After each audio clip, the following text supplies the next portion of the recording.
The House will be in order. The chair lays before the House a communication from the Speaker. The Speaker's Rooms, Washington, D.C., June 26, 2024. I hereby appoint the Honorable Mark Alford to act as Speaker pro tempore on this day. Signed, Mike Johnson, Speaker of the House of Representatives. The prayer will be offered today by Chaplain Kibben. Would you pray with me? Eternal God, in this moment, take us away from the noise and demands of our work, the echoes of which seek to deafen our ears to your voice.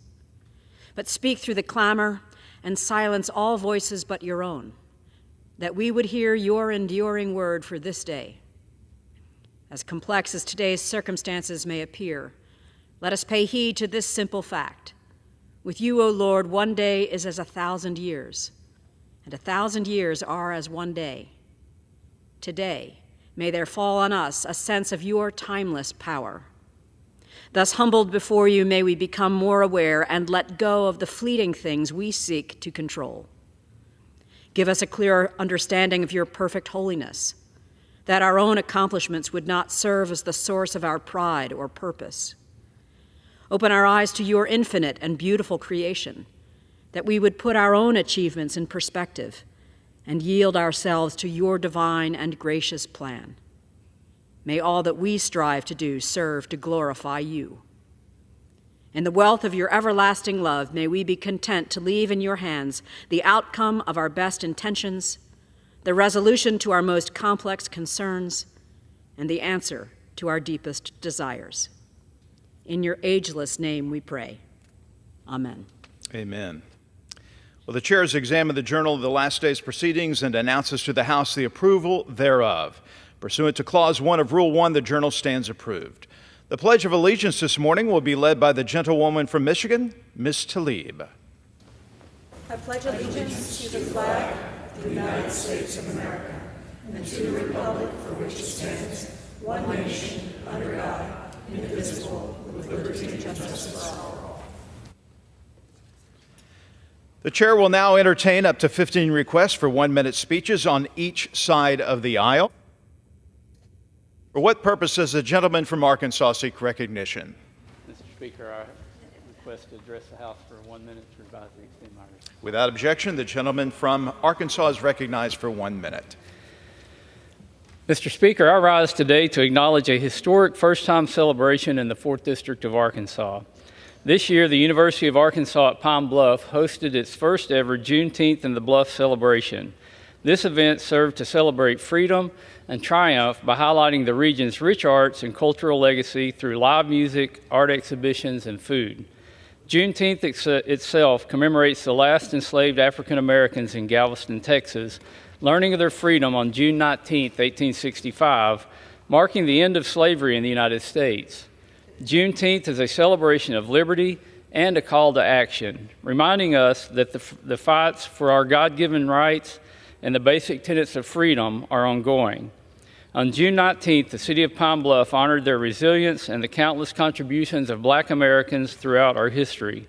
Along with this, they were also able to celebrate the faculty, students, and staff at UAPB who have impacted and shaped the arts in not just Arkansas, but also nationwide. As we reflect on our past, let us commit to building a future where justice prevails and every American enjoys the full promise of freedom. I yield back. For what purpose does the gentleman from Michigan seek recognition? Gentlewoman, excuse me. Without objection, the gentlewoman from Michigan is recognized for 1 minute. Mr. Speaker, I'm getting tired of coming to the House floor to call out DTE's Energy's corporate greed in my district. My residents cannot afford DTE's ridiculous rate hikes and terrible, unreliable service. Check this out. They increase rates between the hours of 3 p.m. and 7 p.m., where a majority of our families are home. Literally in the middle of a deadly heat wave with temperatures nearly 100 degrees. Despite DTE making more than $1 billion in rate hikes in the last decade and $313 million in the second quarter of this year, DTE is never satisfied. DTE is one of the worst utilities in the nation for power outages and restoring power. Yet we pay 16% more than the national average for this failing service. As long as a for-profit company controls our electrical power, it will be unaffordable and unreliable. We need public power. DTE and other for-profit utilities should be turned into publicly owned, operated services so our families can live safely and have livable conditions in our country. Thank you so much, and I yield. For what purpose does the gentleman from Pennsylvania seek recognition? Mr. Speaker, I request unanimous consent to address the House for 1 minute and to revise and extend my remarks. Without objection, the gentleman is recognized for 1 minute. Thank you, Mr. Speaker. Mr. Speaker, I rise today as a proud descendant of dairy farmers to honor National Dairy Month. As the first chairman of the House Agriculture Committee from Pennsylvania in nearly 170 years, I know the importance of America's dairy industry. Our Commonwealth is home to more than 5,000 dairy farms with more than 470,000 cows. We produce nearly 10 billion pounds of milk each year, and for every cow, we generate $24,000 in economic revenue. The American dairy industry is an economic powerhouse, home to nearly 10 million dairy cows, supporting over 3 million jobs and generating nearly $42 billion in direct wages. America's dairy farmers produce more than 200 billion pounds of milk each year, ensuring that there is a consistent, reliable supply of essential nutrients. But the story of American dairy goes deeper than just statistics and numbers. It's a story of family farms and hardworking producers. Dairy producers work tirelessly every day of the year to provide nutritious products for consumers here and around the world.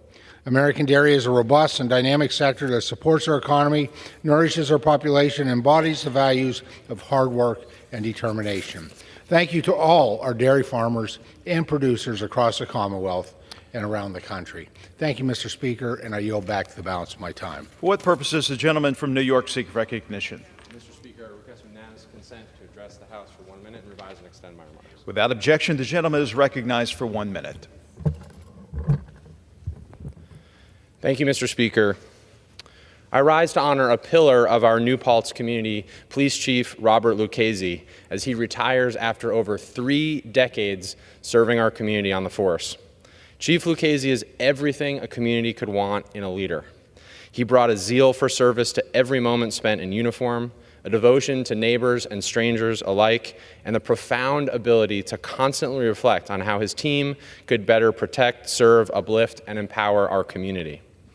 He set the standard and built a culture based on trust, not only in his department, but throughout our entire region, serving on the Ulster County and Mid-Hudson Associations of Police Chiefs. Chief Lucchese has more than earned a relaxing retirement, but that is not who he is. Fully grounded in a life of service, he's already back in public service, sitting on the New Paltz Zoning Board of Appeals, serving as a volunteer firefighter, and in his spare time, somehow coaching youth sports in New Paltz and in our community. Chief Lucchese, it's been an honor to work and serve with you. On behalf of our entire community, I want to thank you for your decades of service, past, present, and future. Thank you, Mr. Speaker, and I yield back. For what purpose does the gentlewoman from New York seek recognition?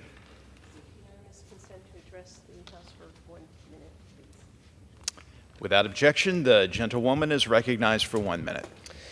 Mr. Speaker, 2 weeks ago, a 13-year-old girl was raped in New York City by an illegal immigrant from Ecuador released into our country by Border Patrol thanks to Joe Biden's open border policies. In Texas, 12-year-old Jocelyn Nangeri was raped and murdered by 2 illegal immigrants from Venezuela, again released into our country at the direction of the Biden administration. Laken Riley's killer, a Venezuelan gang member, was granted parole by the Biden administration, then repeatedly arrested and released by Sanctuary City, New York, the only reason Laken is not alive today. Rachel Morin's killer, an illegal immigrant from El Salvador, crossed Biden's open border, successfully evading CBP custody. And Kayla Hamilton's killer from El Salvador was allowed to enter by the Biden administration despite associations with the violent MS-13 gang. I rise today to ask how many more American women and girls will suffer the same fate before President Biden reverses his policies, and where are our colleagues on this other side of the aisle that claim to be champions of women? For what purpose does the gentleman from New York seek recognition? I ask unanimous consent to address the House for 1 minute to revise and extend my remarks. Without objection, the gentleman from New York is recognized for 1 minute. Thank you, Mr. Speaker. I rise to honor Robert L. Perschetti, a World War II veteran and beloved member of my community who recently passed away while en route to Normandy for the 80th anniversary of D-Day. I had the honor of meeting Al several years ago, and we became fast friends. I loved hearing him talk about his time in the United States Navy, where he served at Guadalcanal, the Battle of Okinawa, and the fight at Iwo Jima, landmark moments in our country's history. At the spry young age of 102, Al's dedication to his country never wavered.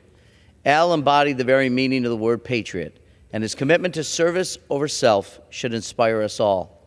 May we follow the famous advice of General George Patton by not mourning the death of Al Perschetti, but instead thanking God that such a remarkable man lived. Rest in peace, Al Perschetti. You certainly earned it. Thank you, Mr. Speaker. I yield back my time. For what purpose does the gentleman from Missouri rise? Ask for unanimous consent to address the House for 1 minute and to revise and extend my remarks. The gentleman is recognized for 1 minute. Madam Speaker, I rise today to recognize the 4th District of Missouri's June Small Business of the Month, Noble Concrete and Precast, a female-owned concrete business that sells top-of-the-line products built by experienced farmers who are committed to providing the best experience to all customers. It's located in Lamar, Missouri. Noble Precast is a local go-to source for high-quality concrete, cattle feeders, raised beds, stock tanks, retaining walls, and much more. As a family-owned and operated business since 1990, their affiliation speaks to the amazing things they're accomplishing. They're affiliated with the Cattlemen's Association, FFA, 4-H, Girl Scouts, Contractors Association of the Ozarks, and so many more amazing national and local affiliates. Congratulations to Noble Precast on the well-deserved recognition of Small Business of the Month. Keep up the much-appreciated work. Madam Speaker, I yield back.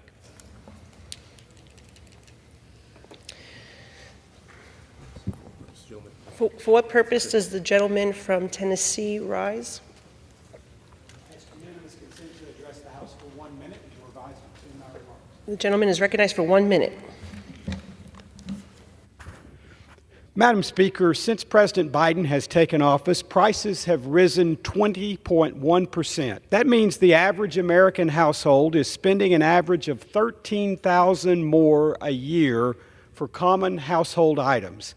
Despite this out-of-control, spending-induced inflation, the Biden administration continues to overspend and to overregulate. In fact, in just 3.5 years, this administration has finalized 991 new regulations. Those regulations will result in an estimated 300 million additional hours of paperwork every year for Americans and bring with them a total finalized cost of $1.6 trillion. This comes as small business owners struggle to remain competitive and keep up with these rising costs. Mr. Speaker, it's past time the Biden administration end its regulatory war against small businesses and unleash the American ingenuity and capitalism that has traditionally given Americans the highest standard of living in the world. Thank you, and I yield back. For what purpose does the gentleman from Ohio seek recognition? Mr. Speaker, I ask unanimous consent to address the House for 1 minute and to revise and extend my remarks. Without objection, the gentleman is recognized for 1 minute. Thank you, Mr. Speaker. As tensions boil in the Middle East, I rise today to bring attention to this chamber to the alarming situation in Lebanon. Lebanon is strategically significant to the United States given its central location in the Middle East and its border with Israel. Ensuring stability in Lebanon and neutralizing Hezbollah will bolster regional security, creating a conducive environment for Israel to negotiate peaceful treaties. UN resolutions already on the books should be enforced, like Resolution 1559 for the disarmament of militias in Lebanon and Resolution 1680 to protect the Lebanese borders and prevent smuggling by Iran's proxies in the Middle East. This need is underscored by recent incident on May 20th when a Syrian truck loaded with weapons was intercepted by northern Lebanon. The people of Lebanon are hurt the most by Hezbollah and the Iranian proxies, and what is happening there is an absolute disgrace. We must empower the people of Lebanon and continue to push for a presidential election that is free and fair of interference from the Iranian regime. Thank you, Mr. Speaker, and I yield back. For what purpose does the gentleman from North Carolina seek recognition? I seek unanimous consent to address the House for 1 minute and Without objection, the gentleman is recognized for 1 minute. Mr. Speaker, the American people don't go home before their job is done. And so why should Congress, in the nearly 5 decades that our current appropriations process has been in place, Congress has only passed all 12 appropriations bills only 4 times. 4 times in almost 50 years. The American people have been far too generous with us, and their patience is wearing thin. We're here to represent their interests and to keep this government running. It's high time that we take our responsibilities seriously, put our heads down, and get to work passing appropriations bills each year. Congress is broken, and I intend to fix how Washington works. So today, I'm introducing the Do Our Job Act. If appropriations work is not done, we don't go home. Simple as that. The American people deserve better than an 8% success rate for funding our government. Thank you, and I yield back.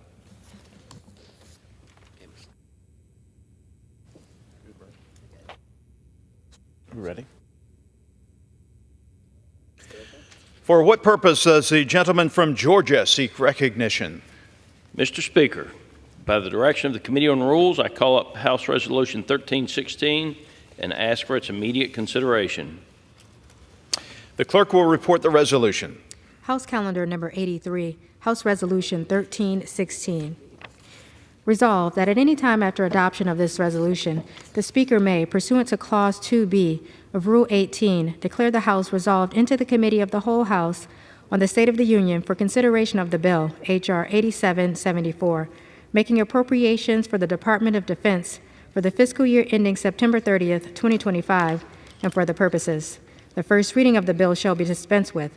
All points of order against consideration of the bill are waived.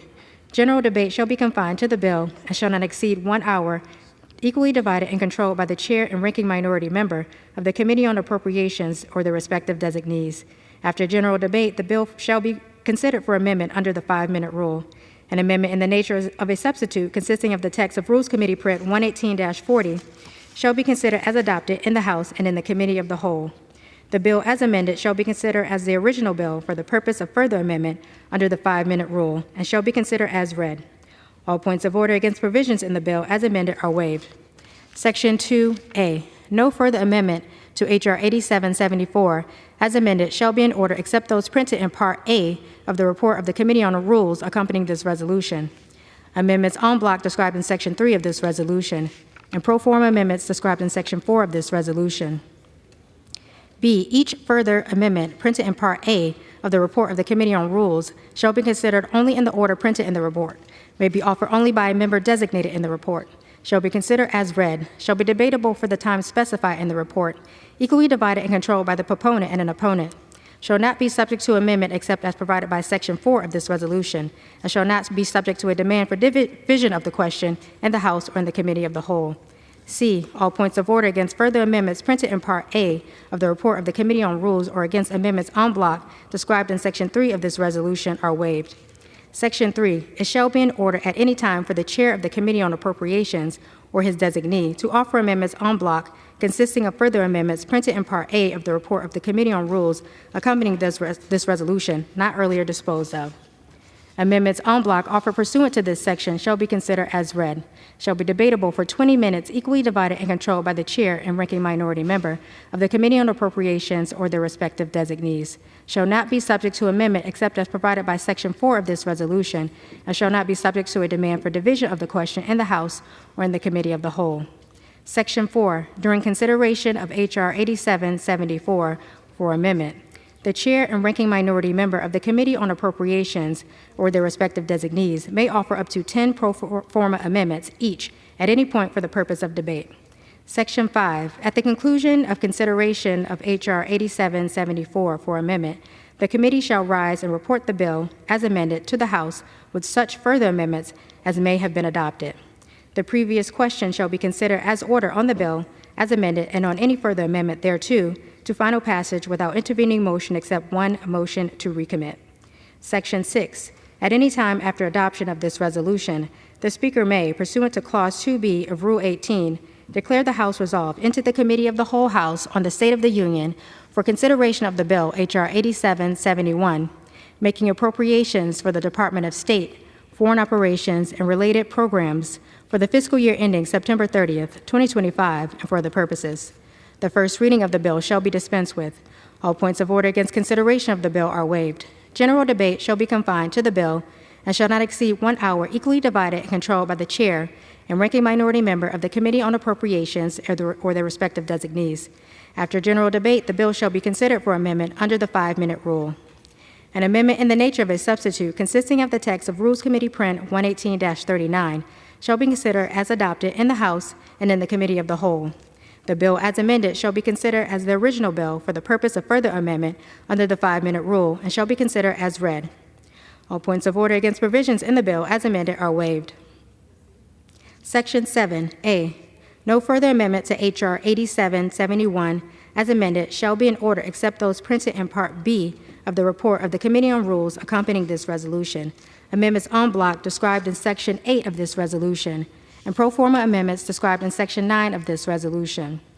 B. Each further amendment printed in Part B of the report of the Committee on Rules shall be considered only in the order printed in the report, may be offered only by a member designated in the report, shall be considered as read, shall be debatable for the time specified in the report, equally divided and controlled by the proponent and an opponent, shall not be subject to amendment except as provided by Section 9 of this resolution, and shall not be subject to a demand for division of the question in the House or in the Committee of the Whole.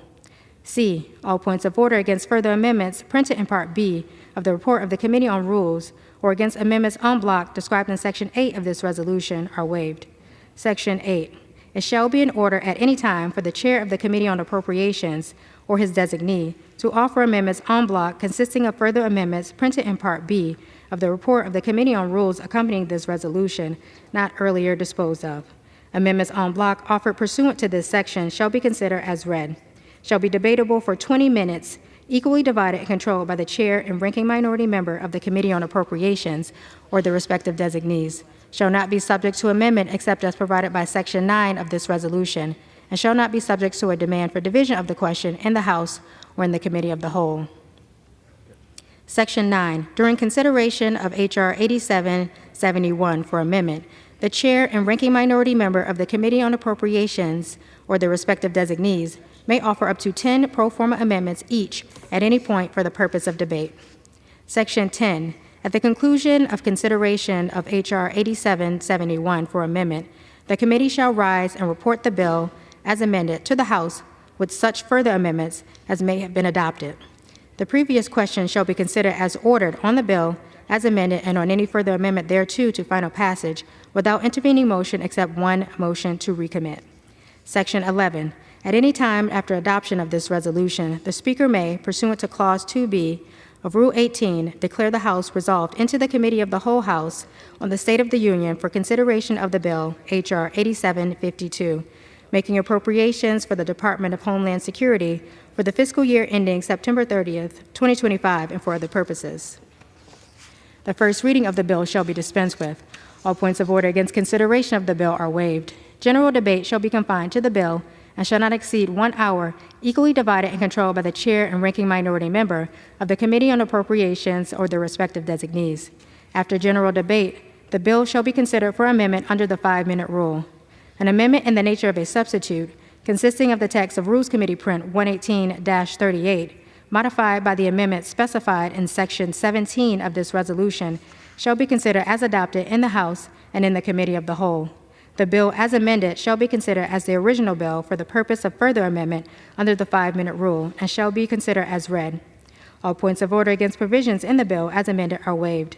Section 12A. No further amendment to H.R. 8752 as amended shall be in order except those printed in Part C of the report of the Committee on Rules accompanying this resolution, amendments en bloc described in Section 13 of this resolution, and pro forma amendments described in Section 14 of this resolution.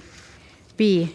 Each further amendment printed in Part C of the report of the Committee on Rules shall be considered only in the order printed in the report, may be offered only by a member designated in the report, shall be considered as read, shall be debatable for the time specified in the report, equally divided and controlled by the proponent and an opponent, shall not be subject to amendment except as provided by Section 14 of this resolution, and shall not be subject to a demand for division of the question in the House or in the Committee of the Whole. C. All points of order against further amendments printed in Part C of the report of the Committee on Rules or against amendments en bloc described in Section 13 of this resolution are waived. Section 13, it shall be in order at any time for the Chair of the Committee on Appropriations or his designee to offer amendments en bloc consisting of further amendments printed in Part C of the report of the Committee on Rules accompanying this resolution, not earlier disposed of. Amendments en bloc offered pursuant to this section shall be considered as read, shall be debatable for 20 minutes, equally divided and controlled by the Chair and ranking minority member of the Committee on Appropriations or the respective designees, shall not be subject to amendment except as provided by Section 14 of this resolution, and shall not be subject to a demand for division of the question in the House or in the Committee of the Whole. Section 14, during consideration of H.R. 8752 for amendment, the Chair and ranking minority member of the Committee on Appropriations or the respective designees may offer up to 10 pro forma amendments each at any point for the purpose of debate. Section 15, at the conclusion of consideration of H.R. 8752 for amendment, the committee shall rise and report the bill as amended to the House with such further amendments as may have been adopted. The previous question shall be considered as order on the bill as amended and on any further amendment thereto to final passage without intervening motion except one motion to recommit. Section 16, the clerk shall not transmit to the Senate a message that the House has passed H.R. 8752 until notified by the Speaker that H.R. 2, as passed by the House on May 11, 2023, has been enacted into law.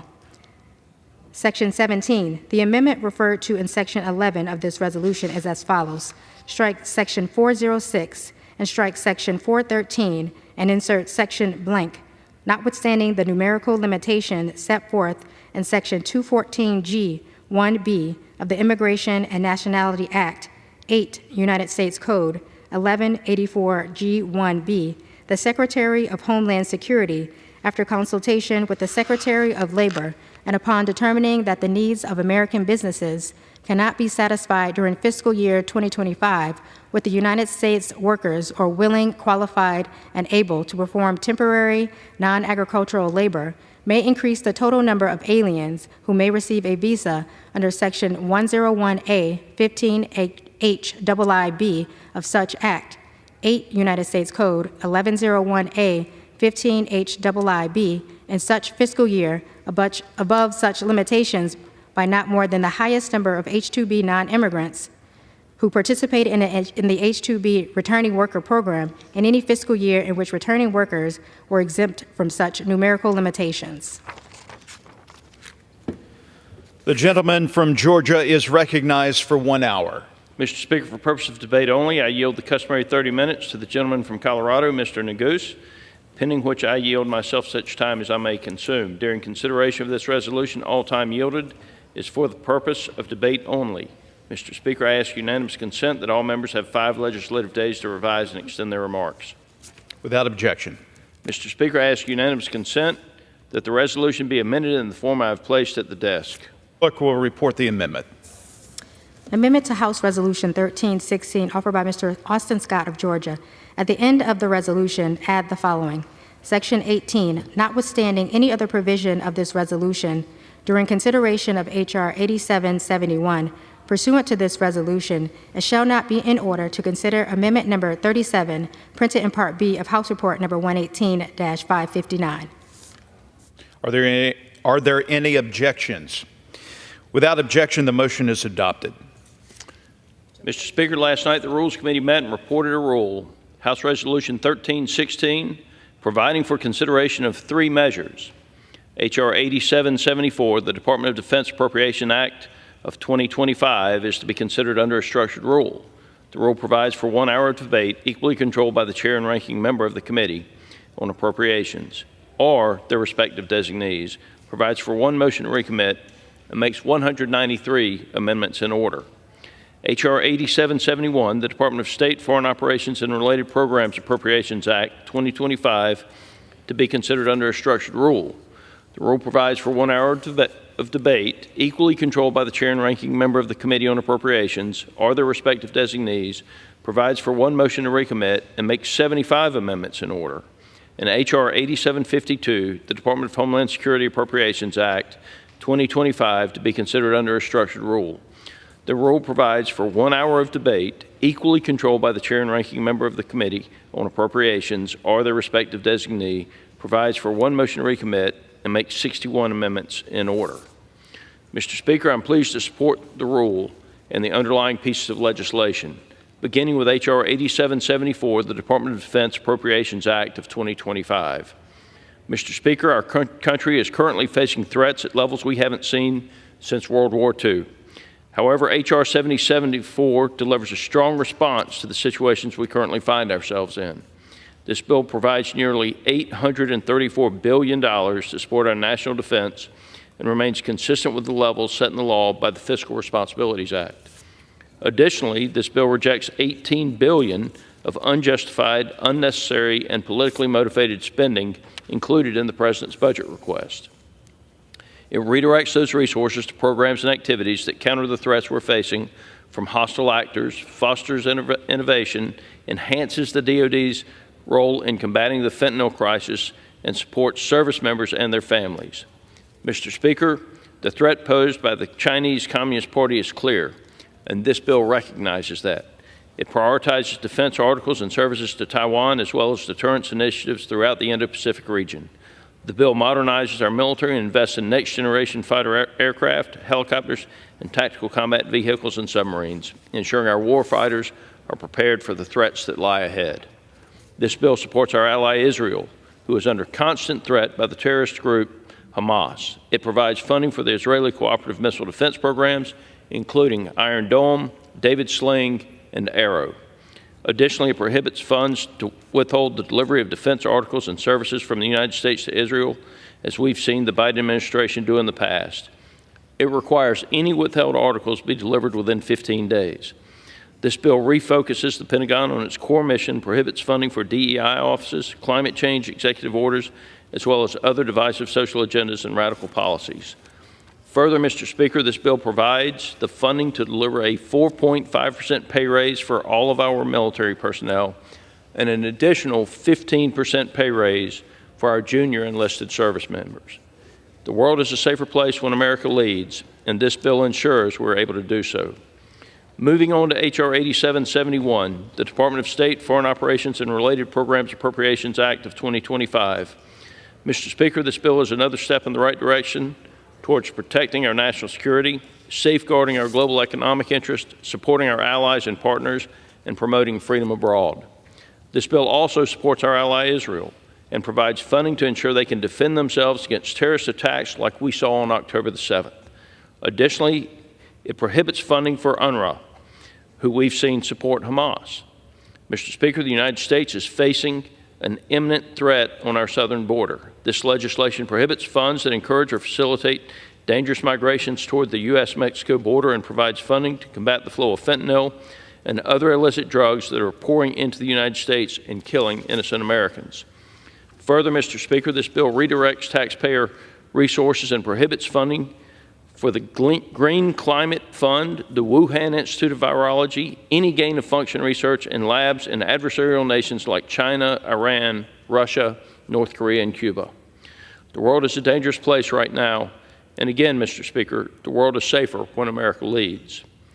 This bill redirects funding from flawed Biden administration policies that make the United States and our allies weaker to policies that make the U.S. stronger and the world a safer place. Finally, H.R. 8752, the Department of Homeland Security Appropriations Act 2025. Mr. Speaker, it's clear that what our President is currently doing at our southern border is not working. H.R. 8752 takes the necessary steps to combat illegal immigration and the consequences that have come with it. This bill provides $600 million for construction of the southern border wall and requires Secretary Mayorkas to adhere to the law and build physical barriers immediately. It's pretty simple, Mr. Speaker. We're a country of laws. We need to uphold our immigration laws, and if we had done so in the last 3.5 years, we wouldn't be in this position. This has placed a tremendous burden on our already strained Border Patrol agents. However, this bill provides an additional $300 million for border security technology to help them do their jobs while also preserving funding for the 22,000 agents who are serving on the front lines of our border crisis. Tragically, Mr. Speaker, the Biden administration's failure to protect the border has resulted in dangerous criminals in our communities, putting Americans at risk. This bill provides $4.1 billion for custody operations to get these criminals off our streets and $822 million to fund transportation and removal operations. Further, Mr. Speaker, this bill focuses the Department of Homeland Security on its core mission of ensuring a homeland that is safe, secure, and resilient against terrorism and other potential threats. This bill prevents the department from carrying out its equity action plan or advancing critical race theory. Additionally, it rejects funding requests by the Biden administration that encourages illegal immigration and reduces funding for programs that could enable it. Altogether, Mr. Speaker, these three bills meet the needs of our nation as they currently stand. They provide our national defense and counter our adversaries. They support American values and principles. They work to secure our southern border and address the illegal immigration issue Americans are fed up with. And they ensure the proper use of taxpayer dollars by requiring that funding goes towards carrying out the core mission of the departments. It's simple, Mr. Speaker. These bills put the American people first. I commend the Committee on Appropriations for the work they did to craft these bills. I look forward to consideration of these important pieces of legislation, and I urge passage of this rule. I reserve the balance of my time. The gentleman reserves. The gentleman from Colorado is recognized. Mr. Speaker, I thank the gentleman from Georgia, Mr. Scott, for the customary 30 minutes. I ask unanimous consent to revise and extend my remarks and yield myself such time as I may consume. Without objection. Mr. Speaker, today's rule, as you've heard, provides for the consideration of three partisan appropriation bills. And while I certainly agree with my colleague from Georgia regarding the myriad of threats posed to our country, these bills fall far short of addressing those threats. House Republicans have regrettably kicked off the appropriations season by doubling down on failed legislation that would, in effect, harm our service members, abandon our allies, cede the UN to our adversaries, and withhold critical resources needed to secure our southern border. When it comes to global leadership and national security, House Democrats and House Republicans have a very different approach. House Republicans' Department of State, Foreign Ops, and Related Programs Appropriations Act, H.R. 8771, ultimately revives the doomed isolationism of the early 20th century. Across the globe, America's adversaries threaten the peace and the prosperity of the free world. With wars in the Middle East and Europe, humanitarian crises on nearly every continent, the world needs American leadership. How do House Republicans respond? By introducing a bill that cuts international disaster assistance programs by $1.3 billion, cuts international financial institutions by $583 million, cuts $362 million from programs to improve maternal and child health and fight infectious diseases. By cutting funding, ultimately, for the United Nations and other multilateral investments, this bill is a reversal of our country's historic position among the nations where we stand as a beacon for democracy and liberty. Then we have H.R. 8752, the Department of Homeland Security Appropriations Act of 2025. Now, my colleagues on the other side of the aisle claim that this bill will secure our border. It will not. The bill falls short of our responsibility to provide for the safety and security of Americans.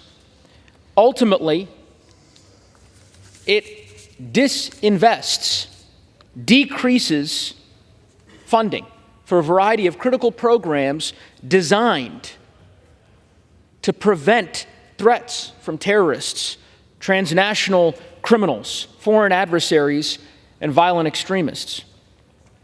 My colleagues, Mr. Speaker, do not want to secure the border. How do we know?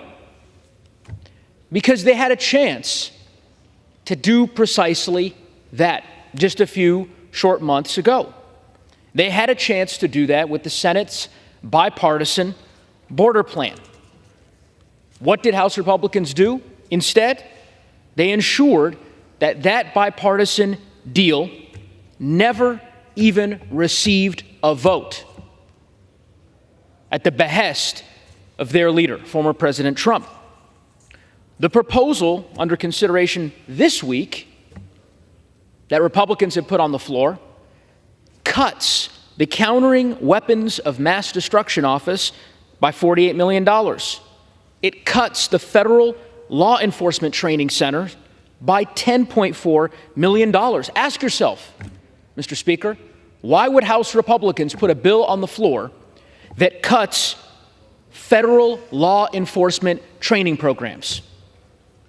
It's a fair question. The bill includes no funds for targeted violence and terrorism prevention grants and the Shelter and Services Program. It cuts family reunification efforts by $33.9 million. At bottom, Mr. Speaker, this is another wasted opportunity, in my view, for House Republicans to address what they say is a top priority: border security. Finally, the rule includes H.R. 8774, the Department of Defense Appropriations Act. This bill is extreme even by House Republican standards. Usually, in my experience, it's been the Rules Committee that has been responsible for, well, for lack of a better phrase, messing up these massive bipartisan efforts, at least during the 118th Congress under Republican control. But my colleagues in the majority on the Rules Committee didn't even get the opportunity to do that with respect to this bill because it came out of committee as a terrible piece of legislation. It divides the country.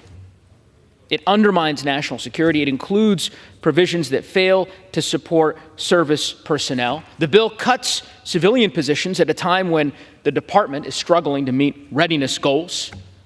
A number of extreme policy riders that have been included within the bill, targeting reproductive care of women, the LGBTQ community, and more. And finally, it fails to invest in a number of different important programs critical to our national security. It is a bill, unfortunately, detached from reality. And, of course, the elephant in the room, what we all know to be true, it has no chance of becoming law. Let me repeat that, Mr. Speaker. This bill that we're considering today, all three, have no chance of becoming law. The rest of this is theater. And what I would implore my colleagues to do is come back to the negotiating table. Let's negotiate and compromise in good faith. Abandon this approach that they have unfortunately taken for the better part of the last 19 months in the 118th Congress, which has ultimately led to this Congress being the least productive in 100 years in the history of this House. Let's pursue solutions, not stunts. I would encourage my colleagues to perhaps follow that admonition.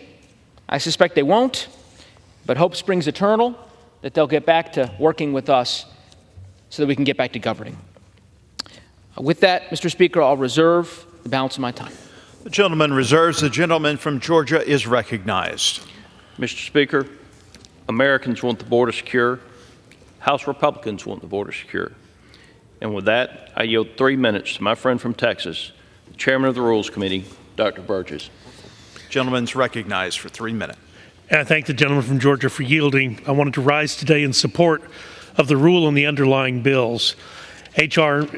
8771, the Department of State, Foreign Operations and Related Programs Appropriations Act, H.R. 8752, the Department of Homeland Security Appropriations Act, and H.R. 8774, the Department of Defense Appropriations Act. Each of these bills, Mr. Speaker, serves an important role in ensuring our nation's defense while also holding the federal agencies and the Biden administration accountable to the American public. These bills eliminate funding for unnecessary and unjustified federal programs, saving taxpayer money in the process. At the same time, these bills will work to secure the southern border, counter threatening activity by the People's Republic of China, and enhance the ability of the federal government to combat the flow of fentanyl and other illegal drugs crossing our borders, all the while providing a 4.5% pay increase to all military personnel, including, very importantly, a 15% increase in pay for junior enlisted service members. Importantly, these bills narrow the scope to what appropriations bills are intended to do: fund the core missions of the federal agency and not some fanciful wish list. To this end, the State and Foreign Operations related program allocates over $12 billion below the President's budget requests, while the Defense Appropriations Act receives a modest 1% discretional allocation increase in accordance with the Fiscal Responsibility Act signed into law last year. For much the same reason noted above, I expect that members across the aisle may find fault with these bills. Certainly we welcome their remarks and welcome the debate. However, I would like to offer a few points on the matter. Over 10,000 member submissions were considered in the appropriations process this year. Of this, many were incorporated into the base bill. These measures serve all of our districts and equally our nation as we look to ensure the security and prosperity over the coming years. The world has become increasingly dangerous. Many days we are living literally on a knife's edge. One simple miscalculation could plunge us into some unimaginable scenario. So more than 4 years ago, when President Biden took office, it wasn't necessarily this way, but during the years of the Biden administration, he's failed to reverse the nation's reckless spending and to prioritize those who pay for the bills, everyday American taxpayers, and those who selflessly serve our nation. These bills serve to make that very necessary adjustment. Regarding the second point, Mr. Speaker, President Biden has signed over 60 executive orders that have eroded border security since taking office. Republicans have repeatedly sounded the alarm on how dangerous these actions are for Americans and national security. Beyond the serious threat of terrorism, American lives have been cut short by criminal illegal immigrants. I yield the gentleman an additional minute. I thank the gentleman. The lives that have been cut short by illegal immigrants on this administration's watch. We hear consistently about someone presenting to the border saying they've got credible fear if they return to their home country. They're granted asylum. They're essentially given a free card into this country. But what about Jocelyn Nungari, Rachel Morin, Laken Riley, Alex Wise Jr., Elizabeth Medina, Melissa Powell, Riordan Powell, Travis Wolf? And these are just a few of the individuals whose lives have been stolen by this crisis. Where was their protection from credible fear? These are United States citizens who have been lost because of the actions the president has taken at the southern border.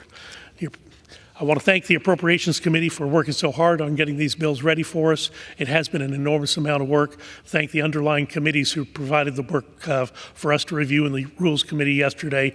I urge passage of the rule and the bills on the floor, and I yield back. I reserve. Gentleman reserves. The gentleman from Colorado is recognized. Thank you, Mr. Speaker. The chairman said quite a bit there for me to respond to. I will just simply say, with respect to the deficit, here's an article from just 2 days ago, June 24th, 2024, in Axios.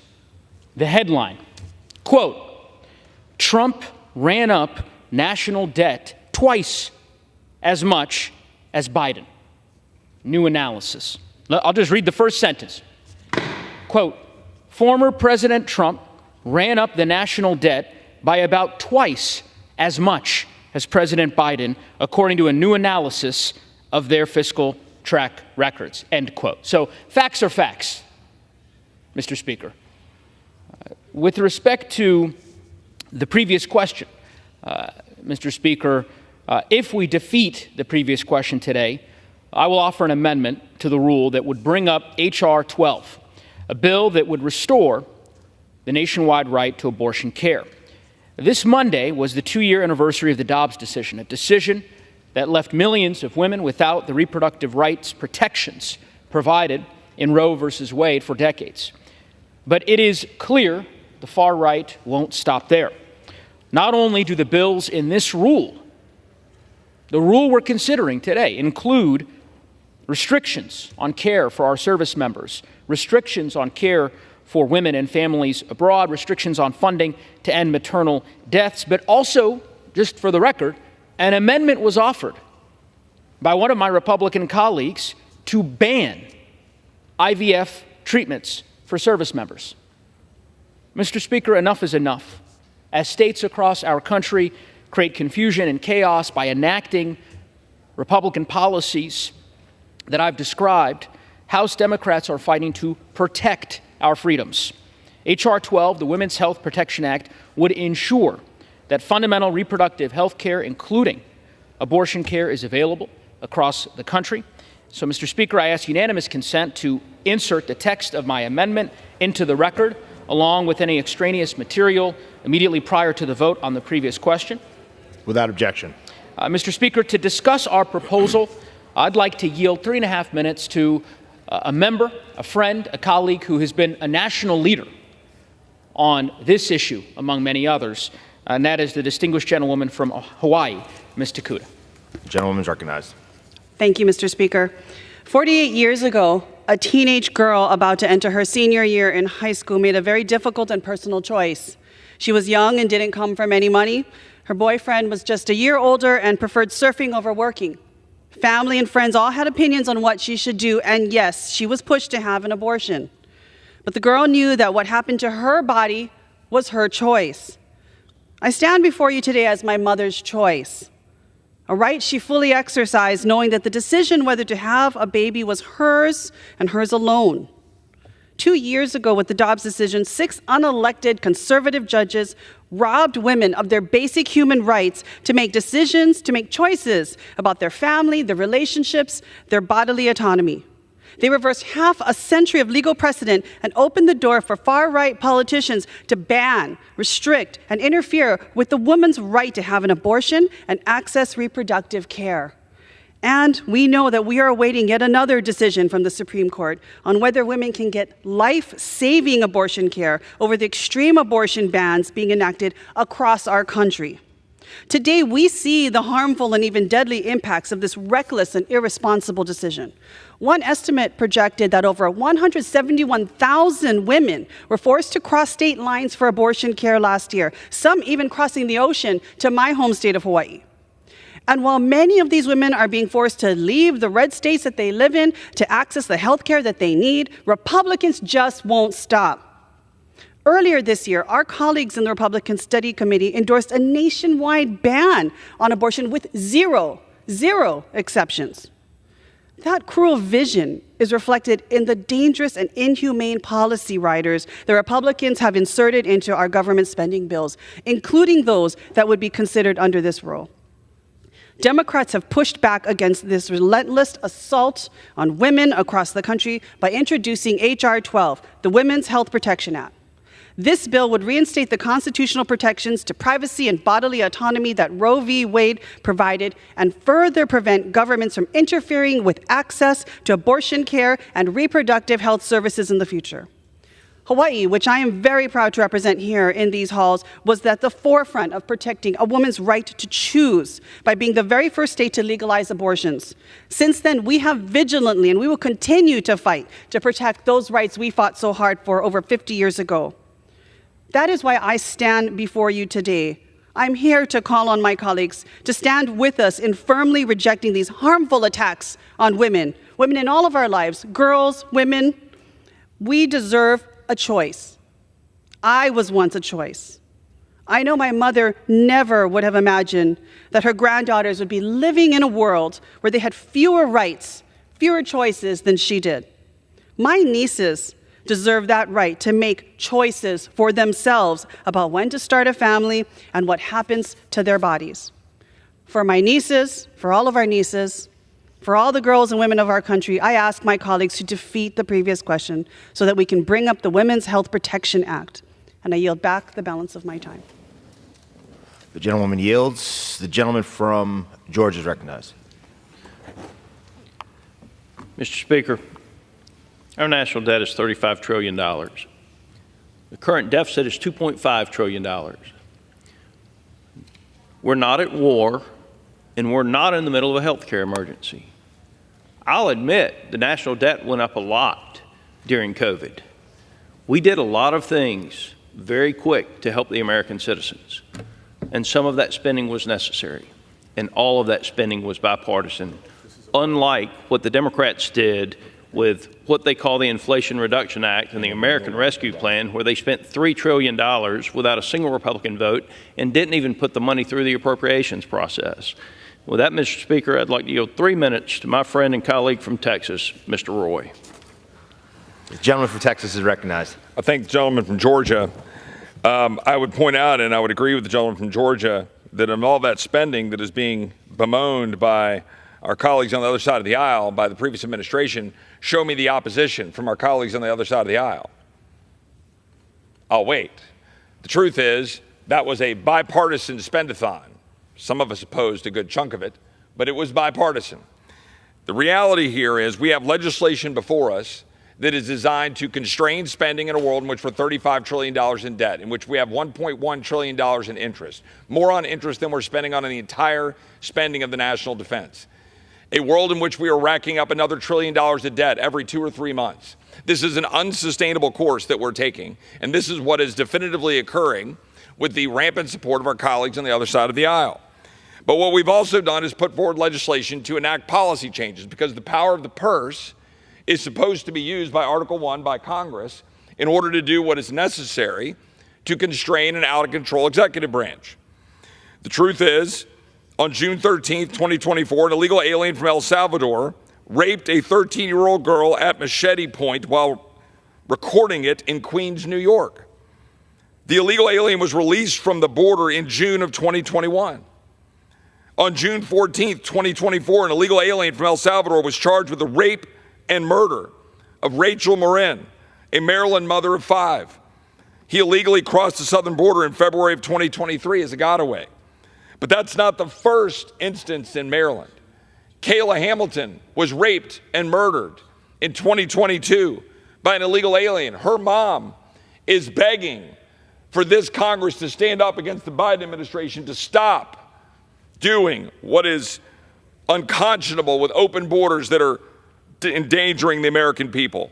On June 17, 2024, 12-year-old Jocelyn Nungare was murdered by 2 illegal aliens from Venezuela in my home state in Houston, Texas.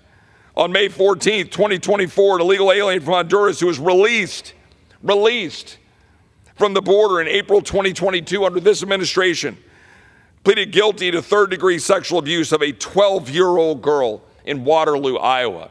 I could go on and on. I have pages and pages. And my colleagues on the other side of the aisle want to hide behind legislation which even the current president couldn't stand behind when he said he could. You know how we know that? Because he went to the microphone saying that he now has magically the power for an executive order, saying he will now say, well, when we have 2,500, that's when we'll set in effect the stop at the border. When the bill was 5,000, and my colleagues on the other side of the aisle know it's all a sham. They know it's all a cover vote. That's the truth. We have legislation here that would have Congress step in front of an out-of-control executive branch to secure the border of the United States. And it is not unprecedented to hold a bill at the desk. We have done it before. And we should do it because we should use the power of the purse to stop an administration that is endangering the American people in the United States. It is unconscionable what this administration is doing. It's unconscionable what they're doing in the Department of Defense. It is unconscionable that they've turned it into a woke social engineering experiment that is more concerned about transgender surgeries and pushing a radical agenda than ensuring that we have the military that is necessary to defend the United States of America. There's no wonder that recruiting levels are down. There's no wonder that we have a morale problem at the Pentagon. This legislation is designed specifically to refocus our military on doing its job, exactly what the American people want us to do. secure the United States, secure our border, secure us without giving money to organizations all around the world. I am proud that we restrict funding of the ICC, of the ICJ, of UNRWA. UNRWA, by the way, which my Democratic colleagues want to continue to support, when it was in fact UNRWA that was funding and putting people on the ground, literally, that were killing our friends in Israel. This bill is a responsible effort to restrain an administration that is endangering the American people, and I'm proud to support it. Gentleman reserves. The gentleman from Colorado is recognized. I thank the Speaker. Only in Washington can one argue that they'd like to secure the border by advocating for the passage of a bill that they claim will fund border operations, and then including in that bill a provision that prevents it from ever being considered by the Senate unless the Senate does its bidding and passes a completely separate bill. Mr. Speaker, I yield 4 minutes to the distinguished gentlewoman from New Mexico, a distinguished member of the Rules Committee, Ms. Ledger-Fernandez. Gentlewoman is recognized. Mr. Speaker, America, what a beautiful sound it is to just utter the name of this great country of ours. Americans do not share a common ancestry or common religion, but we are bound together by something that is bigger than us, the ideals of freedom and democracy. Our belief in faith and democracy and the freedom it provides unites us. It strengthens us. Yet today's extreme Republican appropriation bills pit Americans against each other. They insert partisan culture wars into what should be funding to protect Americans from foreign wars. Republican culture wars undermine our unity. Their culture wars undermine our democracy, our security, and our freedom. Their culture wars limit our ability to see each other as something bigger than our individual selves, states, or party affiliation. Sometimes it's hard to picture democracy, but we can feel it. We can feel it when we see those soldiers who we celebrated recently because they crossed the Channel and stormed Normandy with salt and fear in their mouths. We can see it when we imagine the sand that has blown around and seeped into the pores of our servicemen and women in the Middle East. They were all fighting for democracy. That's what it feels like. But if this Republican defense appropriations bill passes, many of our brave servicewomen who tasted that sand would lose their own reproductive health freedoms, even as they fight for American freedom. These extreme Republican bills would take away the freedoms of LGBTQ service members to be themselves, even as they fight for American freedoms in hostile countries. But that's not all. Republicans cut funding to prepare our military for the dangers of climate change. Unlike the Republicans, Americans know climate change exists because we smell it in the wildfires that burn and the heat waves that kill. We can see it in the rising sea and floodwaters that threaten our bases and our military readiness. Nevertheless, Republicans put our military at risk and give up strategic military advantage because they are cutting climate funding in these bills. Meanwhile, the Republican Homeland Security Appropriations Bill cuts $1.4 billion for Customs and Border Protection, and they cut National Guard counter-drug interdiction funding. Let me say that again. Republicans are proposing cuts to border protection funding from current levels. They are proposing instead a medieval form of defense for our country, a Trumpian wall that doesn't do anything to stop the fentanyl streaming into our borders from China to kill our youth. Republicans followed Trump when they killed the border security bills that existed. They do not care to protect us. They care about those partisan culture wars. Finally, the State and Foreign Operations Appropriation Bill cuts all funding for vital United Nations humanitarian assistance programs that help women and children. What values do we hold? What American values do we send abroad when we turn our back on women and children across the world?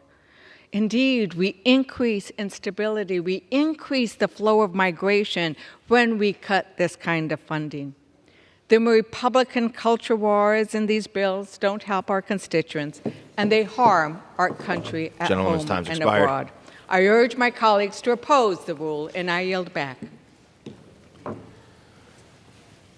Mr. Speaker, I just want to remind everybody that H.R. 8752 provides $600 million for construction of the southern border wall. That is the cheapest and most effective way to stop illegal immigration. And if President Biden wanted to stop about 80% of it right now, he could simply put the Remain in Mexico policies back in place that were actually working, but that would be an acknowledgement that President Trump was right. With that, Mr. Speaker, I'd like to yield 3 minutes to my friend from New York, Mr. Langworthy. Gentleman's recognized. Thank you, Mr. Speaker. Thank you to the gentleman from Georgia for yielding the time. The measures under the rule before us today are about securing our nation, securing our borders, and standing up to our adversaries who would love nothing more than to do us harm. This week, House Republicans will address the ongoing national security crisis by considering 3 critical appropriations bills: the fiscal year 2025 Homeland Security Appropriations Act, the fiscal year 2025 Defense Appropriations Act, and the fiscal year 2025 State Foreign Operations and Related Programs Appropriations Act. These bills aim to secure our borders, bolster our national defense, and strengthen our global standing amongst our adversaries. Under the Department of Homeland Security Appropriations Act, we are funding for actual border security, something my colleagues on the other side of the aisle have time and again refused to support. This bill includes funding for 22,000 additional Border Patrol agents and $600 million for the construction of the southern border wall. My own district has had a front row seat to this administration's disastrous border policies.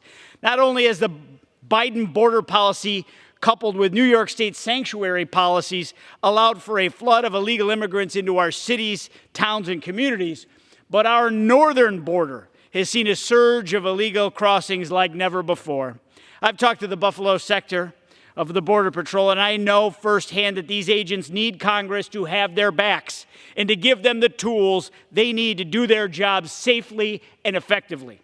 Mr. Speaker, 143 individuals from the FBI's terror watch list have been apprehended at our northern border. That is twice as many that has been apprehended at the southern border. And that's just the ones that have been caught. This administration's open border policies have turned every state into a border state, and every town into a border town, jeopardizing the safety and the security of every American.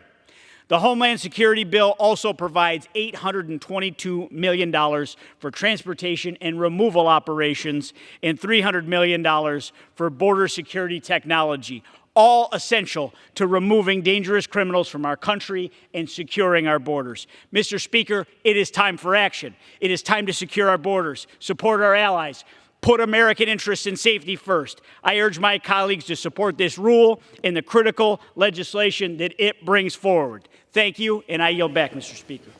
Serve. The gentleman reserves. The gentleman from Colorado is recognized. I thank the Speaker. Mr. Scott, I know Mr. Scott to be an intellectually honest debater and member. And I wonder, and maybe perhaps he'll indulge me in a bit of a colloquy, because I take him at his word that he believes that we have a crisis on our southern border. That's the way you've described it, Mr. Scott, right? I think it's very obvious to every American. And you honestly believe that this Homeland Appropriations bill that we're considering, the funding bill, that it would ameliorate that crisis?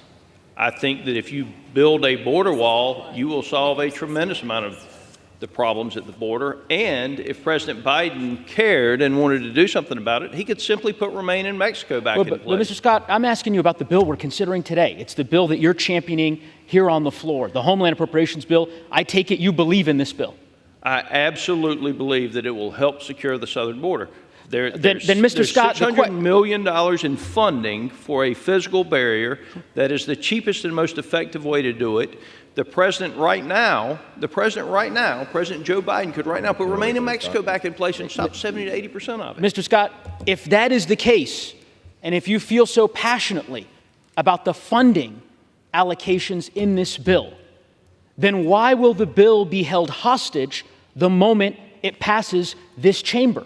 When will this bill, if it passes the House tomorrow, Mr. Scott, when will this bill be sent to the United States Senate? The next day? The next week? The next month? Or the next year? Because under the provisions of this bill, Mr. Speaker, that Republicans have written, the Homeland Appropriations Bill will go nowhere until the United States Senate passes a completely different, separate bill that has only garnered less than 1/3 of support from the United States Senate as it stands today. Mr. Scott, I'll reclaim the balance of my time. You'll have an opportunity. What I would simply say is this. It makes no sense. It is nonsensical to pass a funding bill for Homeland Security, for Border Patrol, for TSA, for FEMA, and then to hold that bill hostage and not allow the Senate to take it up. Any member who votes for this appropriation bill is doing precisely that. Nonsensical. And I heard another one of my colleagues come to the floor and defend this practice. It is intellectually disingenuous to suggest that this is normal practice of the House. Let me read you a quote, Mr. Speaker. This, quote, "This cheapens the process, and I can't believe we are doing this again." Let me repeat. This cheapens the process, and I can't believe we are doing this again. Those aren't my words. Those are the words of a Republican congressman, Tom Massey, yesterday in the Rules Committee, who was honest in his criticism of the approach that House Republicans are taking by continuing to put this gimmick provision within the rule. You want to take up a debate about policy with respect to our southern border? Let's have the debate. Don't hold hostage compensation for Border Patrol and federal employees securing our border and keeping our communities safe. That's not the way to govern, Mr. Speaker. With that, I yield 2 minutes to the gentleman, the distinguished gentleman from the state of Rhode Island, Mr. Ramo.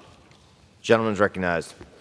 Thank you, Mr. Neguse. And Mr. Speaker, to my Republican colleagues, I ask the question, why choose hate? Why use our budget to attack the LGBTQ community? We should be coming together to support America's commitment abroad.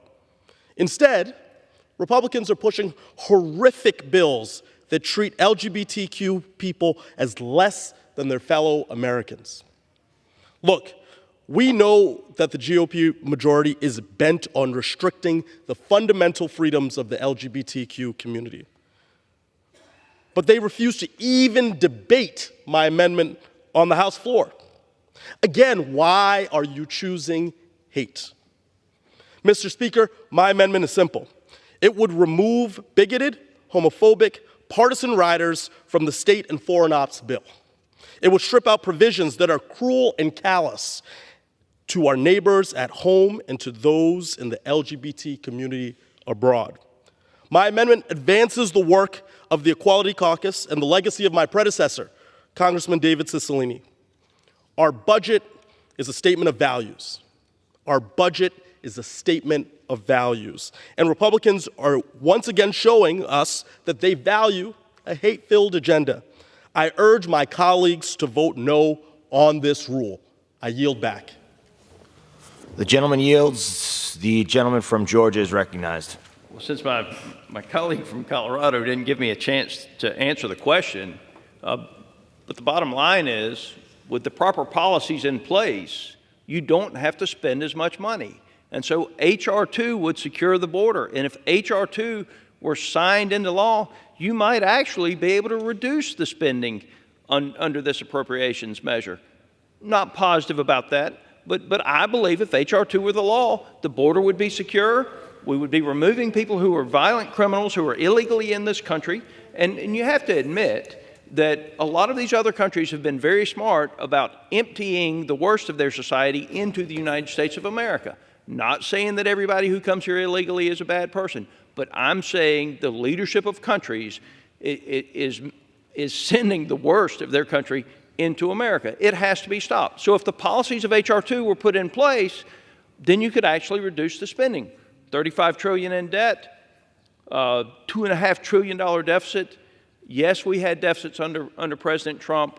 We did things like the Farmers to Family Food Box program, where we went out and in very rapid time, we bought crops like corn from farmers that I personally know, because they didn't have anybody to sell it to, and we actually gave it to Americans who would have starved if we hadn't done some of those things during the COVID emergency. We're not in a healthcare emergency. We're not at war. President Biden is still running a $2.5 trillion deficit for the year. And with that, I yield 3 minutes to my friend from Missouri, Mr. Alford. Thank you. Appreciate that. Mr. Speaker, I rise today to emphasize the importance of the appropriations bills before us. H.R. 8774, the DoD Appropriations Act, funds a 19.5% pay raise for our troops. 19.5. I was honored to be on the Quality of Life panel under the direction of General Bacon. Look, our troops need this raise. It is long overdue. It ensures combat readiness. It modernizes our military to face future challenges. Critically for our district, which is home to Whiteman Air Force Base, this legislation ensures that we fully fund the B-2 mission and keep it lethal and ready against China, and the B-21 program that's now being built out in Palmdale, California. It will also support the much-needed modernization of our nuclear triad, Mr. Speaker. H.R. 8752, the Department of Homeland Security Appropriations Act for 2025, is crucial and critical for securing our southern border, enhancing national security, and countering threats from Communist China. It provides substantial funding for Border Patrol agents, border security technology, and physical barriers, all while rejecting wasteful spending and unnecessary programs. Now, Mr. Speaker, there seems to be some confusion about the Republicans' desire to secure the border. From the other side, let me be clear, Mr. Speaker, we made our voices known, the voices of our constituents, that we want a secure border, and that's why more than a year ago we passed H.R. 2, the Secure Border Act. It's been sitting across the hallway here on Chuck Schumer's desk since May of last year. They have done nothing with it. It would restore Remain in Mexico. It would end the catch and release program. It would finish the wall. It would keep out the rapists, the killers, the drug dealers, the people who are terrorizing our very citizens. All because of this administration throwing the doors wide open and welcoming people in who do not belong in our nation. I'm tired of the gaslighting, Mr. Speaker.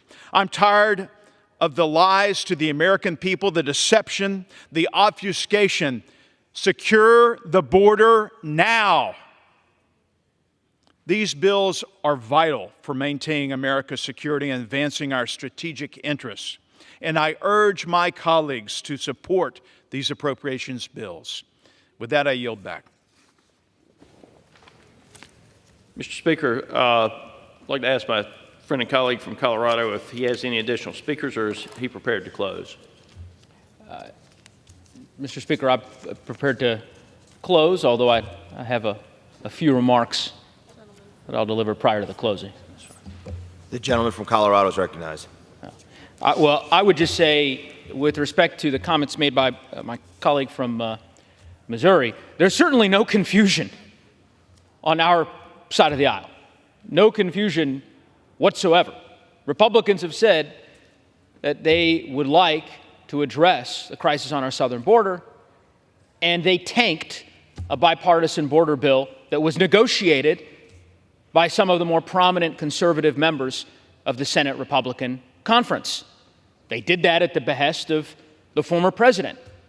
Now, House Republicans have asked the House to consider and to pass an appropriations bill, but have decided they will take their own appropriations bill hostage as they did a year ago, unless and until the Senate passes a different piece of legislation. And that piece of legislation, as the gentleman knows, could not get majority support from the Senate Republican Conference. Just by way of background, yes, House Republicans have a majority, dwindling majority, here in the House of Representatives. They are in the minority in the United States Senate, and of course, as the gentleman knows, do not have a Republican president in the White House. So compromise, thoughtful negotiation will be required to get anything done in this Congress. Holding your own bill hostage until the Senate passes a separate bill is not that. And what my friend from Georgia fails to mention as he talks about if and when the Senate may pass H.R. 2, which I understand he's very passionate about, is that Border Patrol agents will go unpaid in the meantime. TSA agents, unpaid in the meantime. That is my objection. My objection is to the process that House Republicans have created and crafted, and it is a bipartisan objection. I'm not the only one making it. As I said, Representative Massey, I thought, articulated well the concerns with respect to this approach. Him and I don't agree on a lot, but we certainly agree on this. A gimmick like this that holds a bill of this consequence hostage does not make sense. Mr. Speaker, I reserve the balance of my time. Does the gentleman yield? I reserve. The gentleman reserves. The gentleman from Georgia is recognized. Can I inquire how much time is left? Gentleman from Georgia has 7 minutes. Okay. I'm prepared to close, so I'll reserve. Gentleman reserves. The gentleman from Colorado is recognized. Mr. Speaker, I think the question on the minds of the American people, certainly the question on my mind, is why do we go through this same partisan process with every major piece of legislation? Why do House Republican leaders force us to go through 6 months of theatrics before we pass the final bipartisan funding bills? We know how this story ends. It's literally always this same plot. Act 1, members of Congress engage in a bipartisan process, work through proposed legislation in their respective subcommittees. Act 2, the committee holds a markup. In many cases, those bills retain bipartisan support. And then Act 3, the bills make their way to the Rules Committee where chaos unfolds.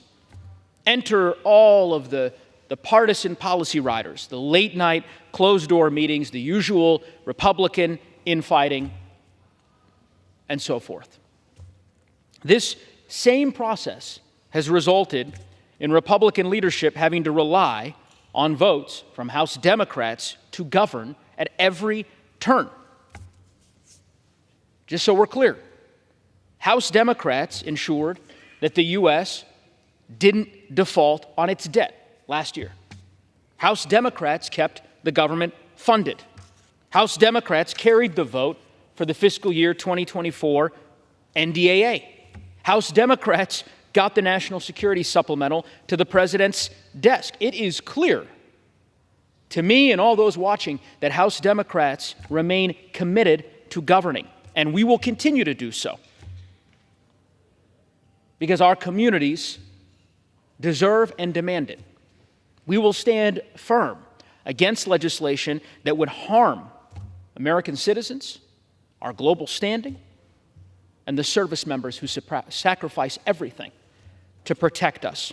And in the end, the reality is this institution will rely once again on the strong, principled leadership of Leader Jeffries, of Ranking Member DeLauro, and the other four corners to put together a sensible deal. It's unfortunate that we're wasting valuable time on these bills instead of engaging in a bipartisan process from the start. So, again, I urge my Republican colleagues, let's get serious about this government funding process. The far right is clearly putting us again, Mr. Speaker, on a path towards yet another government showdown in September. It's what they want. It's what they're driving us towards. My Republican colleagues have a chance, an opportunity to prevent that. I would urge them to take it. And they can do that by opposing the previous question, the rule, and the underlying bills. And I yield back the balance of my time. The gentleman yields. The gentleman from Georgia is recognized. Mr. Speaker, our recollections of the last couple of years are a little different. I remember the Senate Democrats, without a single Republican vote, adopting what they called the Inflation Reduction Act, which spurred inflation inside the United States of America. I remember them passing what they referred to as the American Rescue Plan, which spurred inflation inside the United States of America. Those two pieces of legislation spent better than $3 trillion without a single Republican vote. Without a single Republican vote. I then remember in December, the Senate passing an omnibus bill. And yes, there were a few Republicans that voted with every Democrat to pass that omnibus bill.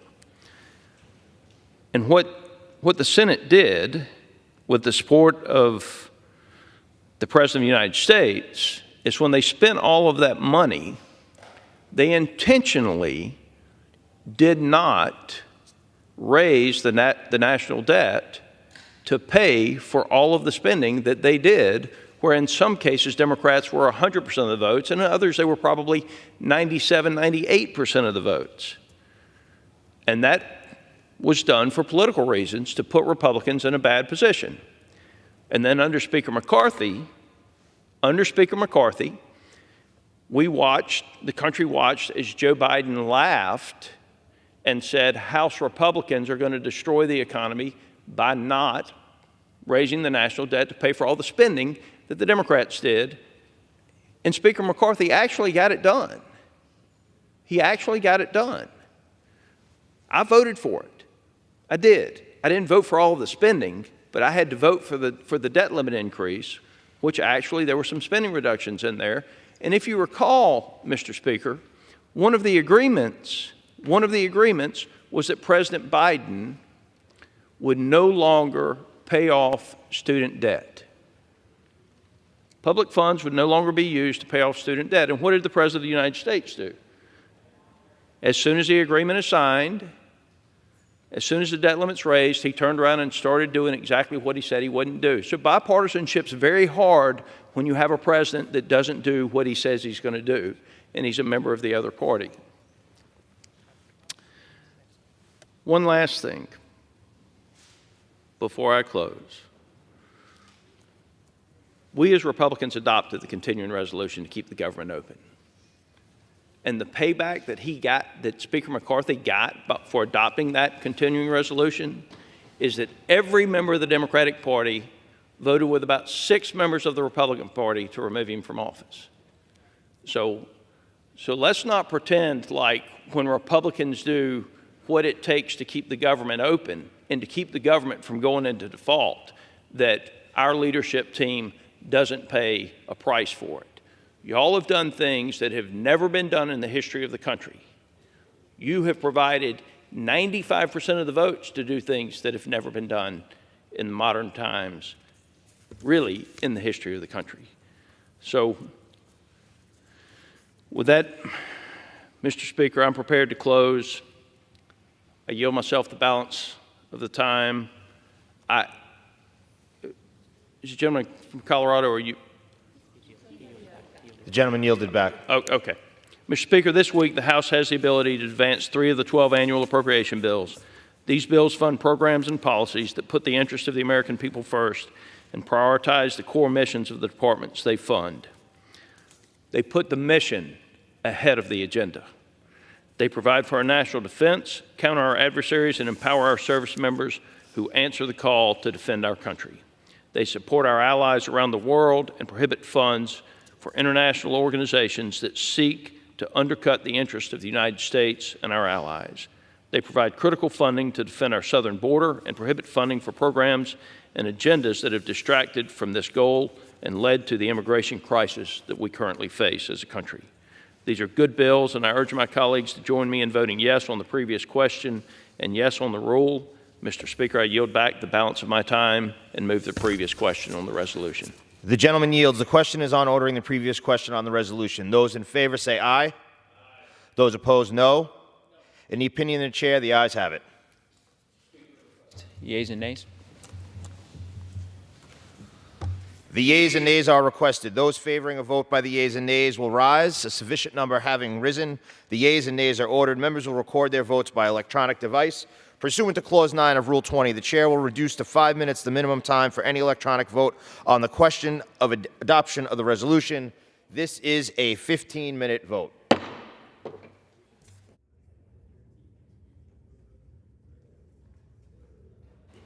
How are you, sir?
The yeas are 188, the nays are 152.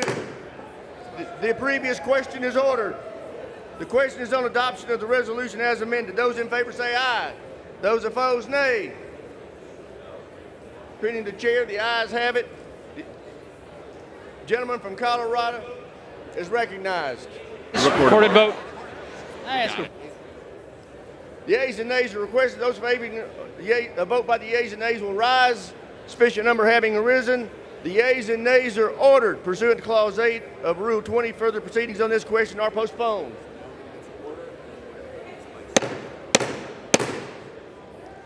Order. Members will remove their conversations from the chamber.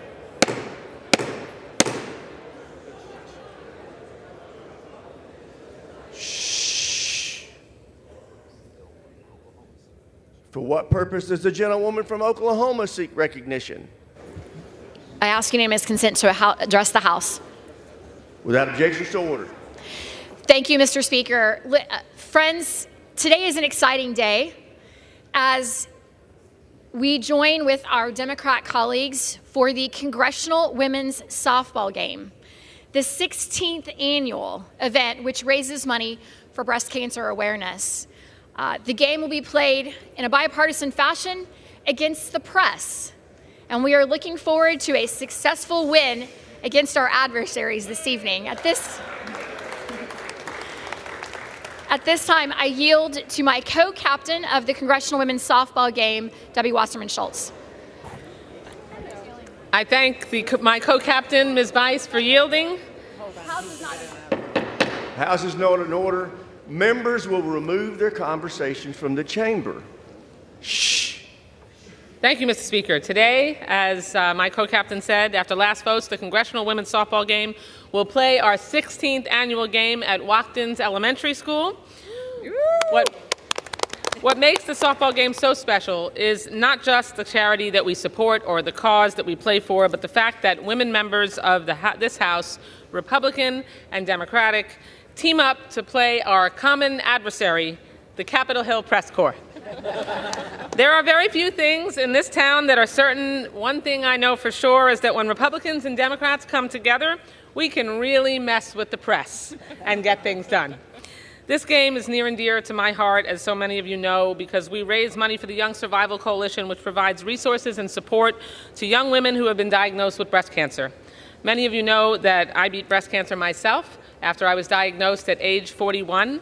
My length of survivorship coincides with the number of years that we have played this game, 16 years, cancer-free.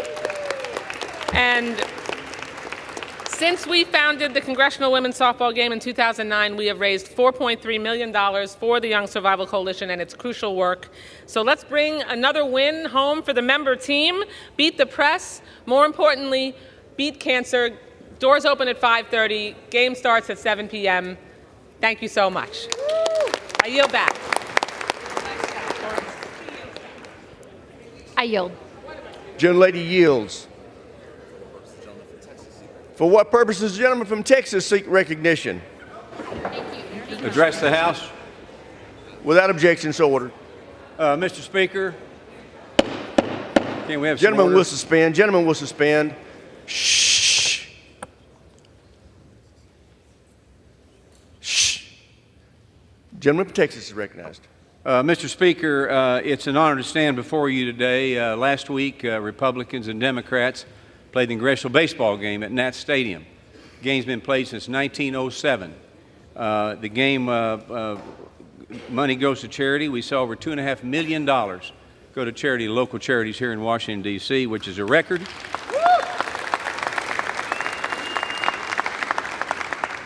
We had almost 30,000 people in attendance paid, which was great.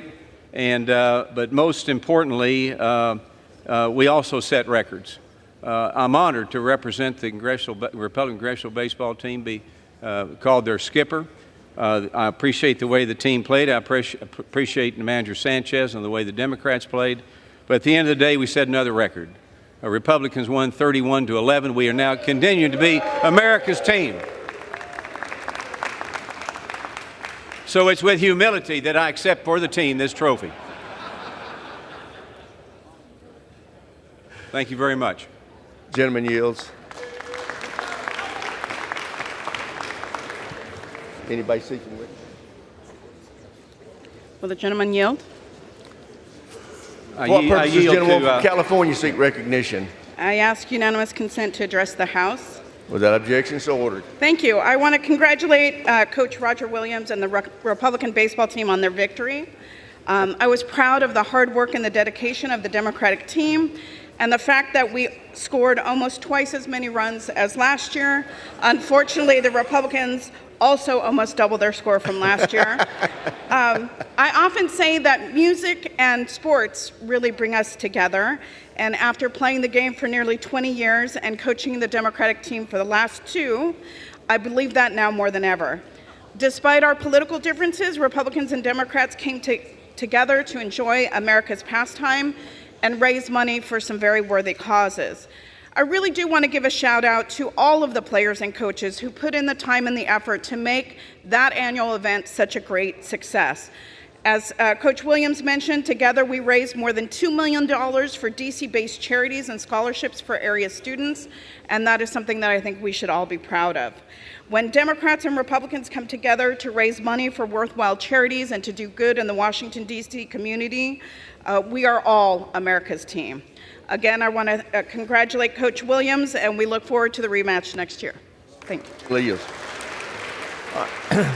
Pursuant to Clause 8 of Rule 20, the unfinished business is the vote on adoption of the Resolution 1316 on which the yeas and nays were ordered. Clerk will report the title to the resolution. House Calendar Number 83, House Resolution 1316. Resolution provided for consideration of the bill H.R. 8774, making appropriations for the Department of Defense for the fiscal year ending September 30th, 2025, and for other purposes. Providing for consideration of the bill H.R. 8771, making appropriations for the Department of State, Foreign Operations, and related programs for the fiscal year ending September 30th, 2025, and for other purposes. And providing for consideration of the bill H.R. 8752, making appropriations for the Department of Homeland Security for the fiscal year ending September 30th, 2025, and for other purposes. Questions on adoption of the resolutions. Members will record their votes by electronic device. This will be a 5-minute vote. All right.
Does any member wish to change his or her vote?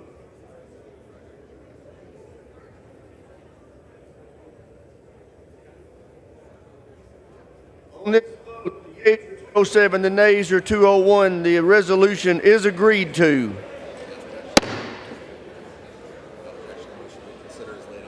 Without objection, the motion to reconsider is laid on the table. Okay.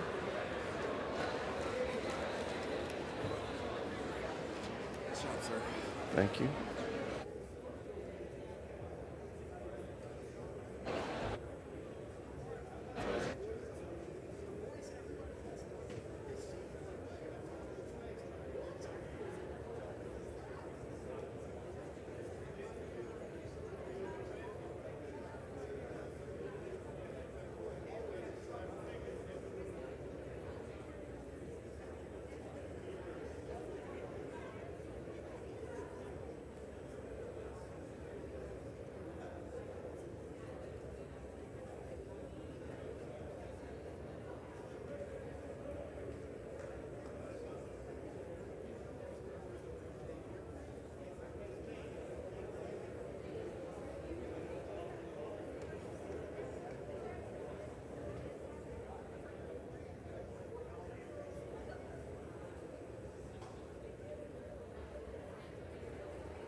For what purpose does the gentleman from Nevada seek recognition?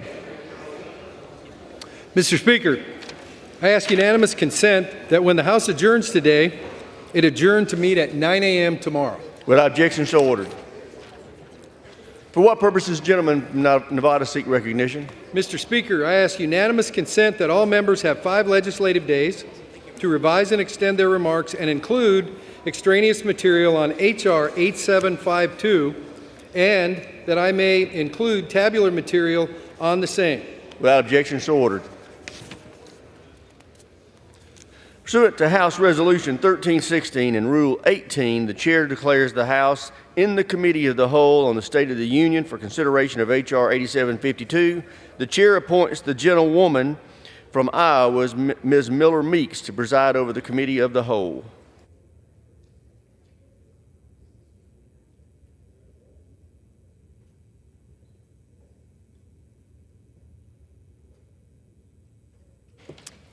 The House is in the Committee of the Whole House on the State of the Union for consideration of H.R. 8752, which the clerk will report by title. A bill making appropriations for the Department of Homeland Security for the fiscal year ending September 30th, 2025, and for other purposes. Pursuant to the rule, the bill is considered read the first time. General debate shall be confined to the bill and shall not exceed 1 hour, equally divided and controlled by the chair and the ranking minority member of the Committee on the Appropriations or their respective designees. The gentleman from Nevada, Mr. Amadei, and the gentlewoman from Illinois, Ms. Underwood, each will control 30 minutes. The chair recognizes the gentleman from Nevada. Thank you, Madam Chair. I yield myself such time as I may consume. I want to begin by thanking the chairman of the full committee, Mr. Cole, for his leadership throughout the fiscal year 2025 process and his support as we continue to take conservative appropriations bills to the floor. I also want to thank the ranking member of the full committee, Mrs. DeLauro, and the ranking member of the subcommittee, Ms. Underwood, who worked with us in good faith on the bill. Despite disagreements on policy as well as the ranking member of the full committee, we would like to basically say thanks for the opportunity to kick off this appropriation season, if you will, and we're looking forward to getting started here. Lastly, I'd like to express my gratitude to the staff on both sides for their tireless efforts. As we all know, without them, this would be a pretty tough thing and a much different thing to do. And with that, Madam Chair, I'm going to reserve the rest of my time. The gentleman reserves. The gentlewoman from Illinois is recognized. Madam Chair, I rise in opposition to the majority's Homeland Security funding bill for 2025. First, I want to start by acknowledging the hard work of those who are serving on the front lines at the Department of Homeland Security. They are making sacrifices every day to protect this country, and I am committed to recognizing that. Many of the policies I push to have included in the bill acknowledge both the challenges and obstacles these men and women face.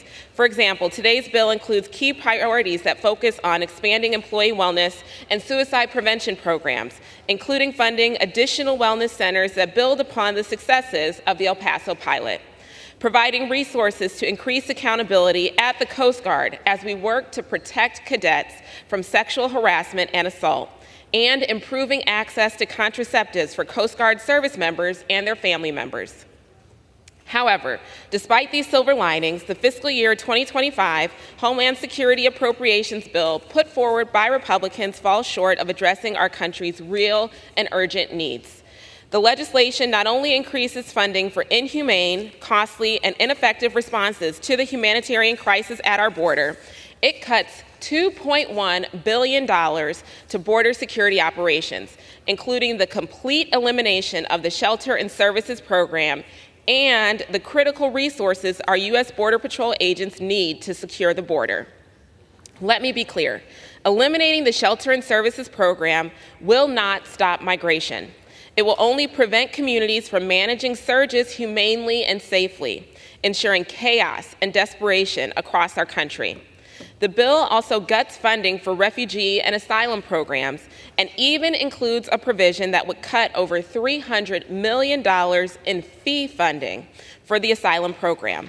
The proposed cuts to the asylum program would only further overwhelm our broken immigration system and ensure that more people are released from DHS custody without legal status. That outcome is not good for anyone. The funding choices made by the majority in this bill will result in more people being released into the interior while they likely wait years for their case to be decided. And the disappointing truth is that this bill doubles down on outdated, ineffective border strategies that ignore reality and will waste billions in taxpayer dollars.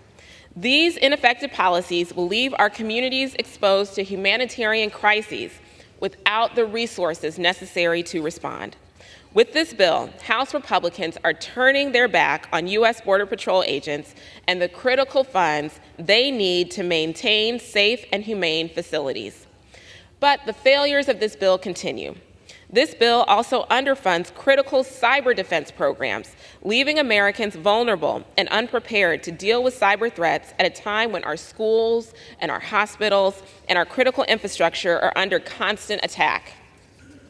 And in the face of threats of terrorism and violent extremism that have been highlighted by both the prior and current administrations, this bill eliminates funding for the Center for Prevention Programs and Partnerships, eliminates funding for the Targeted Violence and Terrorism Prevention Grant Program, cuts funding for the Countering Weapons of Mass Destruction Office, and includes statutory restrictions that would prevent the department from taking the important actions needed to reverse the alarming trends we see on violent extremism and terrorism.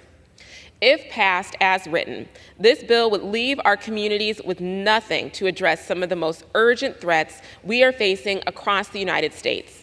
This legislation reflects a missed opportunity to work in a bipartisan manner to prioritize the needs of our nation, responding to existing and emerging threats, and address the concerns Americans have expressed about our immigration system, national security, climate change, and more. The challenges our country faces cannot be understated. We are living in unprecedented times, and the American people are looking for Congress to set aside partisan politics and do the right thing. Unfortunately, this bill misses the mark and ignores our country's most pressing needs. That's why I cannot support it in its current form. And earlier this week, President Biden issued a statement confirming that he would veto this bill if presented with it. We must do better and work collaboratively on a bill that would meet the real and urgent needs of our nation. In its current state, this bill does not do that. I urge my majority colleagues to abandon this partisan theater and work with Democrats to produce a bipartisan bill that puts people over politics and funds the priorities that will keep our country safe, healthy, and prepared to face the challenges with resolve. I urge a no vote on this bill. I reserve the balance of my time. The woman from Illinois reserves. The gentleman from Nevada is recognized. Madam Chair, I continue to reserve. The gentleman from Nevada reserves. The gentlewoman from Illinois is recognized. Madam Chair, I yield 6 minutes to the gentlewoman from Connecticut, the distinguished ranking member of the Appropriations Committee, Ms. Rosa DeLauro. The gentlewoman from Connecticut is recognized.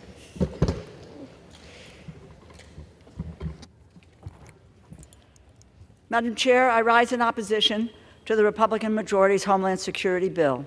First, I wish to thank the subcommittee staff in the majority and minority for their efforts, especially Bob Yocum, Shannon McCulley.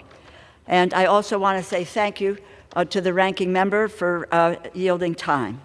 This Homeland Security bill fails to secure the border and instead stokes chaos and disorder, wasting hundreds of millions in taxpayer dollars along the way. The House majority was rejected every serious legislative effort to address and lessen the crisis at the border. They rejected one of the toughest bipartisan border bills in history and that had a viable path to passage, pronouncing it dead without any debate. When the President asked for additional resources to secure the border, my colleagues across the aisle ignored that as well, even after they told us that we had to, quote, take care of our border first before we could provide any funding to Ukraine and our other allies. Well, friends, we provided the necessary funding to our allies, for which I'm very grateful. But we failed our responsibilities to give Border Patrol agents and other law enforcement the resources needed to manage the crisis at the border. to stop our communities from being overwhelmed by a disorderly and outdated immigration system. Democrats were ready to consider the bipartisan solution that had been reached by the United States Senate negotiators. But at the 11th hour, it was the other side of the aisle that insisted that it could no longer support securing our border as part of the national security package. They would not even let us debate the bill. And let me point out what policies the majority rejected and left on the table. One, establishing a border emergency authority to shut down the border when our system gets overwhelmed. Two, ending the widespread releases of recent border crossers by establishing and funding non-custodial government supervision for those eligible to remain, and a rapid consequence system for those who are not. Three, closing loopholes in our asylum system that are exploited by criminal cartels. Four, funding 50,000 detention beds. Five, funding additional agents and officers for Customs and Border Protection, and the list goes on. That bipartisan legislation was supported by the National Border Patrol Council. That's the Border Patrol's agents' own union, the Chamber of Commerce, and the South Texas Alliance of Cities. As far as being serious about solving anything at all, the bill before us is simply a facade. In the midst of a crisis situation at our southern border, the majority's bill cuts border security operations by $2.1 billion. It's a 25% cut from 2024. Are they serious about border security and cut $2.5 billion, $2.1 billion? The bill wastes taxpayer money on impractical border measures and ineffective barriers. This bill withholds the resources needed to manage the border, to process and vet the increased number of people arriving in the United States, and to support border communities and cities who are receiving migrants across the country. Why would we not want to help our border communities and our cities, the very places in our districts confronting this crisis? This is a missed opportunity to support humane pathways and processes for people who require and are legally entitled to refuge in our country. And it is a missed opportunity to reinforce our security, our preparedness, and our response capabilities. The majority's bill weakens our national security with inadequate cyber and infrastructure security investments and by failing to counter extremism. The bill specifically restrains the government's ability to counter disinformation campaigns, which are being used by global adversaries and foreign actors seeking to undermine our elections. And the majority's Homeland Security bill has once again includes dozens of pointless and cruel policy riders that harm women, divide Americans, divide the Congress, and create chaos. We all know that final funding bills will require bipartisan negotiations to make sound investments, but the majority's process is driving Congress toward further chaos, dysfunction, and shutdown threats. I ask that the majority please reconsider the path you are on. And when they do, I look forward to improving this bill so that we can manage our border responsibility and invest in programs that make our country more secure. It is time for the majority to govern. I urge my colleagues to vote no on this bill. I yield back. I reserve the balance of my time. The gentlewoman from Illinois reserves. The gentleman from Nevada is recognized. Thank you, Madam Chair. I reserve. The gentleman from Nevada reserves. The gentlewoman from Illinois is recognized. Madam Chair, I yield 3 minutes to the gentlewoman from Florida, the distinguished ranking member of the Military Construction and Veterans Affairs Subcommittee, Ms. Wasserman Schultz. The gentlewoman from Florida is recognized. I thank the ranking member for yielding, and congratulations on presenting your first bill, your first appropriations bill on the House floor. We're all behind you. I rise in strong opposition to Republicans' fiscal year 25 Homeland Security bill, which neglects the real threats that we face from anti-Semitism, extremism, and domestic terror, and promises to throw our southern border into chaos. After walking away from a robust bipartisan border security deal, all to pander to Donald Trump, the GOP has finally offered up its alternative. And since this is nothing more than a messaging exercise, I want to make sure my constituents get the message. Republicans are slashing resources for border management and immigration processing. They are hanging border communities out to dry by defunding shelter and services. And they neglect the founding mission of the Department of Homeland Security by eliminating terrorism prevention funds. You just can't make this stuff up. This bill also rolls back successful Biden administration policies like family reunification and humanitarian parole. And worse, it doubles down on ultra-MAGA policies like separating children from parents, racial profiling, and inflicts cruel bans on reproductive health care. As a senior member of the Appropriations Committee, I led Democrats in committee demanding full funding for critical programs like nonprofit security grants, which defend our communities against surging anti-Semitism and hate crimes. In the months following October 7th, harassment, vandalism, and assault against Jews increased by over 360%, with nearly 9,000 documented examples across all 50 states. Federal hate crime investigations shot up by 60% since then, and the majority of cases involve threats against Jews, who comprise just 2% of the U.S. population. But every single Republican member voted to waste that money on a useless border wall instead, which Mexico still isn't paying for, by the way, rather than protecting their Jewish constituents. This bill is more concerned with protecting the reputation of extremists who spread anti-Semitic disinformation than it is with protecting the lives of Jewish Americans. That is shameful. We know the result of failing to provide these spaces with the protection they need. Communities of all faiths have been devastated by hateful extremists.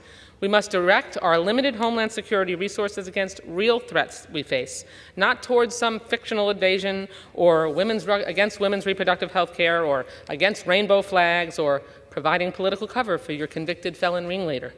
I urge my colleagues to reject these political games and get serious about funding our immigration system and securing our communities against extremist terror. And I yield back the balance of my time. I reserve the balance of my time. The gentlewoman from Illinois reserves. The gentleman from Nevada is recognized. Thank you, Madam Chair. I continue to reserve. The gentleman from Nevada reserves. The gentlewoman from Illinois is recognized. Thank you, Madam Chair. I yield 4 minutes to the gentleman from Hawaii, member of the Appropriations Committee, Mr. Case. The gentleman from Hawaii is recognized. Thank you, Madam Chair. I do rise in opposition to this measure as it is presented to us, and I truly regret that as a member of the subcommittee, I cannot support this bill today, as it does include several bipartisan measures that do deserve our support. Perhaps the best example of this is the $14.2 billion provided to the Coast Guard, an increase of $1.3 billion over the last fiscal year. This funding does reflect the hard-earned recognition of the Coast Guard's unique role and capability in defending American priorities and advancing our engagement in the face of geopolitical competition, especially in the Indo-Pacific. The $60 million proposed by the bill will allow the Coast Guard to base another medium endurance cutter in the Pacific, and the $1.2 million provided for the Coast Guard's Indo-Pacific Workshop Project and other report language and funding provisions for their expanded presence in the Pacific Islands region are encouraging to see, and they do demonstrate that we can work in a bipartisan manner to get things done. But despite some sound decisions here and there and in other parts of the bill, it remains riddled with misguided avoidance and other priorities that I cannot support, and nowhere is this more evidence than in its treatment of the overall subject of immigration in general and securing our border in particular. The Department of Homeland Security, which has been so vilified by many of my colleagues over the last months and years, needs and is entitled to our support to administer existing law. And yet, this bill fails to address the wide range of needs that it is mandated to discharge and to anticipate and set up and advance a realistic discussion of our immigration policy in general and border security in particular. 3 examples. First of all, the bill strips $300 million from the asylum program, gutting the department's ability to address acknowledged and real case log backlog and keep pace with new arrivals at the border. And yet we all know that the reality of the border today is largely related to required, I believe, changes in our immigration and asylum policy, and yet this bill does not allow the Department of Homeland Security to do its job under current law. It also threatens to severely underfund the operations and support account of the U.S. Citizenship and Immigration Service and eliminates funding for the Citizenship and Integration Grant Program that prepares legal immigrants for civic integration. And I'm not sure what we're supposed to take from that deletion. Are we supposed to take that we don't support legal immigration, nor that we don't support civic integration? It also eliminates the Shelter and Services Program, which will withhold the resources needed for American communities around the country working to humanely and safely deal with the challenges of our broken immigration system, the realities of our broken immigration system. None of this is policy. This is not constructive legislation. This is outright antipathy in many cases towards a legal immigration system, and it is messaging, and it does nothing to solve anything. If we think there's a problem, and I believe we all do believe that there's a problem with our immigration system in general and border security in particular, then let's talk about it. Let's try to resolve it on a bipartisan basis, and then let's fund to the policies that we have set. But let's not defund the institutions that are responsible for administering policies that we believe are broken, but it is their responsibility to do so right now.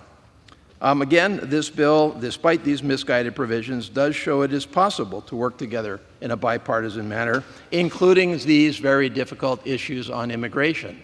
And we should go back to the table and focus on that. And so I do look forward to working with our colleagues to amend the bill to remove these harmful partisan policy riders and focus on providing the critical funding needed by the department. I yield an additional. I reserve. The gentleman from Illinois reserves. The gentleman from Nevada is recognized. Madam Chair, I reserve. The gentleman from Nevada reserves. The gentlewoman from Illinois is recognized. Thank you, Madam Chair. I yield 3 minutes to the gentlewoman from Illinois, Ms. Ramirez. The gentlewoman from Illinois is recognized. Thank you, Ranking Member. I rise in the most strongest opposition to H.R. 8752. As a member of Homeland Security Committee, my level of frustration with the Republicans' Homeland Security budget is really hard to actually overstate. We can all agree that a Homeland Security appropriations bill should protect our communities. It should also extend our national security, and it should do so while fulfilling our commitment to the international community. Yet, the Republican majority's bill doubles down on bad policies and proven failures. There are too many destructive, cruel, draconian policies in this bill to outline in a very limited time, but let me highlight a few of them. $600 million for the construction of a border wall to embolden cartels and endanger our communities, our environment, and sacred lands. $4.1 billion for ICE to detain and traumatize families seeking safety and stability. Defunding USCIS to increase immigration processing backlogs, making it harder to identify possible threats to our communities. That seems hypocritical considering we say that this is about the homeland and protecting our communities.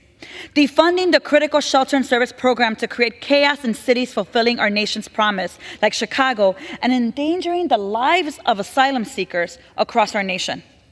Defunding community-based alternatives to detention that are actually creating more cost burden to taxpayers. If your goal is to sow chaos, if your goal is to weaken intergovernmental collaboration, to deconstruct effective policies, to undermine collaboration, to decrease efficiencies, and to destroy families, well then, this is in fact your bill. Folks, don't let overt anti-asylum, anti-immigrant racism masqueraded as fiscal responsibility and protection of the homeland fool you. The legislation does not fund the core responsibilities of the department that protects the homeland, and it doesn't fulfill our commitment to our neighbors, reflecting the best parts of who we say proudly we are as a nation. Colleagues, I urge a vote no.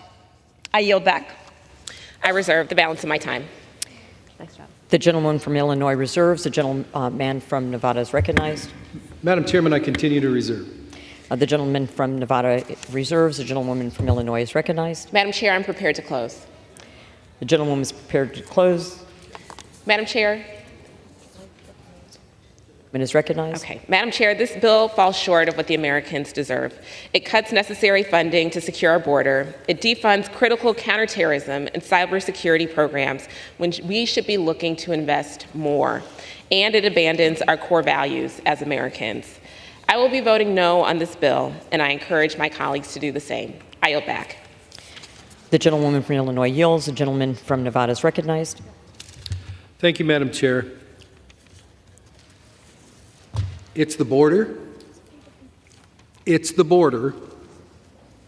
It's the border. We have heard about messaging. We have heard about managing, all that sort of stuff. And it's still, here we are.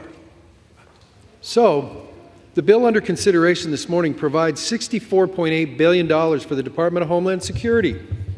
When we hear about turning our backs, that's an increase of $2.9 billion above the fiscal year 24 level. The bill prioritizes investments that make the border, remember it's about the border, more secure, and makes appropriate cuts to policies and programs that, quite frankly, we don't think work. So when we talk about value judgments and stuff like that, if you think the record on the southern border has been a successful thing for immigration, we respectfully disagree. We have heard from the professionals in the field, our Border Patrol agents and CBP officers who are being crushed with dealing with an, dare I say, unprecedented flow of migrants day after day. This bill supports them through real policy change, not just words. Our colleagues across the aisle are content to treat the border crisis as an issue that can be managed. They throw huge sums of money at the problem the failed policies created. It does not work. And you say, well, what do you mean? You have the flow across the border, and now it has become a problem everywhere else in the country. What do school districts do? What do housing people do? What do law enforcement people do? I mean, it's fair to focus on the border, but the impacts are not just, this is just kind of that deal there. So, law enforcement professionals don't want to manage the border. They want to enforce the law. Not the law that we're talking about recently, the law that has been on the books for a long time. Dare I say there are some executive orders that may put the interpretation of the law at issue.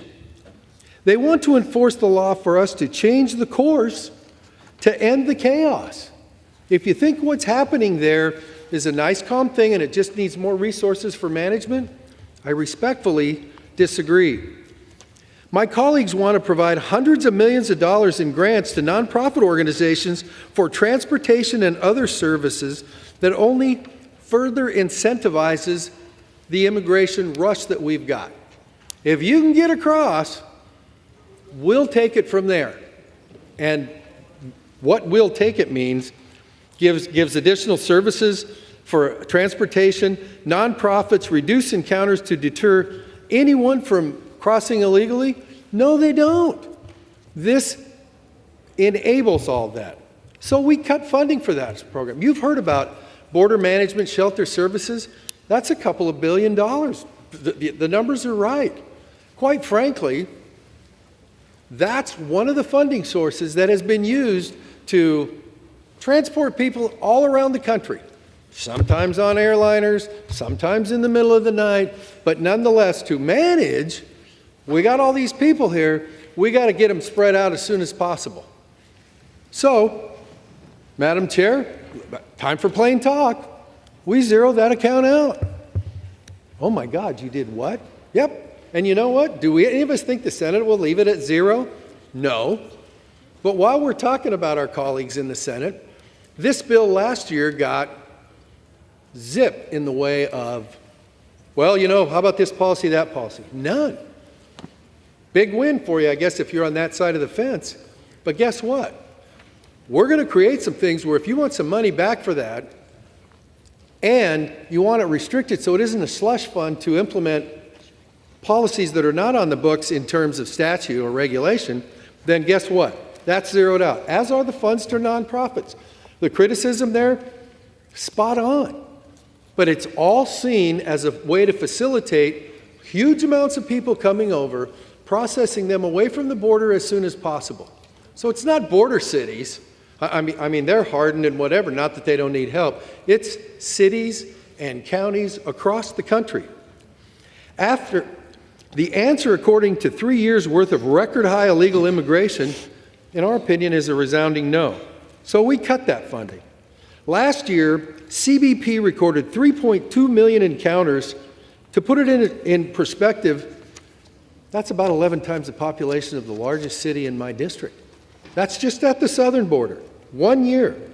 Last year, we funded $1.7 billion for tents to process an unprecedented number of aliens that continue to cross between ports of entry under this administration's open border policies. Has spending billions of taxpayer dollars for processing tents along the southern border just to release aliens into the interior at a rapid pace reduced illegal immigration at all? Quite the contrary. So in this bill, we eliminated that funding. And in the middle of an election year, the administration just announced a proclamation to, quote, shut down the border if encounters between the ports of entry reach a certain level. We've been beyond those levels for a while now. Quite an announcement. I heard somebody earlier speak about, oh, if this is about messaging. Well, I guess in some areas it is absolutely about messaging. And oh, by the way, all of those previous administration policies, shelter in place, stuff like that, that kind of, kept things to a cooperative between two countries and some sort of manageable level. Nope, those are all out the door at the beginning of this. That's why this bill invests in tried and true methods of securing the border that men and women in the field are asking for. More agents, more detention beds, more technology, and, I know this is bad, physical barriers. This bill makes the following border security investment: sustains funding for 22,000 Border Patrol agents, $300 million for border security technology, a record in that area if somebody thinks anybody's turning their back on anybody. That includes autonomous surveillance towers, mobile surveillance platforms, counter-tunnel equipment, and a significant investment in counter-drone capability. $600 million for border wall because we know physical barriers work. And finally, $305 million in non-intrusive inspection equipment and upgrades so that we can detect fentanyl at our ports of entry. That's right, this bill does that. In addition to our efforts at the border, the bill includes funding for critical immigration enforcement efforts, such as $3.1 billion to support 50,000 detention beds for ICE. This is 8,500 more than were funded last year and 16,000 more than this administration asked for. Guess we have a disagreement on how many is enough. $822 million for flights and ground transportation for ICE to execute its statutory authority to remove more than 1.4 million migrants who are still in this country despite having final orders of removal. In case anybody didn't catch that, that's to transport people south, not north, east, and west. $60 million to hire more than 250 new law enforcement officers to investigate transnational criminal activity and keep our communities safe from those who seek to do us harm. Translation, fentanyl. Those folks are here to work that issue, which, last I heard, was invasive, pervasive, and needs more help. The bill also makes critical investments outside the southern border. For TSA, we provide $178 million to speed up computed tomography screening device efforts at the nation's airport. New technology that's available that has been rolled out at some airports, but frankly, the administration had it on a 15-year funding cycle. By the time all of our airports get that, I'm sure there will be new and better technology that will make this obsolete. So what does the bill do? Puts it on a 5-year thing. Get that out to the airports, make the flying public safer, so we double the requested amount to pursue those things. And then we get to China. As we continue to grow in terms of having to meet a challenge of China's military, economic, and political influence in the Indo-Pacific, the U.S. must have a persistent presence in the region. This bill expands Coast Guard operations in the Indo-Pacific with additional capacity and capability to include $335 million for 4 fast response cutters to increase deployments in the region, $60 million for a service life extension to enable the Coast Guard to deploy another medium endurance cutter, $4.2 million for increased operations fund for the Coast Guard to interact and conduct exercises with our allies in the Indo-Pacific so that we're ready to go if we need to because we've practiced with our friends. The bill funds the core responsibilities of the department and protects the homeland. What it doesn't do is fund the failed policies that further contribute to chaos at our southern border. That's how you really support the hardworking men and women of DHS protecting the nation. We need to change course on the border. We sincerely believe that. Interestingly enough, so do many mayors of large cities across the nation, regardless of their political affiliation. We need to change that course, not through gimmicks, but through real policy and funding changes. This bill is a step in the right direction. I urge my colleagues to support the bill, and I yield back, Madam Chair. The gentleman from Nevada yields back. All time for general debate has expired. Pursuant to the rule, the bill shall be considered for amendment under the 5-minute rule. An amendment in the nature of a substitute consisting of the text of the Rules Committee print 118-38, modified by the amendment specified in Section 17 of House Resolution 1316, shall be considered as adopted, and the bill, as amended, shall be considered as an original bill for the purpose of further amendment under the 5-minute rule, and shall be considered as read. All points of order against provisions in the bill as amended are waived.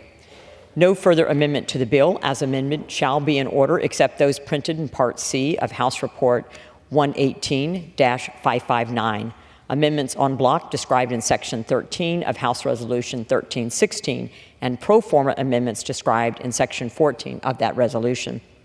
Each further amendment printed in Part C of the report shall be considered only in the order printed in the report, may be offered only by a member designated in the report, shall be considered as read, shall be debatable for the time specified in the report, equally divided and controlled by the proponent and an opponent, shall not be subject to amendment except as provided in Section 14 of House Resolution 1316, and shall not be subject to a demand for division of the question. It shall be in order at any time for the chair of the Committee of the Appropriations or their designee to offer amendments en bloc, consisting of amendments printed in Part C of the report, not earlier disposed of. Amendments en bloc shall be considered as read, shall be debatable for 20 minutes, equally divided and controlled by the chair and ranking minority member of the Committee on Appropriations or their designees, shall not be subject to amendment except as provided in Section 14 of House Resolution 1316, and shall not be subject to a demand for division of the question. During consideration of the bill for amendment, the chair and ranking minority member of the Committee on Appropriations or their respective designees may offer up to 10 pro forma amendments each at any point for the purpose of debate. For what purpose does the gentleman from Nevada seek recognition? Madam Chair, pursuant to House Resolution 1316, I offer amendments en bloc. The clerk will designate the amendments en bloc.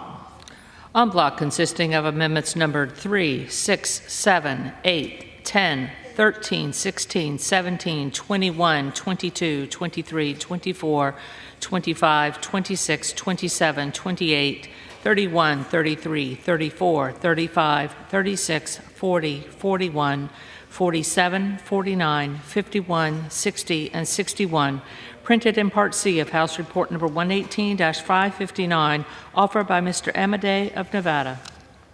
Pursuant to House Resolution 1316, the gentleman from Nevada, Mr. Amadei, and the gentlewoman from Illinois, Ms. Underwood, each will control 10 minutes. The chair recognizes the gentleman from Nevada. Thank you, Madam Chair. The bipartisan en bloc amendment before you is comprised of 28 amendments offered by my colleagues on both sides of the aisle. This en bloc amendment contains proposals that would strengthen the underlying bill. I want to highlight just a few. It would provide additional funding to bolster investigations for exploited children within Secret Service and Homeland Security investigation. It highlights the Coast Guard's ongoing need for assets, infrastructure, and maintenance funding. It emphasizes the importance of non-intrusive inspection equipment for CBP ports of entry to improve detection of fentanyl and other opioids that plague communities across our country. It increases funds for FEMA, grant programs for firefighters and other first responders, and highlights the importance of grants that fund physical security improvements for nonprofit organizations at risk of terrorist attack. Again, I'd like to thank my colleagues for their participation in this process, and I urge members to support this bipartisan en bloc. I reserve the balance of my time. The gentleman from Nevada reserves. The gentlewoman from Illinois is recognized. Thank you, Madam Chair. I rise in support of this amendment. I'd like to thank Chairman Amodei for working with us to include these bipartisan priorities in this amendment. And while I do have some concerns about the extent to which some of these accounts would be cut by these amendments, I trust that we will be able to address those problems before this bill becomes law. I urge my colleagues to support this amendment, and I yield back. The gentlewoman from Illinois yields. The gentleman from Nevada is recognized. Thank you. Madam Chairman, since the chairman of the full committee could not make it for general debate, I ask unanimous consent to insert Mr. Cole's statement into the record. Gentleman's request is recovered by general leave. Thank you. I now recognize my colleague from Missouri, Mrs. Wagner, for 2 minutes. The gentleman from Missouri is recognized. I thank the chairman for yielding the time. I have an amendment, Madam Speaker, on this en bloc, and I rise today in support of my amendment, which would provide a fully offset, fully paid for 67% funding increase for investigations of forced child labor. Madam Speaker, as a direct result of the Biden administration's refusal to properly enforce the law, there is a humanitarian catastrophe underway at our southern border. Since President Biden took office, 10 million illegal migrants have flooded our borders, including 8 million encountered by Border Patrol, 1.7 million gotaways, and some 500,000 unaccompanied children. By law, the Biden administration is required to ensure these unaccompanied minors are protected from human trafficking. Instead, the administration has been essentially giving these children away with zero regard for their safety. It's been exposed that the Biden administration completely lost track of some 85,000 children, ignored countless warnings that these children were being trafficked, and fired employees for speaking out. There are even instances where the administration gave these children to adults without simply checking or vetting if the adult had even abused children or had a relationship with them in the past. Madam Speaker, this level of neglect and callousness is unspeakable, and we must ensure the Department of Homeland Security has the resources necessary to investigate each and every case. I urge my colleagues to support my amendment and the entire en bloc, and I yield back. Madam Chairman, I reserve. The gentleman from Nevada reserves. The gentleman from Nevada has the only time remaining. I reserve. Oh, okay. I yield too then. Thank you. The gentleman yields back. The question is on the amendments en bloc offered by the gentleman from Nevada. Those in favor say aye. Those opposed say no. In the opinion of the chair, the ayes have it. The en bloc amendments are agreed to.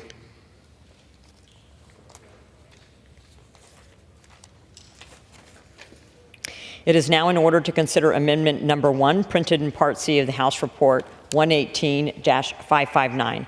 For what purpose does the gentleman from North Dakota seek recognition? Madam Chair, I have an amendment at the desk. The clerk will designate the amendment. Amendment number 1, printed in Part C of House Report number 118-559, offered by Mr. Armstrong of North Dakota. Pursuant to House Resolution 1316, the gentleman from North Dakota, Mr. Armstrong, and a member opposed, each will control 5 minutes. The chair recognizes the gentleman from North Dakota. Madam Speaker, it's pretty hard to get farther away from the southern border than Grand Forks, North Dakota. But in Grand Forks, just like many communities across North Dakota, somebody is dying from fentanyl poisoning, and 100% of those pills are made by the cartels in Mexico. I rise today in support of my amendment number 1 to the fiscal year 2025 Department of Homeland Security appropriations.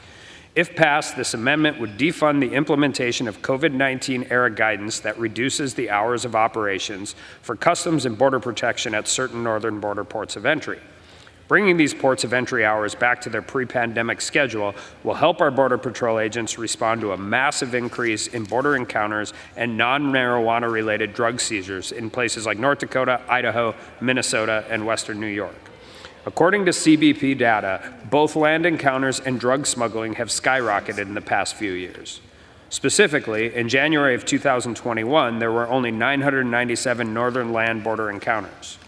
Contrast that with January of 2024, where there were 15,800 encounters. That is a 1,484% increase. And excluding marijuana, drug smuggling has also increased by 1,153% along the borders between fiscal year of 2021 and 2023. Due to the Biden administration's failures to secure our southwest border, our Border Patrol agents at the northern border have had to revert resources and personnel to the southwest border.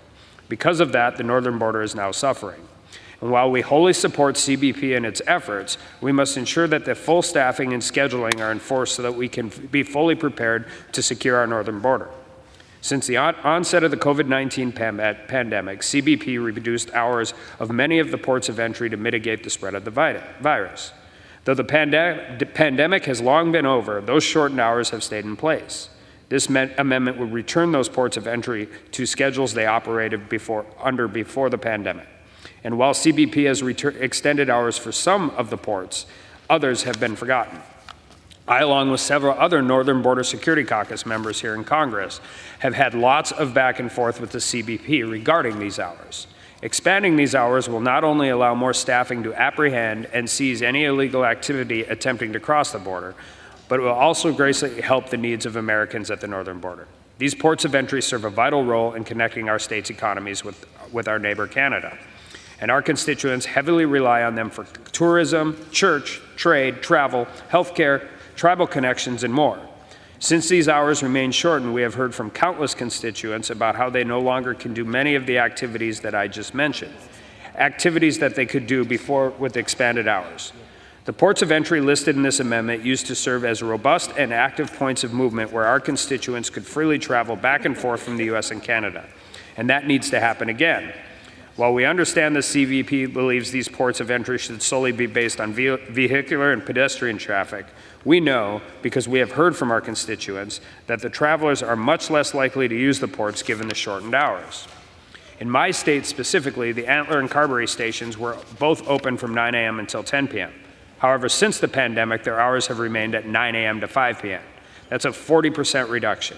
Requiring these ports to close early forces travelers to reroute to other ports with entry with longer hours. Take Ms. Rebecca Davis from Walhalla, North Dakota. During our northern border hearing at the House Judiciary Committee hosted in Grand Forks, she mentioned that what should be a quick trip takes several hours. She highlighted that our small towns, and when I say small towns, I mean really small towns, often get wrapped in the red tape of legal commerce on the border at the same time when we allow the open flow of illegal commerce on the southern border. This truly affects everyone in the ag community, the small towns, and even the small sheriff's departments on the northern border that have to divert resources to do a job that the federal government is supposed to do.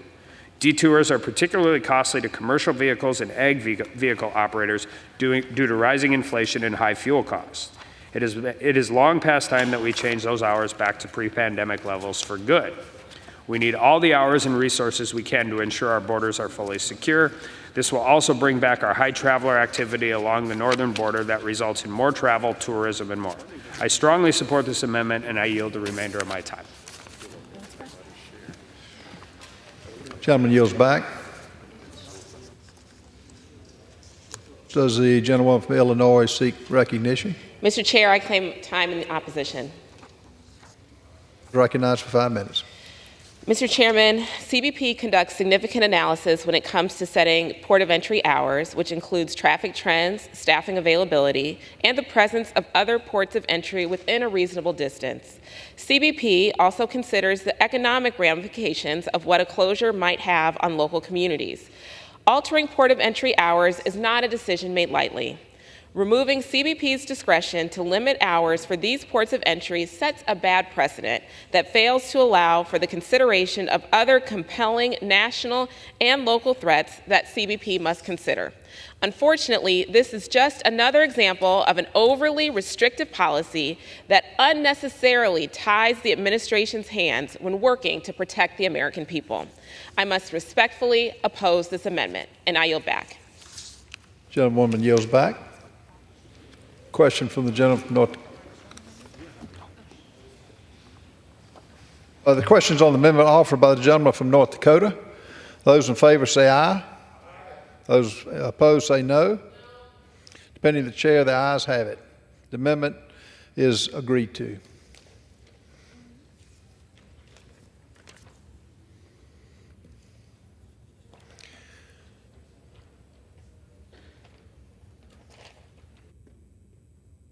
The chair understands that amendment number 2 will not be offered. It is now in order to consider amendment number 4, printed in Part C of House Report 118-559. For what purpose does the gentleman from Arizona seek recognition? I have an amendment at the desk. The clerk will designate the amendment. Amendment number 4, printed in Part C of House Report number 118-559, offered by Mr. Biggs of Arizona. Chair recognizes the gentleman from Arizona. Thank you, Mr. Chairman. Mr. Chairman, many people may not know this, but NBC News recently reported that more than 400 illegal aliens who are affiliates of ISIS were released into the United States under this administration's watch.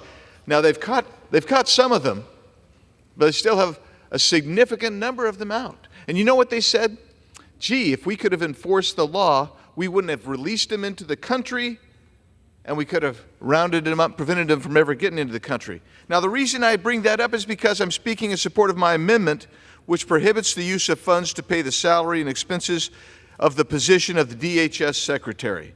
Now, who is the DHS secretary? Who is this individual? It's the person who's been the architect of the open border policy. Well, I think one of my colleagues from Florida recently called it on the floor here just a moment ago. She said it's a fictional invasion. Really? 10 million people in 2.5, 3 years now.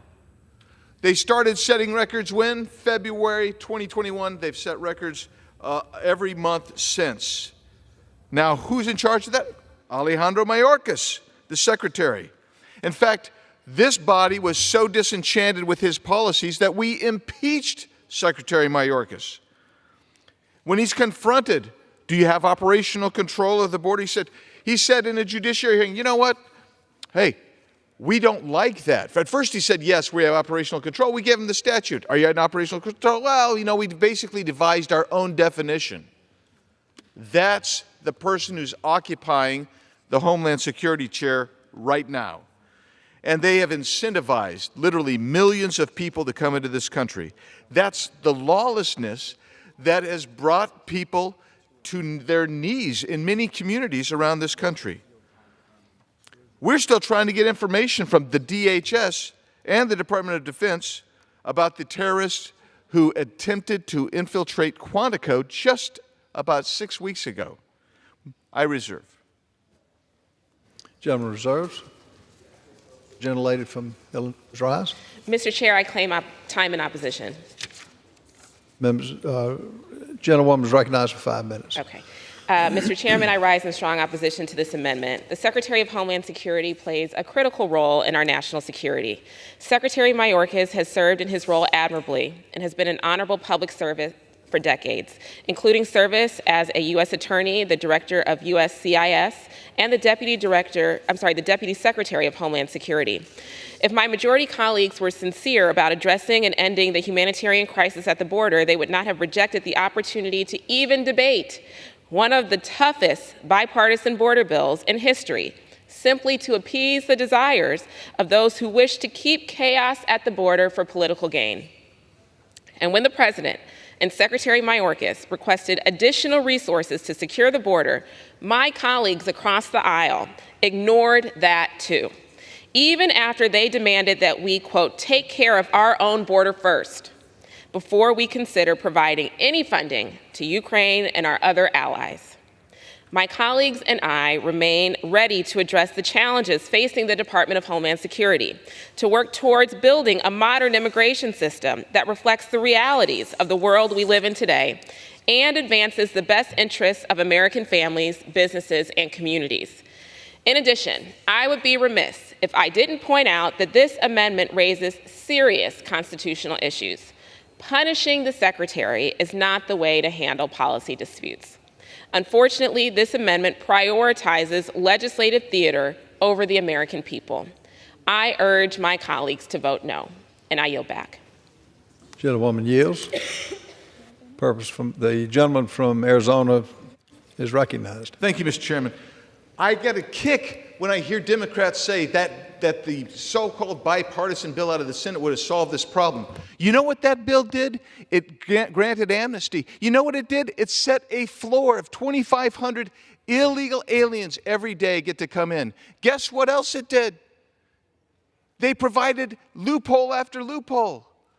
There's no limit on an unaccompanied child. An unaccompanied child, hundreds of thousands have come in. They've misplaced over 100,000 now. Yes, they're just so irresponsible. We heard people talk about an ineffective and outdated policy. You know what worked? That ineffective and outdated policy. You know why? Because it secured the border. We had the most secure border in about, I don't know, our nation's history under President Trump. They came in. President Biden issued 93 EOs. Guess what? You have mass invasion on the border. And what's it called? They called it a useless border wall. You know who voted for that border wall originally? That's right, people like Hillary Clinton. They voted for that border wall. They don't want a border wall. I can take into place. I have on my phone images from the Tucson sector of people dressed in camo bringing drugs across, just interdicted the other day. You know why they were going near the San Miguel Gate, which I've taken you to before? Is because there's no fence. In Arizona, we largely have no fences. Here's the deal. This Homeland Security Secretary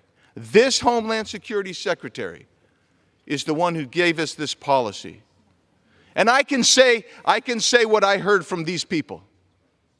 I can say what they've said. They said, and I'm quoting, ineffective, outdated policies. They said these people are legally entitled to refugee status. Under what law?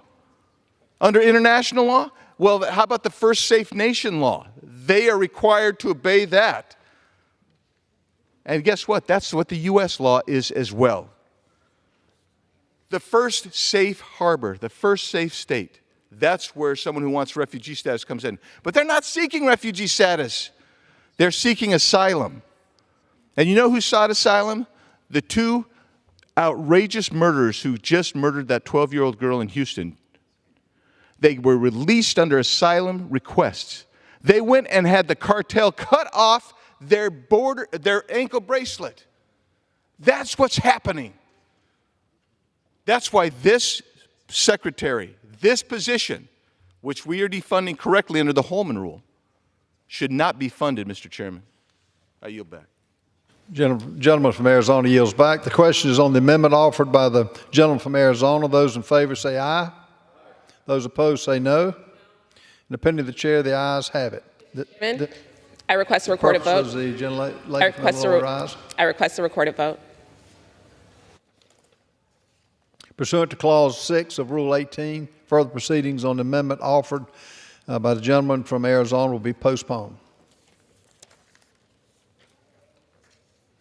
It is now in order to consider amendment number 5, printed in Part C of the House Report 118-559. For what purpose does the gentleman from Arizona seek recognition? Mr. Chairman, I have an amendment at the desk. The clerk will designate the amendment. Amendment number 5, printed in Part C of House Report number 118-559, offered by Mr. Biggs of Arizona. Chair. Pursuant to House Resolution 1316, the gentleman from Arizona, Mr. Biggs, and a member opposed, each will control 5 minutes. The chair recognizes the gentleman from Arizona. Mr. Chairman, I rise in support of my amendment, which prohibits funding from being used to implement the DHS 2022 rule, which allows illegal aliens to receive more government subsidies. Under our immigration law, one ground of inadmissibility for aliens is if they are likely to become a public charge. That's in the statute. That is to say, it means if they're going to be a financial burden to the American people due to the likelihood that they will rely on public subsistence programs, they are inadmissible. However, in 2022, the DHS weakened this rule by excluding a whole host of government benefit programs, including Medicaid. So what does this mean? First, it gives the Biden administration more excuses to allow millions of illegal aliens into the country by doing away with one standard that would legally disqualify many people. Second, it allows the Biden administration to explicitly pay illegal aliens to be in the country with taxpayer dollars, which has always been their plan. Third, it creates a major pull factor or incentive for people who are thinking of crossing the border to actually cross the border illegally. And there is evidence of this. Just talk to the people crossing the border. I go down to the border many times. I take people with me, members of Congress, all the time. And when you ask people, they'll say, I heard the U.S. government was going to pay me to be here. I've actually had people say this. And that they'll take me where I want to go. And why wouldn't they say that? Because it's true. Because it's true. Can someone tell me any policy by this administration that discourages illegal aliens from entering the country? There's not one serious policy which actually deters immigration. This is why we must vote to end this open border DHS rule and stop giving federal dollars to illegal aliens. And I reserve. From Arizona reserves. Gentlelady from Illinois rise. Mr. Chair, I claim time in opposition. Gentlewoman is recognized. Mr. Chair, this is yet another cruel and inhumane attempt by the majority to penalize legal immigrants for accessing health benefits and other government services available to them. The amendment attempts to revert to a Trump-era public charge rule in 2019 that temporarily disrupted a decades-long policy. The Trump-era rule faced several legal challenges, leading to injunctions and halts in its implementation, costing the taxpayers every time the administration attempted to defend it in court. The Biden administration's rule merely restores the historical understanding of a public charge back to what it had been in place for decades. Under the Biden administration rule, we align with decades-long policy that simply requires immigration officials to consider whether a non-citizen will become dependent on cash benefits. This is something I'd imagine American taxpayers would like to know.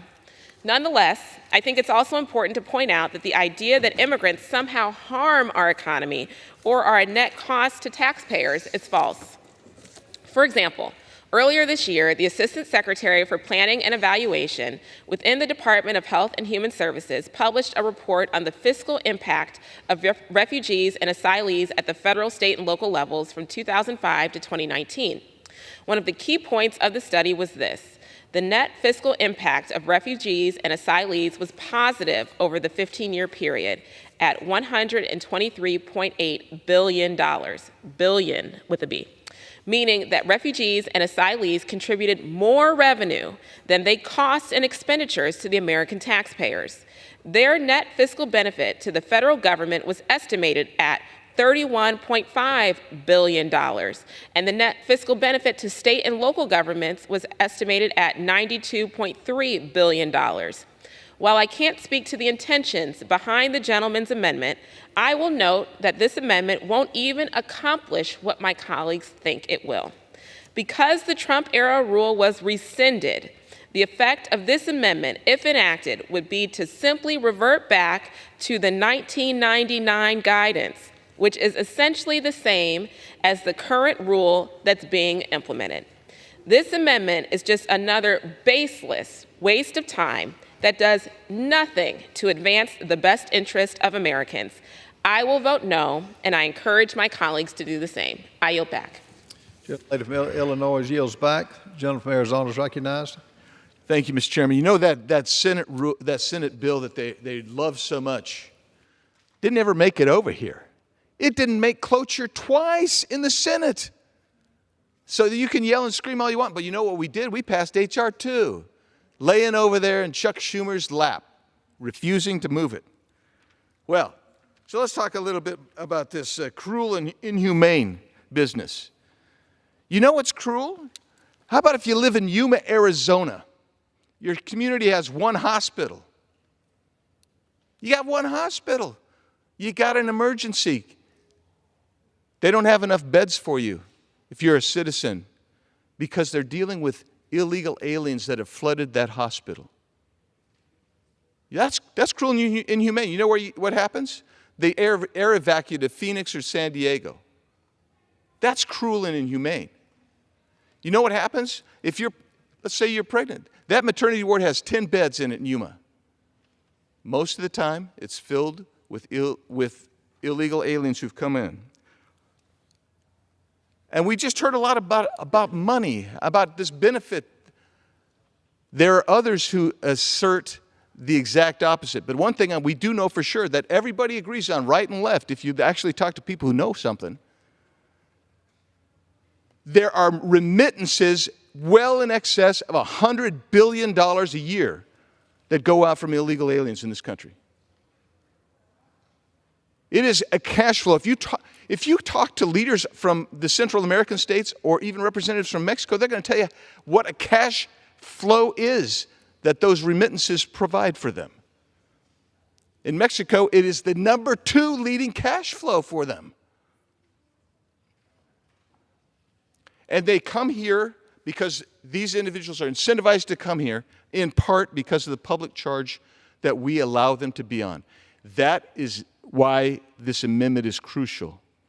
If somebody who's in this country illegally should not be here and receiving benefits, should they receive there are more than 90 social welfare benefits that this country, the federal government, provides. This administration has loosened the number of those benefits that are available to illegal aliens. That should not happen. We have a public charge rule. If you come in legally, you can't get in. But they're wanting to say, well, if you're here illegally, yeah, that's okay.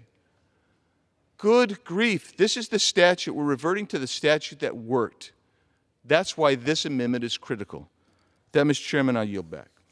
Gentleman from Arizona yields back. The question is on the amendment offered by the gentleman from Arizona. Those in favor say aye. Those opposed, no. In the opinion of the chair, the ayes have it. The amendment is not agreed to.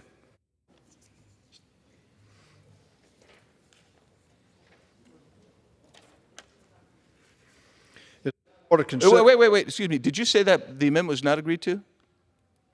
Is agreed to. Is agreed. That's what I thought I heard you say.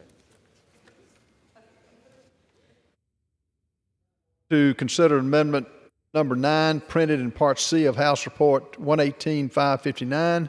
What purposes does the gentleman from Florida seek recognition? Thank you, Mr. Speaker. I have an amendment at the desk. The clerk will designate the amendment. Amendment number 9, printed in Part C of House Report number 118-559, offered by Mrs. Kamek of Florida. Pursuant to House Resolution 1316, the gentlewoman from Florida, Ms. Kamek, and a member opposed, each will control 5 minutes. The chair recognizes the gentlewoman from Florida. Thank you, Mr. Speaker. I rise today in support of my amendment, which would restrict funds at the Department of Homeland Security from being used to finalize any rule or regulation that has an annual effect on the economy of $100 million or more. Some might know this language commonly as REINs, regulations from the executive in need of scrutiny. It is no secret that the regulatory agencies today are out of control. Under the Biden administration, we have seen hundreds of billions, with a B, of dollars in regulatory costs fall on the shoulders of average Americans without any input from their elected representatives in Congress. My amendment seeks to restore congressional oversight and the people's voice over these regulations by requiring that any major rule proposed by these agencies must be approved by Congress, aka the People's House, before they go into effect. By including my amendment in this bill, we restore Congress's Article I authorities by bringing significant regulatory decisions back to the body that is closest to the will of the people. We will no longer allow unelected, nameless, faceless bureaucrats to impose regulatory costs behind closed doors, but rather commit ourselves to open, transparent governance. We have already seen the Biden administration's outrageous border crisis, having allowed more illegal immigrants into the country than the population of 43 U.S. states. Nearly 1,400 pounds of deadly fentanyl has been seized at the border in just a single month, and 367 known suspected terrorists on the International Terrorist Watch List have crossed the border under the Biden administration. This administration has waged war against the immigration system of the United States, and the results speak for themselves. It's a total failure. This common sense amendment is a core part of our mission to reintroduce government's accountability and to restore the elected representatives' voice in the process. By requiring congressional approval for major regulations, this amendment forces a thorough examination of the potential costs and benefits of proposed rules. This scrutiny is to prevent regulatory overreach, ensuring that regulations are grounded in sound science, economic reasoning, and the overall well-being of the American people, regardless of political affiliation. Oftentimes, these regulations serve as a mechanism for agencies to sidestep congressional authority in crucial policy decisions. As the core legislative body, it is crucial for us to reaffirm our constitutional role and prevent any unwarranted expansion of regulatory powers. All in all, my amendment restores the people's voice in these significant federal agency decisions that impact our everyday lives. Our nation needs major regulatory reform, and incorporating our amendment is a crucial step forward to a more transparent and accountable government for all Americans.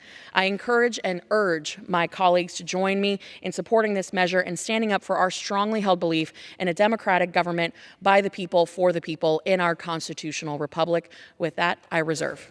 Congresswoman from Florida reserves. What purpose does the Congresswoman from Illinois rise? I claim time in opposition. The gentlewoman is recognized. Thank you, Mr. Chair. The Department of Homeland Security does not engage in rulemaking behind closed doors. There is a rulemaking process that involves the public. In fact, it was established by Congress, and it's existed for decades. The amendment would prohibit DHS and its agencies from issuing major rules that are needed in order to implement and carry out laws enacted by Congress. Unfortunately, this is just another example of a bad policy rider aimed at unnecessarily tying the administration's hands. I oppose this amendment, and I urge my colleagues to do the same. I yield back. The Congresswoman from Illinois yields back. The chair recognizes the Congresswoman from Florida. May I inquire to the remaining time I have? Gentlelady has 2 minutes remaining. Wonderful.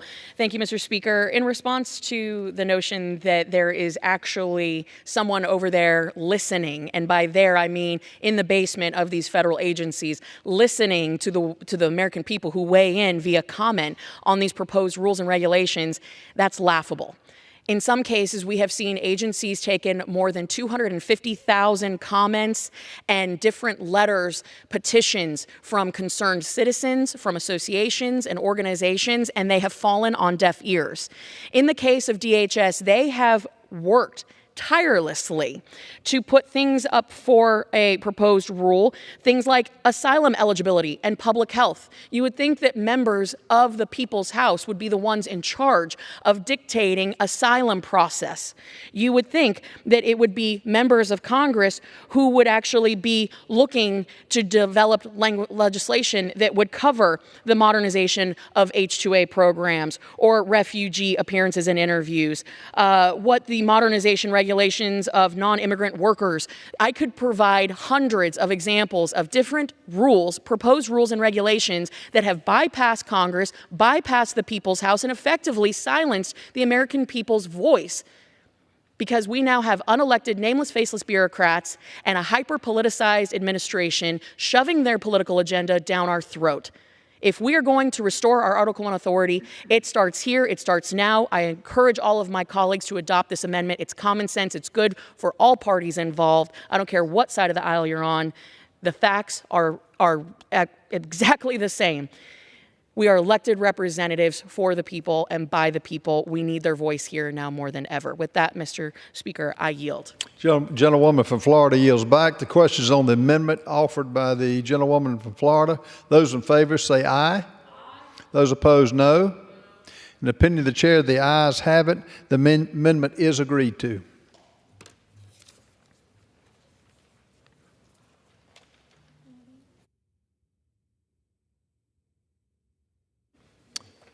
What purpose does the gentleman from Pennsylvania seek recognition. Mr. Chair, I rise as a designee of the gentleman from Oklahoma, Mr. Cole. Chair, gentleman is recognized. I for move 5 to strike. minutes. I strike the last word. So the gentleman from North Dakota was here and talking about what was happening at his state. I would just suggest for our colleagues to please take a look at the aftermath of what having open borders is doing to our country. So when we look at the significance of not watching our borders, not guarding our borders, not paying attention to our borders, and totally ignoring the fact that these things really exist, as opposed to, no, move on, there's nothing to see here. Now, this legislation provides an increase in funding for the Customs and Border Patrol, which will allow them to more effectively do their job. This bill addresses the concerns of the often overlooked northern border. Now, a lot of people say, I don't know why you're concerned about the northern border. I said, well, here's a little insight, and it's 5,525 miles. It's the longest border between two countries in the world. It is virtually unwatched. That is not the fault of the border control people. They are overworked, underpaid, and very much underappreciated. In fiscal year 2022, U.S. Border Patrol agents had 2,238 encounters at the northern border. In fiscal year 2023, that number more than quadrupled to 10,021 encounters. And through the first 7 months of fiscal year 2024, they have already encountered 9,460 individuals. And as the southern months continue, that number will continue to skyrocket. And so if you can understand that statement, coming in the northern border during winter is not a good idea. The weather itself is the biggest inhibitor of that. However, it's very porous, it's very open, it's very unwatched, and it's very concerning. It should be to the American people. The amazement I have, and this is not about Republicans versus Democrats, this is people coming to represent their district and their part of this incredible country. This is not a Republican issue. This is not a Democrat issue. This is an issue about who is it that enforces these laws that are already on the book. Why in the world, when we go home, I hear all the time, you guys better do something about what's happening at the borders.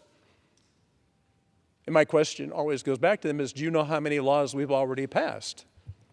And they said, no, I have no idea. I said, well, it's the enforcement of the laws that have been passed through the legislature that are going unwatched right now. We can continue down this road to say, move on, there's nothing to see here, there's nothing going on, there's really not a problem at the southern border, there's really not a problem at the northern borders. In the meantime, the recipients of these illegals are the states that they end up in. When you hear about what our citizens are being denied because of taxpayer dollars being spent on a group of, while we welcome the world to come to America, if your first act upon entering America is to break one of her laws, that's not a good way to start. When we look at what the appropriations is doing, all we're asking for and all we're looking for is funding to protect our own borders. It is incredible to me that we have to have debate over what's actually taking place. One side says, listen, we have a lot of concerns about this. The other side says, I don't know what you're concerned about. The problem doesn't exist. It does exist. It's real. The effect on America is long-lasting. The invasion, if these folks, and I don't know what the number is, I've heard 10,000, 11,000, 12,000. Most people say, I don't know how many there is, but there's quite a few. The aftermath is the key. When we were in North Dakota, we listened to two sheriffs who were exhausted because they don't have enough people to watch what's going on in their state. It's 24 hours a day, 7 days a week. They're concerned about what's happening. Now, who is the problem? Where is the problem? How do we fix the problem? Well, we use taxpayer money virtually everywhere to protect our country. That's the first obligation of the federal government, to protect the homeland. But if you don't admit, if you don't acknowledge that it's taking place, then you can't fix it. The idea is if you're going to invest taxpayer dollars, give them a return on that investment. Make sure that we're protecting our very own people first. And I am very welcome to people coming to this country. That's how my family got here. But they came in the right way, and they participated. we have an incredible dilemma going on right now, and I want people to think about this. 5,525 miles of border that's virtually unprotected.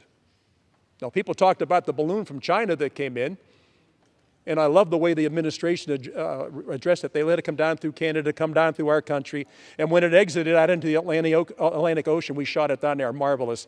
That's too late. Anyways, I want to thank the gentleman from Nevada for allowing me to speak on this. I would hope that our colleagues on both sides of the aisle acknowledge what's happening and understand that our first oath of office is to protect the homeland. Thank you, and I yield back.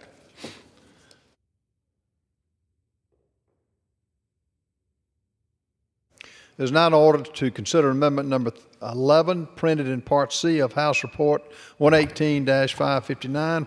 What purposes does the gentleman from Georgia seek recognition? Mr. Chair, I have an amendment at the desk. The clerk will designate the amendment. Amendment number 11, printed in Part C of House Report number 118-559, offered by Mr. Clyde of Georgia. Pursuant to House Resolution 1316, the gentleman from Georgia, Mr. Clyde, and a member opposed, each will control 5 minutes. The chair recognizes the gentleman from Georgia. Thank you, Mr. Chair.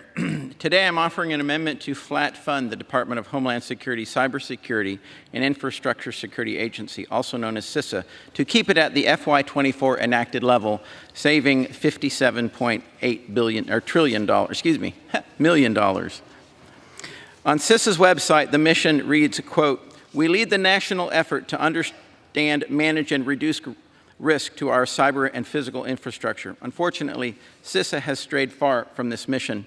2 years ago, CISA was part of the infamous Disinformation Governance Board, which was established at the Department of Homeland Security to censor Americans' free speech. While the so-called Disinformation Governance Board was rightfully disbanded a few months later after enormous public outcry, many will be shocked to learn that CISA has not stopped monitoring and censoring Americans' free speech. According to a 2022 news report, CISA drafted plans to target, quote, "inaccurate information" on a wide range of topics, including the origins of COVID-19, the efficacy of the COVID-19 vaccine, racial justice, the U.S. withdrawal from Afghanistan, and the nature of U.S. support to Ukraine. Also, business records released by Twitter suggest that CISA distorted its mission from protecting the nation's critical cyber and physical infrastructure into controlling what Americans can say and what speech is acceptable online. This is terrible. Americans' First Amendment should not be regulated or controlled through government by proxy censorship. CISA was first created before my arrival in Congress with bipartisan support. Under the Trump administration, CISA focused on foreign disinformation and countering foreign influence. Unfortunately, since the current administration took office, CISA has aggressively shifted beyond the original mandate of countering foreign threats. In January of 2021, CISA officials renamed the Countering Foreign Intelligence Task Force, one of the key bodies of countering disinformation founded during the Trump administration, to the, quote, "mis, dis, and malinformation team." They took the word foreign out of the title. Last summer, the Select Subcommittee on the Weaponization of the Federal Government released a report titled, quote, "The Weaponization of CISA, How a Cybersecurity Agency Colluded with Big Tech and Disinformation Partners to Censor America." Several disturbing details about CISA were released in this report, including that CISA is, quote, "working with federal partners to mature a whole-of-government approach to curb alleged misinformation and disinformation, and that CISA wanted to use the same taxpayer-funded nonprofits as its mouthpiece to, quote, "avoid the appearance of government propaganda." This is simply censorship by proxy. And, last week I had a conversation with the director of CISA, and she told me that this report by the Subcommittee of Weaponization is full of inaccuracies. Basically, it's not worth the paper it's written on. I strongly disagree. I think our Weaponization Committee has done a phenomenal job. CISA needs to return to its original mission of strengthening and protecting our national cybersecurity and infrastructure, not censoring Americans' free speech. CISA's bloated budget and the agency's increased weaponization mission to police free speech has gone on simultaneously. There's a clear connection.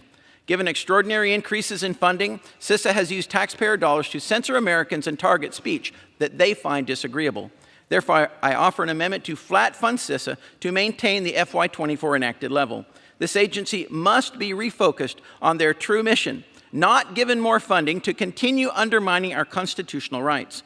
The only thing that gets agencies' attention in Washington, D.C. is funding.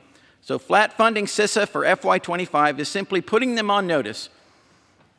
I would say a shot across the bow would be the Navy way of saying it, to get their attention and cease the weaponization of this agency.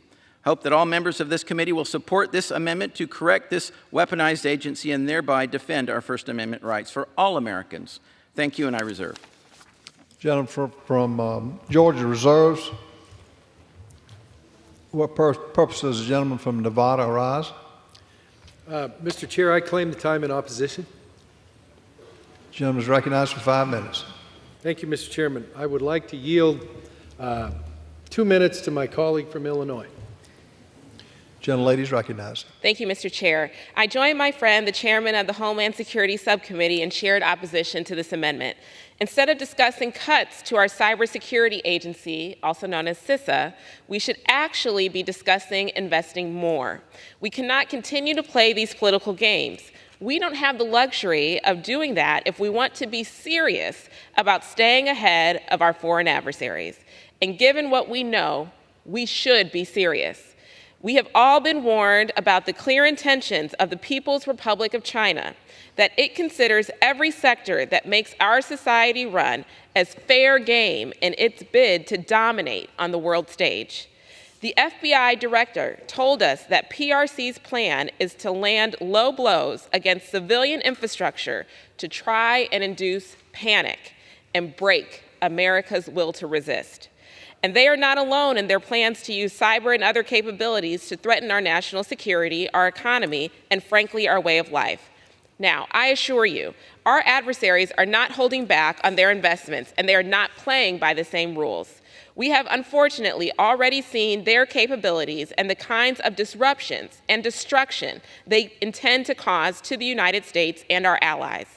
It is really unspeakable that we are having a debate right now about cutting our premier cyber defense capabilities. Now is not the time to reduce our ability to defend our nation's cybersecurity posture. We should be investing in it. I oppose this amendment and urge my colleagues to do the same. I yield back the balance of my time. Gentlelady yields back. I reserve, Mr. Chairman. Gentleman from Nevada reserves. Georgia is now recognized. Mr. Chairman, how much time do I have remaining? 1 minute. All right, thank you. Well, first I'd like to commend the chairman here of our Appropriations Subcommittee. On sections 544 and 545 of this bill, I think it's critically important to prohibit the funding to classify or facilitate the classification of any communications by a United States person as mis, dis, or malinformation. But I think, though we put the policy in the bill, it's the funding that gets agencies' attention, as I have mentioned before.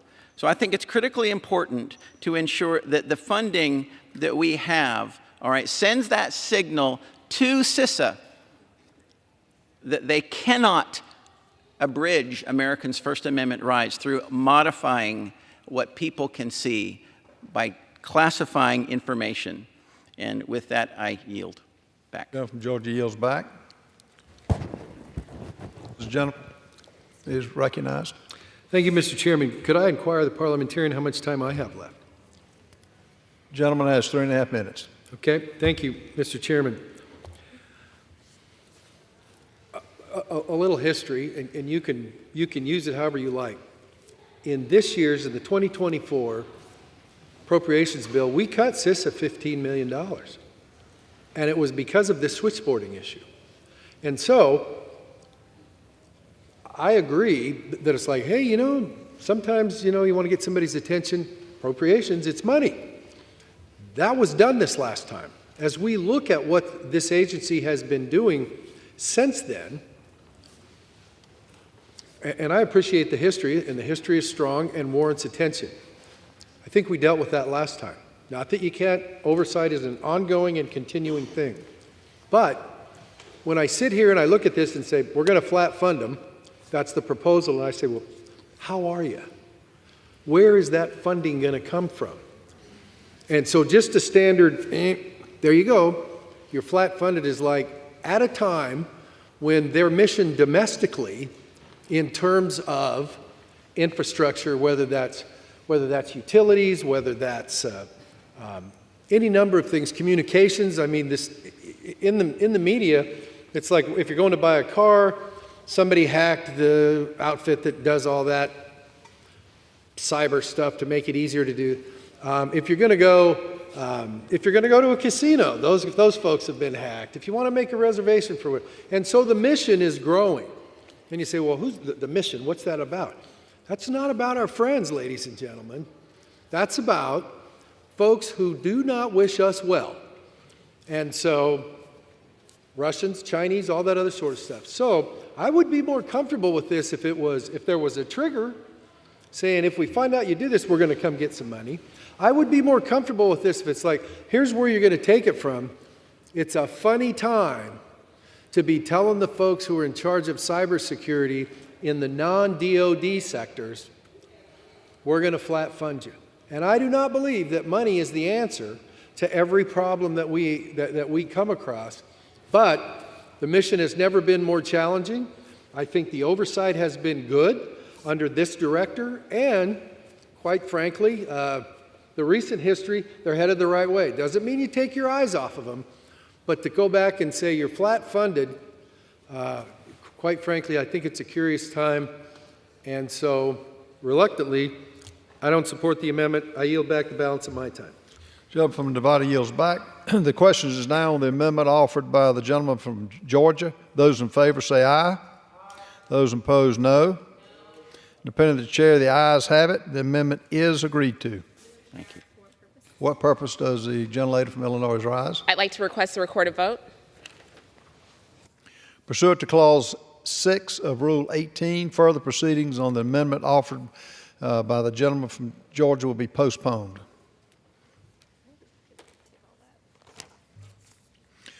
It is now in order to consider amendment number 12, printed in Part C of House Report 118-559. What purpose does the gentleman from Iowa seek recognition? Mr. Speaker, I have an amendment at the desk. Clerk will designate the amendment. Amendment number 12, printed at Part C of House Report number 118-559, offered by Mr. Finstra of Iowa. Pursuant to House Resolution 1316, the gentleman from Iowa, Mr. Feenstra, and a member opposed, each will control 5 minutes. The chair now recognizes the gentleman from Iowa. Thank you, Mr. Speaker. I rise today in support of my amendment to the Homeland Security Appropriations Bill. President Biden has overseen the worst border crisis in our nation's history. Since the beginning of this administration, nearly 8 million illegal immigrants have crossed over our southern border, with 2 million evading capture from Border Patrol. Even known terrorists and drugs have come through this wide open border. But this didn't happen by accident. The administration's policies have created this crisis by failing to enforce our laws, not holding drug traffickers accountable for their crimes, and not finishing the wall. This amendment exposes this administration's refusal to build the wall and secure our border. It directs the Department of Homeland Security to use the money confiscated from the drug cartels to build the border wall and protect our communities. The cartels do not deserve to keep a single penny of their money they've made smuggling deadly drugs that are coming into our communities. They should deserve jail time for their crimes. I urge my colleagues to support my amendment because the American people deserve secure borders and safe communities. Thank you, and I reserve the balance of my time. Gentleman from Iowa reserves. What purpose does the gentlelady from Illinois rise? I claim time in opposition. Chair recognizes the chairwoman from Illinois. Thank you, Mr. Chairman. We don't even need to discuss the reasons why wasting funds on additional miles of wall is a bad idea. The amendment does nothing but make an ill attempt to invest in an ineffective and costly response to the challenges we are facing at the border. Furthermore, it also calls on the DHS Secretary to take an action regarding the use of funds that Congress has already determined he does not control. While CBP is the primary agency responsible for the seizure of these assets at the border, the proceeds typically go into the Treasury Forfeiture Fund, which is managed by the Treasury Department. The allowable uses of these funds are defined in law, and there is an established process for which the Secretary of Homeland Security can make requests to the Treasury Secretary for a portion of these funds. A significant portion of the proceeds are necessary for the agencies responsible for storing and maintaining seized and forfeited assets and a series of other mandatory requirements, requiring that all of the funds seized at the southern border be used for an ineffective, outdated border wall would create a problem with the execution of the fund, causing it to quickly become insolvent. I oppose this amendment, and I urge my colleagues to do the same. I yield back. The gentlelady yields back. The gentleman from Iowa is recognized. I am prepared to close. The gentleman's recognized. Thank you, Mr. Speaker. This amendment is not controversial. It's actually very common sense.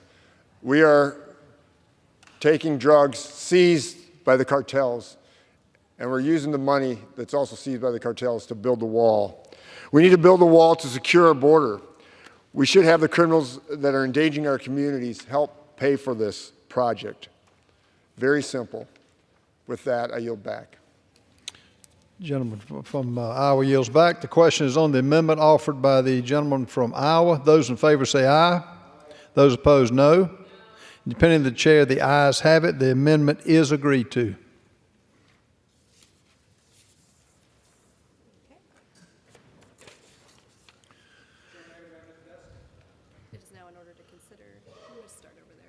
It is now in order to consider amendment number 14, printed in Part C of House Report 118-559. For what purpose does the gentleman from California seek recognition? Thank you. I have an amendment at the desk. The clerk will designate the amendment. Amendment number 14, printed in Part C of House Report number 118-559, offered by Mr. Robert Garcia of California. Pursuant to House Resolution 1316, the gentleman from California, Mr. Garcia, and a member opposed, each will control 5 minutes. The chair recognizes the gentleman from California. Thank you, Mr. Chairman. Now, I rise today to defund Donald Trump's ineffective and harmful border wall and to restore the critical funding which actually helps immigrants in our country. Now, this is also very personal to me. I immigrated to this country as a small child, and I love our country for all it has provided me and my family. Now, the day I raised my right hand and swore an oath to become a citizen was the proudest day of my life. We know that immigrants love this country. In fact, some of the most patriotic people in this country are immigrants. And we know that immigrants make our communities stronger and safer.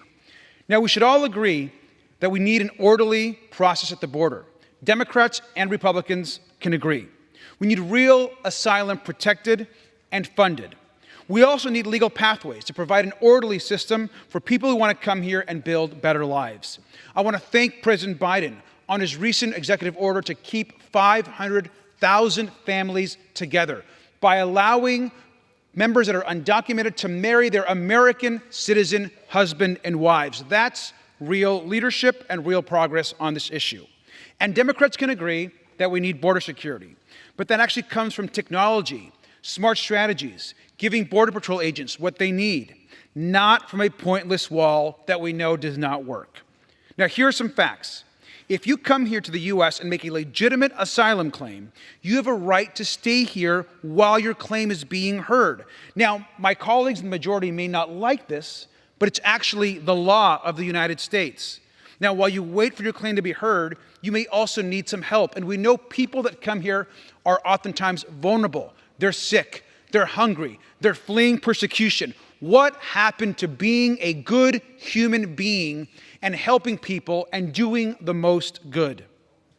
Communities and nonprofits that provide shelter and aid are key partners to border security, and they let our border agencies focus on actually keeping us safe. Now, Republicans want to defund local governments and nonprofits. This bill ignores even what the gospel teaches us. It ignores that our brothers and sisters who are tired, poor, hungry, and sick should not be left behind, but helped and given some type of love and support. Now, if this Republican bill were to become law, it would cause chaos and suffering in border communities and interior cities across our nation. Before coming to Congress, I was the mayor of Long Beach for 8 years. We actually sheltered over 1,500 migrant children in our convention center, and I know firsthand how important it is for local organizations and local cities to get support. I'm offering this amendment to restore $700 million in funding to local governments and nonprofit organizations by eliminating the unnecessary border wall and deportation funding increases. Wasn't Mexico supposed to pay for the wall? Isn't that what the former president kept claiming? Yet it keeps being repeated by the majority. They want to continue to fund something that doesn't work and was supposed to be paid for by Mexico. Instead, we should be investing in organizations like the Catholic Charities, the Salvation Army, and the United Way. So please don't defund Catholic Charities, don't defund our cities, and vote for my amendment, and I reserve the time. The congressman from California reserves. For what purpose does the congressman from Nevada rise? Thank you, Mr. Chair. I claim time in opposition. Agreed to for 5 minutes. The Shelter Services Program is a failed program. It does nothing but facilitate the administration's self-created policy crisis on our border. It's interesting to hear the discussions in terms of, now that they're here, we should do something, and skip over the whole issue of what's happened in the last 36 months. It's undeniable that the numbers are significantly larger. And once you're here, then it's like, well, we got to focus on what we do. And so when you look at shelter services, we're renting tents. Oh, by the way, it's a single vendor. It's not even put out for bid. Over a billion something a year just for tents. And so while it's nice to talk about we should be good stewards of whoever happens to show up, to ignore the how did they come to be here in such massive numbers in the last 36 months, to me, it is a bit, and you can fill in the blank. What began as a $30 million effort has ballooned to a $650 million grab bag for non-governmental organizations to swiftly resettle migrants across the border illegally into our country. Even large city Democrat mayors are screaming, we can't sustain this. We should not be spending money on programs that incentivize illegal immigration. This amendment would directly undercut border security by reducing funds for the border wall construction by $600 million. The men and women in the field have told us walls work, and it's time for my colleagues on the other side of the aisle to accept that fact. This amendment would also cut immigration enforcement efforts by $100 million. Somebody earlier said, hey, we're turning our backs on Border Patrol. Really? $100 million is a pretty good look at somebody's back. That significantly reduces our ability to remove these migrants that either no longer have a legal basis to remain in the country. Remember the backlog that requires over $1 million to get folks who have failed the test for claiming asylum. And, by the way, there are those who pose a risk. And so I won't repeat what other people have and will talk about. Instead of allowing this administration to continue to positively manage the unmitigated flow of migrants entering our country without consequence, this bill proposes funding and policies that address the crisis by empowering federal agents and officers to do their job and not spend money on folks that enable a political agenda of this administration. I reserve. The Congressman Nevada reserves. The chair recognizes the gentleman from California. Thank you, Mr. Chair. I would like to yield the rest of my time to the gentleman from Illinois. Lady is recognized. I rise in support of the amendment. The Shelter and Services Program is incredibly important to communities across the country, including mine, Illinois' 14th District. We all must realize that the flow of migration doesn't just impact communities at the border. It can be felt across the country, including in my home state of Illinois. Eliminating the Shelter and Service Program will not stop migration. This funding provides states, cities, and nonprofits with the resources they need to provide temporary aid to new migrant arrivals. As people come to our country legally seeking a better life, we cannot ignore their humanitarian needs. Last year, we were successful in providing $650 million for the Shelter and Services Program, but we know the needs of our communities go far beyond what we provided last year, and even what this amendment provides. However, I am grateful for the gentleman's amendment because it's an important starting point and it provides a strong foundation for future discussions. It's no secret that we need to overhaul our immigration system and that there appears to be bipartisan agreement on that. But until then, we must provide our communities with the resources they need to manage the surge now. Reducing funding for a ridiculous border wall and ICE transportation funding to pay for this program makes sense. We need to move away from expensive, ineffective, and outdated solutions that do not address the migration challenges we are experiencing today.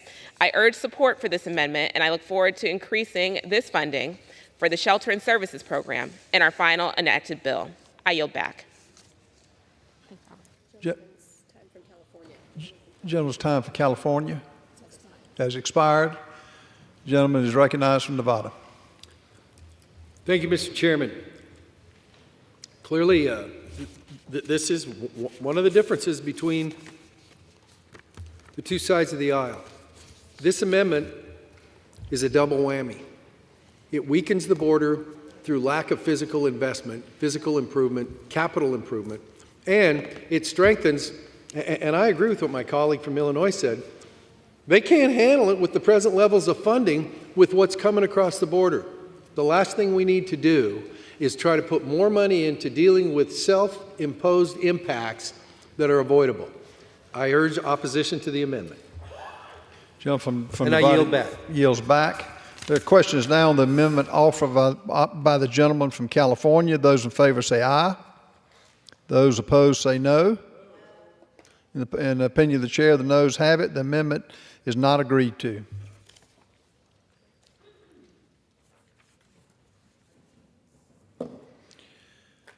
The chair understands that amendment number 15 will not be offered.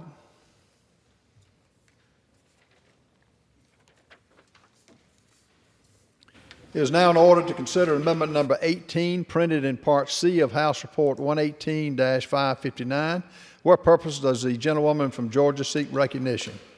Mr. Speaker, I have an amendment at the desk. The clerk will designate the amendment. Amendment number 18, printed in Part C of House Report number 118-559, offered by Ms. Green of Georgia. Pursuant to House Resolution 1316, the gentlewoman from Georgia, Mrs. Green, and a member opposed, each will control 5 minutes. The chair recognizes the gentlewoman from Georgia for 5 minutes. Thank you, Mr. Speaker.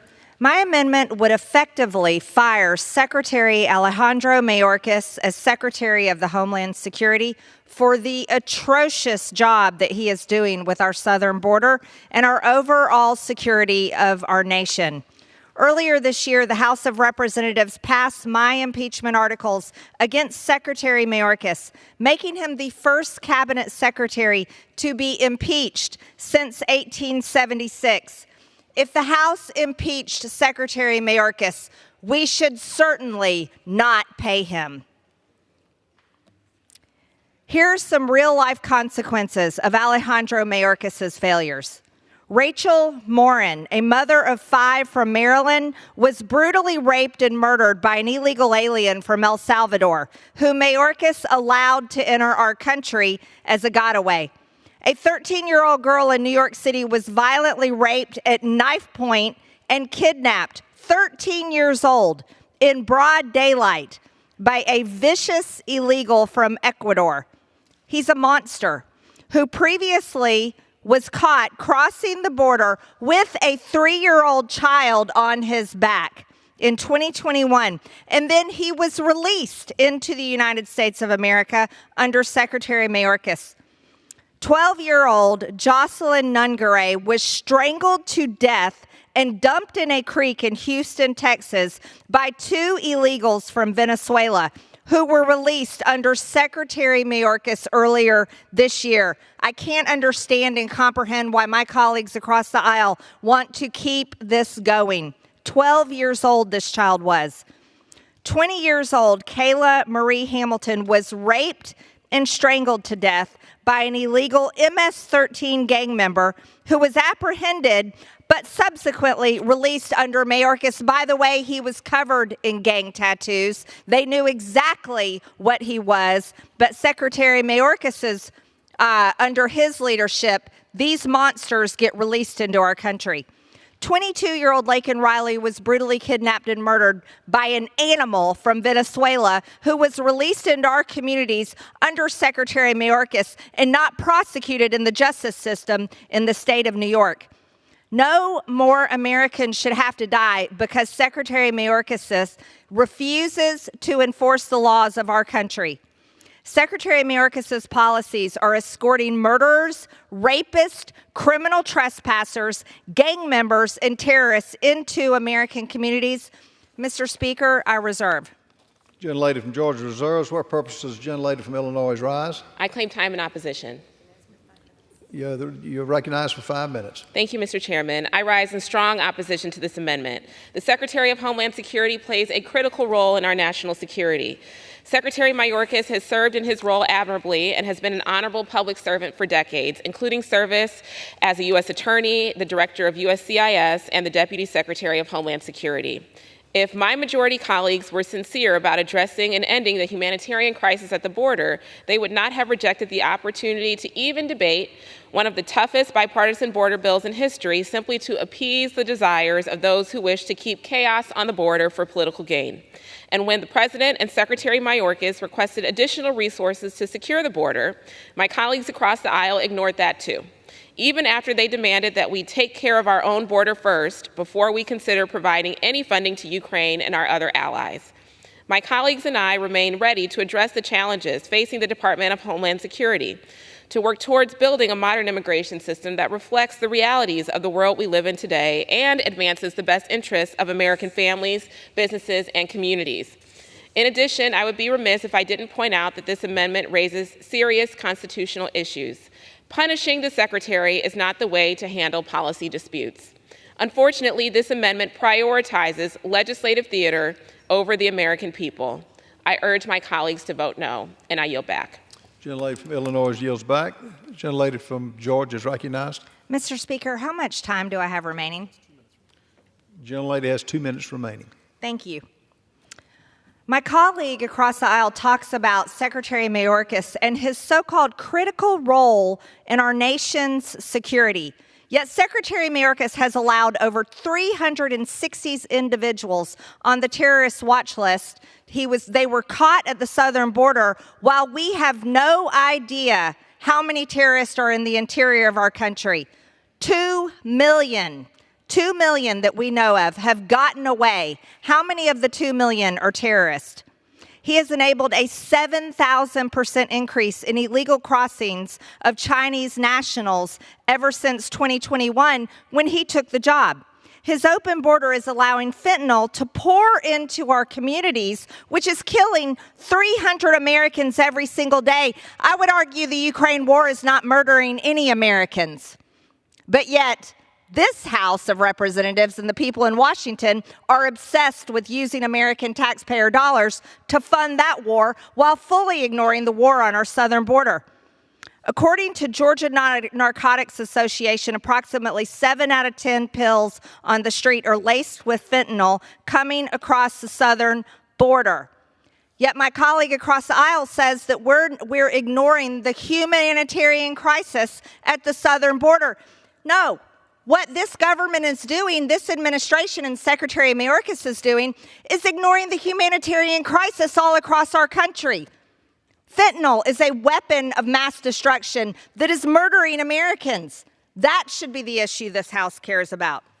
Secretary Mayorkas' policies have killed Americans, bankrupted communities, overrun schools, besieged towns, drowned hospitals, and incapacitated law enforcement while empowering cartels and foreign entities. Mr. Speaker, I reserve. The gentlelady its time has expired. On the amendment offered by the gentlelady from Georgia, those in favor say aye. Those opposed, no. The opinion of the chair, the ayes have it. The amendment is agreed to. The gentlelady is recognized. I request a recorded vote.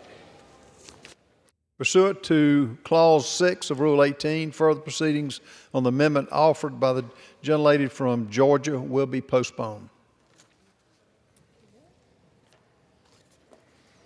It is now in order to consider amendment number 19, printed in Part C of House Report 118-559. What purpose does the gentlewoman from Georgia seek recognition? Mr. Speaker, I have an amendment at the desk. The clerk will designate the amendment. Amendment number 19, printed in Part C of House Report number 118-559, offered by Ms. Green of Georgia. Pursuant to House Resolution 1316, the gentlewoman from Georgia, Mrs. Green, and a member opposed, each will control 5 minutes. The chair now recognizes the gentlewoman from Georgia. Thank you, Mr. Speaker. My amendment prohibits the Department of Homeland Security from working with the State Department to establish something they call safe mobility offices.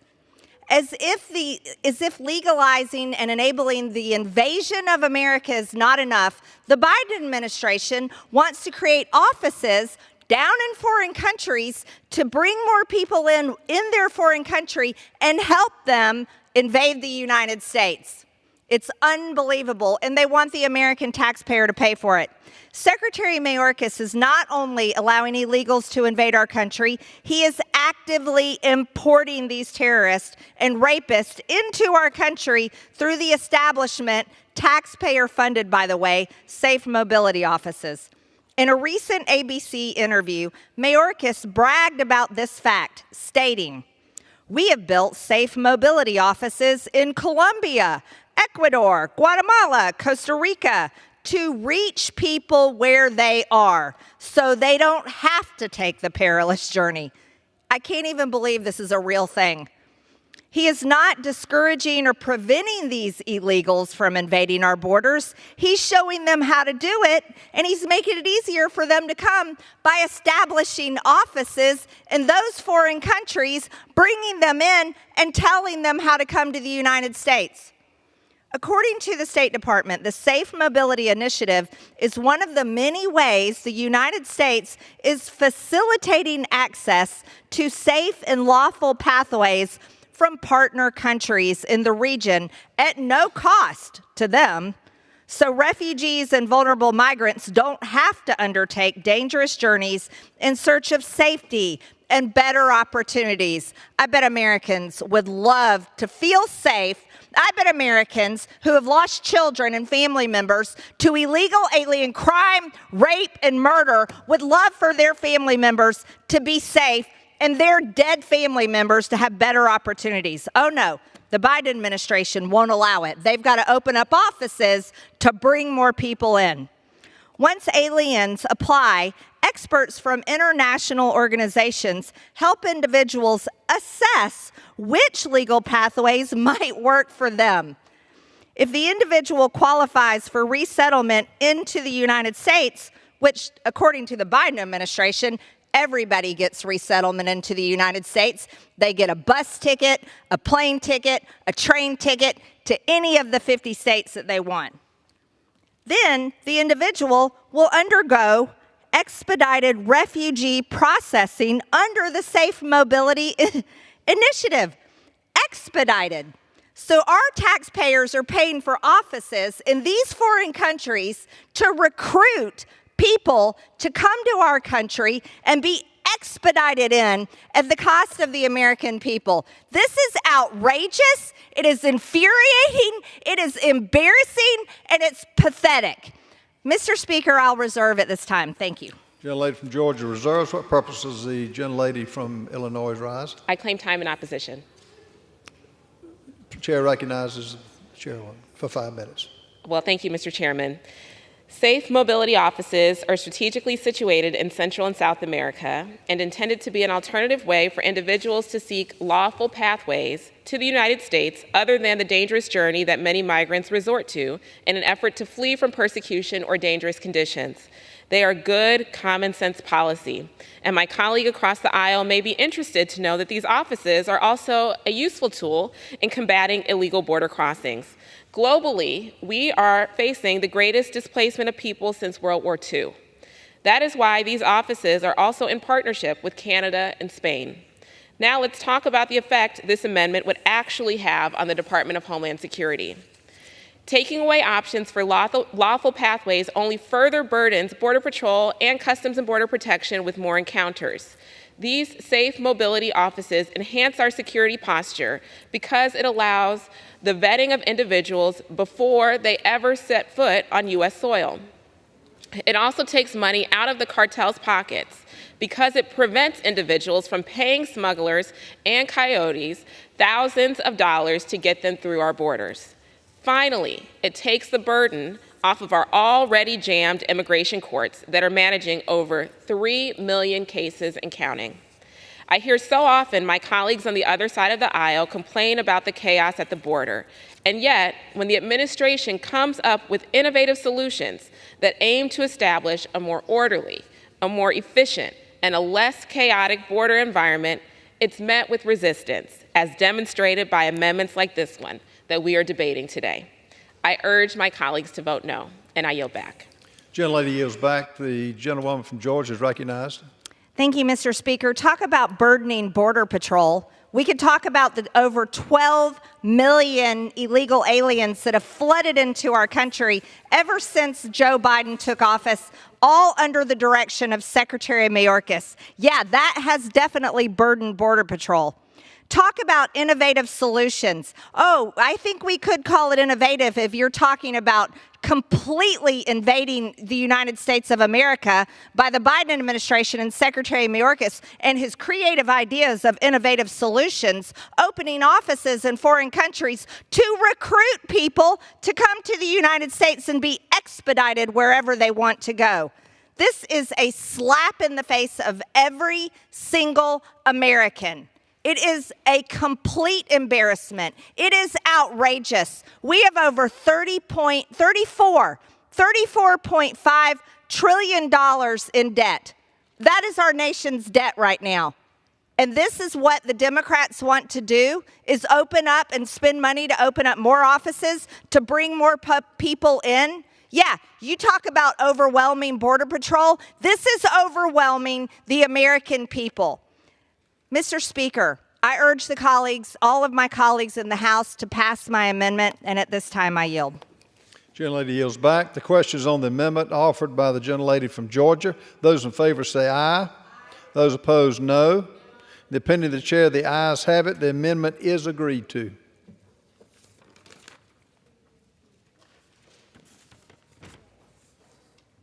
It is now in order to consider amendment number 20, printed on Part C of House Report 118-559. What purpose does the gentleman from Wisconsin seek recognition? I rise to offer Amendment 20.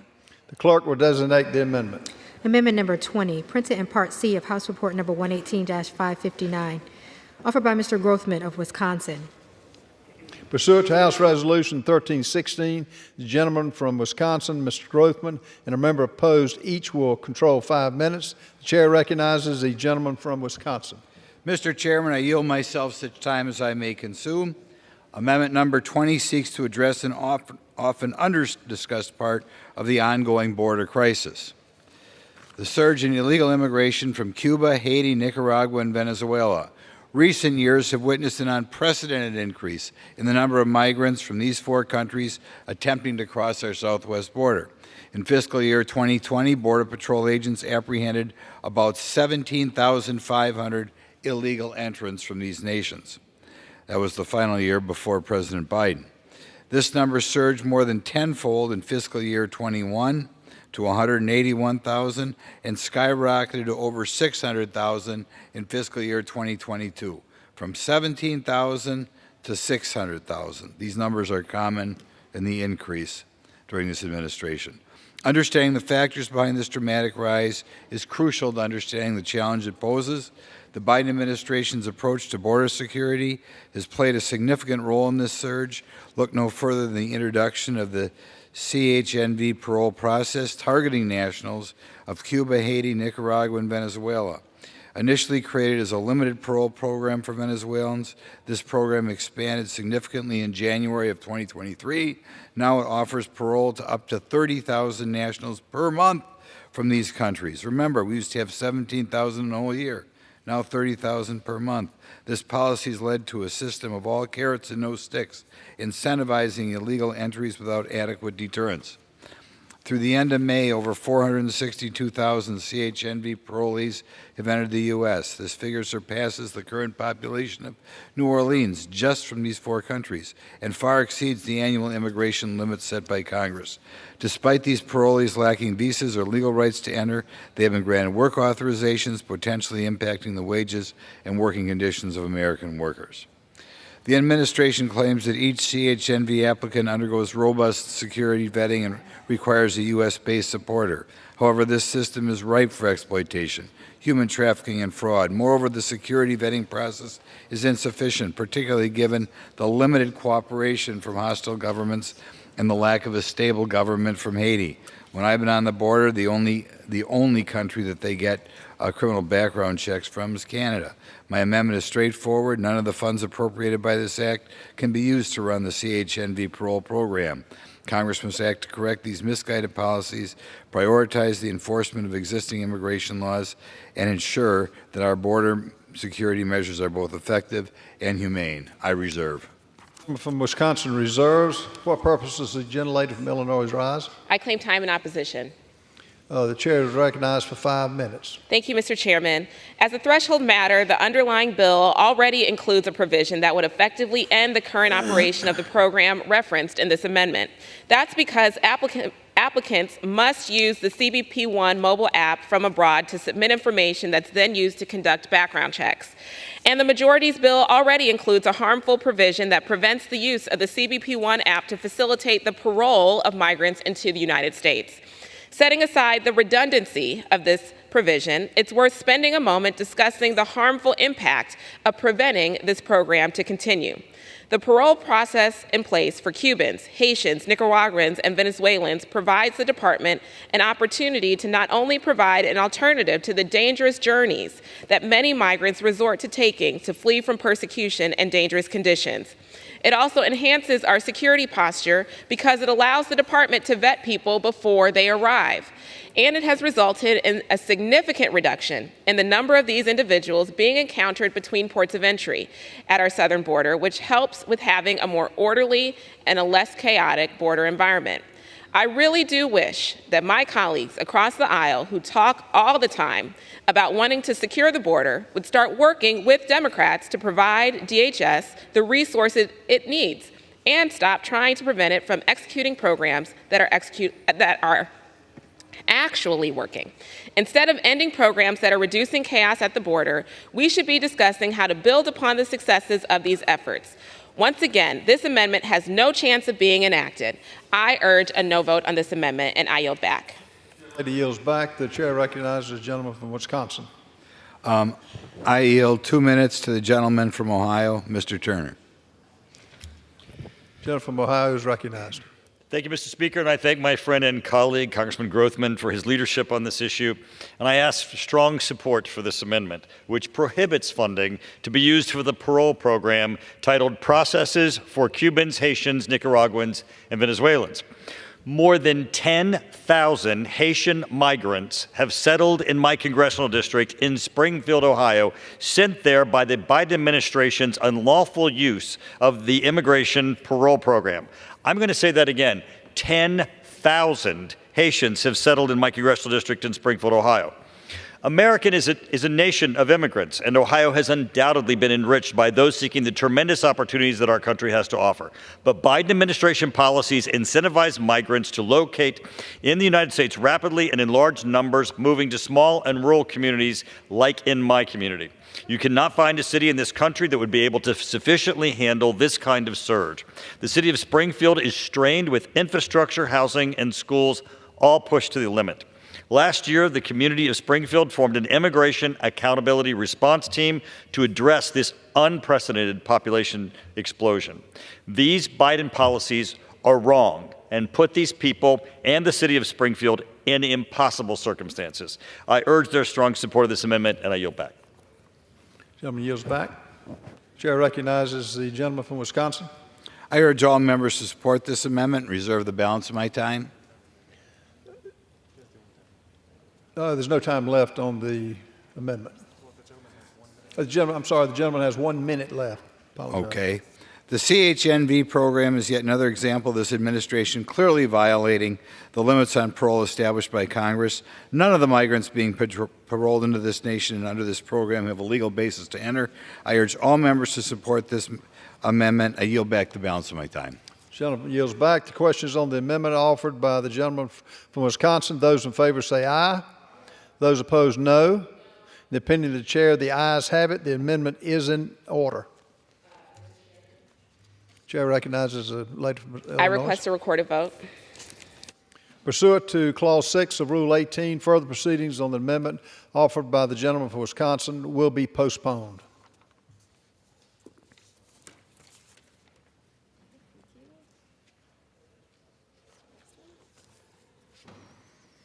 It is now in order to consider amendment number 29, printed in Part C of House Report 118-559.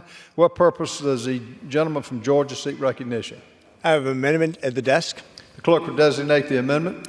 Amendment number 29, printed in Part C of House Report number 118-559, offered by Mr. McCormick of Georgia. Pursuant to House Resolution 1316, the gentleman from Georgia, Mr. McCormick, and a member opposed, each will control 5 minutes. The chair recognizes the gentleman from Georgia. Thank you, Mr. Chairman.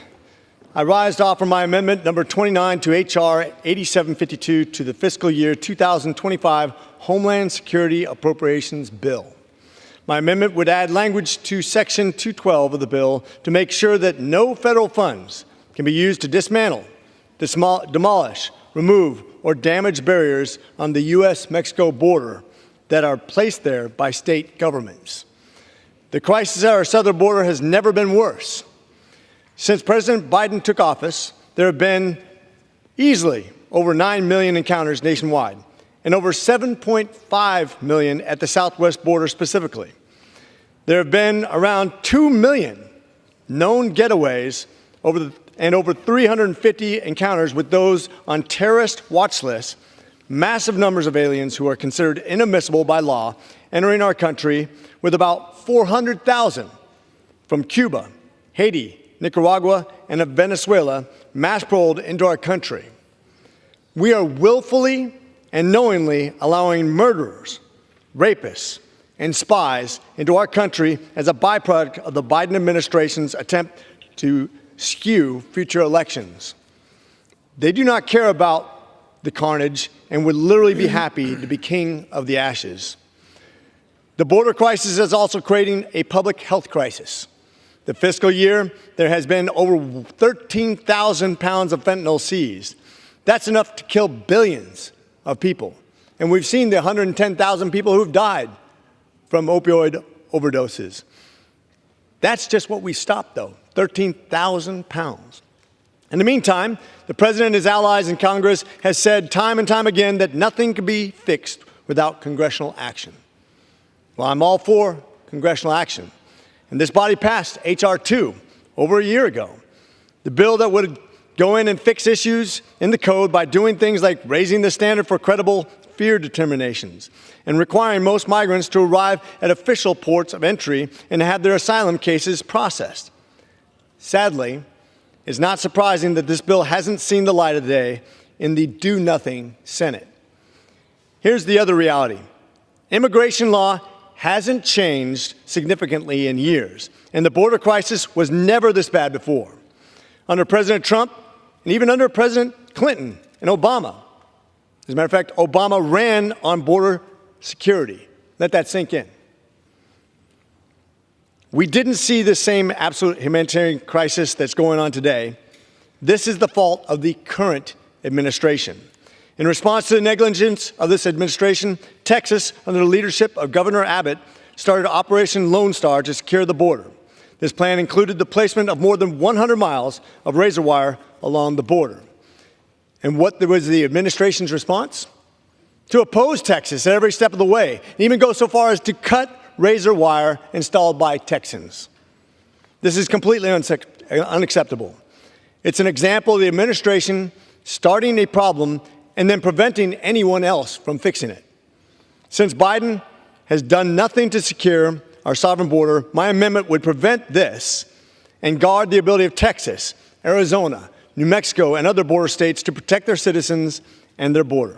With that, I reserve. Gentleman from Georgia reserves. For purposes, the gentlelady from Illinois rise. I claim time in opposition. Gentlelady is recognized for 5 minutes. Thank you, Mr. Chair.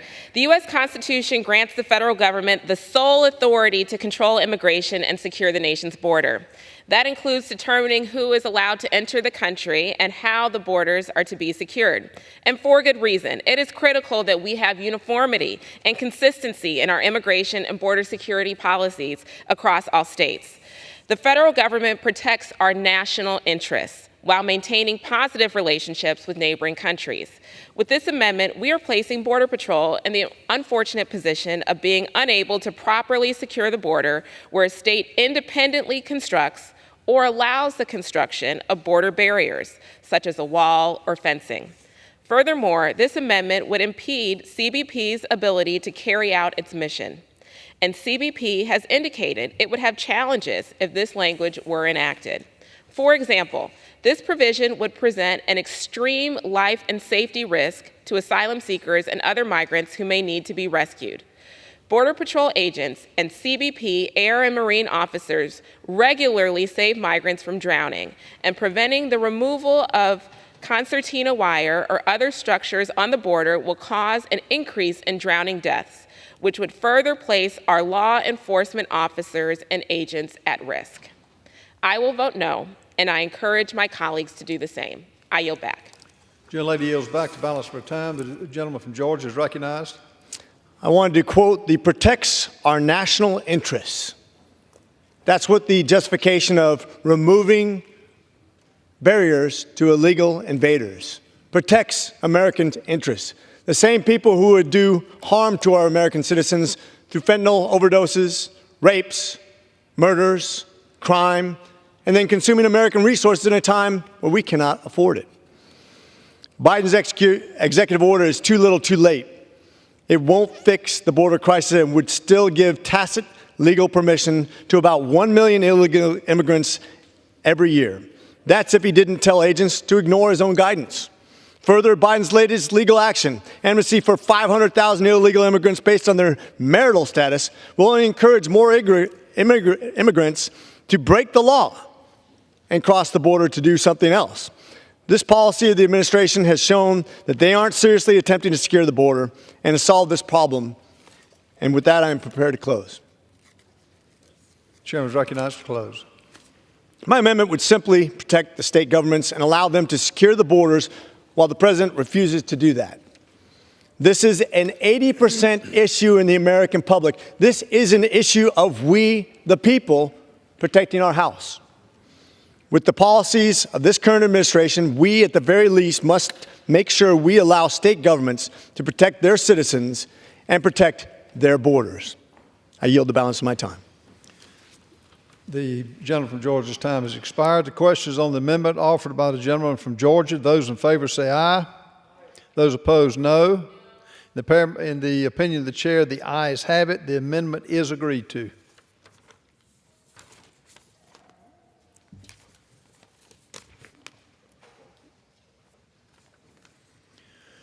It is now in order to consider amendment number 30, printed in Part C of House Report 118-559. For what purpose does the gentleman from New York seek recognition?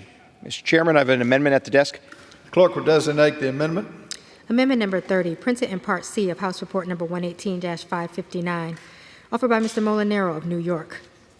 Pursuant to House Resolution 1316, the gentleman from New York, Mr. Molinaro, and a member opposed each will control 5 minutes. The chair recognizes the gentleman from New York.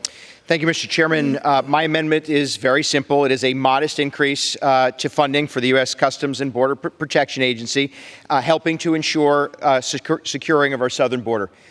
There is little question that this administration has created a crisis at our border.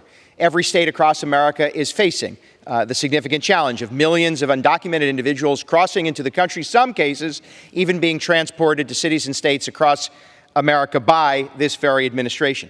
And with that comes significant increases in human trafficking and the drug trade increases, fentanyl and synthetic opioids crossing our border, taking American lives and devastating communities all across the country. My own state of New York, admittedly through bad policy decisions of a mayor in New York City and the governor of New York, Kathy Hochul, has become a border state. Hundreds of thousands of individuals being relocated to the state of New York, all at the same time, making an enormous crisis even worse. In our own state, we've seen individuals transported from downstate to upstate, all with the sanction and the incentivizing from this president and this administration. Every tool, every resource, every additional dollar we can provide Customs and Border Patrol is critically necessary to not only securing our border, but saving lives as well. Congress needs to put a greater focus and greater dollars, but at the same time, this crisis was created by the president, and it's time that this crisis comes to an end. And with that, I reserve the balance of my time. For what purposes, the gentlelady from Illinois rise? I claim time in opposition. Gentlelady is recognized for 5 minutes. Thank you, Mr. Chairman. While I can support additional funding for DHS components in fiscal year 2025, I must respectfully oppose this amendment. We are debating increasing a multi-billion-dollar agency by a minuscule amount at the detriment of the Office of the Secretary, which is consistently under attack by this majority. The Office of the Secretary and Executive Management has already been cut by 23%. Listen, I support the men and women of CBP, but let's not continue with these amendments to message your opposition to the Biden administration on the backs of the other career public servants this amendment will undoubtedly impact. I oppose this amendment, and I urge my colleagues to do the same, and I yield back.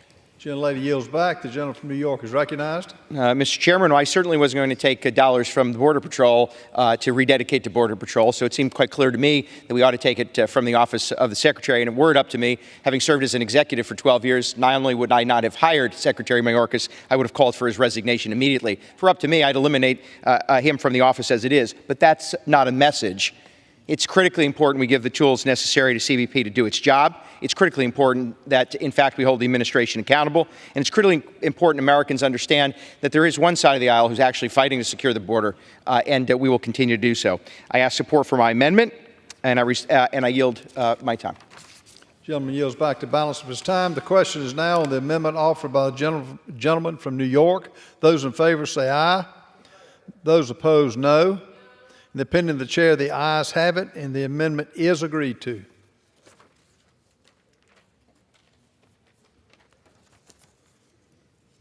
It is now in order to consider amendment number 32, printed in Part C of House Report 118-559.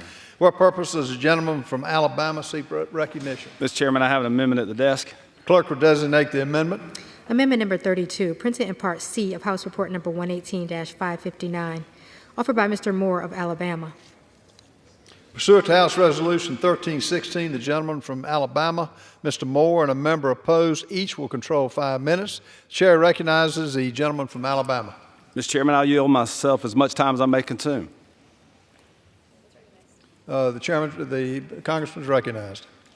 Mr. Chairman, I rise today in support of Amendment 32 that express congressional opposition to TSA's use of facial recognition technology at American airports. Facial recognition technology encroaches on privacy of American citizens. This gives the government unprecedented surveillance capabilities that can track a person's movement in real time.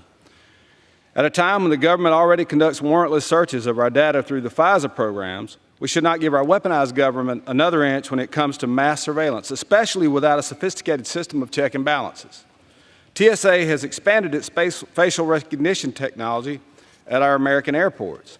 While TSA states that the program is optional, it is stated the intent of the TSA is to expand this technology beyond the security checkpoint and require that passengers undergo facial recognition scans every time they travel. Further, there are several airports that I have traveled to that do not have sufficient signage alerting passengers that they have the option to opt out of this intrusive technology. In April of 2023, TSA Administrator Pekoski admitted at the South by Southwest conference that we will get to a point where we will require biometrics across the board. The potential for misuse of this technology extends far beyond airport security checkpoints. Once Americans become accustomed to the government's facial recognition scans, it will be that much easier for the government to scan citizens' faces everywhere, from entry into government buildings to passive surveillance on public property like parks, schools, and sidewalks. This powerful surveillance technology, as deployed by the TSA, does not make air travel safer. As a matter of fact, the 3% error cited TSA represents more than 68,000 mismatches per day of all the 2.3 million travelers. Recent news reports that hundreds of passengers have bypassed TSA security checkpoints entirely in recent years suggest that TSA should focus on fundamentals, not expanding its facial recognition program. And with that, Mr. Chairman, I'll reserve. The gentleman from Alabama reserves. What purpose does the gentlelady from Illinois rise? I claim time in opposition. Gentlelady is recognized for 5 minutes. Thank you, Mr. Chairman. The use of facial recognition technology, which is still a fairly new capability, requires robust oversight and internal controls, including a privacy impact assessment by DHS's Privacy Office. I know that the Department of Homeland Security and TSA have been taking important steps in that direction, including department-wide governance policies and allowing travelers going through TSA checkpoints to opt out of the use of this technology. And more work needs to be done to address the potential for biases and inaccuracies in the facial recognition algorithms, particularly regarding their ability to accurately recognize individuals from different demographic groups, as well as ensuring that travelers are aware of their right to opt out of the facial recognition screening process. But I believe we should continue to lean in to address these challenges, to ensure the appropriate protections and safeguards are in place, while also embracing and investing in modern solutions that not only strengthen our security and expedite the traveler experience with DHS, but also improve the lives of everyday Americans. I oppose this amendment, and I yield back. Gentlelady yields back to balance for time. The gentleman from Alabama is recognized. Mr. Chairman, I want to thank my colleague from Massachusetts, Ms. Presley, for co-sponsoring this amendment, and I encourage my colleagues to support this effort as well. With that, Mr. Chairman, I'm prepared to close. Gentleman is recognized to close. I just encourage all my members and friends to support this important amendment, Mr. Chairman. The gentleman yields back the balance for his time. The question is on the amendment offered by the gentleman from Alabama. Those in favor say aye. Those opposed, no. In the opinion of the chair, the ayes have it. The amendment is agreed to.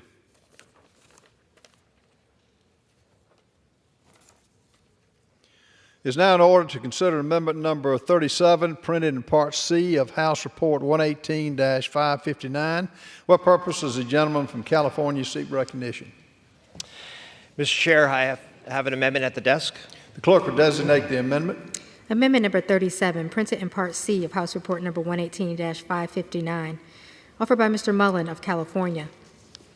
Pursuant to House Resolution 1316, the gentleman from California, Mr. Mullen, and a member opposed, each will control 5 minutes. The chair recognizes the gentleman from California.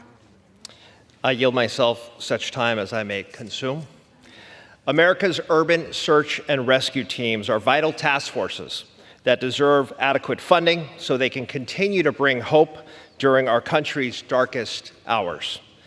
Deployed across the country whenever a major disaster strikes, these task forces have pulled victims out of the rubble after the World Trade Center collapsed, searched for those stranded in flooded homes during Hurricane Katrina, responded to raging wildfires in Maui, and answered the call to help with many other disasters across America and the world. These heroes have been there for our nation when we've needed them the most. While we cannot forecast the next national emergency, Congress must proactively support the needs of these task forces so they may adequately prepare for the next moment they are called into action. That's why I'm leading a bipartisan group of lawmakers with Representatives Young Kim from California and Jill Takuda from Hawaii to advocate for an $18 million increase in federal funding for America's 28 urban search and rescue task forces. This would prevent cuts to funding the task forces received in fiscal year 24, and it would meet the actual expenses that local fire departments and other first responders have on the ground. Our proposal is also extremely modest. It represents just $2 million per task force. It is the least we can do to ensure emergency responders have the training and equipment they need when a disaster strikes. I am grateful to have their support and the support of task force leaders from across the country for this effort. And with that, I reserve the balance of my time. Gentleman reserves. For what purpose does the gentlewoman from California seek recognition? Mr. Speaker, I rise to support this amendment. Great. The gentlewoman is recognized for 5 minutes. Thank you, Mr. Speaker. And I want to thank my California colleague, Representative Mullen, for yielding. I rise in support of this bipartisan amendment to provide much-needed resources to the FEMA Operations and Support Account for the National Urban Search and Rescue Response System, or USNR. This increase is offset by the Management Directorate for Operations and Support Account. USNR has been critical in disaster response efforts in the aftermath of the major wildfires, hurricanes, and tropical storms across the country, including in California.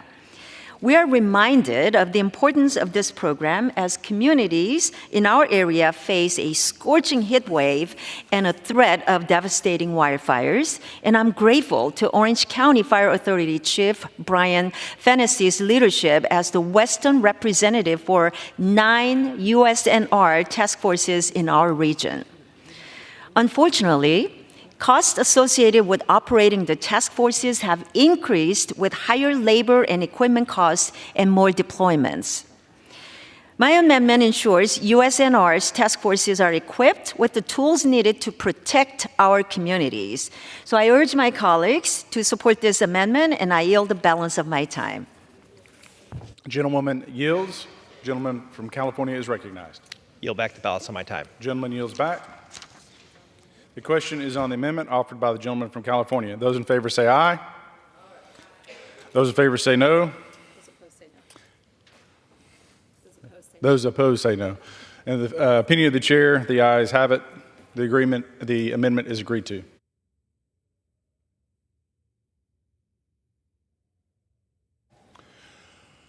For what purpose does the gentlewoman from Illinois seek recognition?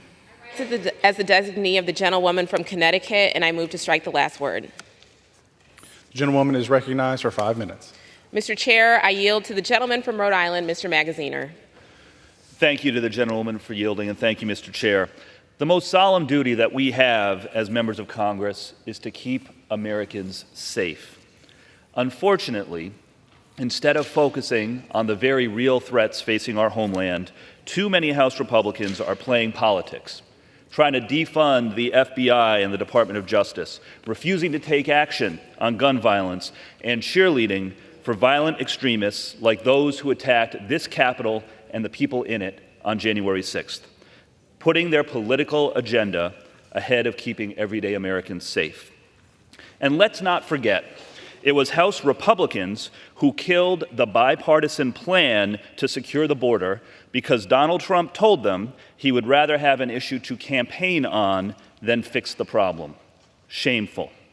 When asked to explain his opposition to the bipartisan border security bill, one House Republican even said, quote, "Let me tell you, I'm not willing to do too damn much right now to help a Democrat and to help Joe Biden's approval rating," end quote, putting politics ahead of securing the border.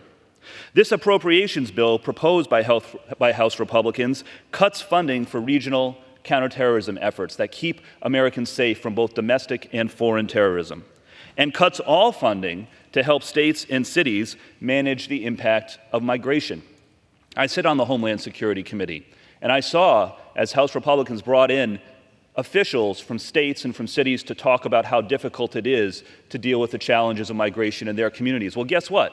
If those state or city officials are watching now, this budget that the House Republicans is proposing zeroes you out, cuts you off. They are saying to you, you are on your own at the state and local level to deal with these challenges.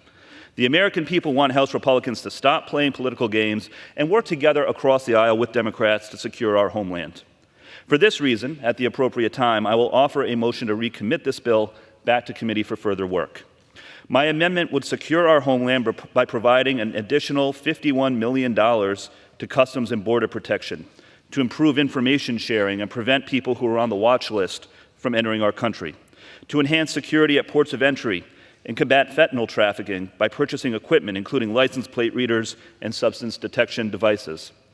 It would also provide over $150 million to detect radiological and nuclear materials and biohazard threats and prevent terror attacks, and restore funding and authorities to combat domestic terrorism, domestic extremists like those who violently attacked police officers and tried to stop the people's votes from being counted on January 6th.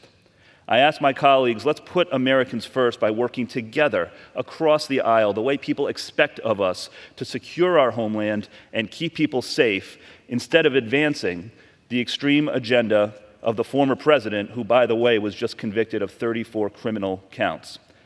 At the end of the debate, I will insert into the record the text of this amendment. I hope my colleagues will join me in voting for the motion to recommit, and I yield back. Mr. Chair, I yield back the balance of my time. Woman yields back.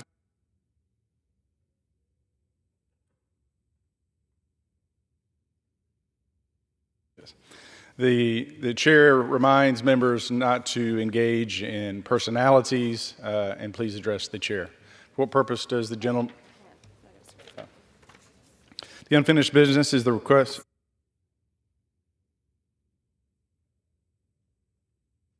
Let's try this again. It is now in order to consider Amendment Number 38, printed in Part C of House Report 118-559. For what purpose does the gentleman from South Carolina seek recognition? Mr. Speaker, I have an amendment at the desk. The clerk will designate the amendment. Amendment number 38, printed in Part C of House Report number 118-559, offered by Mr. Norman of South Carolina. Pursuant to House Resolution 1316, the gentleman from South Carolina, Mr. Norman, and a member opposed, each will control 5 minutes. The chair recognizes the gentleman from South Carolina. Thank you, Mr. Speaker. My amendment is pretty simple. It prohibits funding for the purchase of electric vehicles. We have a member here in Congress who owns a dealership who is burying his electric vehicle, which doesn't work, as a testament to how useless these vehicles are. I rise in support of my amendment that prohibits funds for the purchase of electric vehicles. As part of the Department of Homeland Security's Climate Action Plan, whatever that is, the agency responsible for the safety and security of our nation is wasting your hard-earned taxpayers' dollars on EVs. DHS has set a goal of transitioning 50% of his vehicle fleet to zero-emissions vehicles by 2030 in an effort to reduce greenhouse gas emissions. Where is DHS's goal to reduce the number of illegal immigrants entering this country? DHS is proud to become the first federal agency to debut the electric vehicles for law enforcement. How does an electric vehicle help a law enforcement officer do his or her job better? How does an electric vehicle protect our nation? DHS's website says it is implementing a new approach to meet climate crisis, whatever that is, which includes reducing greenhouse gas emissions. Mr. Speaker, this is a joke. What about the real crisis that is threatening our nation? The crisis at the border, the crisis that has resulted in many, many deaths that are reported daily. Mr. Speaker, I reserve the balance of my time. The gentleman reserves. For what purpose does the gentlewoman from Illinois seek recognition? I claim time in opposition. The gentlewoman is recognized for 5 minutes. Thank you, Mr. Chair. First, we should all support sensible steps to reduce the government's greenhouse gas emissions. Electric vehicles have the potential to significantly improve federal fleet efficiency and reduce vehicle operation and maintenance costs. Prohibiting the department from buying one type of cutting-edge technology just because some of my colleagues want to score political points and continue to deny the existence of climate change is shameful and impractical. Transitioning our federal fleet to electric vehicles where possible is not part of some woke agenda. It's a matter of practicality, risk mitigation, efficiency, and safety. I support these efforts, and I believe the American people support the cost savings, cleaner air, new jobs, and healthy environmental future that will come with working to achieve our climate goals. This amendment is just another partisan policy rider that gets us no closer to a final enacted bill for the department before the close of the fiscal year. I oppose this amendment, and I urge my colleagues to vote no. I yield back. The gentlewoman yields back. The gentleman from South Carolina is recognized. The real crisis at the border is the invasion that's now taking place.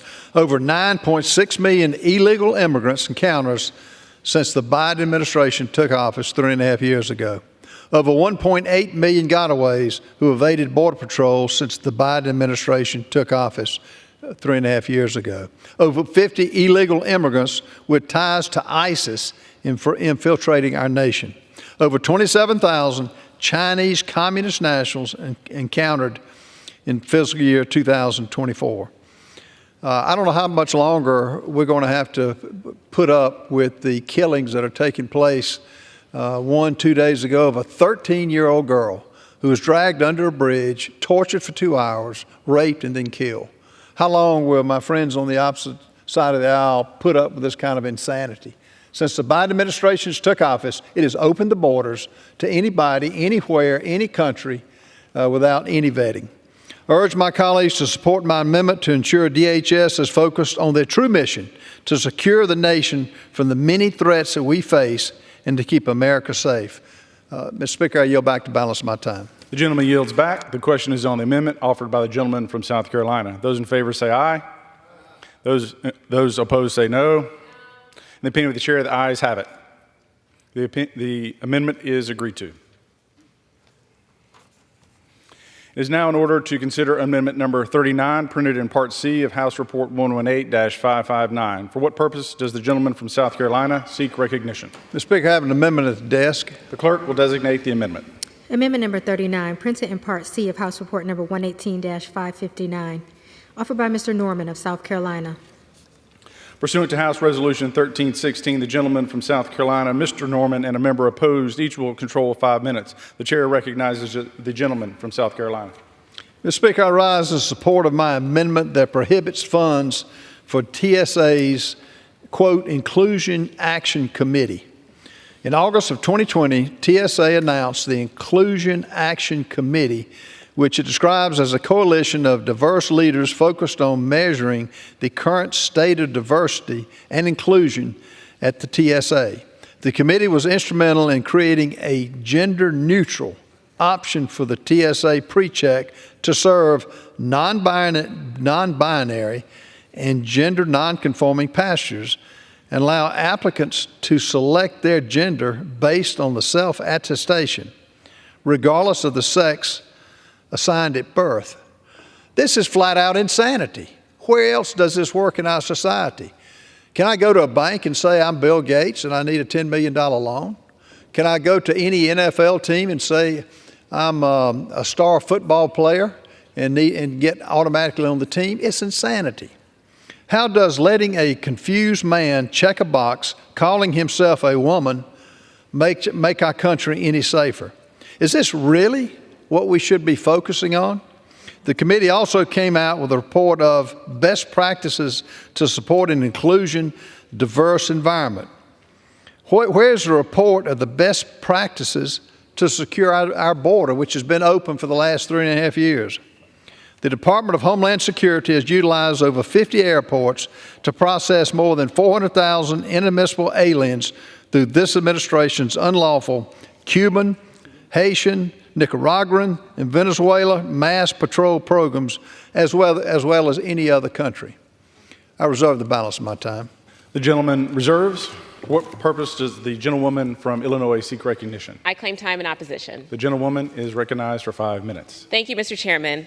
There is probably no agency in the department that interacts with everyday Americans, our constituents, more than the Transportation Security Administration. TSA's interaction with the traveling public is one that should reinforce TSA's commitment to the safety and security of the traveler and their experience with TSA. That is not just limited to screening baggage. It means respecting all travelers, including travelers from diverse racial and ethnic backgrounds and the LGBTQIA+ community. TSA's recognition of inclusivity should be celebrated, not handicapped. Whether this majority wants to accept it or not, we are a diverse nation. That's what makes us great. This amendment is simply another pointless culture war and waste of our time. I oppose the amendment and I urge my colleagues to vote no, and I yield back. The gentlewoman yields back. The gentleman from South Carolina is recognized.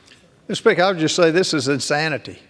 For those listening in the balcony, I'm sure if they flew here, they had to present a valid ID and a valid verification, a valid ticket before they got on the airplane. Now with illegals, no photo ID, no verification or information, just a piece of paper provided by the illegal immigrant. This is a blatant mockery of the United States law. Instead of securing our transportation system, TSA is more worried about diversity and feelings. And as a side note, can I go up to the TSA agent and claim to be a pilot and get into pilot seat? No, I can't. It's insanity to even say that. It is amazing this is even something we have to spend time on debating. As I explained from my last amendment, DHS's mission is to secure the nation from the many threats we face and to keep America safe. TSA's mission is to protect the nation's transportation system to ensure freedom of movement for people and commerce. How does an inclusion action committee that advocates for a woke, diversity, equity, inclusion agenda make our nation any safer? The answer is it doesn't. And again, it's insanity even to have to debate this on the floor of the House of Representatives with all the other crises that we're facing.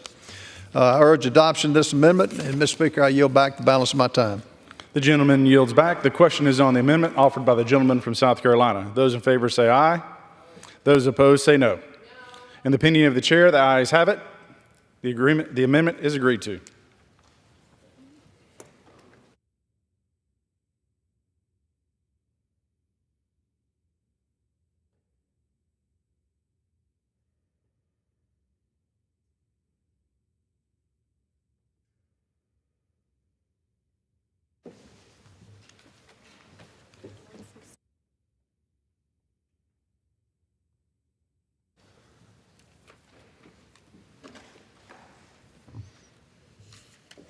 It is now in order to consider amendment number 42, printed in Part C of House Report 118-559. What purpose does the gentleman from Tennessee seek recognition? I have an amendment at the desk. The clerk will designate the amendment. Amendment number 42, printed in Part C of House Report number 118-559, offered by Mr. Ogles of Tennessee. Pursuant to House Resolution 1316, the gentleman from Tennessee, Mr. Ogles, and a member opposed, each will control 5 minutes. The chair recognizes the gentleman from Tennessee. Thank you, Mr. Chairman. I rise in support of my amendment to cut the budget of the Office of Secretary of the Homeland Security by $10 million. If we want our government to function, there must be consequences for poor performance. We have a record number of illegal aliens flooding across our borders. Under Secretary Mayorkas' so-called leadership, the U.S. Border Patrol's migrant encounters have reached 5 times the rate they were even under the Obama administration. Nearly 371,000 illegal aliens were apprehended in the United States in December alone, with over 5.4 million illegal alien apprehensions occurring between fiscal year 2023 and present day. We know this failure comes from the top. That's why this body voted to impeach Secretary Mayorkas for his willful and systematic refusal to comply with the law, and it's a breach of the public trust. My amendment imposes a measured cut to the office of the Secretary to make it clear that we find his work unacceptable. I reserve. The gentleman from Tennessee reserves. What purpose does the gentlelady from Illinois rise? I claim time in opposition. The gentlelady is recognized for 5 minutes. Well, thank you, Mr. Chairman. I rise in strong opposition to this amendment. This amendment would further cut funding from the Office of the Secretary and Executive Management beyond the damaging cuts already included in the majority's base bill. The bill already eliminates funding for the Office of Immigration Detention Ombudsman and for the Center for Prevention Programs and Partnerships. It slashes funding for family reunification efforts and includes several undefined cuts to contracts, travel, personnel, and other base activities. It includes no additional funding for much-needed investments in the department's electronic health records management system, nor does the bill address the growth in workload for the Office of Civil Rights and Civil Liberties. The bill also withholds important investments in the new Office of Homeland Security Statistics, which should serve as the foundation of evidence-based decision-making across the department's diverse set of mission responsibilities. This amendment will require deeper cuts that will further harm important priorities. For example, The Office of Health Security is funded within this account, and it provides employee wellness and suicide prevention services for the department's workforce. This account also provides funding for child well-being specialists to oversee the care of kids in CBP custody, ensuring they receive the proper level of care and helping to ensure that Border Patrol agents are able to prioritize their primary law enforcement duties. Amendments like this are unserious and unhelpful. I urge my colleagues to vote no, and I yield back. Gentlelady from Illinois yields back. Gentleman from Tennessee is recognized. Mr. Chairman, serious. I think this is serious. Actions have consequences. Inaction should also have consequences. A 12-year-old girl intending to connect with her 13-year-old boyfriend instead was intercepted by two drunk illegals. Strangled her, and 2 hours later, they tried to get money to leave the country. I pause because this is serious. We have a secretary that's not doing their job. Mr. Chairman, this is a modest cut. It's not going to turn out the lights, but it sends a clear message that your job is to protect America. 400 individuals were just designated as having potential ties to terrorists, but they weren't apprehended because they weren't on the terror watch list. Inaction has consequences. This is serious. This cut is meant to send a message. Enough is enough. I urge adoption of my amendment, and I yield back. Gentleman yields back. The question is on the amendment offered by the gentleman from Tennessee, Mr. Ogles. Those in favor say aye. Aye. Those opposed, no. In the opinion of the chair, the ayes have it. The amendment is agreed to. It is now in order to consider amendment number 43, printed in Part C of House Report 118-559. For what purpose does the gentleman from Tennessee seek recognition? I have an amendment at the desk. The clerk will designate the amendment. Amendment number 43, printed in Part C of House Report number 118-559, offered by Mr. Ogles of Tennessee. Pursuant to House Resolution 1316, the gentleman from Tennessee, Mr. Ogles, and a member opposed will each control 5 minutes. The chair recognizes the gentleman from Tennessee. Thank you, Mr. Chairman. Executive Order 14019, allegedly promoting access to voting, is an effort to divert federal resources to partisan politics. This dangerous executive order instructs a wide range of agencies, including the Department of Health and Human Services and the Small Business Administration, to engage in voter turnout operations. Worse, it instructs agencies to partner with approved third-party organizations to assist them in their voter registration and other election-focused efforts. Who will approve these organizations? What criteria will be used? The executive order doesn't say. Congress has never granted the administration any authority to approve such groups or specified any criteria for doing so. This executive order is illegal. We all know how this will play out. The Biden administration will partner with groups focused on mobilizing Democrat voters. The executive order instructs agencies to let these groups use federal property to conduct their voter registration initiatives with the assistance of federal employees. The use of federal resources may free up their other resources for more nakedly political operations elsewhere. 13 states' attorneys general wrote to President Biden in opposition to this executive order. I reserve. Gentleman from Tennessee reserves. Gentlewoman from Illinois is recognized. For what purpose does the gentlelady seek recognition? I claim time in opposition. Gentlelady is recognized for 5 minutes. Thank you, Mr. Chairman. I rise in opposition to this amendment. It is absolutely disheartening to learn that any member of Congress would actively work to undermine voting rights in this country. Yet once again, my colleagues on the other side of the aisle are demonstrating that they have no regard for democracy and no desire to uphold every American's right to vote. That's why they are so desperate to draw district lines to choke out the voices of vulnerable and underrepresented Americans. And now with this amendment, we see another one of their tactics, which is cruel and un-American, and it's an anti-democratic provision by the majority, this time seeking to suppress access to voting and removing steps the administration is taking to ensure that our elections are fair and free from outside influence.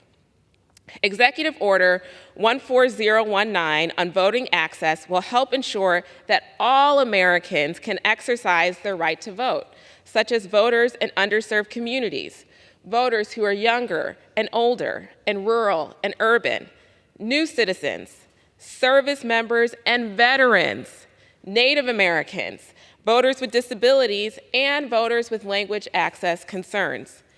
Every member of this body should support these ideals. While the amendment would allow the administration to continue these actions for service members, voters with disabilities, and Native Americans, it would remove such efforts for other populations. And that should tell you everything you need to know about their real intentions. The Cybersecurity and Infrastructure Security Agency, also known as CISA, is funded through this legislation. And CISA plays a critical role in election security. For example, the agency is working with the Department of Justice to combat the increased threats to election officials and election workers. How is that a bad thing? Honestly, I cannot comprehend how anyone who holds a public office in our country could possibly support an amendment that attacks the very foundation of our democracy. This amendment does nothing more than threaten the integrity of our electoral process by limiting CISA's ability to ensure safe and secure elections for all U.S. citizens. I will vote no, and I encourage my colleagues to do the same. I yield back. The gentlelady from Illinois yields back. The gentleman from Tennessee is recognized. Mr. Chairman, we all understand the importance of maintaining the American people's faith in our elections. We understand that voting and access to the ballot box is important. But my colleague spoke to the idea of outside influence, and that's exactly what this order does. It brings outside influence onto federal property. The attorneys general, the 13 attorneys general, raised objections because with individuals, outside groups being hosted on federal property, if there's a violation, those AGs may have problems or troubles prosecuting the state law because it's on federal property. So this creates a conflict between the federal government and the states, as pointed out by attorneys generals. It seems impossible that this executive order can be carried out without violations of the Anti-Deficiency Act, which prohibits the use of funds for purposes not authorized by Congress, the Administrative Procedures Act, and the Hatch Act. Congress must clear this up. This amendment is clean, it's clear, it blocks some of this undue outside influence. I urge adoption of my amendment, and I yield back, Mr. Chairman. The gentleman from Tennessee yields back. The question is on the amendment offered by the gentleman from Tennessee. Those in favor say aye. Those opposed, no. In the opinion of the chair, the ayes have it. The amendment. I request to record a vote. Pursuant to Clause 6 of Rule 18, further proceedings on the amendment offered by the gentleman from Tennessee will be postponed.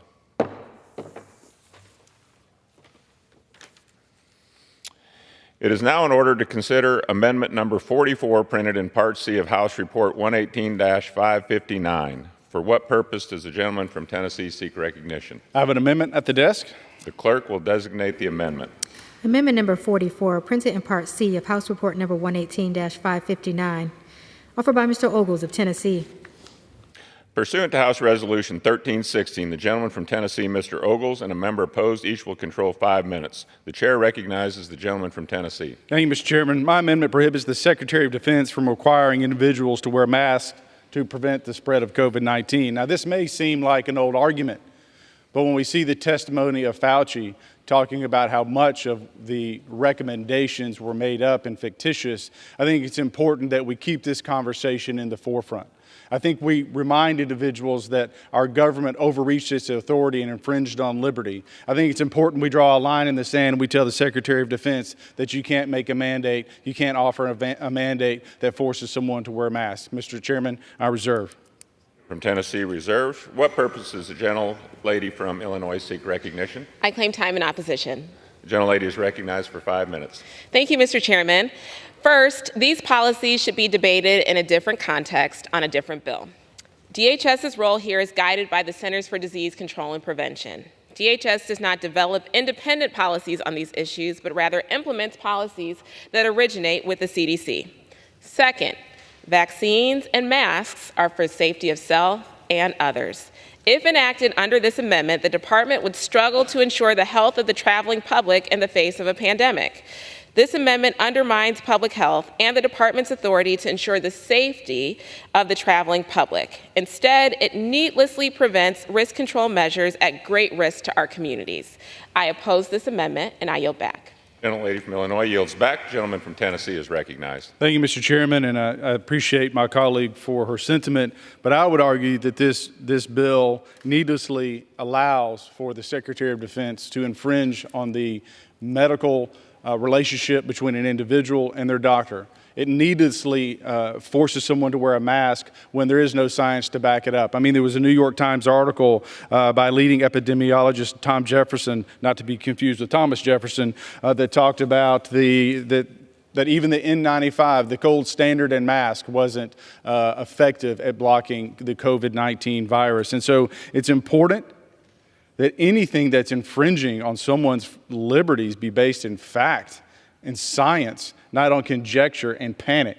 So with that, Mr. Chairman, I offer this and ask adoption of my amendment. I yield back. Gentleman from Tennessee yields back. The question is on the amendment offered by the gentleman from Tennessee. Those in favor say aye. Those opposed, no. In the opinion of the chair, the ayes have it. The amendment is agreed to.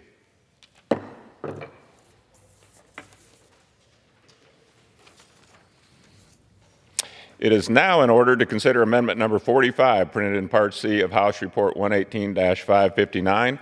For what purpose does the gentleman from Tennessee seek recognition? I have an amendment at the desk. The clerk will designate the amendment. Amendment number 45, printed in Part C of House Report number 118-559, offered by Mr. Ogles of Tennessee. Pursuant to the House Resolution 1316, the gentleman from Tennessee, Mr. Ogles, and a member opposed, each will control 5 minutes. The chair recognizes the gentleman from Tennessee. Thank you, Mr. Chairman. Following Hamas's brutal attack on October 7th, this administration said all the right things. Joe Biden said he was ready to offer all appropriate means to support the government and the people of Israel. The acting U.S. ambassador to Israel said he was sickened by the images coming out of southern Israel of dead and wounded civilians at the hands of terrorists from Gaza. The White House said it unequivocally condemned the unprovoked attacks by Hamas terrorists against Israeli civilians. Of course, the Office of Palestinian Affairs, defunded by this act, called on Israel not to respond militarily to the crimes of rape and murder. But aside from that, the U.S. response couldn't have been stronger. Fast forward to June 2024, the Biden administration is withholding precision-guided munitions as Israel is facing down an existential threat from Hezbollah. The administration and its sycophants in the House and the Senate are attempting to undermine Israel's democracy by telling the Israeli government not to defend the Israeli people and Israel's security interests. Meanwhile, American citizens taken hostage by Hamas on October 7th have died in captivity. And this administration's response continues to be insufficient, to propose a ceasefire that is essentially on Hamas's terms, and most importantly, it preserves Hamas. We've done little to apply pressure on the negotiations, particularly at Qatar, to use their extensive leverage against Hamas on getting Americans back.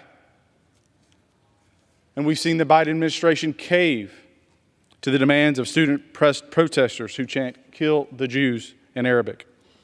There's an old expression in the history of the Peloponnesian War in which he says that what men did once in private, they now do in public. He spoke of this in the context of the dying Athenian morality. I do fear that Hamas's goal of promoting international terrorism has emboldened far more public demonstrations of anti-Semitism. We've seen pro-terror activists wielding bear spray while preventing Jews from using the entrance to their synagogues in LA, seizing a building and holding custodial staff hostage at Columbia University, and other outrages. It is one sign among many of our growing societal rot. I reserve. Gentleman from Tennessee reserves. For what purpose does the gentlewoman from Illinois seek recognition? I claim time in opposition. The gentlelady is recognized for 5 minutes. Thank you, Mr. Chairman. Last November, I joined my Democratic colleagues in sending a letter to President Biden to urge him to designate the Palestinian territories for temporary protected status and/or authorize deferred enforcement departure for Palestinians in the United States. I called on the President to take this action because I knew it would save lives, and I applaud the administration for taking this action. The administration's policy includes important exemptions too, such as for individuals convicted of felonies or who otherwise pose a public safety threat. We know that many civilians remain in danger in Gaza after the horrific attacks by Hamas on October 7th. The humanitarian conditions in Gaza continue to be appalling, and children have been disproportionately harmed. This amendment is cruel and unjustifiable. Furthermore, even if it were adopted, it likely would not accomplish anything except creating chaos related to the implementation of a policy that involves agencies that are not only in DHS, but also in the Departments of State, Justice, and Labor. The funds made available by the Department of Homeland Security Appropriations Act do not impact USCIS's fee-funded operations, which would create confusion even within DHS about how to implement this amendment if it were enacted. This amendment is nonsensical, and it ignores the realities of how our agencies actually work to solve pressing issues. I do not understand why we would want to be a nation that sends civilians into dangerous, war-torn conditions to needlessly put their lives at risk. I urge my colleagues to vote no, and I yield back. The gentlelady from Illinois yields back. The gentleman from Tennessee is recognized. Mr. Chairman, if this administration supported Israel as much as it has worked to preserve Hamas, this war would be over and American hostages would be returned. Of course, it doesn't. Rather than signal its support for Hamas's extermination and Israel's right to defend itself, Joe Biden now wants to keep thousands of Hamas sympathizers in the United States. On February 14, 2024, perhaps chosen to demonstrate the administration's relative affinity for the so-called Palestinian cause, Joe Biden announced he was extending deferred enforced departure for Palestinians, allowing up to 6,000 Palestinians to stay in our country through August 13, 2025. Think about that. Hamas has just been organized, and they attacked, and they raped, and they killed. And what does this administration do? It defends Hamas. It allows Palestinian sympathizers to stay in our country. Again, Mr. Chairman, enough is enough. This is the United States of America. It's time to secure our border. We get to decide who comes in, and by George, we get to decide who has to leave. I would urge adoption of my amendment, and I yield back. Yields back. The question is on the amendment offered by the gentleman from Tennessee. Those in favor say aye. Those opposed, no. In the opinion of the chair, the ayes have it. The amendment is agreed to. Mr. Chairman. Yes. For what purpose does the lady seek recognition? I request a recorded vote, please. Thank you. Pursuant to Clause 6 of Rule 18, further proceedings on the amendment offered by the gentleman from Tennessee will be postponed.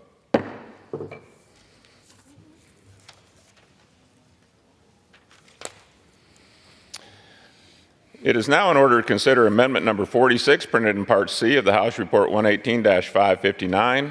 For what purpose does the gentleman from Tennessee seek recognition? I have an amendment at the desk. The clerk will designate the amendment. Amendment number 46, printed in Part C of House Report number 118-559, offered by Mr. Ogles of Tennessee. Pursuant to House Resolution 1316, the gentleman from Tennessee, Mr. Ogles, and a member opposed will each control 5 minutes. The chair recognizes the gentleman from Tennessee. Once again, thank you, Mr. Chairman.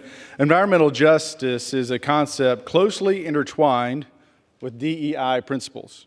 Rather than seeking to use federal resources to mitigate environmental harms as effectively and efficiently as possible, advocates of environmental justice want resources allocated based on their misguided notion of equity for marginalized communities. DHS owes all Americans fair treatment, regardless of their race, ethnicity, or any other factor. It also owes taxpayers to dedicate its resources to where they can provide the most benefit. Whatever some critical theory professor might claim, we all know that the weather is not racist. A tornado will not check the race of a homeowner before damaging a house. If the temperature reaches 100 degrees in your town, it will be 100 degrees for everyone. The existing environmental justice strategy for 2021 through 2025 sets such goals as expand department-wide awareness of environmental justice considerations that might result from its programs, policies, and activities. Further, the integration of environmental justice principles into DHS lines of business, prominently promoting mitigation, adaptation, and resilience, strengthening the outreach of communities and stakeholders. It goes on and on and on. It doesn't say anything about providing resources in the case of a catastrophic event. I reserve.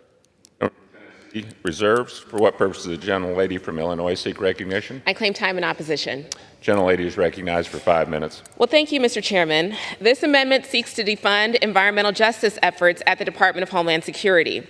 As we continue to face unprecedented climate events, including extreme heat, poor air quality, flooding, and natural disasters of all types, vulnerable communities, vulnerable Americans have been struggling to adapt. And it is no secret that minority communities have been disproportionately impacted. I want to remind my colleagues on the other side of the aisle that many of the communities that would benefit from environmental justice efforts exist in their districts too. They exist all over the country, and we need a whole of government approach to environmental justice to meet their needs. For too long, minority and low-income populations have endured disproportionately high and adverse human health or environmental effects from various local, state, and federal governmental policies. Environmental justice strategies are a responsible step towards righting those wrongs. DHS's implementation of environmental justice efforts does not prevent it from securing the border, responding to disasters, or defending our critical infrastructure. On the contrary, these efforts strengthen DHS's outcomes by ensuring that the department considers the impact on human health and the environment of historically marginalized and low-income populations as it executes its missions. Why would we want to prevent the fair treatment and meaningful involvement of all people regardless of race, color, national origin, disability status, or income with respect to DHS's execution of its responsibilities? I will vote no, and I encourage my colleagues to do the same. Thank you, and I yield back. Gentlelady from Illinois yields back. The gentleman from Tennessee is recognized. Thank you, Mr. Chairman, and I appreciate my colleague's perspective. You know, prior to being in Congress, I was a county executive. One of my departments was emergency services, emergency management, county fire. We also had a county hospital and a county health department. And what I can say is during my tenure, I witnessed tragedies, tornadoes, fires, and in each case, those first responders, those in charge of deploying resources, did so without concern for race, color, creed. They responded to a disaster. The idea that resources would be diverted for justice, when I can speak for the men and women on the front lines, the color, they don't see by the way of color. They see people, their friends, their neighbors in need, and I trust they'll do the right thing. And there's procedures and mechanisms in place if there is truly an injustice can be resolved. But with that, Mr. Chairman, this is a good amendment. At a time of burdening debt, we've got to start cutting. This is wasteful. I urge adoption, and I yield back. The gentleman yields back. The question is on the amendment offered by the gentleman from Tennessee. Those in favor say aye. Those opposed, no. In the opinion of the chair, the ayes have it. The amendment is agreed to.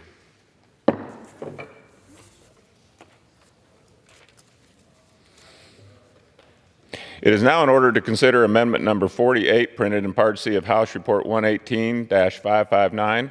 For what purpose does the gentleman from New Jersey seek recognition? I rise as designee of the gentleman from New Jersey, Mr. Pascrell, and I have an amendment at the desk. The clerk will designate the amendment. Amendment number 48, printed in Part C of House Report number 118-559, offered by Mr. Gottheimer of New Jersey. Pursuant to House Resolution 1316, the gentleman from New Jersey, Mr. Gottheimer, and a member opposed will each control 5 minutes. The chair recognizes the gentleman from New Jersey.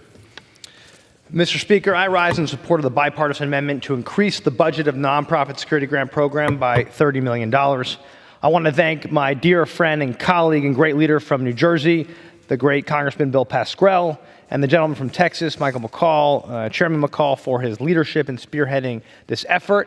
I do want to also thank my friend, great friend, Chairman Modi, for his phenomenal leadership and all he does for his state to support all those who benefit from this important legislation. The Nonprofit Security Grant Program is all about protecting religious freedom and houses of worship, schools, and community centers, including temples, churches, and mosques, the very places everyone should feel safe, especially we need to protect religious freedom now more than ever. Nonprofit security grants fund physical barriers like ballasts and bulletproof glass, technology to help with monitoring threats like cameras, and the hiring of on-site security officers. On top of that, these critical grants equip our nonprofits with the training and education they need to stay secure. This program is vital and majorly oversubscribed, especially given this moment we are living in. Application requests $679 million in funding. Requested $679 million in funding this year for a program that only has about $300 million available. As a result, just 42% of applicants, fewer than half, receive funding despite their need for these resources to protect the families in our communities more than ever. Here in America, the greatest country in the world, we must ensure that religious freedom endures, and we must do everything we can to protect our children, our families, and communities from hate and discrimination. Unfortunately, New Jersey is a hub for anti-Semitic hate. Nearly 1 in 10 of the incidents reported to the ADL occurred in our state. Bergen County, where I live, led the state in shameful anti-Semitic attacks. There were almost quadruple the number of insults, assaults, and death threats reported right here in our country in 2023 as compared to the prior year. According to the Anti-Defamation League, which is a leading vital provider of facts and resources for this kind of information, nonpartisan, 2023 was the worst year for anti-Semitism since they began collecting data in 1979. There were more than 8,000 anti-Semitic incidents reported in 2023, including more than 5,000 anti-Semitic incidents reported after October 7th. Anti-Semitism is just part of the story. We must reject hate and bigotry in all forms, wherever it is. We're seeing disturbing incidents of Islamophobia and anti-Asian racism in northern New Jersey and in the tri-state area. In New Jersey, during Eid al-Fitr, Rutgers Center for Islamic Life was vandalized. Shameful, as a suspect smashed artwork and plaques. Our Asian American Pacific Islander community is also under attack. A March survey from the Asian American Foundation found that 1 in 5 Asian American New Yorkers had been physically assaulted. It's disgusting and completely unacceptable. We must ensure that all people are safe on college campuses, in our neighborhoods, at our schools, at our churches, at our mosques and synagogues. That's what the nonprofit security grants are all about and why this program is so important. As the only Jewish member of New Jersey's congressional delegation, as the only Jewish member of the House Intelligence Committee, this is very personal for me. I believe strongly in our American values, one of which is freedom. Freedom from fear, freedom from hate, and freedom to worship, live, and learn however you choose. To safeguard these freedoms that we hold so dear, we must invest in our security to combat hate. Since I was sworn in, I've been focused on clawing millions of federal dollars from Washington back to North Jersey through this very program to protect our religious institutions. $4.8 million in these vital grants for my district this year alone to protect them. They come to me every day and ask for help. I urge my colleagues to support this amendment. I reserve the balance of my time. Gentleman from New Jersey reserves. Does any member claim time in opposition? Seeing none, the gentleman from New Jersey is recognized. I yield the balance of my time. Gentleman yields back. The question on the amendment offered by the gentleman from New Jersey, those in favor say aye. Those opposed, no. In the opinion of the chair, the ayes have it. The amendment is agreed to.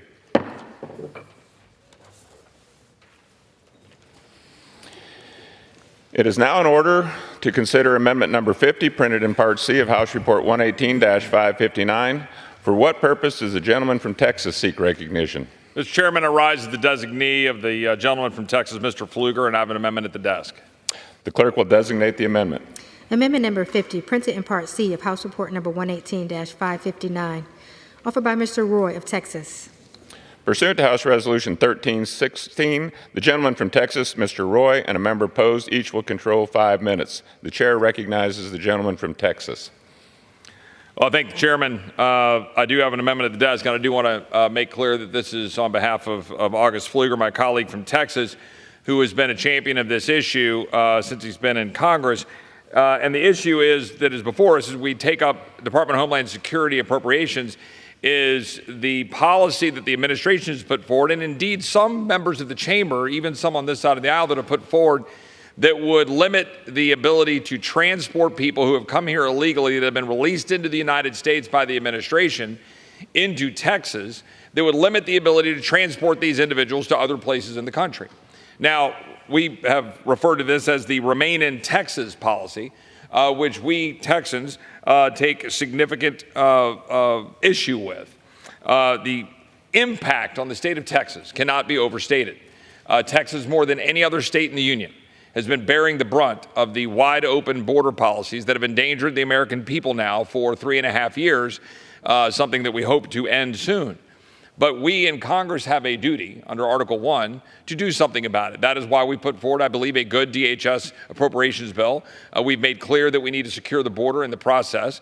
But what we are not going to do is allow funds to be used to limit the ability of Texans to alleviate the damage being done to our state. We have spent now, I think, $13 billion with a B, $13 billion with a B, to carry out the duties that the federal government are supposed to carry out under the Constitution of the United States. That is what Texas has had to do. We have now been able to defray some of the traffic. We have now been able to decrease and force some of that traffic to other states. But we shouldn't be having to do that. We shouldn't be having to put up razor wire. We shouldn't be having to put up and move our DPS troopers down to the border instead of allowing them to do their job to patrol the rest of the country, rest of the state, particularly because in the rest of the state there's massive amounts of fentanyl pouring into our communities and our schools, killing our kids, killing the people in our community. So our position is that under no circumstances should any of the funds in this bill be used to limit the ability of the governor of the Texas or any of the other leaders of the state of Texas or frankly leaders in other states from transporting people out of Texas so that other states have to bear the burden equally or at least partially. It's not even close to equally, by the way, partially as much as Texas has. In particular, take Kinney County, Texas. We had testimony in the Judiciary Committee of the leadership, the county attorney from Kinney County, Texas. Prior to the Biden administration's policies being implemented, in 2021, they had about 150 arrests. 150 arrests. Do you know how many they've had in the subsequent 3 years? 7,000. 7,000 arrests in a county of 3,000 people. We've had documented evidence of individuals who have been unable to go get 911 services in Kinney County because the sole ambulance in the population 3,000 county, Kinney County, was out going and dealing with issues involving illegal aliens. Meanwhile, the people who lived there, who that's their home, pay taxes. A person died because they weren't able to get the 911 response because it's being consumed and those activities are being used to deal with the issue that the federal government not only refuses to do, but in fact is purposely putting gas on the fire. I'm here to advocate for the amendment being offered by Mr. Pfluger to say that nothing in this bill shall be, that no funds shall be able to be used to implement such a policy. With that, I will reserve.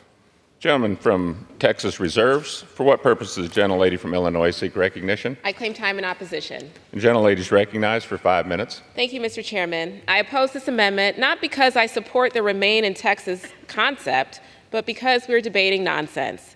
This policy never happened. Why are we wasting time debating amendments to prohibit the implementation of non-existent policies? We heard a rumor about this becoming a policy over a year ago, right? And despite all of the executive actions we've seen since, the administration's done nothing to suggest they're planning to move forward with this one. We can all invent amendments that prevent rumored policies from going into effect, and our bills would be loaded with nonsensical references to non-existent policies. Digging up old, rumored policies that never went into effect and are no longer being discussed is a waste of our time.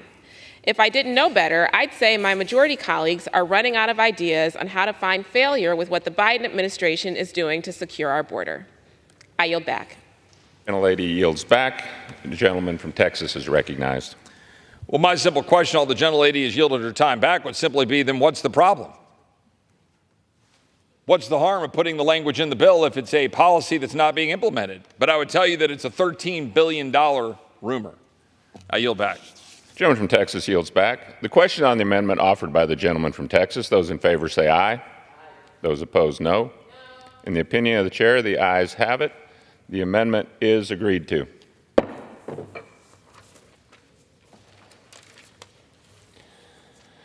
The chair understands that amendment number 52 will not be offered. It is now in order to consider amendment number 53, printed in Part C of House Report 118-559. For what purpose does the gentleman from Montana seek recognition? Thank you, Mr. Chair. I have an amendment at the desk. The clerk will designate the amendment. Amendment number 53, printed in Part C of House Report number 118-559, offered by Mr. Rosendale of Montana. Pursuant to House Resolution 1316, the gentleman from Montana, Mr. Rosendale, and a member opposed, each will control 5 minutes. The chair recognizes the gentleman from Montana. Thank you very much, Mr. Chair. Mr. Chair, my amendment number 53 would prohibit funds from being used to enforce Secretary Mayorkas' memo titled Worksite Enforcement, the Strategy to Protect the American Labor Market, the Conditions of the American Worksite, and the Dignity of the Individual. With a stroke of a pen, Secretary Mayorkas eliminated an essential method of interior enforcement by requiring our immigration and customs enforcement agents to fight with one hand tied behind their backs. The memo prohibits ICE from conducting worksite enforcement operations except in extremely limited circumstances. There are currently at least 16.8 million illegal aliens in our country. An estimate suggests that upwards of 65% of the illegal aliens are employed. Business owners and ranchers in Montana work hard to ensure they follow federal immigration law, and this memo punishes law-abiding businesses who refuse to hire illegal aliens. This memo tells employers that they no longer need to follow the law and literally incentivizes the hiring of illegal aliens. Additionally, Americans should not have to compete in the labor market with illegal aliens who are depressing wages and keeping good-paying jobs away from American citizens. President Biden and Secretary Mayorkas' refusal to allow ICE to do their job and enforce our nation's laws is a clear dereliction of duty and presents a risk to our country's national security. Simply put, my amendment would allow ICE agents to do their job enforcing immigration law with the most effective methods possible. Under President Trump, worksite enforcement operations were common practice, making it clear to illegal aliens and the employers that there would be consequences for breaking the law, putting all businesses on a level playing field. While impeaching Secretary Mayorkas was a needed first step, we must use the appropriations process to fix the policies that he has enacted. It's time we protect the small businesses and the owners and the workers and force Secretary Mayorkas to let ICE do its job. I reserve. Montana reserves. For what purpose does the gentlelady from Illinois seek recognition? I claim time in opposition. The gentlelady is recognized for 5 minutes. Thank you, Mr. Chair. This amendment ignores the horrors for those who are exploited into forced labor trafficking and dangerous working conditions, many of whom are subject to strenuous work while making substandard wages. The DHS memo referenced in this amendment was a reasonable and much-needed step towards combating worker exploitation and the problems that follow. We still have so much work to do. Even the department has noted that the most pernicious aspect of our country's unauthorized employment challenge is exploitative employers. Yet I don't see my colleagues on the other side of the aisle bringing forward amendments that would comprehensively address that issue. There is no denying that mass worksite operations further threaten those who are most vulnerable to speak out about labor violations, which has downstream impacts such as driving down wages and work conditions. Adoption of this amendment only empowers bad employers and undermines the enforcement of our country's core labor standards to the detriment of all workers. I oppose this amendment, and I yield back. The lady yields back. Gentleman from Montana is recognized. Thank you, Mr. Chairman. Mr. Chairman, unfortunately, much like the complete disregard for the time limit on the first vote of the day that takes place in this chamber every single day, it's because there's no consequences, there's no downside, there's no hammer. And that's what we have to have. In Secretary Mayorkas' own memo, he says on the first page, in addition, unscrupulous employers harm each worker competing for a job by exploiting undocumented workers and paying them substandard wages. The unscrupulous employers create an unfair labor market. They also unfairly drive down their costs and disadvantage their business competitors who abide by the law. Once again, they're not offering my colleagues on the other side of the aisle anything about fixing this problem. If we allow, not direct, but allow ICE to do their job, we can start identifying and deporting these illegal aliens who are hurting our labor market and American workers. Thank you very much. I urge my colleagues to support this amendment, and I yield back. Gentleman from Montana yields back. The question is on the amendment offered by the gentleman from Montana. Those in favor say aye. Those opposed, no. In opinion of the chair, the ayes have it. The amendment. Request a recorded vote. Pursuant to Clause 6 of Rule 18, further proceedings on the amendment offered by the gentleman from Montana will be postponed.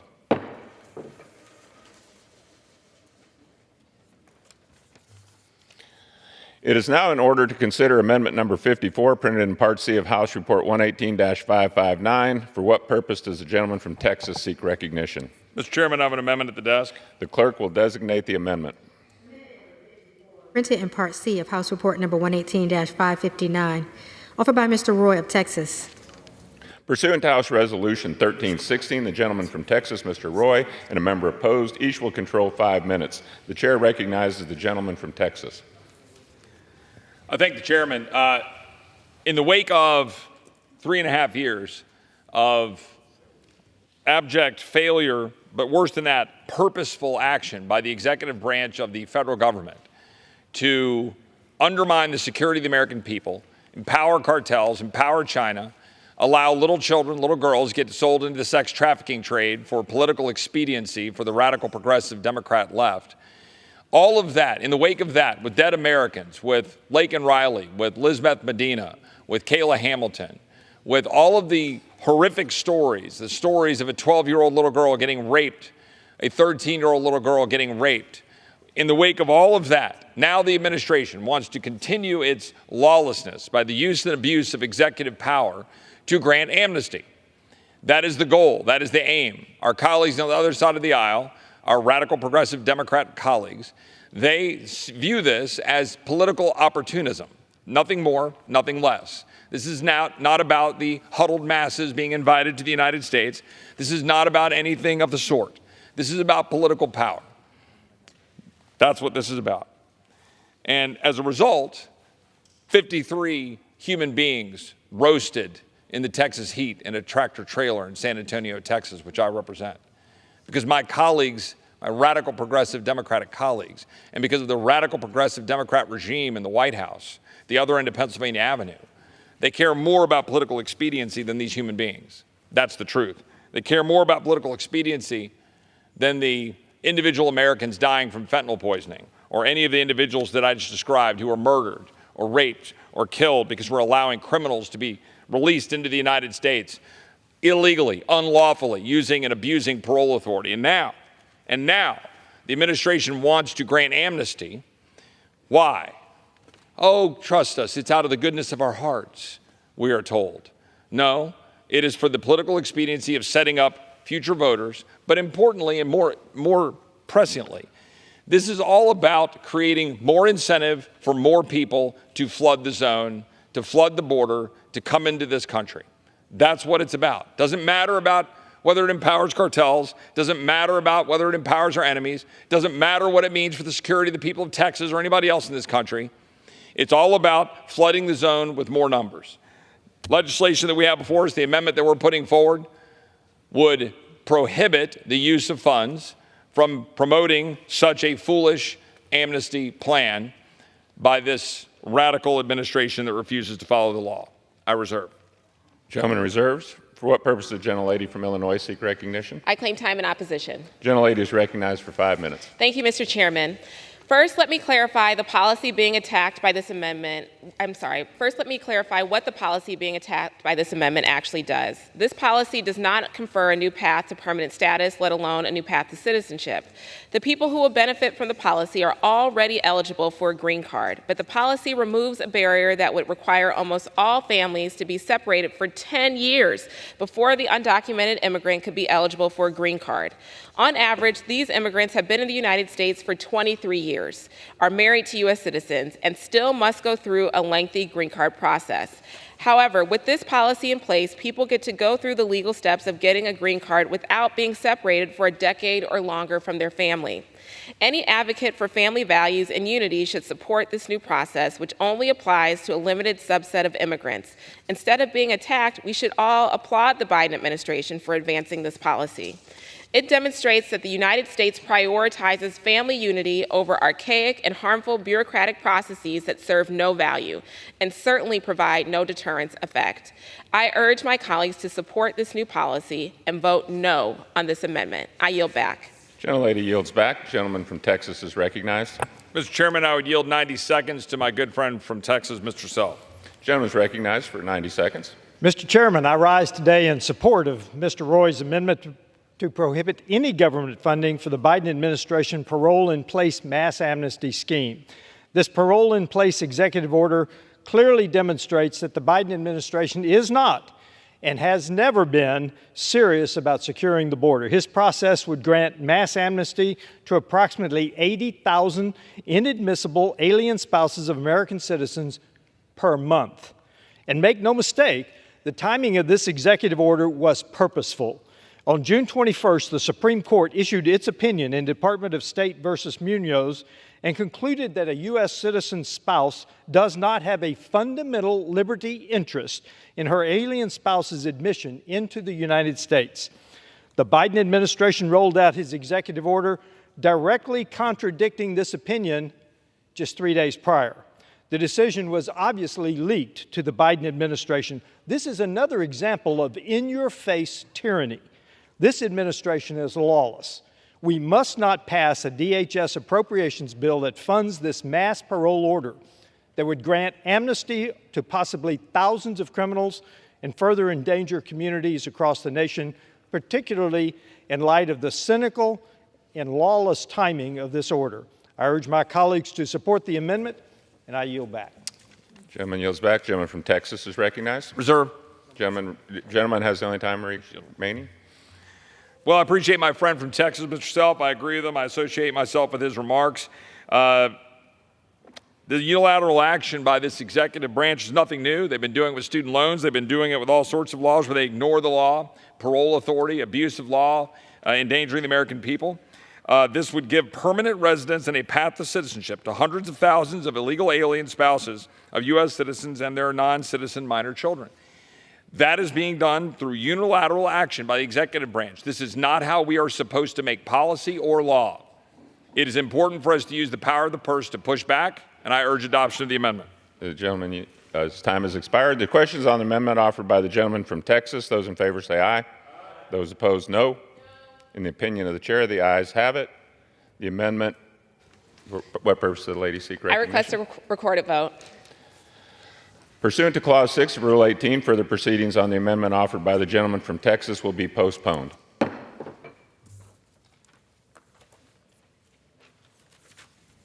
It is now in order to consider amendment number 55, printed in Part C of House Report 118-559. For what purpose does the gentleman from Texas seek recognition?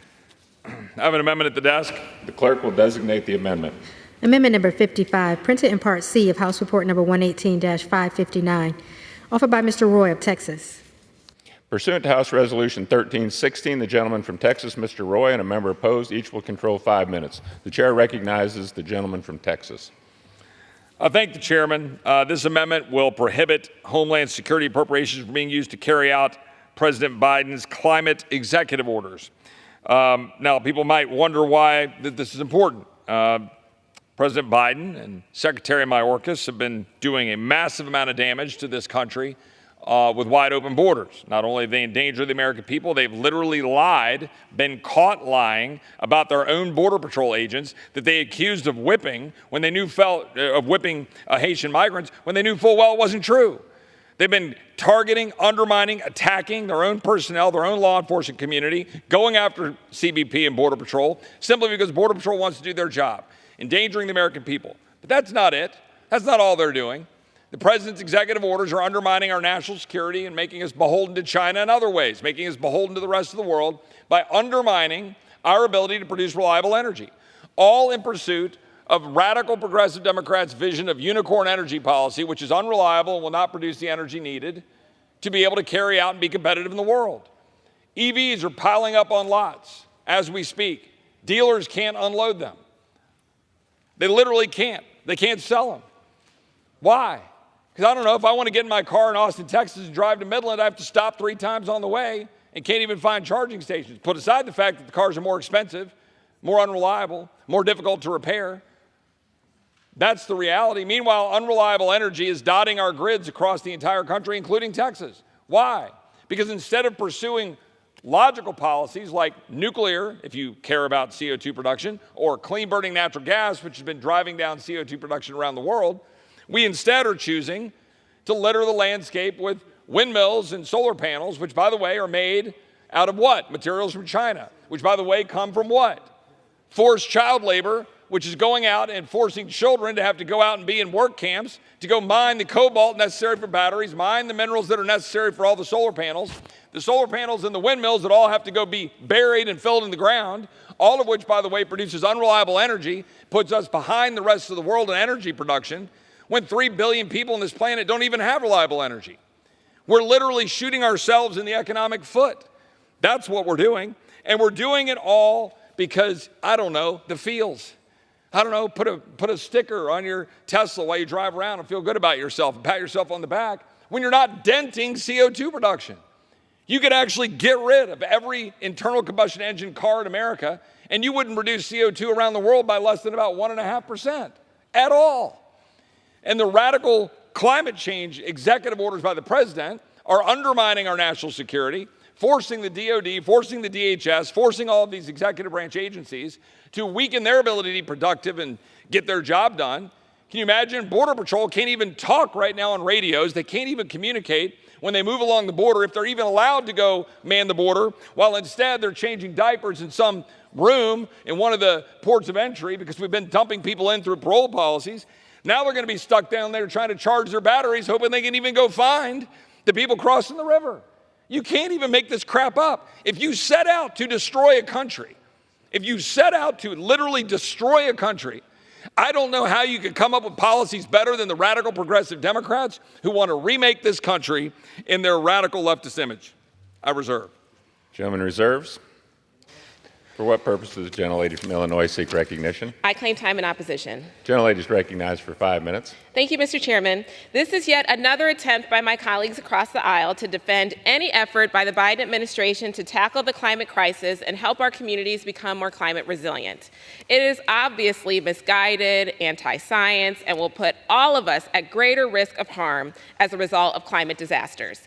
Only flawed and short-sighted thinking would presume that the climate crisis does not intersect with so many of the issues relevant to the department's mission, including migration, national security, and disaster relief. I will vote no, and I encourage my colleagues to do the same. I yield back. Back. The gentleman from Texas is recognized. Yeah, I would just note it's critically important that we adopt these amendments to restrict the executive branch from carrying out the executive orders. They're undermining our efficiency and effectiveness, and I would urge adoption of this amendment. I yield back. Gentleman yields back. The questions on the amendment offered by the gentleman from Texas. Those in favor say aye. Those opposed, no. In the opinion of the chair, the ayes have it. The amendment is agreed to.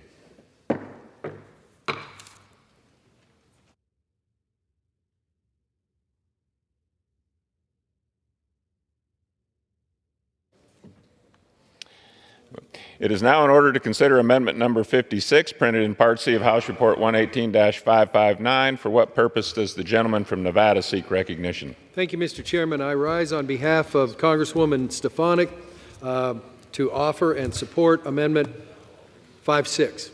The clerk will designate the amendment.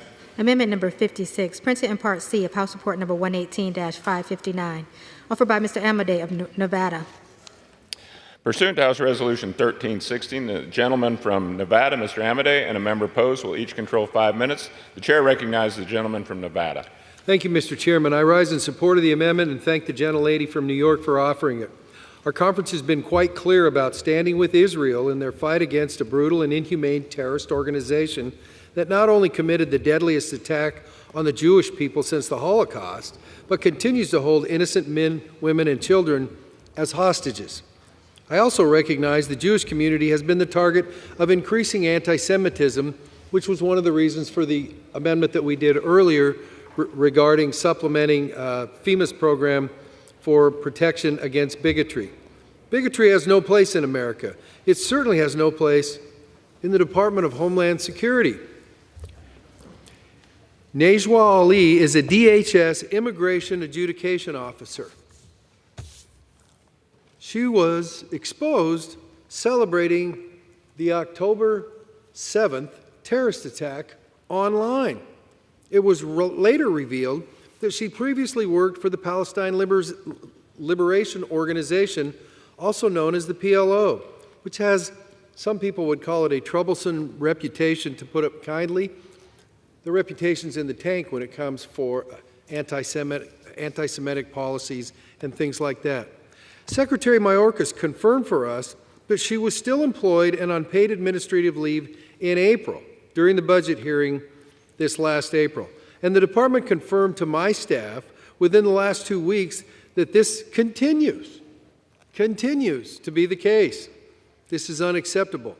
The department has had more than 8 months to investigate and terminate this employee with cause, pursuant to the Civil Service applicable regulations. While the Secretary and Biden administration refused to do the right thing, I would invite the members of the House of Representatives to terminate this employee. We must do the right thing and act with urgency to force their hand. I urge my colleagues to vote yes, and I yield back. The gentleman yields. For what purpose does the gentlelady from Illinois seek recognition? I claim time in opposition. Gentlelady is recognized for 5 minutes. Thank you, Mr. Chairman. I appreciate the temptation to take congressional action against government individuals when we hear they've done something that we find offensive. But as lawmakers, it's important that we defend the core principles upon which our country is founded, and that includes a system of checks and balances. We know from the Secretary's testimony earlier this year that there is an active investigation related to Najwa Ali, a Trump-era hire, and that she has been placed on leave and is not performing the duties and responsibilities for which she was hired. We must allow this process to work.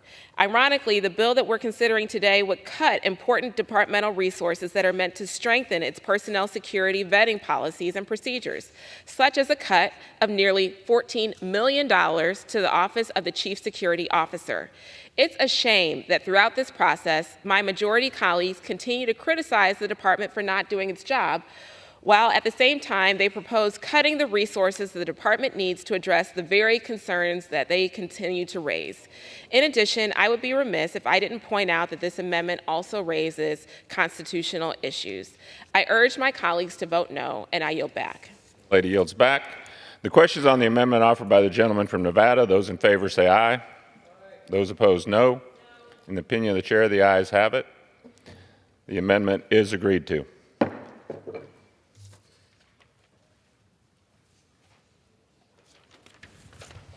It is now in order to consider amendment number 57, printed in Part C of the House Report 118-559. For what purpose does the gentleman from Florida seek recognition?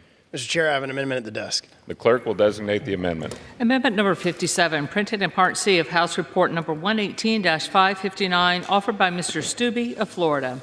Pursuant to House Resolution 1316, the gentleman from Florida, Mr. Stubbe, and a member opposed, each will control 5 minutes. The chair recognizes the gentleman from Florida. Thank you, Mr. Chair. I rise today in support of my amendment that would prohibit Immigration and Customs Enforcement from sending funds to the Department of Veterans Affairs to process medical claims for illegal immigrants in ICE custody. This is a similar amendment to one that I led earlier this month on the funding bill for the VA. I was pleased that my amendment was included in that bill, and I urge my colleagues to support this amendment that would ensure that the VA focuses its resources on veterans, not illegal immigrants. Last December, I led a letter to the VA with 23 other Republican members after seeing reports that ICE was using VA personnel to process medical claims for illegal immigrants in ICE custody. Thanks to the Biden administration's reckless policy on the border, we continue to see record numbers of illegal crossings. This will inevitably increase the burden on VA workers who should be fulfilling their duties to serve veterans instead. The VA exists to serve American veterans who risk their lives to protect our country. For far too long, the VA has fallen short on its mission. And I quote, to fulfill President Lincoln's promise, to care for him who shall have borne the battle and for his widow and his orphan, by serving and honoring the men and women who are Americans' veterans. Veterans continue to experience unacceptable wait times in receiving medical care and disability benefits. Under the Biden administration, the disability claims backlog has exploded. As of last week, there are 273,307 outstanding disability claims that have been pending for more than 125 days. This is unacceptable, and the VA personnel should not lift a finger for illegal immigrants in ICE custody, while thousands of veterans are forced to wait to receive the benefits that they deserve. I ask my colleagues to support this amendment to ensure that VA personnel works for veterans, not illegal immigrants held by ICE. I reserve. Gentleman from Florida reserves. For what purpose does the gentlelady from Illinois seek recognition? I claim time in opposition. Gentlelady is recognized for 5 minutes. Thank you, Mr. Chairman. The Department of Veterans Affairs Financial Services Center provides a purely administrative function for Immigration and Customs Enforcement to process third-party medical claims for those in CBP and ICE's custody. Regardless of your stance on immigration, those seeking medical attention should not be denied access to care. And the third-party medical providers who provide any medical care that can't be provided within ICE and CBP facilities deserve to be paid in a timely and accurate manner. The VA's Financial Services Center has that capability, and we are fortunate that it does. This is not unlike how the Department of Agriculture's National Finance Center is the finance center that is used to process the payment of paychecks for thousands of employees across the federal government. Further, this amendment does not prevent ICE from providing medical care to those in its custody. It will simply make it more expensive and more cumbersome, not only for DHS, but also for the local medical service providers seeking reimbursement for the services that they provided. I urge my colleagues to oppose the amendment, and I yield back my time. The gentlelady yields back. The gentleman from Florida is recognized.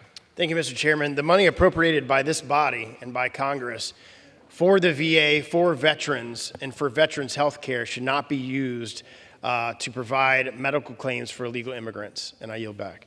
Gentleman yields back. The question is on the amendment offered by the gentleman from Florida. Those in favor say aye. Those opposed, no. In the opinion of the chair, the ayes have it. Gentlelady from Illinois. I'd like to request a recorded vote. Pursuant to Clause 6 of Rule 18, further proceedings on the amendment offered by the gentleman from Florida will be postponed.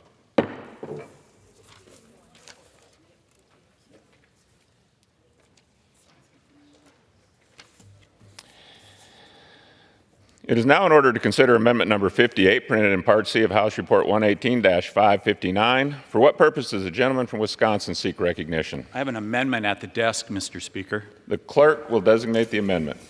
Amendment number 58, printed in Part C of House Report number 118-559, offered by Mr. Tiffany of Wisconsin. Pursuant to House Resolution 1316, the gentleman from Wisconsin, Mr. Tiffany, and a member opposed, each will control 5 minutes. The chair recognizes the gentleman from Wisconsin. Thank you, Mr. Speaker. This amendment would prohibit the expenditure of funds to extend what's known as temporary protected status, or TPS, for nationals of El Salvador. TPS is a tool provided by Congress that allows for the President, acting through the Department of Homeland Security, to allow foreign nationals to remain temporarily in the United States if conditions in their home country are too dangerous to send them back. The intent was to authorize a short reprieve from removal, with the idea being that the beneficiary beneficiaries would be repatriated when conditions improved. Unfortunately, however, like so many immigration laws, this narrow authority has been repeatedly abused. Nationals of El Salvador, for example, were granted TPS in the chaotic aftermath of an earthquake. Here's the problem. That earthquake was in 2001, more than 2 decades ago. Mr. Speaker, times have changed. Since 2001, Americans have had 4 presidents. El Salvador has had 5. El Salvador now boasts the lowest homicide rate of any country in our hemisphere other than Canada, not to mention a robust tourism ministry that markets whale watching, surfing, gourmet coffee tours, scenic volcano hikes, and posh all-inclusive resorts. Mr. Speaker, I'm glad El Salvador has recovered from the 2001 earthquake, and I applaud the progress their leader has made in combating crime and promoting economic reform. But the T in TPS stands for temporary. TPS was never intended to operate as a permanent loophole to provide rolling amnesty to hundreds of thousands of foreign nationals, most of whom were here illegally to begin with. I ask for a yes vote on the amendment, and I yield. Gentleman yields? Reserves? I reserve my Gentleman time. reserves. Thank you very For what much. purpose does the gentlelady from Illinois seek recognition? I claim time in opposition. Gentlelady is recognized for 5 minutes. Well, thank you, Mr. Chairman. Throughout the debate today, it's not clear if our colleagues saw today's announcement. So I just wanted to make sure that we all know that the presidential proclamation issued by President Biden to temporarily suspend the entry of certain non-citizens across the southern border and the complementary joint interim final rule issued by DHS and DOJ had now been in effect for 3 weeks, resulting in a significant reduction in the number of encounters at our southwest border. Under that interim final rule, asylum eligibility is generally limited for those who cross the southern border unlawfully or without authorization during times of high encounters. And while it's still early, the Border Patrol's 7-day encounter average has decreased more than 40% to under 2,400 encounters per day. The Immigration and Nationality Act outlines the conditions under which a country may be designated for temporary protective status, and it requires periodic reviews to determine whether the conditions for this status continue to be met. Based on USCIS's latest review, the Secretary extended El Salvador's TPS designation through March 9, 2025. Since the earthquakes of 2001, El Salvador has continued to suffer from hurricanes, floods, and other natural disasters, making it difficult for the country to fully recover and allow for the safe return of individuals currently receiving TPS benefits. El Salvador also continues to struggle with gang violence, crime, and general insecurity and economic instability, which pose risks to the safety and well-being of any potential returnee. I encourage my colleagues to take these concerns to the appropriate authorizing committee if the gentleman feels that the INA should be amended in any way, but singling out a country through this amendment process is an inappropriate way to handle this matter. I urge my colleagues to vote no on the amendment, and I yield back my time. Gentlelady yields back. The gentleman from Wisconsin is recognized. Mr. Speaker, I'd like to recognize the gentleman from Nevada for 30 seconds. Gentleman from Nevada is recognized. Thank you to my colleague from Wisconsin. I just want to put on the record that I want to associate myself with the remarks of Mr. Tiffany, and I support the amendment.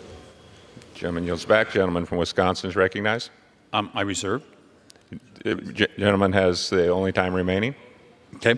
I would just add, Mr. Speaker, in response to the comments that we just heard from the other side of the aisle, that tell the American people who have suffered through the fentanyl deaths that are the #1 killer of young people in America. Tell that to the American people as they see terrorists come into this country. Tell this to the people of America as they see murders that happen all over the country, including people dying in my district, clear up in northern Wisconsin. But we also heard about continuous natural disasters. There's always natural disasters in every country. Do we let people from every country come in just because they have natural disasters? This is TPS. It's temporary. 20 years is plenty of temporary. It's time to stop the temporary protected status in El Salvador. And I yield back, Mr. Speaker. Gentleman yields back. The questions on the amendment offered by the gentleman from Wisconsin. Those in favor say aye. Those opposed, no. In the opinion of the chairs, the ayes have it. And the gentlelady from Illinois. Mr. Chairman, I request to record a vote. Pursuant to Clause 6 of Rule 18, further proceedings on the amendment offered by the gentleman from Wisconsin will be postponed.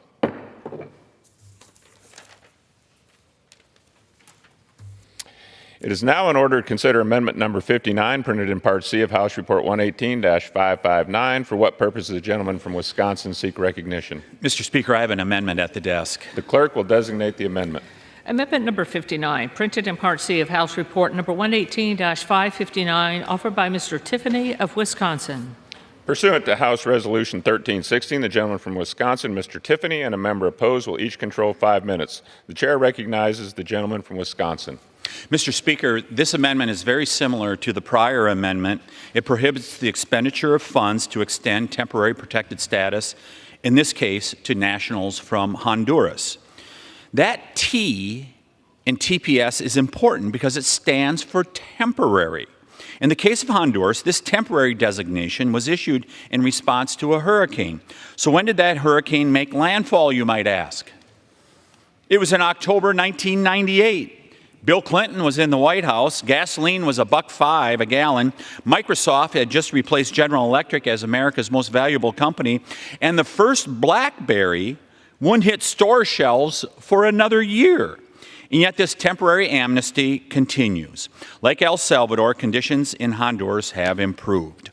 The country elected a new president in 2022, completing a peaceful transfer of power. Honduras also has an active tourism industry, marketing, zip lining, visits to UN World Heritage Sites, world-class scuba diving, some of the Caribbean's best beaches, and all-inclusive resorts. If Honduras is safe enough to welcome millions of tourists each year, isn't it safe enough to welcome Hondurans back home? Mr. Speaker, it's time to put the T back in TPS. TPS was never intended to be the Hotel California that says illegal aliens can check in anytime, but they can never leave. I ask for a yes vote on the amendment, and I yield back, or I reserve the balance of my time. Gentleman reserves. For what purpose does the gentlelady from Illinois seek recognition? I claim time in opposition. The gentlelady is recognized for 5 minutes. Thank you, Mr. Chairman. The Immigration and Nationality Act outlines the conditions under which a country may be designated for temporary protected status, and it requires periodic reviews to determine whether the conditions for the status continue to be met.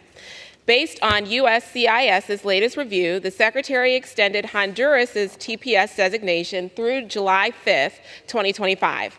Since the devastation caused by Hurricane Mitch in 1998, Honduras has continued to suffer from hurricanes, floods, tropical storms, and other natural disasters, making it difficult for the country to fully recover and allow for the safe return of individuals currently receiving TPS benefits.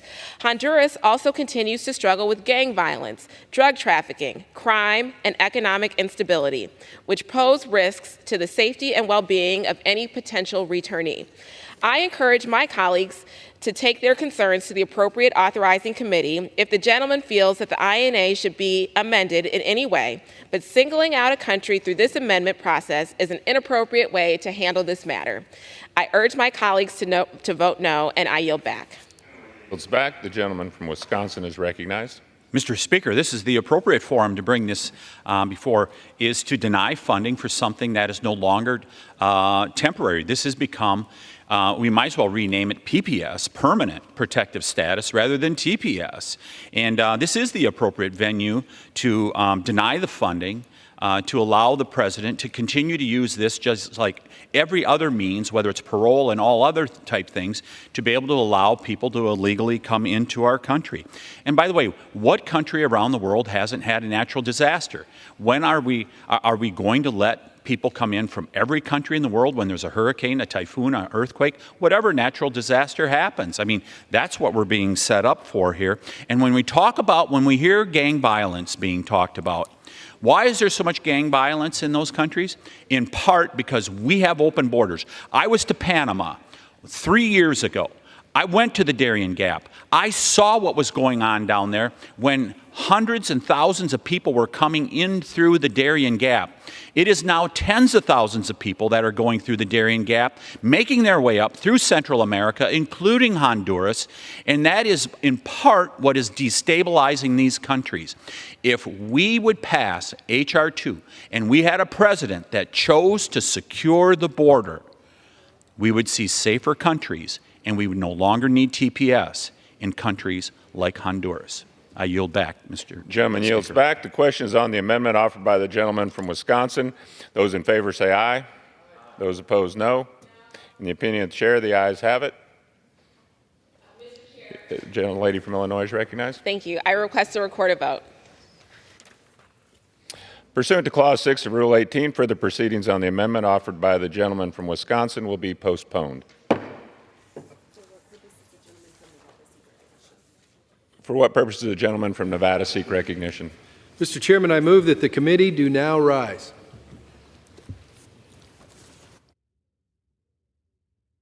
The question on the motion that the committee rise, all those in favor say aye. All those opposed, no. The ayes have it. The motion is adopted. Accordingly, the committee rises.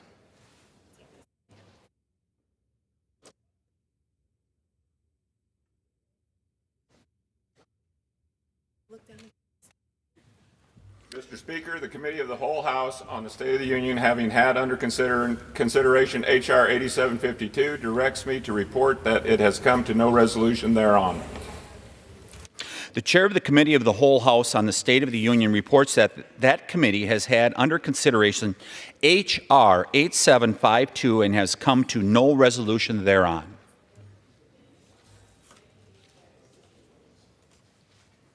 Ready? Pursuant to Clause 12A of Rule 1, the chair declares the House in recess for a period of less than 15 minutes.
The House will be in order.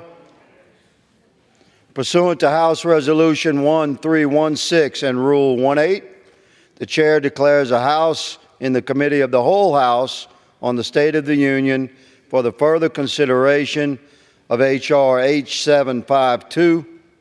With the gentlewoman from Florida, Ms. Kamek, would you kindly resume the chair?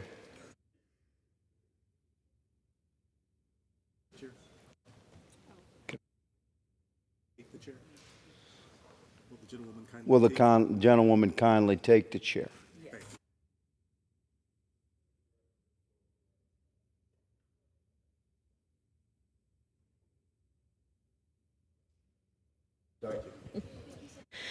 The House is in the Committee of the Whole House on the State of the Union for further consideration of H.R. 8752, which the clerk will report by title.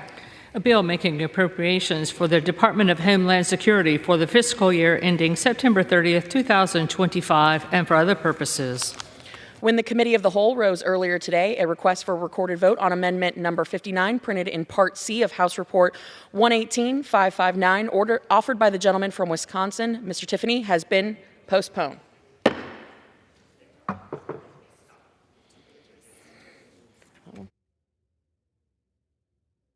Pursuant to Clause 6 of Rule 18, proceedings will now resume on those amendments printed in Part C of House Report 118-559, on which further proceedings were postponed, in the following order.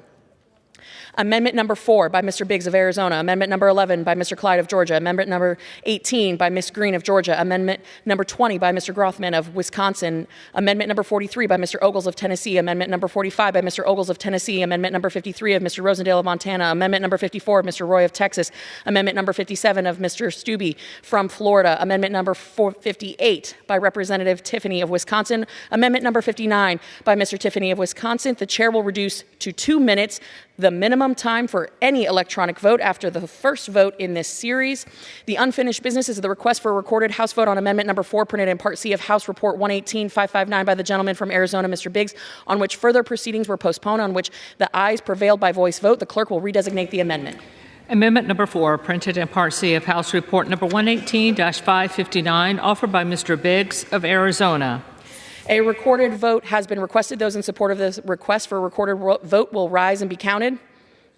A sufficient number having risen, a recorded vote is ordered. Members will record their vote by electronic device. This will be a 15-minute vote.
On this vote, the yeas are 193, the nays 173. The amendment is adopted. The unfinished business is the request for a recorded vote on amendment number 11, printed in Part C of House Report 118-559 by the gentleman from Georgia, Mr. Clyde, on which the further proceedings were postponed, and on which the ayes prevailed by voice vote. The clerk will redesignate the amendment. Amendment number 11, printed in Part C of House Report number 118-559, offered by Mr. Clyde of Georgia. A recorded vote has been requested. Those in support of the request for a recorded vote will rise and be counted as sufficient amount have risen. A recorded vote is ordered. Members will record their votes by electronic device. This is a 2-minute vote. Seriously.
On this vote, the yeas are 94, nays 302. The amendment is not adopted.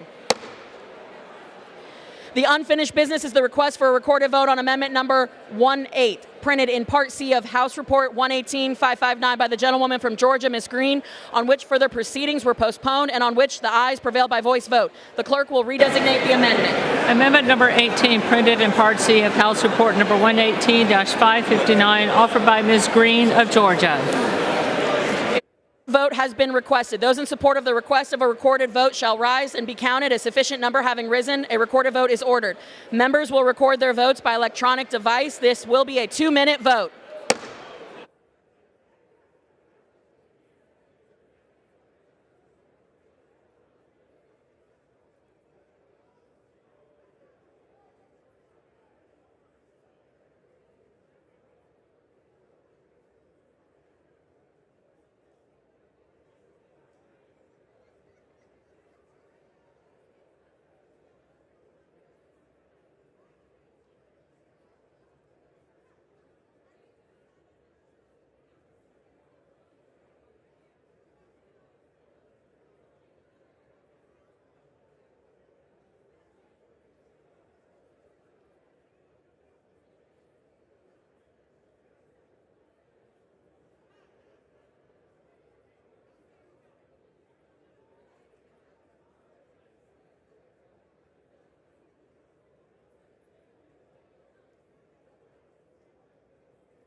On this vote, the yeas are 200, the nays are 208, with one voting present. The resolution is not adopted. The amendment is not adopted. The unfinished business is the request for a recorded vote on amendment number 20, printed in Part C of House Report 118-559 by the gentleman from Wisconsin, Mr. Grothman, on which further proceedings were postponed and on which the ayes prevailed by voice vote. The clerk will redesignate the amendment. Amendment number 20, printed in Part C of House Report number 118-559, offered by Mr. Grothman of Wisconsin. Vote has been requested. Those in support of the request for a recorded vote will rise and be counted. A sufficient number having risen, a recorded vote is ordered. Members will record their vote by electronic device. Members will vote in a 2-minute vote.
On this vote, the yeas are 193, nays 218. The amendment is not adopted.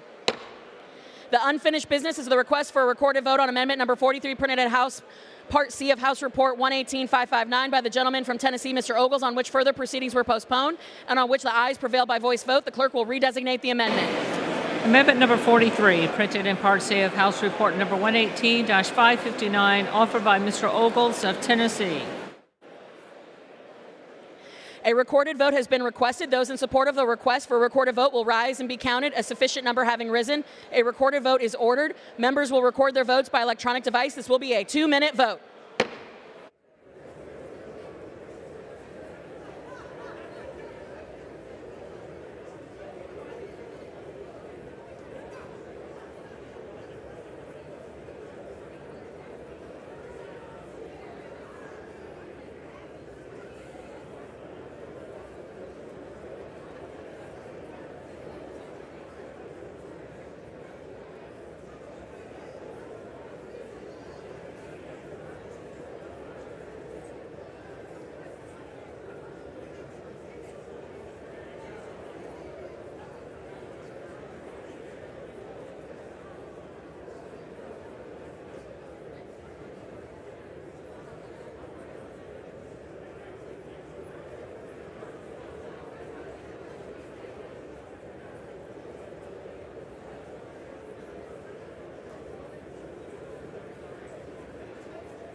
This vote.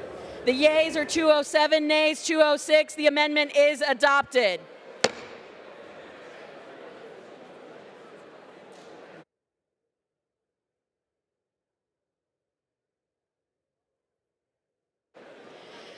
The unfinished business is the request for a recorded vote on amendment number 45, printed in Part C of House Report 118-559 by the gentleman of Tennessee, Mr. Ogles, on which further proceedings were postponed, and on which the ayes prevailed by voice vote. The clerk will redesignate the amendment. Amendment number 45, printed in Part C of House Report number 118-559, offered by Mr. Ogles of Tennessee.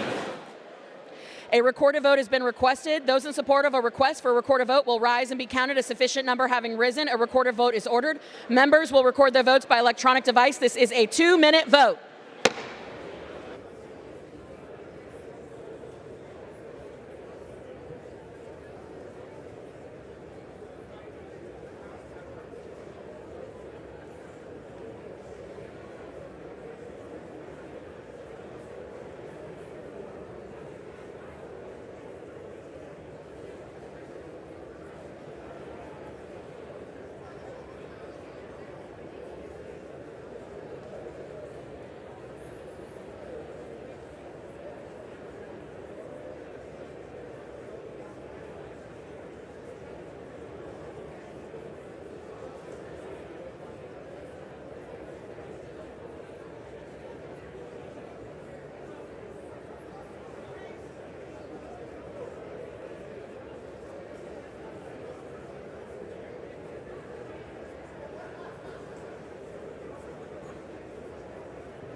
On this vote, the yeas are 206, nays 208. The amendment is not adopted. Pursuant to Clause 6H of Rule 1318, the committee rises.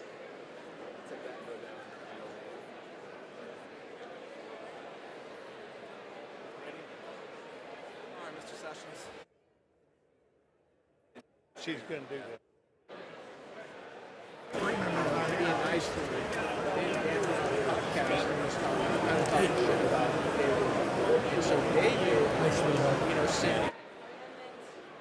What this guy did to me, he was thing goes on a podcast and it's talking shit. And so Eddie read those DMs on the video. Amendment offered by the gentleman from Tennessee, Mr. Ogles.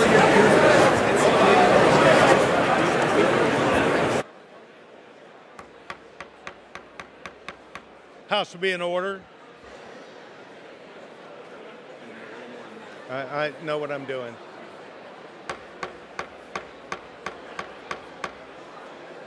House will be in order.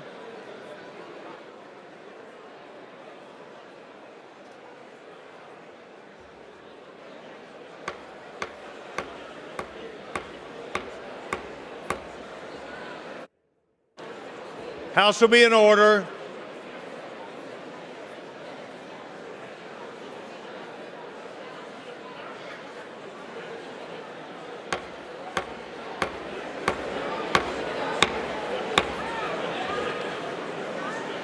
House will be in order. Members will stop their conversations.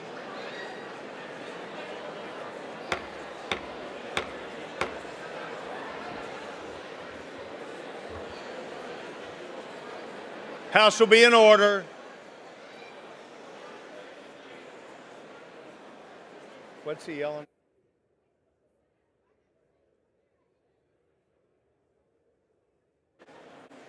House will be in order.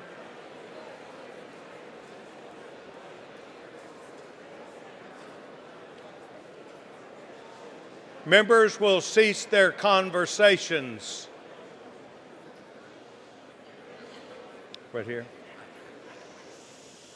The chair of the Committee of the Whole House on the State of the Union reported to the House that during consideration of the bill H.R. 8752, pursuant to Resolution 1316, the votes cast by the delegates and the resident commissioner on a recorded vote on the amendment offered by the gentleman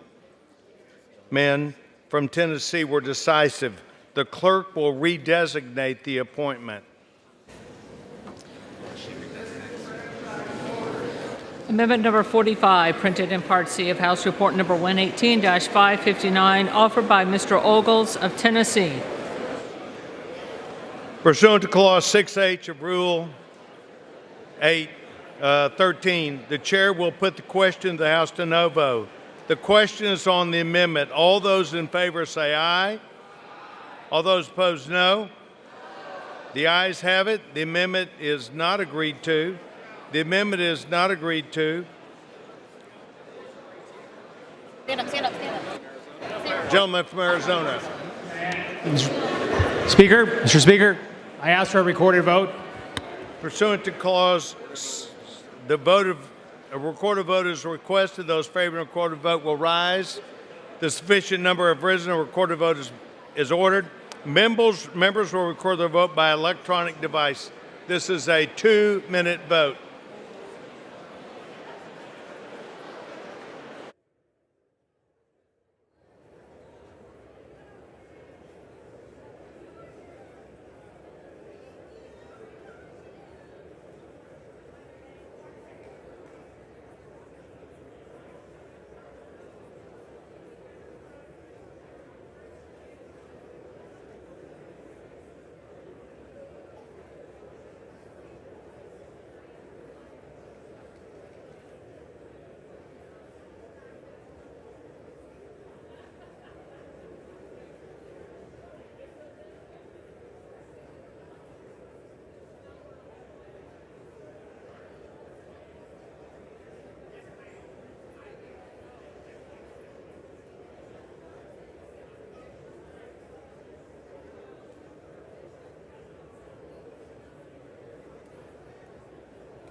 On this vote, the yeas are 204, the nays are 203.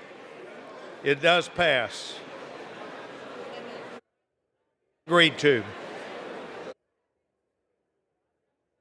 Clause 6H of Rule 18, the committee will resume its sitting.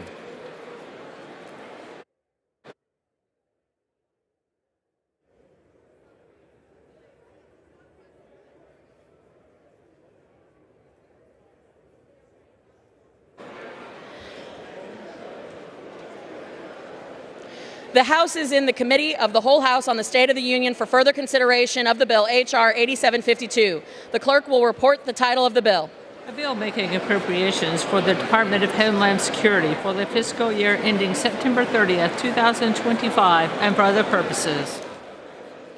When the Committee of the Whole rose earlier today, the amendment offered by the gentleman from Tennessee had been rejected to a recorded vote on which the votes cast by the delegates and the resident commissioner were decisive. That result has since been rejected by the House. The unfinished business is the request for a recorded vote on amendment number 53, printed in Part C of the House Report 118-559 by the gentleman from Montana, Mr. Rosendale, on which further proceedings were postponed and on which the ayes prevailed by voice vote. The clerk will redesignate the amendment.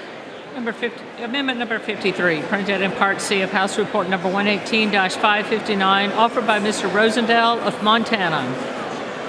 A recorded vote has been requested. Those in support of the request for a recorded vote will rise and be counted. A sufficient number having risen, members will record their vote by electronic device. A recorded vote is ordered. This will be a 2-minute vote.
This vote, the yeas are 189, the nays are 222. The amendment is not adopted. The unfinished business is the request for a recorded vote on amendment number 54, printed in Part C of House Report 118-559 by the gentleman from Texas, Mr. Roy, on which further proceedings were postponed, on which the ayes prevailed by voice vote. The clerk will redesignate the amendment. Amendment number 54, printed in Part C of House Report number 118-559, offered by Mr. Roy of Texas. A recorded vote has been requested. Those in support of a request for a recorded vote will rise and be counted. A sufficient number having risen, a recorded vote is ordered. Members will record their vote by electronic device. This will be a 2-minute vote.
Vote. The yeas are 193, nays 216. The amendment is not adopted. The unfinished business is the request for a recorded vote on amendment number 57, printed in Part C of House Report 118-559 by the gentleman from Florida, Mr. Stubbe, on which further proceedings were postponed, on which the ayes prevailed by voice vote. The clerk will redesignate the amendment. Amendment number 57, printed in Part C of House Report number 118-559, offered by Mr. Stubbe of Florida. A recorded vote has been requested. Those in support of the request for a recorded vote will rise and be counted. A sufficient number having risen, a recorded vote is ordered. Members will record their votes by electronic device. This is a 2-minute vote.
On this vote, the yeas are 235, nays 176. The amendment is adopted.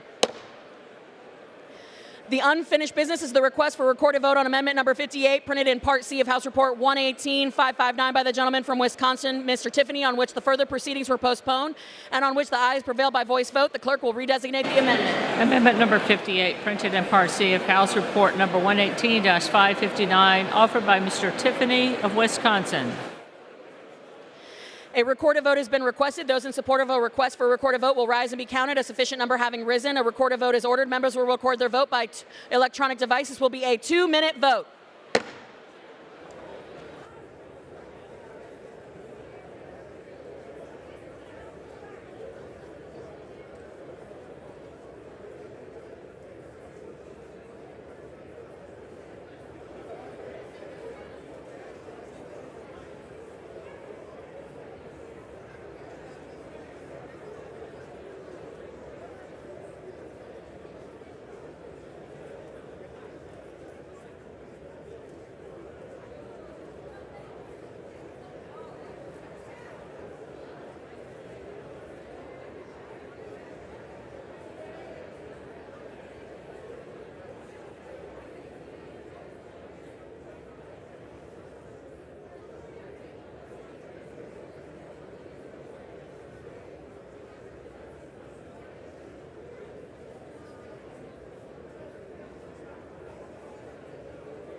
On this vote, the yeas are 190, nays 222. The amendment is not adopted.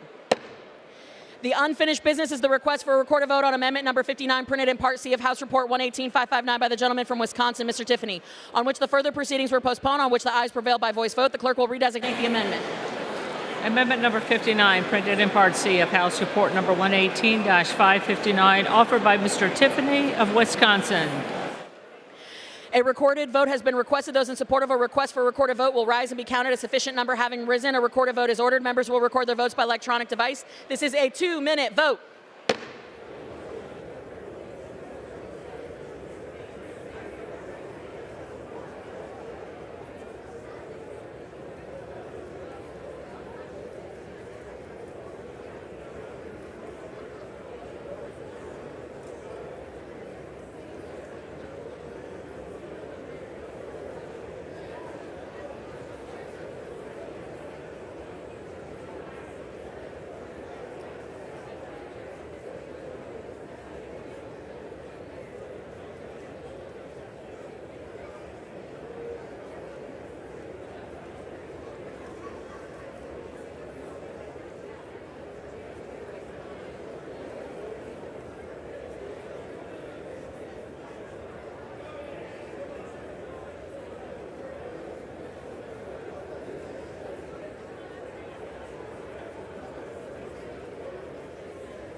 On this vote, the yeas are 191, the nays are 222. The amendment is not adopted.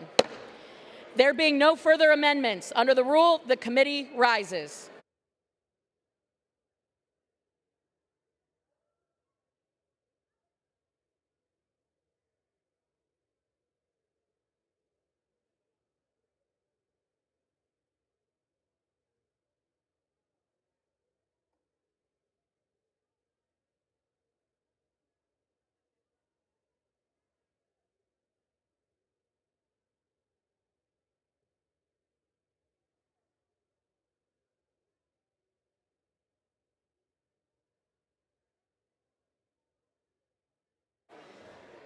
Madam Chair.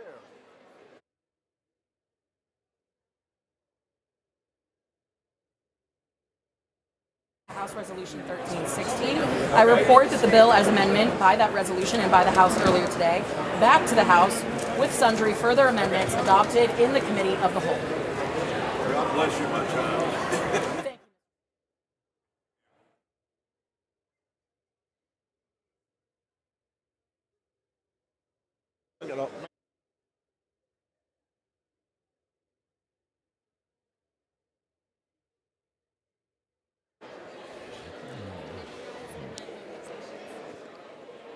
The chair of the Committee of the Whole House on the State of the Union reports that the committee has had under consideration Bill H.R. 8752 and, pursuant to House Resolution 1316, reports the bill as amended by that resolution and by the House earlier today back to the House with sundry further amendments adopted in the Committee of the Whole.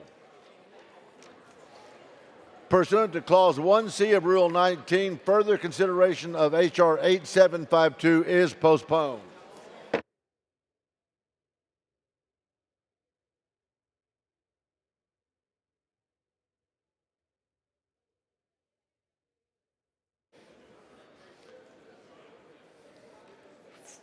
For what purpose does the gentleman from Utah seek recognition? Mr. Speaker, by direction of the House Republican Conference, I send to the desk a privilege motion and ask for its immediate consideration. The clerk will report the resolution. House Resolution 1322, resolution electing a member to certain standing committees of the House of Representatives. Resolved that the following named member be and is hereby elected to the following standing committees of the House of Representatives. Mr. Speaker. Committee on Education and the Speaker. Workforce. Mr. Rulli. Committee I ask on unanimous the consent to Judiciary. dispense with Mr. the Rulli. reading as she finishes. The gentleman, is there any objection? Without hearing the gentleman from Utah.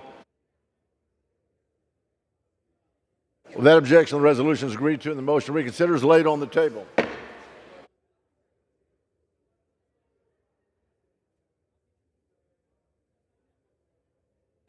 The chair lays before the House of Communication.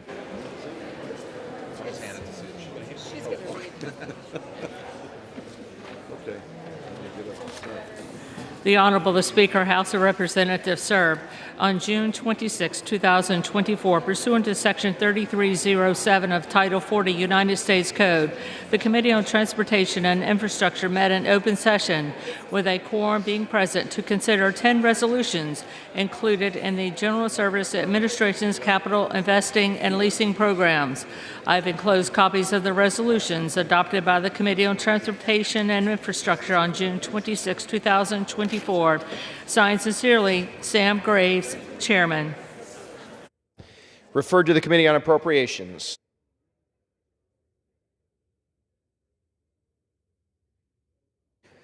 For what purpose does the gentleman from Michigan seek recognition?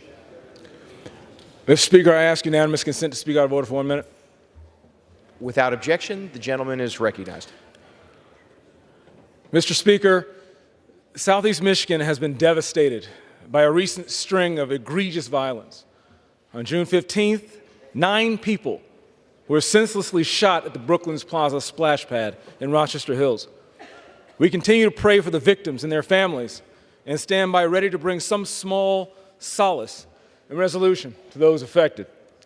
Within 2 minutes of shots being fired, police officers arrived on the scene, saved countless numbers of lives on June 15th by running toward the danger, not away from it. The selfless sacrifice of our law enforcement officers stands as our greatest barrier between chaos and order, good and evil. In the same way, just a week later on June 22nd, Deputy Bradley Reckling, a sheriff's deputy in Oakland County, responded to a call and willingly went into harm's way. Upon responding to the scene, Bradley Reckling was ambushed, shot, and killed in the line of duty, going toward danger, not away from it. His remarkable soul is now in heaven, in peace, but his life was lost to his family and his friends. Bradley was more than a law enforcement officer. He was a husband. He was a father, a son, a brother, a friend. He leaves behind a loving family, his 3 beautiful little girls, and his wife, Jacqueline, who is now a pregnant young widow.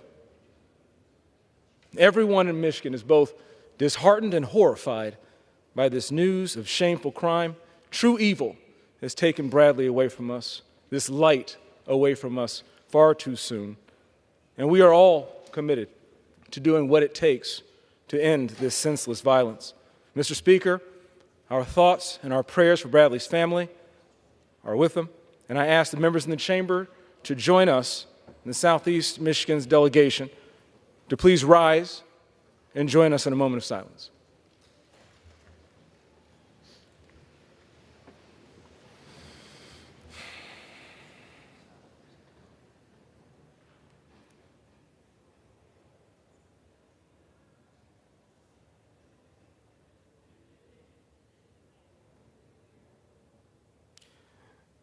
Thank you, Bradley. God rest your soul.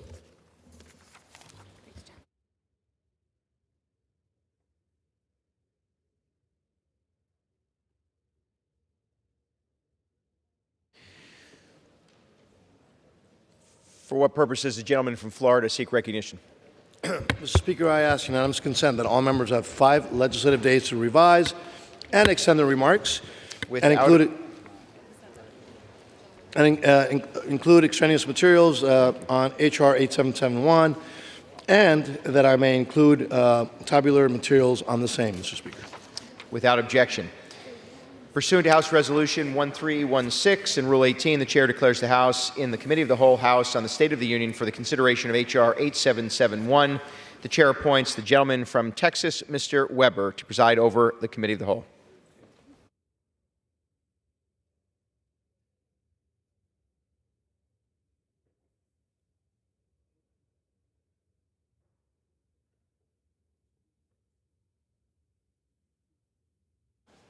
The House is in the Committee of the Whole House on the State of the Union for the consideration of H.R. 8771, which the clerk will report by title.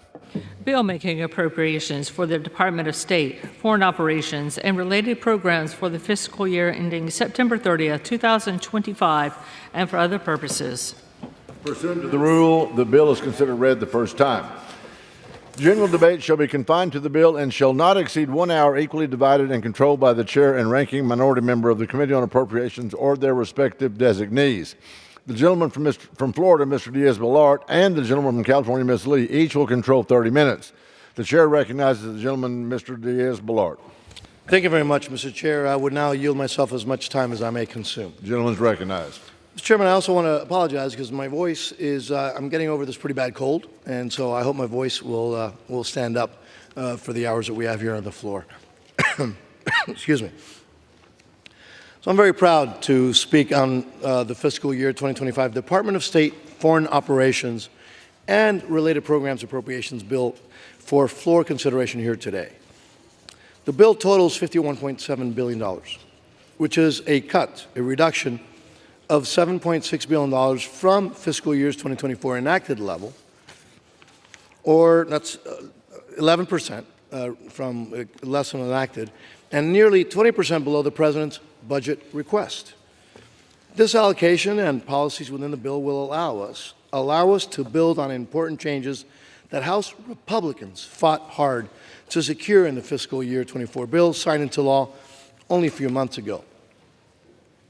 Now, you're probably going to hear it now. There are some who will say that cuts of this magnitude jeopardize the United States leadership in the world, that we're abandoning our leadership, and that the world will be less safe. Well, let me be very clear. I completely disagree. In fact, it is just the opposite. You see, the priorities in this bill are crystal clear. If you are a friend or an ally of the United States, this bill supports you. But if you are an adversary or are cozying up to our adversaries, and then frankly, nope, you're not going to like this bill. The bill eliminates controversial or ineffective programs that frankly American taxpayers do not support, and that frankly, again, even our allies and partners don't support either. And yet, and this is key, even with the deep cuts to the top-line spending, this bill fully funds our ally Israel and increases funding over the President's request to counter communist China and to combat the flow of fentanyl into our country, again, while spending less money overall. But let me tell you what this bill does not do, what this bill does not fund, Mr. Chairman.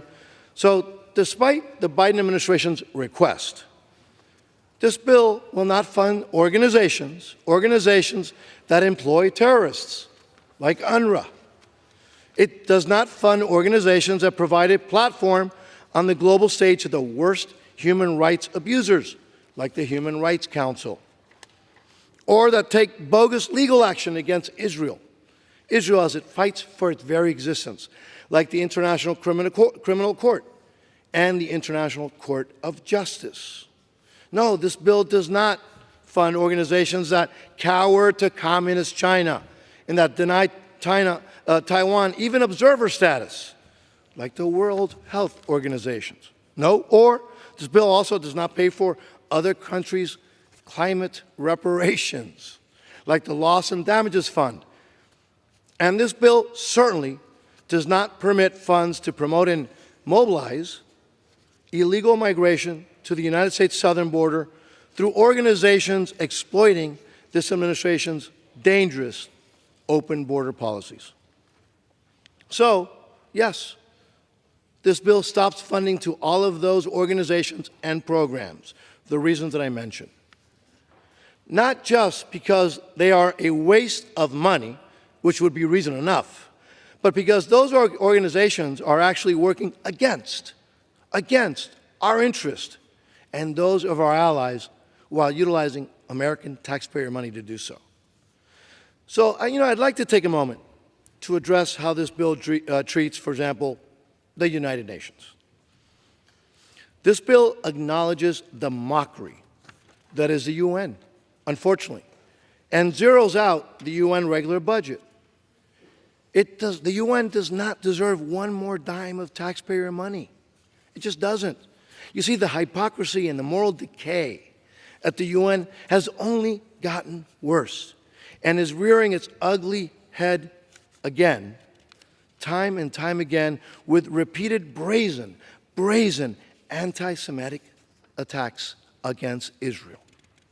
So that is why this bill builds on frankly, key wins from fiscal year 24 and adds new conditions on anti-Semitism and anti-Israel bias throughout the United Nations and other international organizations. Again, this should be no surprise. Actions have consequences, at least they should. And the UN will feel the consequences of their actions in this bill. This legislation makes confronting the national security threat posed by the Communist Chinese Party a top priority. It provides $2.1 billion to counter the malign influence of the People's Republic of China and the Communist Party of China. And note this, that's above the President's request, despite spending less money overall. It also provides $500 million for foreign military financing for Taiwan's security needs and prioritizes funding for other critical partners in the Indo-Pacific, including the Philippines and the Pacific Island countries. I'd like to now turn to our hemisphere, which is another top priority in this bill, which impacts all Americans. Funding will combat the trafficking of opiates, and in particular, fentanyl, which is killing so many young Americans. This bill also holds accountable governments failing to cooperate on counter-narcotics and other issues of critical importance to the United States and the American people. Let me give you this example. No funds in this bill can go to Mexico until a certification is made that an agreement is in place to restore water deliveries owed to the United States from Mexico. The bill increases support for freedom and democracy for the people of Cuba in this hemisphere by providing $35 million for democracy funding and $35 million for the Office of Cuba Broadcasting. It also reins in attempts by the Biden administration to promote the so-called entrepreneurs in Cuba's closed communist economy. Look, let's be very clear. The only truly independent entrepreneurs in Cuba, they're in prison. They're in prison. So while the Cuban people are risking their lives to demand true freedom and hitting the streets to demand true freedom, unfortunately, the Biden administration is attempting to throw their oppressors a lifeline with unilateral sanction relief. So that is why the language is even further tightened in this year. Finally, and my voice is barely holding up, finally, this bill includes all longstanding pro-life protections. All longstanding pro-life protections, including a prohibition on all taxpayer funds from being used to pay for abortions.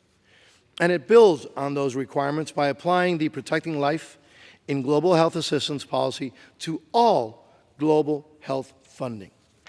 You see, it promotes American values by continuing important funding for democracy, increasing funding for religious freedom programs abroad, supporting faith-based organizations that are helping to deliver the United States foreign assistance, and eliminating programs that use taxpayer dollars for frankly controversial or ineffective agendas. Now, before I close, if I may add, I want to thank the amazing staff from the Appropriations Committee for their work on this bill. Also, my personal office staff who have worked amazingly hard with very little time, as you know, on this important bill. So again, Mr. Speaker and Mr. Chairman, I thank you for bringing this this legislation to the floor, and that I'm actually thanking the Speaker of the House for bringing this legislation to the floor, which supports our allies. It protects our national security in a smart, efficient, and thoughtful way, which is why I urge my colleagues to support the bill. And now I would like to reserve the balance of my time. Gentleman from Florida reserves, and the gentleman from California is recognized. Thank you very much. Mr. Chairman, I rise in strong opposition to the House Republican draft of the Fiscal 25 State and Foreign Operations Appropriations Bill. This woefully underfunded bill will weaken America, and yes, it'll leave us vulnerable to our adversaries. The measures the Republicans are bringing to the House floor this week would slash our diplomatic and development programs by a shocking 12%, while at the same time seeking to increase military spending by $8.5 billion. Mind you, these cuts would leave America vastly weakened. This continues a dangerous trend that puts the Pentagon on steroids while leaving diplomacy and development on life support. Our national security is built on 3 pillars: defense, diplomacy, and development. We need all 3 to be strong to execute a foreign policy that advances both our interests and our values. We already spend 50% less in real terms on diplomacy and development than we did 40 years ago. If only defense is adequately funded, it means that we will too often rely only on military force, which should be the last resort, not our first. In the famous words of General Mattis, if you don't fund the State Department, you need to buy more ammunition. Now, my Republican colleagues like to talk a good game about confronting China. In truth, this bill is really a gift to Beijing's diplomatic efforts. Even before the billion-dollar cut to our embassies and foreign service officers, the People's Republic of China now has more foreign missions and more diplomats than we do. And the bill's prohibitions on participating in global venues like the United Nations or the World Health Organization will simply mean that China's self-interest will go unchecked by the United States. Can't have it both ways. I just returned from a bipartisan delegation to Africa, where my colleagues and I, that's Democrats and Republicans, met with reformers in key African democracies. These leaders told us that they prefer to partner with the United States over China. But too often, America's presence and investments was missing in action. They told us over and over and over again, where are you? You're not here. Countering the PRC's influence means America, quite frankly, needs to show up. Republicans, again, as I said, they can't have it both ways.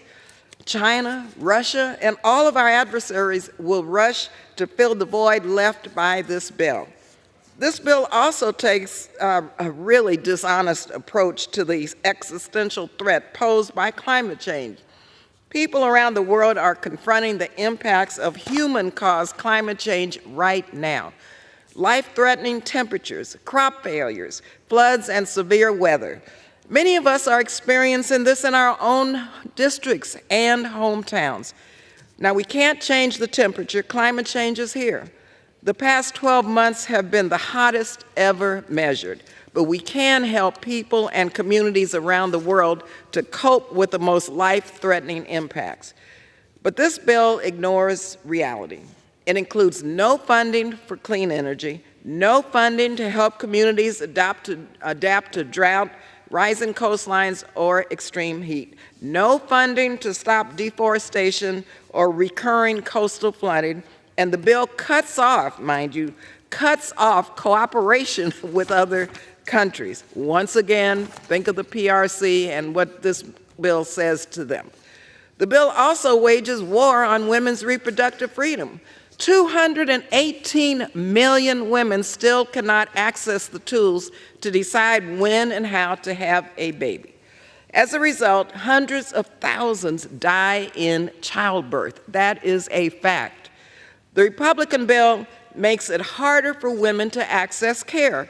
It also cuts off funding for United Nations Family Planning Association, the one partner that helps mothers and babies in the hardest places to reach. Moms and babies will die. They will die because of this. But the most damaging aspect of this bill is the massive abdication and retreat of United States leadership around the world. The bill treats issues and countries as black and white, good and evil. It's our way or the highway. This is fundamentally undemocratic for a country that stands for democracy. A key example is how this bill doubles down and triples down on the failed, yes, failed Cuban embargo. There's no track record of success nurturing democracy and human rights by punishing regular people. Instead of listening to partners and addressing concerns together, this bill forces the United States to go it alone and reject any country with a different perspective. Perhaps most telling, the largest increase in this bill is foreign military financing. You hear me? Foreign military financing in the State and Foreign Operations Appropriations Bill. It zeroes out the United Nations and outright prohibits a half-dozen UN bodies from being funded. The message of this bill, once again, is more weapons, less cooperation. This is not how the world works. This approach is isolating America. Yes, human rights violators in countries that do not share democratic values, they also participate in these organizations. But that's why we must stay engaged. If we cede the ground to countries with little regard for human rights, we are enabling more injustice. So I urge my colleagues to reject this bill and get to work on a truly bipartisan approach that will protect and advance America's security, interests, and of course make sure that we are a country which leads in forming alliances and cooperates for the sake of the survival of our planet. I reserve the balance of my time. The gentlelady reserves. The gentleman from Florida is recognized. I reserve, Mr. Chairman. The gentleman from Florida recognized. The lady from California is recognized. Thank you, Mr. Chair. I yield 6 minutes now to the gentlewoman from Connecticut, the distinguished ranking member of the Appropriations Committee, Ms. DeLauro. The gentlelady from Connecticut is recognized for 6 minutes.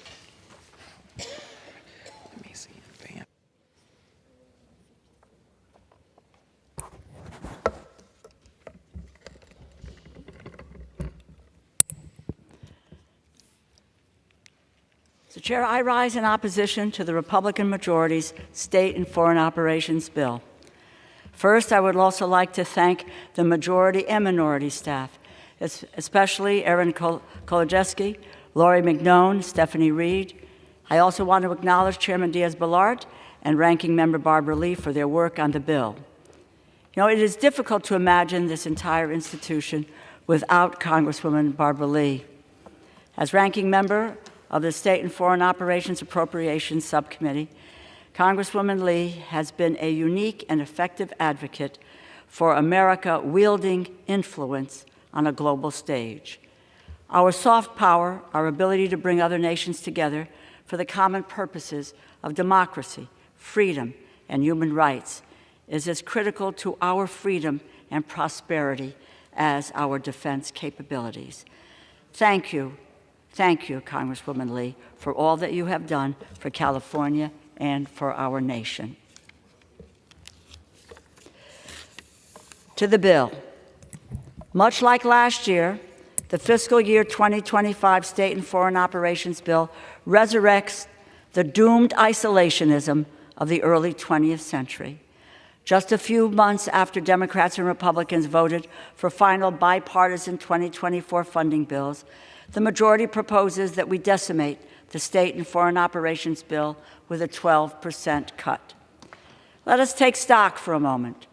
Around the globe, America's adversaries threaten the peace and prosperity of the free world. With wars in the Middle East and Europe and humanitarian crises on nearly every continent, the world is yearning for American leadership. Not since the Cold War have our diplomatic influence and soft power been more critical to keeping Americans safe. Yet House Republicans have proposed a bill that would diminish America's world leadership and obstruct our ability to support our allies, to deter our adversaries, to surpass our competitors, to maximize our influence, and to continue leading the free world. Whether we are talking about our diplomatic strength, economic investments, or humanitarian assistance, this bill unravels the hard-fought credibility and influence we have earned to be global leaders. This bill threatens our national security. It threatens women's health globally. It hampers our response to the climate crisis.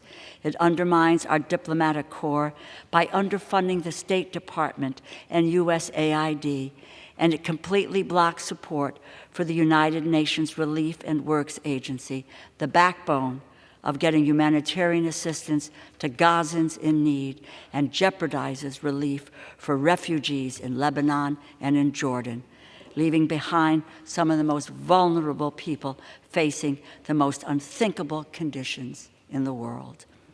The majority's bill is yet again diminishing the global standing of the United States and what we stand for.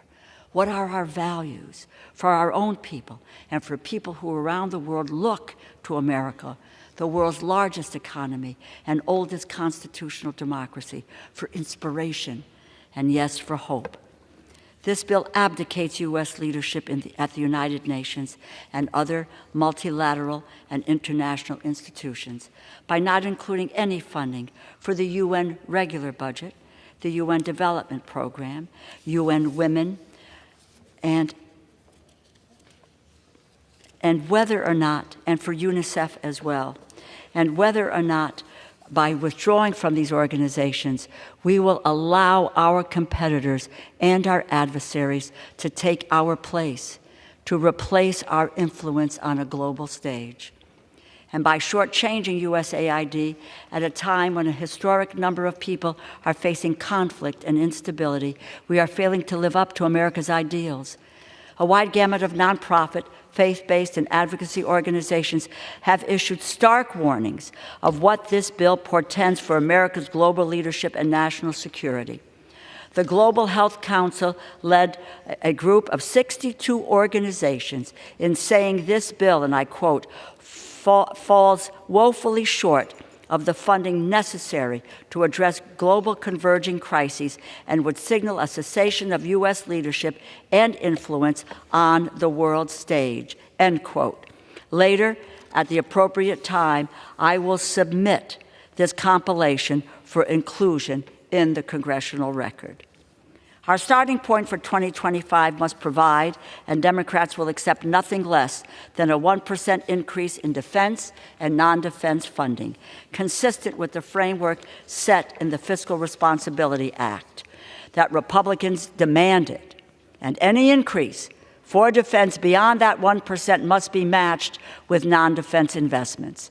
As we proved together this spring, final spending bills will be the product of negotiations between Democrats and the Republicans in the House and the Senate. For all of these reasons, I cannot support this bill. For the sake of our national security, for women's health globally, and our response to the climate crisis, Republicans must abandon this reckless and partisan path and join Democrats at the table. It is time to govern. Thank you, and I yield back. The lady yields back. Thank you. I reserve the balance of my time. The gentleman from Florida is recognized. Is that it? Reserve, because I reserve as well. The gentleman from Florida reserved. The gentlelady from California is recognized. Thank you, Mr. Chairman. I yield now 2 minutes to the gentleman from New York, the distinguished ranking member of the Foreign Affairs Committee, Mr. Meeks. The gentleman is recognized for 2 minutes. Let me thank the ranking member Lee for all of the hard work that she does on SFOPS and her global leadership, which is tremendously important. Mr. Speaker, I rise today in strong opposition of this legislation.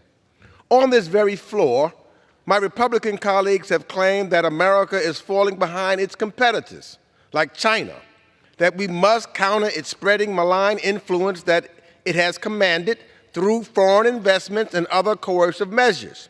Well, while Beijing has increased its diplomatic budget over the last decade to surpass even what we afford our own diplomatic posts and personnel, what is the Republican strategy to grow our own influence, to outcompete China and Russia and other national security competitors and adversaries?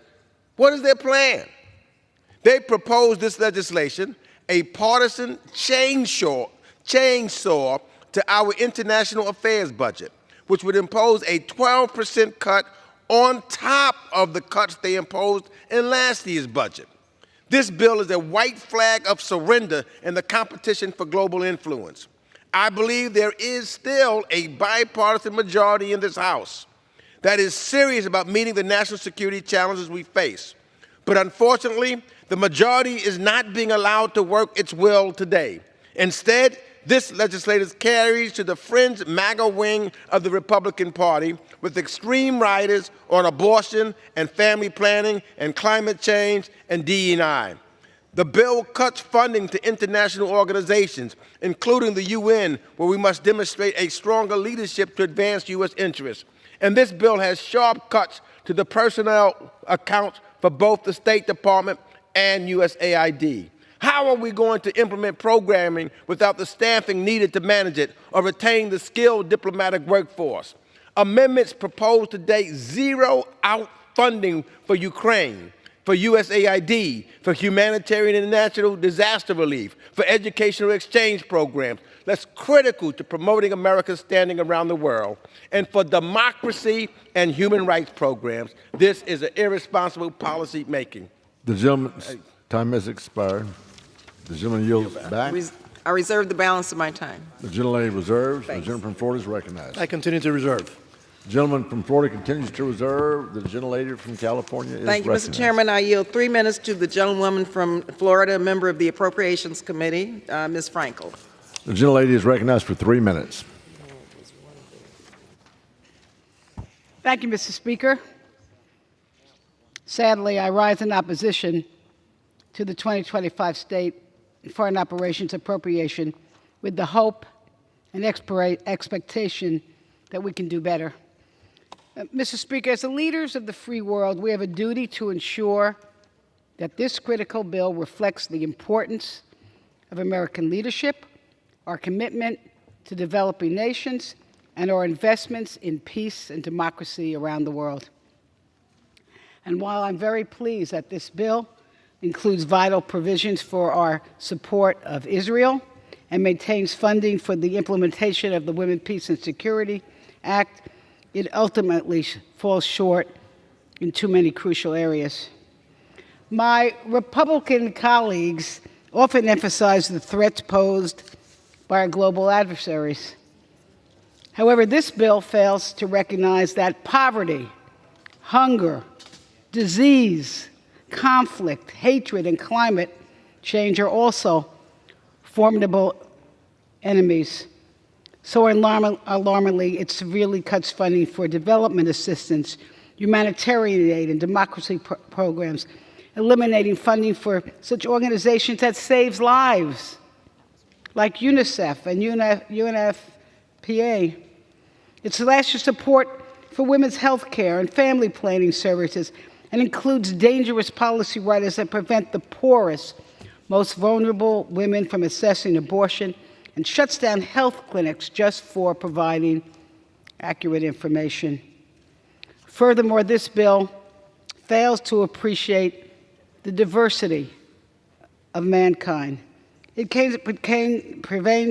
provisions that harm the LGBT community worldwide and stifles diplomatic diversity initiatives. Mr. Speaker, by ceding American leadership This bill creates a vacuum that will embolden our adversaries, leaving our country and the world less healthy, less safe, and less prosperous. I urge my colleagues to vote against this bill and send a clear message that we can do better. Thank you. I yield back. The gentlelady yields back. The gentleman from California reserves. I reserve the balance of my And the time. gentleman from Florida is recognized. Continue to reserve. The gentleman from Florida reserves. The gentlelady from California is recognized.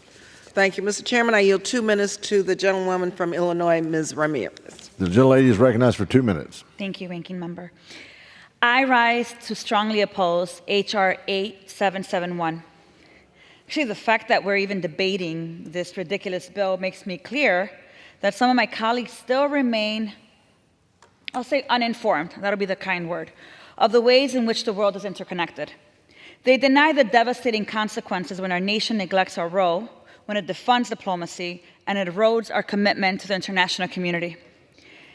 The multi-front global crisis facing this nation calls for leadership and for our nation's leaders to step up in partnerships and cooperation.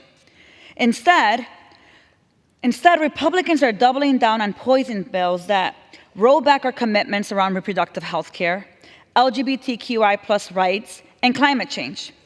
They cut over $1 billion to the United Nations and international bodies that hold war criminals accountable. They decimate life-saving humanitarian aid and gut migration and refugee assistance. They undermine presidential authority and also international laws. That is what this bill is about.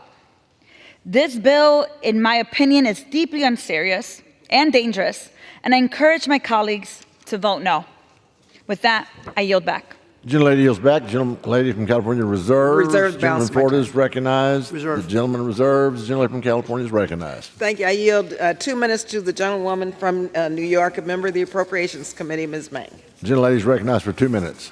Thank you, Ranking Member Lee. Mr. Speaker, I rise today in strong opposition to H.R. 8771, the fiscal year 2025 State and Foreign Operations Funding Bill. As a daughter of immigrants and as a representative of one of the most diverse communities in our nation, I know firsthand the impact of world events on my friends and neighbors in Queens. But for the second straight year, the GOP is turning our back on the world by cutting critical investments in U.S. diplomacy and development, attacking women's rights, and retreating from the world stage. This government spending bill would slash the state and foreign operations budget to the lowest level in over a decade. It undermines America's long legacy of leadership that has lifted millions out of poverty, stemmed diseases like HIV and malaria, helped millions of children learn to read and write, and supported the most vulnerable in their time of need. $7.6 billion in funding cuts will isolate us from our allies and the international conflicts we are confronting together. These cuts would gut women's health and rights around the world, putting maternal health and the well-being of millions of children at risk. Furthermore, this bill would codify the Trump-era global gag rule, forcing healthcare organizations across the world that receive aid from the U.S. to choose between providing a full range of healthcare options to their patients or foregoing U.S. assistance altogether. From healthcare and climate change to diplomacy and security, this legislation falls woefully short of the resources we need to address the international crises we're facing today. America alone is not America first. For my community of Queens and its connection to so many others across the globe, I'm voting against this bill, and I urge my colleagues to do the same. I yield back. The gentlelady yields back. The gentlelady from California reserves. Reserve the balance of my time. The gentleman from Florida is recognized. The gentleman reserves. The gentlelady from California is recognized. Mr. Chairman, I am prepared to close. The gentlelady reserves. I reserve. The gentleman from Florida is recognized. Oh, you ready Let me to close? Yeah. Okay. So, let me reserve it this time. Gentleman reserves. Gentlelady is recognized. Thank you. Mr. Chairman, let me close by saying a couple of things about this bill once more. It's, first of all, a deeply political extremist bill that seeks to satisfy the radical fringe at the expense of our national security, global human rights, and the well-being of our allies. Now, let me say this again, which I said earlier, yesterday actually, in the Rules Committee. We spend less than half of 1% of our GNP on overseas assistance, mind you, less than half of 1%. This bill cuts that less than half of 1% by 12% and 6% in last fiscal year. The world's full of threats that don't respect borders, from climate change to pandemics to assertive dictators. And so we can't stick our head in the sand and hope that it will go away. Investments in development and diplomacy, economic assistance, poverty alleviation, healthcare, education, job creation, these don't just protect American lives and American interests, they also protect taxpayers' wallets and promote peace and security for not only the United States, but throughout the planet. Experts have found that for every $1 we spend on conflict prevention, it saves us $16 down the road. So I would urge my Republican colleagues to consider this when they claim this bill is fiscally responsible. It's been a tremendous honor, let me just say, to serve as both chair and ranking member of this subcommittee on State Department and Foreign Operations. But I leave this role deeply concerned that our politics are leading us in the wrong direction and leaving the United States alone on the global stage. Democrats will not support a bill if it means turning our backs to the world's most vulnerable women and the looming threat of climate change. Now, I take some solace in knowing that this partisan Republican draft bill is dead on arrival in the Senate. When my Republican colleagues are ready to come to the table and discuss what America's diplomats and development professionals need to do their jobs, I'll be ready to talk.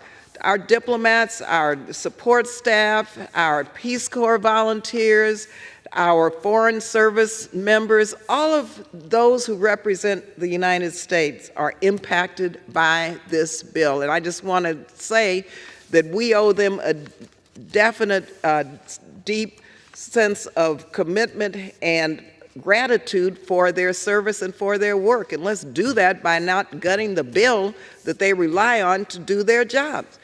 So until we're able to talk, I urge all members to reject this dangerous and this very weak and inadequate bill.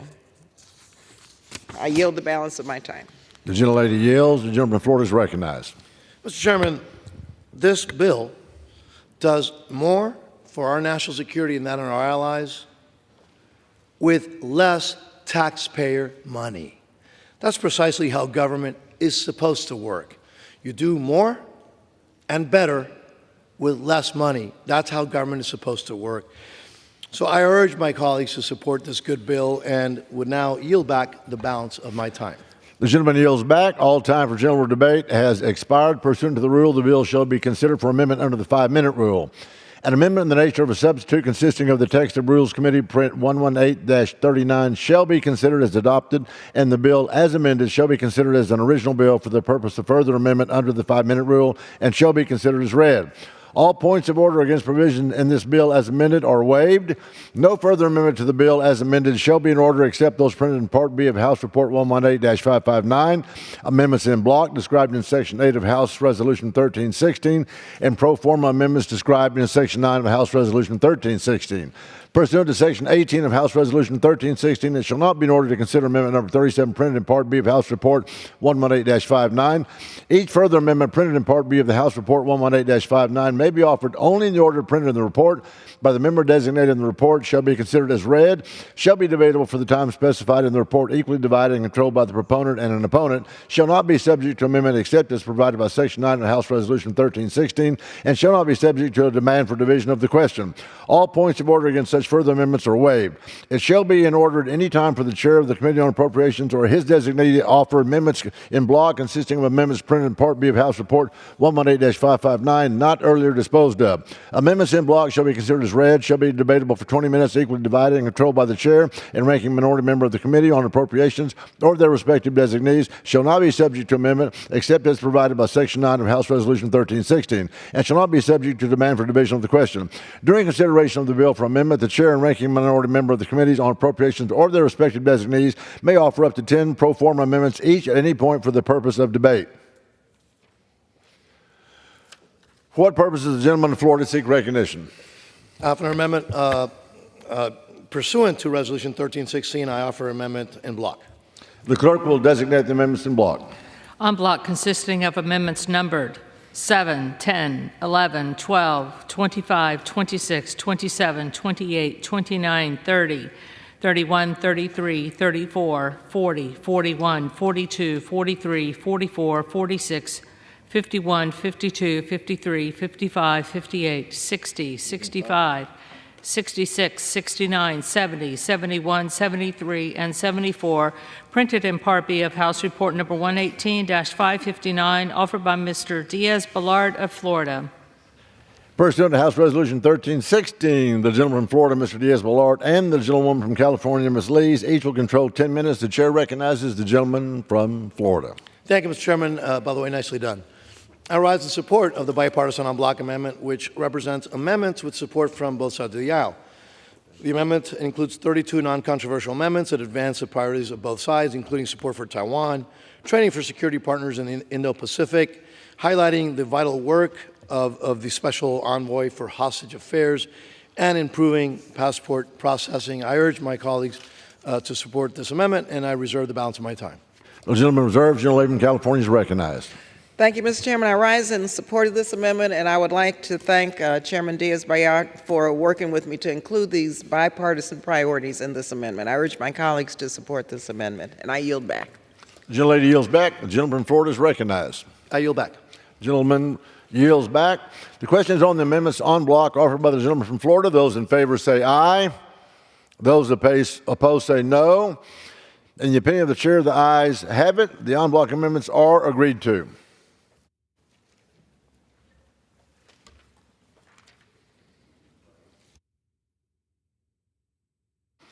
It is now in order to consider amendment number 1, printed in Part B of House Report 118-559. For what purpose does the gentleman from Oklahoma seek recognition? Thank you, Mr. Chairman. I have an amendment at the desk. The clerk will designate the amendment. Amendment number 1, printed in Part B of House Report Number 118-559, offered by Mr. Burkeen of Oklahoma. Pursuant to House Resolution 1316, the gentleman from Oklahoma, Mr. Burkeen, and a member opposed, each will control 5 minutes. The chair recognizes the gentleman from Oklahoma. Thank you again, Mr. Chairman. This amendment is going to reduce funding for educational and the cultural exchange programs back to the 2019 levels. It's a modest cut that will reduce spending by less than 3%. Less than 3% back to 2019 spending levels. It leaves $700 million for these programs. There's nothing inherently wrong with exchange programs. However, there is something wrong about continuing to increase Washington spending on unnecessary programs when our national debt continues to climb $34 trillion plus. This common sense amendment simply returns spending for these programs back to pre-COVID levels. With this appropriations bill, we've already reduced 28 accounts to 2019 levels with strong Republican support. I encourage my colleagues to continue this trend of returning to those pre-COVID spending levels, anything that we can see as unnecessary spending increases. To help my colleagues understand how bad Washington's spending problem is, the CBO projects our federal deficit to be $1.9 trillion, an uptick of $400 billion that had to be modified if you paid attention to what happened this last week with the CBO. And it's going to grow to $2.9 trillion by 2034. An annual deficit of almost $3 trillion is facing us less than 10 years away. This excessive spending is going to drive the national debt to record levels and continue to exacerbate the inflation crisis that everybody in America is feeling. So, devaluation of our currency because of excessive spending, it all ties together. The average family of 4 who's spending $1,300 more a month to afford the same goods and services as compared to January of 2021 $16,000 lost to devaluation of the currency because of what we're doing with excessive spending. We can fix this. I add one more little tidbit to this. According to Zillow, Americans are now having to earn $106,000 to be considered to be able to afford a home. That's an 80% increase, according to Zillow, from what they saw in 2020, which was $59,000 in 2020. How can we in good conscience continue to contribute to this economic crisis by excessive spending being felt around the country? I encourage my colleagues to support returning to pre-COVID-ness, and I reserve the balance of my time. The gentleman reserves. For what purpose does the gentlelady from California seek recognition? Thank you, Mr. Chairman. I claim time in opposition. The gentlelady is recognized for 5 minutes. Thank you, Mr. Chairman. I rise in strong opposition to this amendment. The Department of State Educational and Cultural Exchanges account funds people-to-people engagement, which supports our country's foreign policy objectives. These programs foster mutual understanding between the people of the United States and of other countries and promote peace and understanding. Lord knows we need this. They allow us to promote our values of democracy, freedom of the press, and civic participation, as well as promote dialogue, collaboration, and the sharing of diverse perspectives, especially for the cultivation of the next generation of global leaders. These programs also help us understand those who may or may not share our values, but we at least have an opportunity to engage. One of our best-known programs is the Fulbright program. Each year, over 13,000 United States students and scholars are submitting an application for the Fulbright program. This program also leverages over $100 million from partner governments who see a value in supporting their students coming to the United States. These students will be future presidents, generals, scientists, and writers of partner nations in the future. In fact, leaders in more than 120 countries around the world in both government and business were exposed to American culture and values through state-sponsored exchanges. This amendment threatens the Fulbright program as well as hundreds of other professional and academic exchanges that expose U.S. citizens to the rest of the world and the rest of the world to the United States and to our ideals. What's wrong with that? I think the world needs this at this point. It doesn't make any sense to do and to cut these programs. These programs are some of the best diplomatic investments that we make, so I urge my colleagues to oppose this amendment, and I reserve the balance of my time. Gentlelady reserves. Gentleman from Oklahoma is recognized. Returning back to pre-COVID spending levels, I have to ask the question to any colleague, whether it be Democrat or Republican, was not the amount of government we were spending pre-COVID 2019 enough? There's an old saying that however much government you want is how much government you have to be willing to pay for. The problem is with Congress, we are deficit spending because we're not willing to make cuts. We're not willing to make prioritization occur to be able to afford these programs. We're passing the tab on to our kids and our grandkids. Our housing cost, inflation is the result of this. This is pre-COVID spending levels, and I encourage my colleagues to support it, and I yield back. The gentleman yields back. The gentlelady seek recognition. Now, once again, Mr. Chairman, I would just say this amendment, I'm urging opposition to it because, once again, it's just an example of what I said earlier in terms of withdrawing from the rest of the world. And our young people, people who want to engage with the world to make this world a better place, they deserve to be able to do that. And this cut takes us back to, I think, the levels at 2019. That's unacceptable, and I oppose this amendment, and I yield back. Gentlelady yields back. Time has expired. The question is on the amendment offered by the gentleman from Oklahoma. Those in favor say aye. Those opposed say no. In the opinion of the chair, the ayes have it. Mr. Request a recorded vote. For what purpose does the gentlelady rise? I request a recorded vote. Gentlelady, pursuant to Clause 6 of Rule 18, further proceedings on the amendment offered by the gentleman from Oklahoma will be postponed. It's now in order to consider Amendment Number 2, printed in Part B of House Report 118-559. For what purpose does the gentleman from Oklahoma seek recognition? Thank you, Mr. Chairman. I have an amendment at the desk. The clerk will designate the amendment. Amendment number 2, printed in Part B of House Report number 118-559, offered by Mr. Burkeen of Oklahoma. Pursuant to House Resolution 1316, the gentleman from Oklahoma, Mr. Burkeen, and a member opposed each will control 5 minutes. The chair recognizes the gentleman from Oklahoma. Thank you, Mr. Chairman. This amendment would eliminate funding for the Global Environment Facility at the World Bank, saving American taxpayers nearly $140 million. This amendment represents a roughly 0.3% reduction in spending for the bill overall. The Global Environment Facility is an international fund under the World Bank, which uses donor country monies to pay for climate agenda projects in developing country. The United States contribution to this fund is $140 million for fiscal year 2025. Proponents of global climate initiatives often use phrases like shared global responsibility to sell programs that cost taxpayer millions and give up American sovereignty to unelected bureaucrats. However, this funding has nothing to do with responsibilities at all. This year's roughly $140 million donation to the GEF is over $10 million more than China, the world's largest polluter. China has contributed during the entire 33-year lifetime of the program less than this year's one allocation, singular allocation by the United States.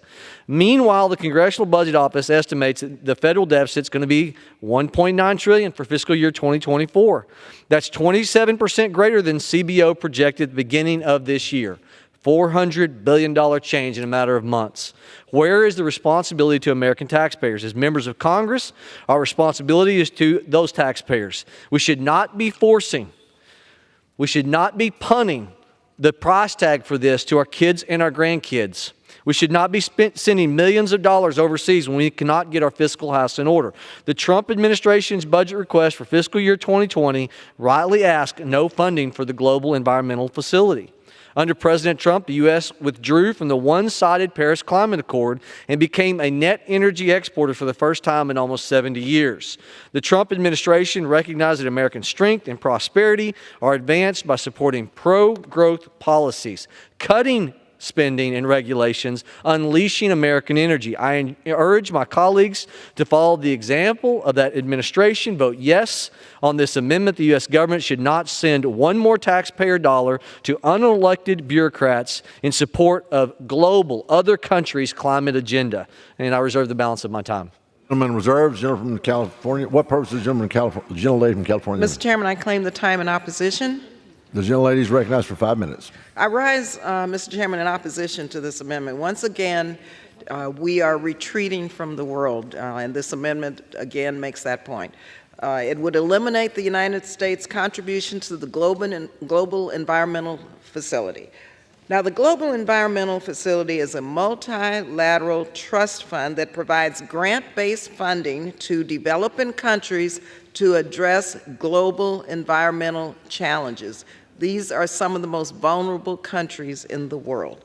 The Global Environment Facility Fund benefits the U.S. economy and the environment by addressing problems that affect our domestic health, safety, and prosperity, such as by protecting tropical forests, reducing transboundary pollutants, and combating illegal wildlife tracking, which I know is a concern of both sides of the aisle and members on both sides of the aisle. Every one of our districts have been challenged by severe drought, rainfall, storms, and heat. We're continuing to spend more and more on humanitarian needs caused by these disasters, both domestically and abroad. So we need to get ahead of these crises. Helping communities cope, especially those with the least means to do so, is both moral and smart. Why are we demonizing these programs and cutting ourselves off from these valuable tools? These are not problems anyone can solve alone. We must work with others, which make cooperation and our multilateral tools, such as the Global Environment Facility, real. And cuts will disrupt and dismantle what we are trying to accomplish in this world, and that is to make sure that our children have a future on this planet. So I urge my colleagues to oppose this amendment. I reserve the balance of my time. The gentlelady reserves. The gentleman from Oklahoma is recognized. Thank you, Mr. Chairman. Look, I would just respectfully disagree. We're not retreating on the world stage. What we're trying to do is get our fiscal house in order so that America can cheat history as a republic that can outlast what most democracies, and I will contend we are not a democracy, we are specifically a republic, and we are cheating history if we can get our fiscal house in order and continue this great experiment. Retreating on the world stage is what I'm afraid is going to happen. We are about to run out of the funds to be able to continue this great experiment in self-governance. And I would ask you to consider, Chairman Arrington of the Budget Committee sent some of us this story from the Asian Times. And it's called U.S. Debt Moving Towards 50 Trillion Isn't the Whole Story.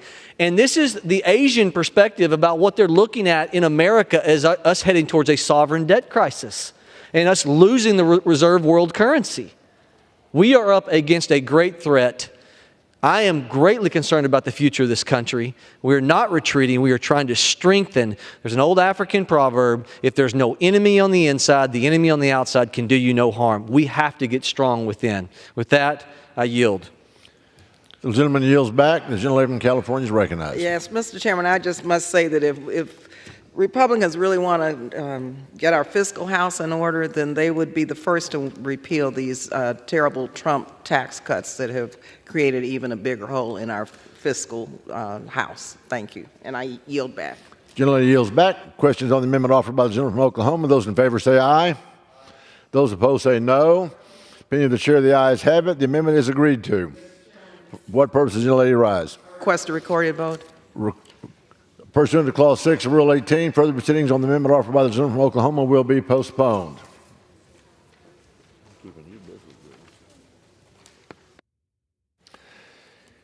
It is now in order to consider amendment number 3, printed in Part B of House Report 118-559. For what purpose does the gentleman from Oklahoma seek recognition? Thank you, Mr. Chairman. I have an amendment at the desk. The clerk will designate the amendment.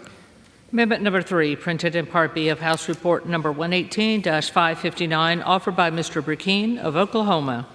Pursuant to House Resolution 1316, the gentleman from Oklahoma, Mr. Burkeen, and a member opposed, each will control 5 minutes. The chair recognizes the gentleman from Oklahoma. Thank you, Mr. Chairman. This amendment would return funding for the U.S. Institute of Peace back to fiscal 19 funding levels. In doing so, this amendment would save $16.3 million. This amendment, again, returns spending for this specific funding back to pre-COVID spending levels. To be clear, this is a modest proposal in the context of the overall spending of the bill.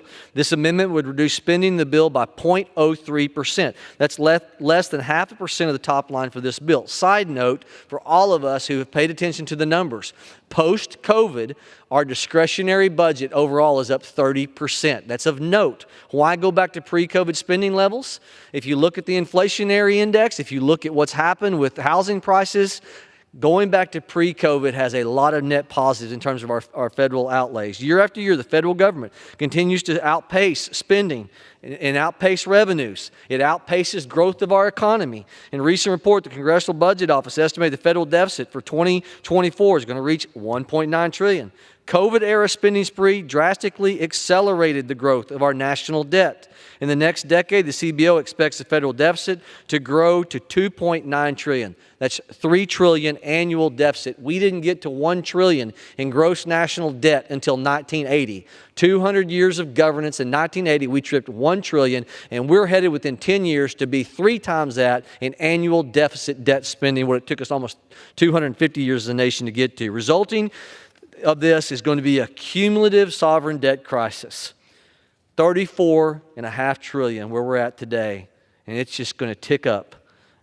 As a result, the current state of our national debt means that the federal government would require that every taxpayer give up $267,000 to pay off your share of this balance. The growth of this debt has caused a corresponding increase in the amount of interest payments due each year, which are threatening to crowd out critical spending on national defense, contribute towards a severe inflation crisis. I call on my colleagues to get serious about the massive debt. Let's return so many of these programs back to the fiscal 19 pre-COVID spending levels. And with that, I reserve the balance of my time. The gentleman reserves. For what purpose does the gentlelady seek recognition? Mr. Chairman, I claim time in opposition. The gentlelady is recognized for 5 minutes. Thank you, Mr. Chairman. I rise in strong opposition to this amendment. Now, the United States Institute of Peace, that's PEACE, or USIP, it's one of the best tools the United States has to bring people together to prevent wars. Government officials, civil society, practitioners, defense experts, to creatively solve our world's problems and our world's thorniest issues. Congress created the United States Institute of Peace. Again, I want to spell it, P-E-A-C-E. Some members don't even like to use the term peace. We created it in '84. It applies practical solutions directly in conflict zones and provides analysis, education, and resources to those working for peace, P-E-A-C-E. USIP has specialized teams of mediators, trainers, and others in some of the world's most dangerous places and works to equip communities with the skills necessary to prevent or resolve their own violent conflicts before they threaten the United States. It's in our own national security interest not to cut programs that cut the budget of the United States Institute of PEACE. The USIP works on the ground with local partners on the root causes of conflict that all too frequently result in America's military gains or diplomatic development investments going to waste. In a world that grows more dangerous and complex every day with wars and rumors of wars, we need the services and the creative thinking of the United Institute of PEACE. So I urge my colleagues to oppose this amendment, and I hope that you all will begin to use the word peace a little bit more, because I think your children and grandchildren would be grateful. I yield. I reserve the balance of my time. Generally reserved. Gentleman from Oklahoma is recognized. Thank you, Mr. Chairman. Look, peace through strength is something that many of us believe in. And it's the concern over the lack of our economic prowess, the lack of our strength, that is why this amendment is before the body. Returning back to 2019 spending levels, again, was there not enough government spending in 2019? Pre-COVID, that's what this does. It would save us $16 million. I encourage my colleagues to put the best interest, long-term interest of our nation ahead of short-term policy concerns or policy considerations or parochial considerations. It's the long-term longevity that has to rule the day. And with that, I would yield back. Gentleman yields. Gentlewoman from California is recognized. Mr. Chairman, it doesn't make any sense to support this amendment cutting resources for the United Institute of Peace, PEACE, while we increase funding for the Department of Defense when we know there's over $200 billion in waste, fraud, and abuse. Thank you, and I yield back. The gentlewoman yields. The question is on the amendment offered by the gentleman from Oklahoma. Those in favor say aye. Those opposed say no. In the opinion of the chair, the ayes have it. Purpose does the gentlewoman from California rise? I request a recorded vote.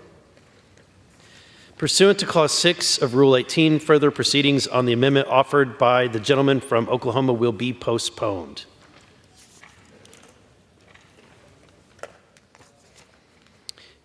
It is now in order to consider Amendment Number 4, printed in Part B of House Report 118-559. For what purpose does the gentleman from Tennessee seek recognition? Mr. Speaker, I have an amendment at the desk. The clerk will designate the amendment. Amendment Number 4, printed in Part B of House Report Number 118-559, offered by Mr. Burchett of Tennessee. Pursuant to House Resolution 1316, the gentleman from Tennessee, Mr. Burchett, and a member opposed, each will control 5 minutes. The chair recognizes the gentleman from Tennessee. Thank you, Mr. Speaker. A couple of weeks ago, the House Foreign Affairs Committee released a report on the U.S. Global Agency for Global Media's failure to vet its staff properly. Specifically, one of its executives, Satara Siege, who lied on her resume, misused taxpayer dollars, and reportedly committed workplace misconduct. Ms. Siege was fired under the Trump administration, then rehired under the Biden administration, under suspicious circumstances, mind you. Whistleblowers contacted the Foreign Affairs Committee requesting an investigation into Siege, which the committee launched in 2021. Among other things, the report stated she lied about having a PhD on her resume and played favorites with overtime. She reportedly hired a senior official based on favoritism. I learned about Ms. Siege's actions a year ago. I tried to cut her salary in last year's appropriations bill. She was fired by the Trump administration. Then the Biden administration, of course, hired her back despite multiple reports of misconduct. This is not the transparency, Mr. Speaker, that Americans deserve from our government. She doesn't deserve a salary, and she should be removed from this position immediately. Mr. Speaker, I have a 17-year-old daughter, and I tell her continuously, I said, baby, you play by the rules, you work hard, you tell the truth, you'll be rewarded for that. I go home and tell her, no, I was wrong. You don't play by the rules.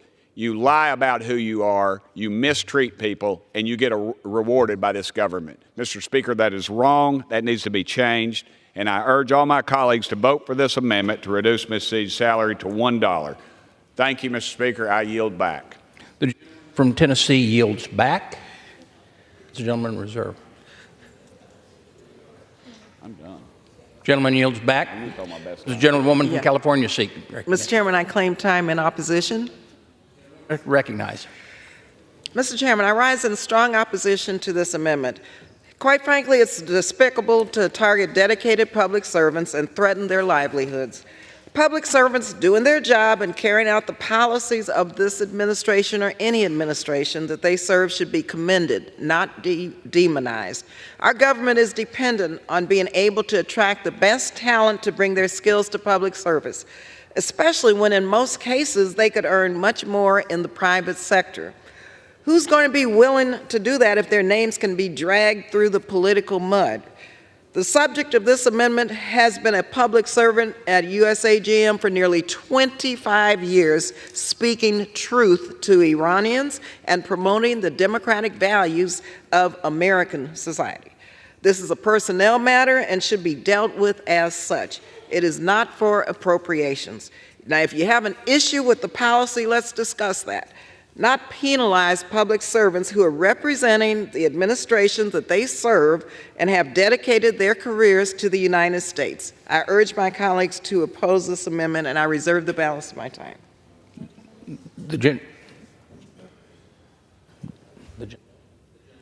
Time remaining. Okay. Time remaining. I ask for a no vote. I reserve the balance of my time. Excuse me. The gentlewoman has the only time remaining. Okay, I yield back. The gentlewoman yields back. The question now is on the amendment offered by the gentleman from Tennessee. Those in favor say aye. Those opposed say no. In the opinion of the chair, the ayes have it. The amendment is agreed to. Mr. Chairman, I request a recorded vote.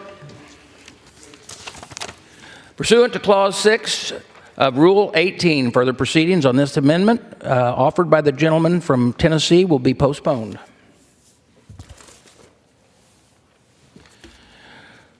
The unfinished business is the request for a recorded vote on the amendment number 4 printed.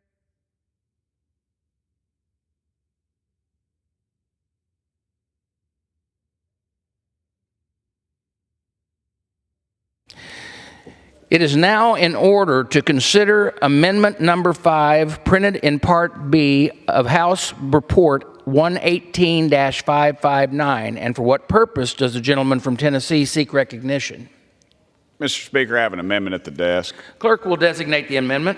Amendment number 5, printed in Part B of House Report number 118-559, offered by Mr. Burchett of Tennessee.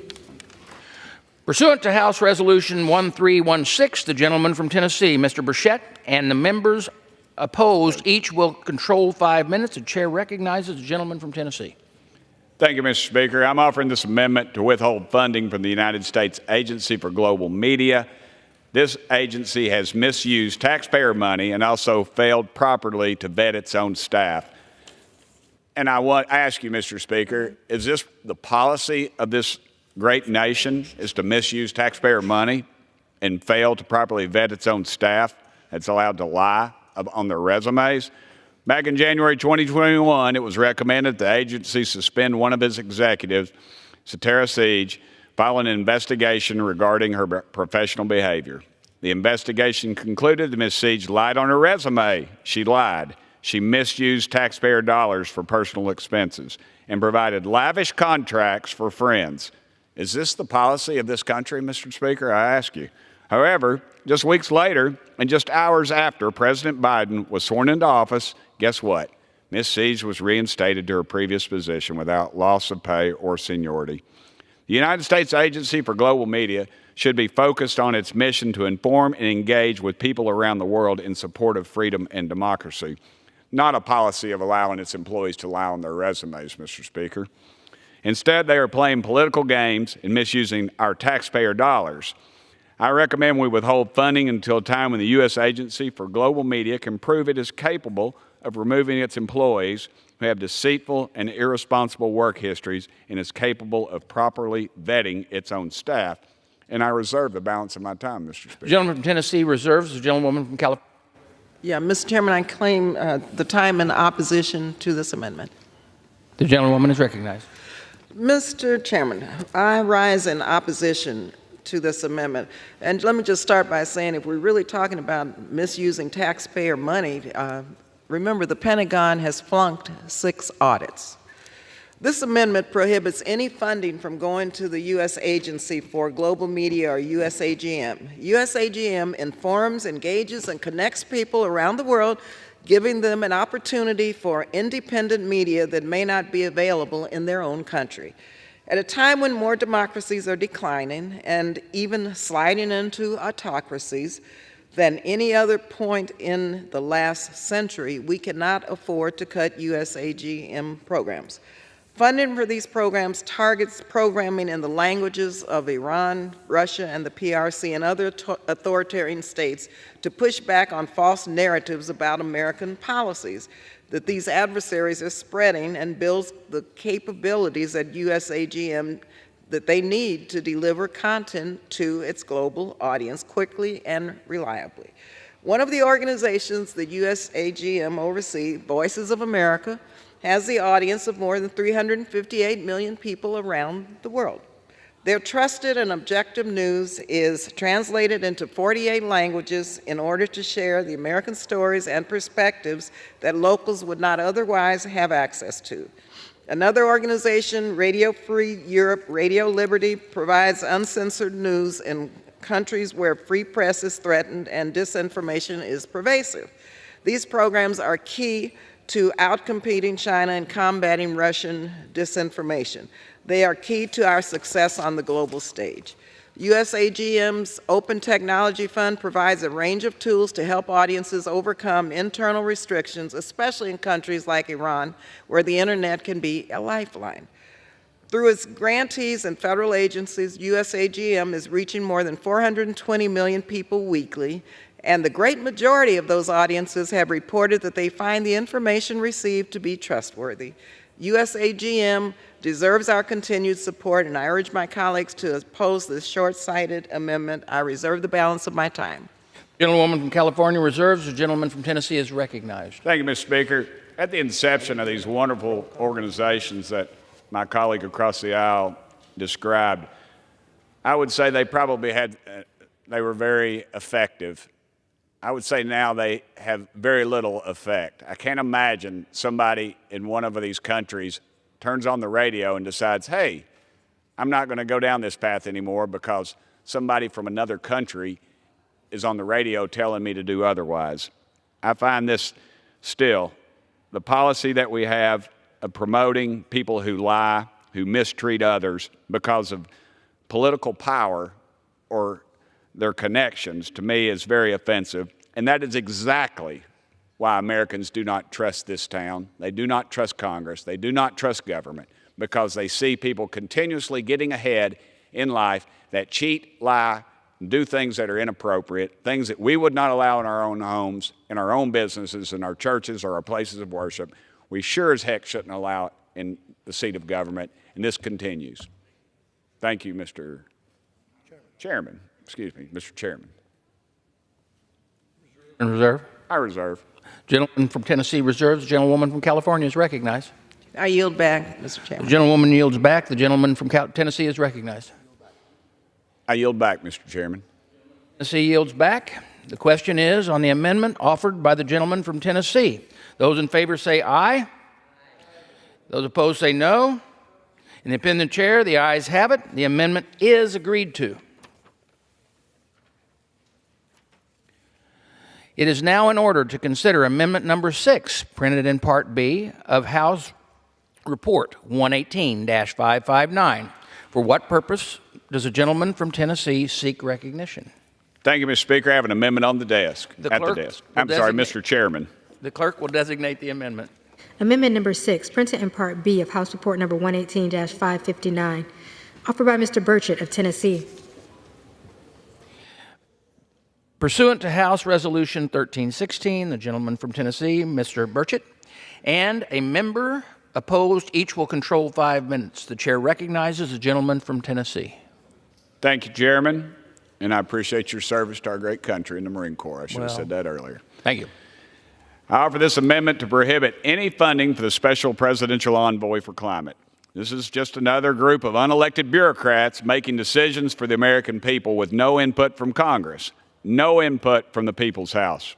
Mr. Chairman, President Biden promised to be the most transparent president in history, and he's about as transparent as a brick wall. He promised honesty and accountability for the American people, and he has not delivered. This special envoy is the opposite of that, Mr. Chairman. We have requested the names of the office staff as well as their titles and salary amounts. We're trying to do our jobs and conduct oversight over the executive branch's operations, but we have not received one bit of information on them. If the executive branch wants to make climate decisions, it must come through Congress first. John Kerry used to be in charge of this office. When I asked him how much his climate treaties were going to cost the American people, he responded with one word: trillions, Mr. Chairman. This is completely unacceptable. We're $32 trillion in debt. Every 100 days we add another $1 trillion to our debt load. We have no plan to pay it back. It's misuse of Americans' hard-earned dollars to push this administration's political agendas that are putting Americans out of work. This office of unelected bureaucrats operates like a bunch of climate dictators, and it must not receive any funding from Congress. I reserve the balance of my time. Tennessee reserves. Gentleman from California, gentlewoman from California, seek I recognition. claim time in opposition. The gentleman is recognized. Mr. Chairman, I rise in strong opposition to this amendment. Climate change has resulted in lives upended in Texas, Florida, and Oklahoma, and has led to extreme heat across the entire Northeast just last week. The climate crisis poses threats to the stability of countries, heightens social and political tensions, and adversely affects food prices and availability. And this is according to our own military. The need for foreign assistance will only increase if we do not address this significant driver of crises around the world. No country can solve the climate crisis alone. This requires a multilateral effort. Our climate envoy is lending his energy and talents and collaborating with other countries to address these concerns.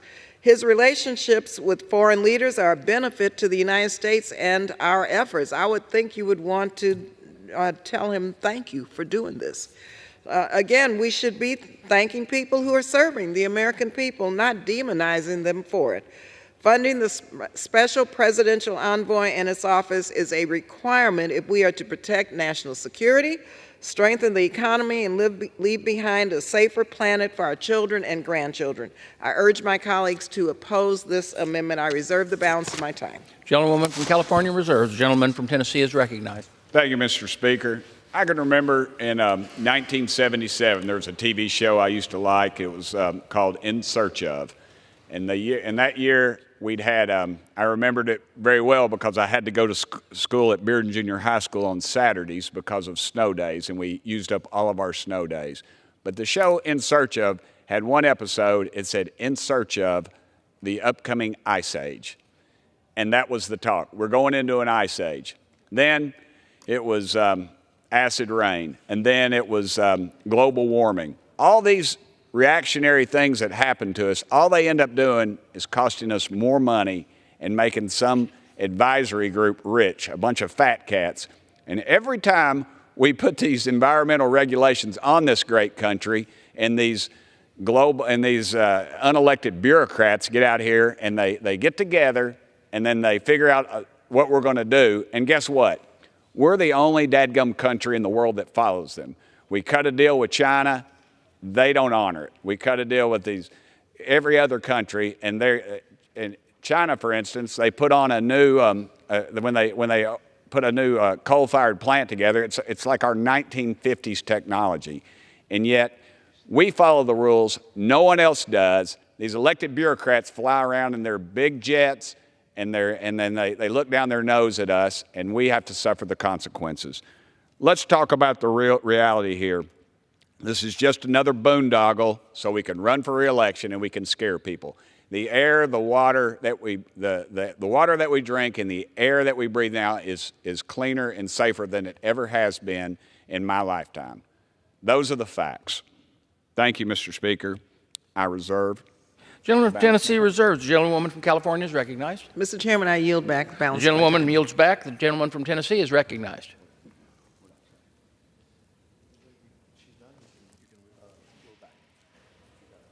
I yield back, Mr. Chairman. The gentleman from Tennessee yields back.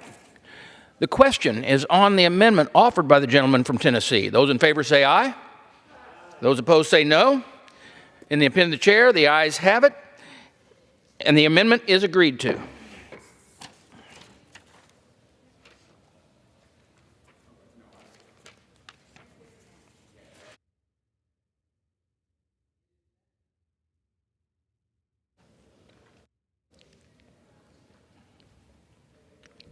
It is now in order to consider Amendment Number 8, printed in Part B of House Report 118-559. For what purpose does the gentleman from Missouri seek recognition? Thank you, Mr. Speaker. I have an amendment at the desk. The clerk will designate the amendment. Amendment number 8, printed in Part B of House Report number 118-559, offered by Mr. Burleson of Missouri. Pursuant to House Resolution 1316, the gentleman from Missouri, Mr. Burleson, and a member opposed, each will control 5 minutes. The chair recognizes the gentleman from Missouri. Thank you, Mr. Speaker. I rise today in support of this amendment to prohibit funding for the World Economic Forum. You see, every year the World Economic Forum hosts its annual luxury conference in Davos, where CEOs, world leaders, and other globalists take their private jets to some ski town in Switzerland to discuss carbon emissions, which is ironic, erasing our borders of our nations, and other high-minded ideas like encouraging a transition to eating insects because the earth is, quote-unquote, running out of protein. The founder of the World Economic Forum, Klaus Schwab, says it provides a platform for high-powered leaders to, quote, shape global, regional, and industry agendas. All that really means is bigger governments, more taxes and spending, more surveillance of citizens, and more open borders. During the COVID-19 pandemic, Schwab was the guy pushing for the, quote, the Great Reset to reshape the world. When Klaus Schwab says things like, you'll own nothing and you'll be happy, we should take him at his word. When globalist elites get together to talk about their plans for world domination, we should not ignore them. And we definitely should we should not be sending them our U.S. taxpayer dollars to legitimize their efforts. Now, these Marxist hypocrites want to get together on their own dime, so be it. But since 2013, the State Department has funneled nearly $60 million, our taxpayer dollars, to the World Economic Forum. This amendment would simply prohibit the State Department from funneling any money from U.S. taxpayers to the World Economic Forum. No matter how much they talk about, quote, protecting liberal democracy, these people, the globalists, these people are the problem. If we're truly going to represent Americans, and if we're truly going to stand for our national sovereignty and the freedom to govern ourselves, then we need to stop legitimizing these globalists with our money. and I urge the adoption of this amendment, and I reserve the balance of my time. Gentleman from Missouri reserves. For what purpose, gentlewoman from California seek recognition? Mr. Chairman, I claim the time in opposition. Gentleman is recognized. I rise in strong opposition to this amendment, which would prohibit any funding to the World Economic Forum, which we don't fund. The reality is that no funds from this bill go to the World Economic Forum. And therefore, this amendment would establish another prohibition for no reason. This is the appropriations process, a process that historically focused on making things happen rather than making prohibitions on things that are not being done, just in case you all didn't know. I tell you, this is really quite amazing to me that we could prohibit funding for something we don't fund. Now, since this is my last appropriations process, I could not be more disheartened with what is happening to the essential work of this committee when we start funding or defunding what we don't fund. So I urge my colleagues to oppose this amendment. I reserve the balance of my time. The gentlewoman from California reserves. The gentleman from Missouri is recognized. Thank you, Mr. Speaker. She says that there's nothing in this that sends money, and yet since 2013, the State Department has funneled nearly $60 million to the World Economic Forum's efforts. It can't be both. And even if it is the case, then this amendment shouldn't worry anyone. It's belt and suspenders. But at the end of the day, the American people don't need to be, when they're $34 trillion in debt to most individuals, per taxpayer, that's over $250,000 per taxpayer that they owe as their share of the national debt. We should not be sending or taking out more debt to send to these globalists and fund their agenda. And I reserve the remainder of my time. Gentleman from Missouri reserves. The gentlewoman from California is recognized. Well, Mr. Chairman, this is mind-boggling. So I guess, once again, we're doing something that does not make any sense in this process. But the other point I think I'd like to make in closing is that, once again, this is something that will be supposedly defunded that we don't fund, that has to do with the world. It has to do with retreating from the world in terms of just the agenda of the Republicans. And so I urge a no vote. And I hope that members will look at how now they're manipulating and misrepresenting this process of the appropriations process, because when we start defunding what we don't fund, that's very disingenuous and it's misleading to the public. I urge a no vote and yield back. The gentleman from California yields back. The gentleman from Missouri is recognized. It is a fact that since 2013, we have funneled nearly $60 million to the efforts of this globalist elite organization. I don't think that the taxpayers of the United States should foot the bill for their agenda, which I think is an un-American agenda, and I reserve the balance of my time. The gentleman has only one time remaining. I yield back. The gentleman from Missouri yields back. The question is on the amendment offered by the gentleman from Missouri. All those in favor say aye. All those opposed say no. In the opinion of the chair, the ayes have it, and the amendment is agreed to.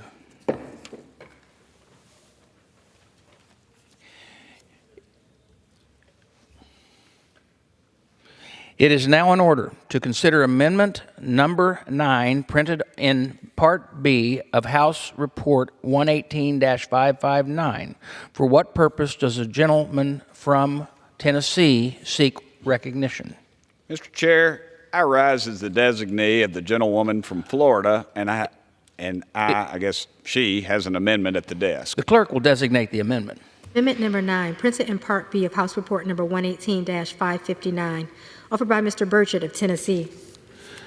Pursuant to House Resolution 1316, the gentleman from Tennessee, Mr. Burchett, and a member opposed, each will control 5 minutes. The chair recognizes the gentleman from Tennessee. Thank you, Mr. Chair. I rise in support of Representative Kamek's amendment, which would restrict funds at the Department of State for being used to finalize any rules or regulations with an annual effect on the economy of $100 million or more. Under the Biden administration, hundreds of billions of dollars in regulatory costs have fallen on the American people with no input from Congress. Once again, unelected bureaucrats. Biden's State Department is pursuing radical climate change initiatives abroad funded by American tax dollars. Again, none of our business. A 2021 department memo directed funding away from carbon-intensive initiatives overseas, threatening projects with national security implications. Mr. Chair. Now taxpayer dollars are being used to subsidize clean energy initiatives abroad while our own electricity prices are still outpacing inflation. We should not allow unelected bureaucrats to impose regulatory costs behind closed doors. Our nation needs major regulatory reform, and this amendment is a crucial step forward to a more transparent and accountable government. I urge my colleagues to support this amendment to restore congressional oversight over burdensome executive actions and require that any major rule be approved by Congress before taking effect. I reserve balance of my time. Gentleman from Tennessee reserves what purpose? The gentlewoman from Mr. California. Chairman, I rise to claim time in opposition. The gentlewoman from California is recognized.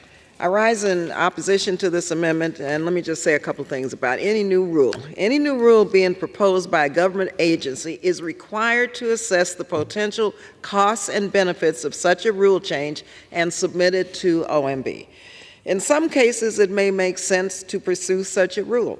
In many cases, the benefits will outweigh the costs, and the rulemaking process is designed to take these decisions in a clear and transparent manner. A blanket prohibition such as this amendment just aims at tying an administration's hands while carrying out the laws that Congress enacted. For the State and Foreign Operations Bill, the State Department has advised that they have only pursued one rule recently that would be considered significant. That was to increase the consular fee structure. The consular operation of the State Department is self-funding through fees, so it's important that those fees reflect the cost of passports, visas, and other consular documents. Congress delegates rulemaking authority to government agencies and has oversight over them. Congress also has the ability to disapprove of a rule through the Congressional Review Act. This amendment is overly broad and unnecessary. I urge my colleagues to oppose this amendment, and I reserve the balance of my time. Gentleman from California reserves. The gentleman from Tennessee is recognized. I yield back. The gentleman from Tennessee yields back. The gentlewoman from California is recognized. For a no vote, and I yield back. The gentlewoman from California yields back. The question now is on the amendment offered by the gentleman from Tennessee. Those in favor say aye. Those opposed say no. In the opinion of the chair, the ayes have it. The amendment is agreed.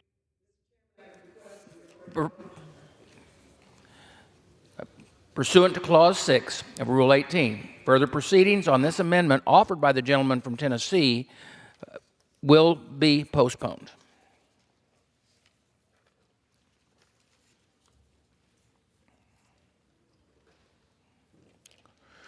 It is now in order to consider Amendment Number 13, printed in Part B of House Report 118-559.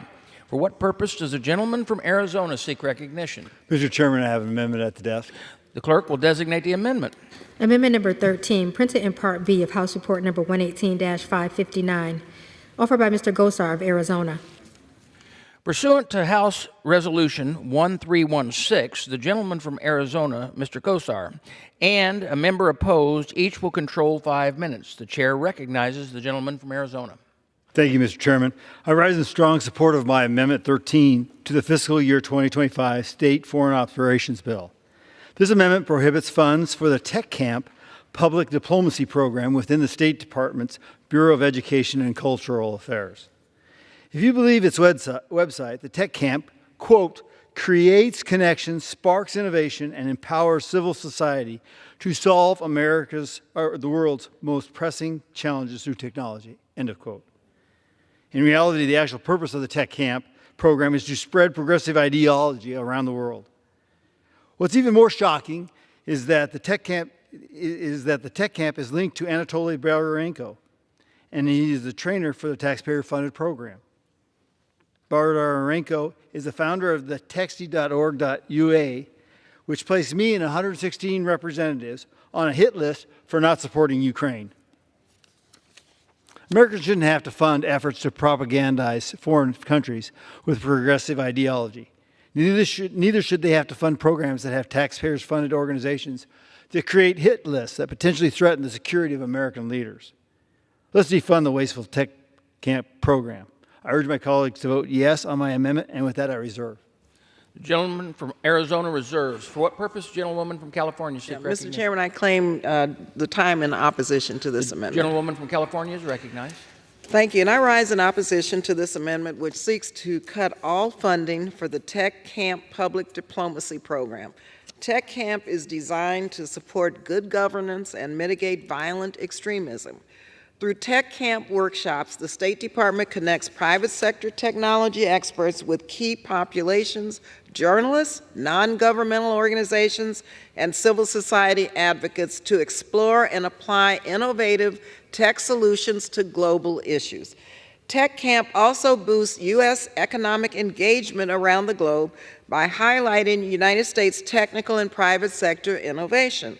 I understand that attention to this program has increased after a former participant was involved in activities that some members take exception to. There are thousands of participants from more than 110 countries making an impact through this program. An effective foreign policy tool should not be disposed of because of the actions of one participant a decade after they left the program. This past year, one tech camp in Nepal funded a digital outreach campaign for the management of antimicrobial resistance. Another in Kazakhstan, educates people in Central Asian countries on how to protect themselves from Russian propaganda and fact-check information, as well as developed cybersecurity skills in women in the region through online webinars. These are not programs we should be cutting, and so I urge my colleagues to oppose this amendment. I reserve the balance of my time. The gentleman from California reserves. The gentleman from Arizona is recognized. Thank you, Mr. Chairman. I find this priceless, that it's hindering violent extremism. I just listed what over 100 of my colleagues were listed on a hit list.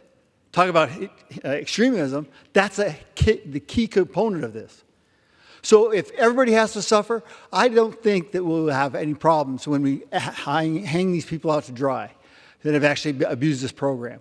And maybe we'll have some more civil society in that regards. And with that, I yield. With that, I reserve the balance. Gentleman from Arizona reserves. The gentlewoman from California is recognized.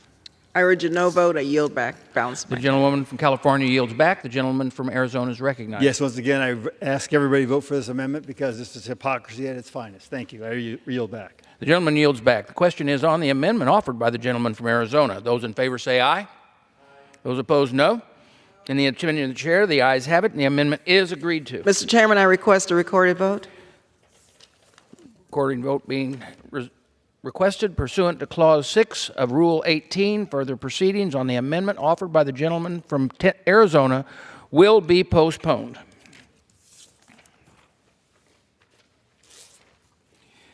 It is now in order to consider amendment number 14, printed in Part B of House Report 118-559. For what purpose does the gentleman from Arizona seek recognition? Mr. Chairman, I have an amendment at the desk. The clerk will designate the amendment. Amendment number 14, printed in Part B of House Report number 118-559, offered by Mr. Gosar of Arizona.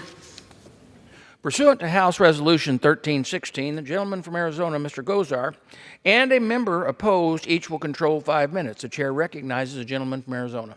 Thank you, Mr. Chairman. I rise in strong support of my Amendment 14 to the fiscal year 2025 State Foreign Operations Bill.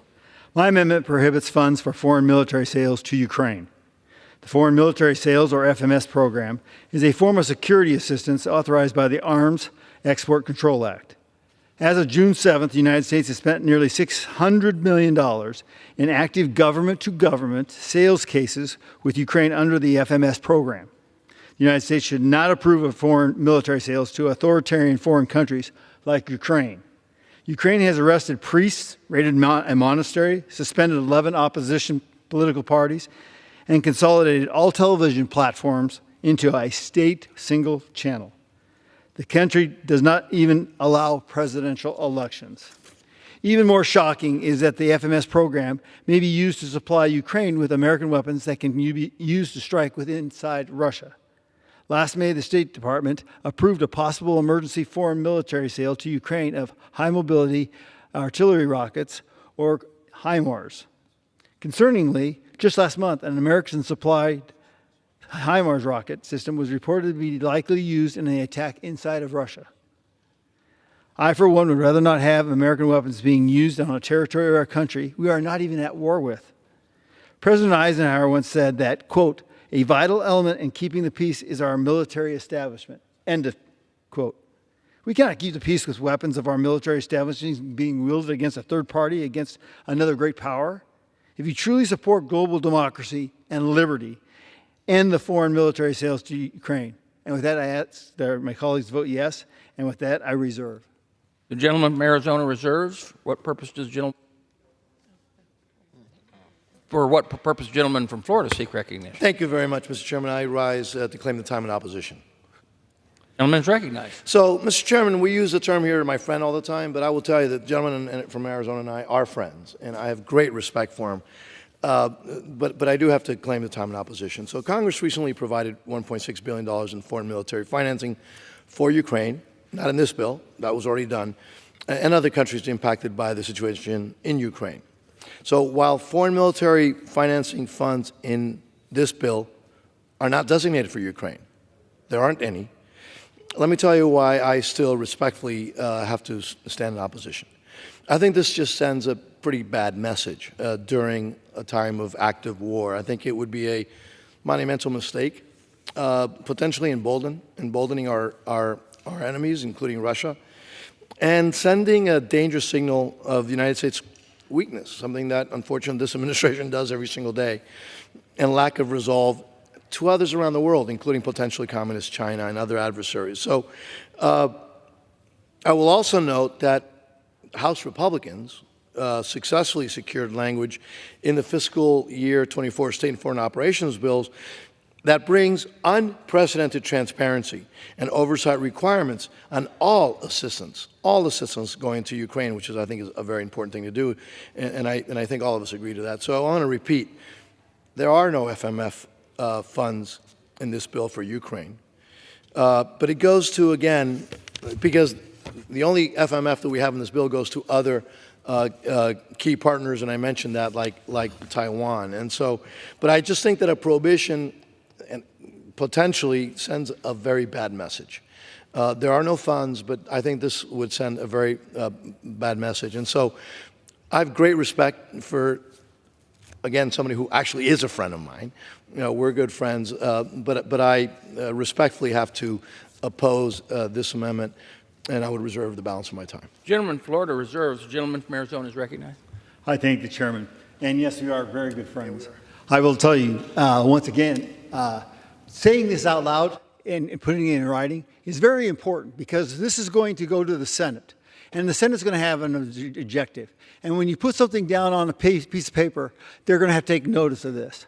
And so from that standpoint, that's why I want this in this place. It may not have a place yet in this bill, but the Senate also has to know the intentions of this House. The House has its own independent acclamations.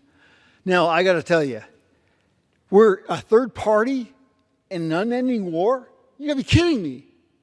This is, I thought we were the only ones who could declare war. The House, the Congress. So I have to object to my dear friend and say, listen, I would like this to be put in here. And with that, I will yield back and ask everybody to vote for this amendment. The gentleman from Arizona yields back. The gentleman from Florida is recognized. Thank you, Mr. Chairman. I would yield 2 minutes to the gentlewoman from California. The gentlewoman from California is recognized. Thank you, Mr. Chairman. I rise in strong opposition to this amendment.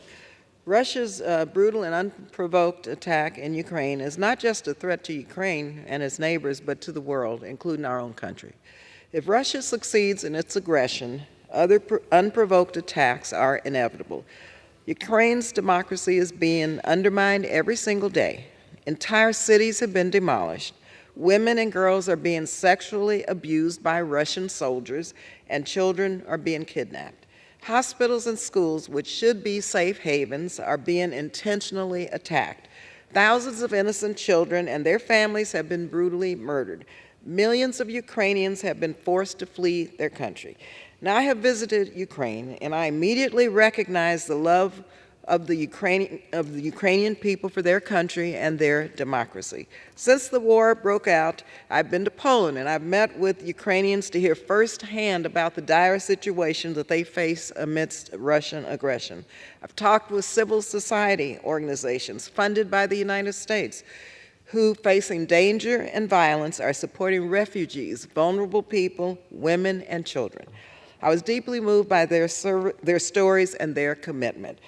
Colleagues, we must be able to ensure that Ukraine has the funding and support it needs to defend itself, and that vulnerable people continue to receive life-saving assistance. I urge my colleagues to oppose this amendment, and I yield back the balance of my time. The gentlewoman from California yields back. The gentleman from Florida is recognized. Yield back. The gentleman from Florida yields back. Now the question is on the amendment offered by the gentleman from Arizona. Those in favor say aye. Those opposed, no.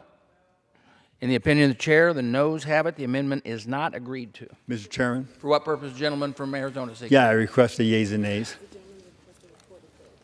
Does the gentleman request a recorded vote? Yes, I do.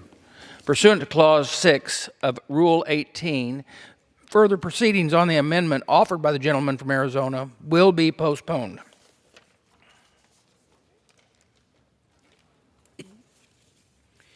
It is now in order to consider amendment number 15, printed in Part B of House Report 118-559. For what purpose does the gentleman from Arizona seek recognition? Mr. Chairman, I have an amendment at the desk. The clerk will designate the amendment. Amendment number 15, printed in Part B of House Report number 118-559, offered by Mr. Gosar of Arizona. Pursuant to House Resolution 1316, the gentleman from Arizona, Mr. Gosar, and a member opposed, each will control 5 minutes. The chair recognizes the gentleman from Arizona. Thank you, Mr. Chairman. I rise in strong support of my Amendment 15 to the fiscal year 2025 State Foreign Operations Bill. Amendment 15 prohibits funds for the bilateral security agreement between the United States of America and Ukraine. The bilateral security agreement between the United States and Ukraine was signed this month by Joe Biden and Volodymyr Zelensky. The security agreement erroneously implies that Ukraine is a democracy, despite being an authoritarian country that does not even allow presidential elections. The agreement also reaffirms, quote, that Ukraine's future is in NATO, end of quote, even though the prospect of Ukraine joining NATO is one reason the Russian-Ukraine conflict escalated, on top of other things. While war hawks and neocons are further provoking conflict with Russia, they are also cheapening their golden calf, NATO, by advocating for Ukraine's admission in the alliance. The agreement further states that, quote, it is the policy of the United States to support providing sustainable levels of security assistance for Ukraine in support of the objectives outlined in the bilateral security agreement and associated implementation arrangements, end of quote. By putting pen to paper on an executive agreement, Joe Biden is doubling down on billions more in future taxpayers' support for Ukraine. The United States has $175 billion in emergency support to Ukraine so far, while the invasion along our southern border goes ignored by this administration. When is enough enough? Only Congress should have the power of the purse. Under the National Emergency Act, we see that the President and the executive branch actually share that power with us. We should not be strong-armed by an executive that wants to further drag America into another forever war. Let's put this administration in check. I urge my colleagues to vote yes on my amendment, and with that, I reserve. The gentleman from Arizona reserves. For what purpose does the gentlewoman from California seek recognition? Mr. Chair, I claim the time in opposition. The gentlewoman is recognized. I rise in opposition to this amendment, which is an attack on our commitment to strengthen our security and economic cooperation with Ukraine, as well as to pursue accountability for Russia's actions there by prohibiting funds for implementing the bilateral security agreement recently signed between the United States and Ukraine. No specific funds are committed through the security agreement, but this signals this but the signal that this amendment sends to the Ukrainian partners is damaging. And I ask for a no vote, and I reserve the balance of my time. Gentlewoman from California reserves. The gentleman from Arizona is recognized. Yes, there's a great message, Mr. Chairman, with this ends. It says time for peace. P-E-A-C-E, peace. When are we going to stop these forever wars? Why don't we get out on top of this aspect and really come out clean with the American people? How does war even start? Did anybody tell that the Russian Putin president actually went to NATO twice, or to the UN twice, to say, listen, there was an invasion in my country where 14,000 of my citizens were killed? I have no fond respects for Vladimir Putin, but he has a right to protect his people. And with this, I say that this sends a very clear message. It's time for peace. In fact, I was one of those people that actually offered that. Cactus League in Arizona is a great time to have people out in Arizona to watch baseball games, and you can talk peace afterwards. But it's time for peace, not war. I reserve. Gentleman from Arizona reserves. The gentlewoman from California is recognized. I yield back the balance of my time. The gentlewoman from California yields back. The gentleman from Arizona is recognized. I yield back, but I ask everybody to vote for this amendment. The gentleman yields back. And the question is on the amendment offered by the gentleman from Arizona. Those in favor say aye. Aye. Those opposed, no. Independent chair, the noes have it. I record a vote, please. Mr. Chairman. Pursuant to Clause 6 of Rule 18, further proceedings on this amendment offered by the gentleman from Arizona will be postponed. It is now in order to consider amendment number 16, printed in Part B of House Report 118-559. For what purpose does the gentleman from Arizona seek recognition? Mr. Chairman, I have an amendment at the desk. The clerk will designate the amendment. Amendment number 16, printed in Part B of House Report number 118-559, offered by Mr. Gosar of Arizona. Pursuant to House Resolution 1316, the gentleman from Arizona, Mr. Gosar, and a member opposed, each will control 5 minutes. The chair recognizes the gentleman from Arizona. Thank you, Mr. Chairman. I rise in strong support of my Amendment 16 to the fiscal year 2025 State Foreign Operations Appropriation Bill. My amendment prohibits funds for the Special Representative for Ukraine's economic recovery. Think about that. Special Representative for Ukraine's economic recovery. The purpose of the Special Representative for Ukraine's economic recovery is to work with various actors to, quote, help forge Ukraine's future as a prosperous, secure European democracy. A European democracy. That's pretty interesting. It is a slap in the face of hardworking Americans that are wasting taxpayer dollars to pay for the Special Representative for Ukraine's economic recovery, but no such position for America's economic recovery that has been so ravaged by this administration, by Biden inflation. Our national debt is approaching $35 trillion. $1 trillion is being added to that debt every 100 days. The national debt is the leading cause of Biden inflation, the downgrade in credit rating, and overall poor economy. Since this administration took office, the price index for food consumed at homes increased by 21%. 21%. Energy prices have shot up by more than a third since he's assumed office. The U.S. economy is hurting and American families are struggling. While Americans find it difficult to afford energy and healthy food because of this administration's disastrous domestic economic policies, this administration is giving Ukraine a blank check. This is unacceptable. Let's defund the wasteful Special Representative for Ukraine's economic recovery and commit to putting America first. I thank the chairman. I ask for a vote yes on my amendment, and with that, I reserve. The gentleman from Arizona reserves. For what purpose does the gentleman from California seek recognition? Mr. Chairman, I claim the time in opposition. The gentlewoman from California is recognized.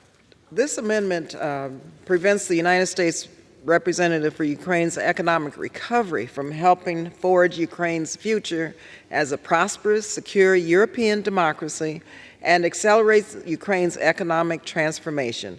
This position is key to ensuring that Ukraine not only survives but thrives, standing on its own. The Ukrainian people are defending their country from the front line to the assembly line. Their ability to emerge from this conflict depends on their economic resilience. A Coca-Cola bottling plant outside of Kyiv, the largest in Europe, was shelled, and many of the plant's 1,600 workers fought not only to liberate it, but to get it back up and running. 84% of American companies in Ukraine are back up and running. Ukraine's economic recovery is not just key to the stability of Europe, but also dinner tables around the world. In January 2024, the Black Seas Corridor brought more than 8.7 million tons of Ukrainian grain to global markets, feeding much of the world. Ukraine and its people have not given up on their aspirations. The Special Representative for Ukraine's economic recovery is doing critical work to ensure Ukraine can see economic success and not be dependent on donor assistance. This should be supported, not demagogued. I urge my colleagues to oppose this amendment. I reserve the balance of my time. The gentlewoman from California reserves. The gentleman from Arizona is recognized. Thank you, Mr. Chairman. European democracy. There's an oxymoron right there. How about Europe handling this person? Economic recovery in Ukraine, when we can't even do it here at home? That's sick. That's absolutely sick. These are taxpayer dollars, $36 trillion. How well are we going to have the establishment in this world bearing $36 trillion in debt? Soon to be $50 trillion. I find this unacceptable that this should be flying right through, because this is unbelievable. We're in a proxy war that we never condoned. We're over here just funneling money right and left, and then we can't even do support our southern border. Give me a break. Give me a break. Give the American taxpayers a break. It's time for us to get serious about this. It's time for peace. It's time for us to show us our power in the fact that we can mitigate peace and everybody can honor their promises to each other. With that, I reserve. Gentleman reserves. The gentlewoman from California. Mr. Chairman, I yield back. I urge a no vote on this. The gentlewoman from California yields back. The gentleman from Arizona is recognized. Yes, I urge all of my colleagues to vote yes on this, and I Question yield is, back. the gentleman yields back. Question is on the amendment offered by the gentleman from Arizona. Those in favor say aye. Those opposed, no. In the opinion of the chair, the ayes have it, and the amendment is. Pursuant to Clause 6 of Rule 18, further proceedings on this amendment offered by the gentleman from Arizona will be postponed.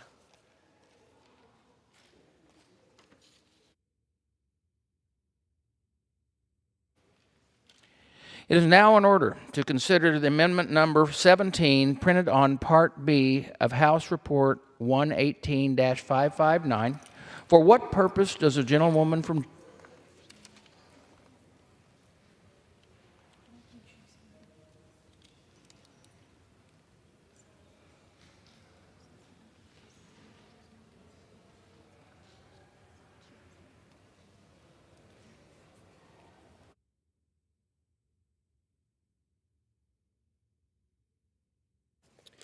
It is now in order to consider amendment number 18, printed in Part B of House Report 118-559.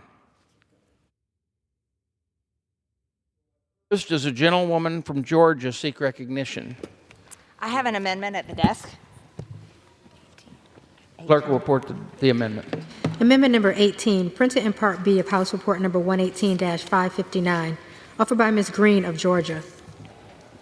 Pursuant to House Resolution 1316, the gentlewoman from Georgia, Ms. Green, and a member opposed, each will control 5 minutes. The chair recognizes the gentlewoman from Georgia.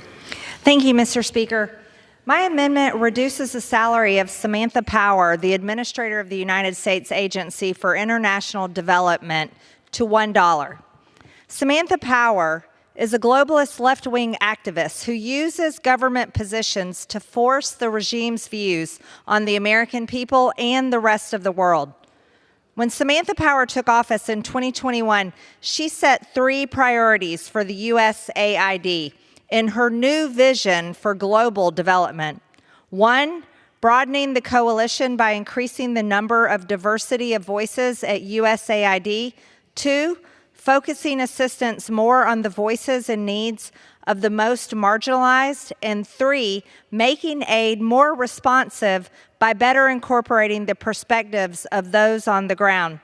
Under Samantha Power, USAID has focused on food security in response to the Ukraine war, climate change, democracy, and governance. Also, under Samantha Power, USAID has installed diversity, equity, and inclusion advisors in all bureaus, offices, and overseas missions, and created an agency-wide dashboard and DEI scorecards to track staff compliance with the administration's DEI directives. These blatantly political scorecards demand ideological conformity and should have no place in the government workplace or elsewhere. Furthermore, Samantha Power has repeatedly met with influential left-wing foundations while serving in the role. According to nearly 700 pages of internal calendar entries obtained by Fox News, Power met with George Soros' Open Society Foundation multiple times. Of course she did. She also met with Bill and Melinda Gates Foundation at least 5 times. She also held meetings with several other powerful groups like the Ford and Rockefeller Foundations. Power's intimate association with these entities exemplifies how the Biden administration, its officials, and agencies keep close contact with left-wing outside groups who help execute extreme policy initiatives. When Samantha Power served as Obama's ambassador to the United Nations, she made hundreds of requests to intelligence agencies to unmask names associated with the 2016 Trump campaign in order to support the Russia hoax narrative. For her activism, the Biden administration granted Samantha Power a permanent seat on the National Security Council, a more prominent role than the USAID administrator she has had under previous administrations. A person who abuses her position in government to meddle in democratic elections should be nowhere near public office. Instead of fulfilling her role as an administrator, Samantha Power is focused on imposing a left-wing agenda throughout the entire U.S. government and its proxies around the world. My amendment will ensure that she is held accountable and that the American people no longer have to fund her salary. Mr. Speaker, I yield the remainder of my time. Gentlewoman from Georgia yields. Mr. Chairman, Purpose I claim the time in opposition to this amendment. The gentlewoman is recognized for 5 minutes. Thank you, Mr. Chairman. I rise in strong opposition to this amendment. This amendment seeks to punish administrative power likely due to differences of opinion with the amendment sponsor. Given the administrator covers all worldwide issues, it's natural that differing opinions would arise. But we cannot decide to defund the salary of the leadership of a United States government agency simply because a member of Congress does not agree with all of the positions the administration takes on issues pertaining to foreign affairs. Administrative power is a patriot. She cares about inclusion. She wants diversity and equity and inclusion reflected as a policy in the State Department so that the State Department and so countries reflect the diversity not only of our own country but throughout the world.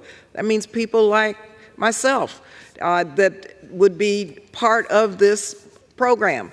And so her distinguished career has been very distinguished, serving as our ambassador to the United Nations, to being a Pulitzer Prize-winning author. So I think we should thank Samantha Power for trying to make sure that our USAID is inclusive and that it reflects our democracy. If my colleagues want to debate the merits of our foreign policy, then let's do it. But it's beneath this body to really take on a public servant for just doing their job. I urge my colleagues to oppose this amendment, and I reserve the balance of my time. The gentlelady has the only time. I yield back the balance of my time. The gentlewoman yields back. The question is on the amendment offered by the gentlewoman from Georgia. Those in favor say aye. Those opposed, no. In the opinion of the chair, the ayes have it, and the amendment is agreed to. Mr. Chairman, I request a recorded vote. Recorded vote being requested pursuant to Clause 6 of Rule 18. Further proceedings on this amendment offered by the gentlewoman from Georgia will be postponed. It is now in order to consider Amendment Number 19, printed in Part B of House Report 118-559. For what purpose does the gentlewoman from Georgia seek recognition? Mr. Speaker, I have an amendment at the desk. The clerk will designate the amendment. Amendment number 19, printed in Part B of House Report number 118-559, offered by Ms. Green of Georgia.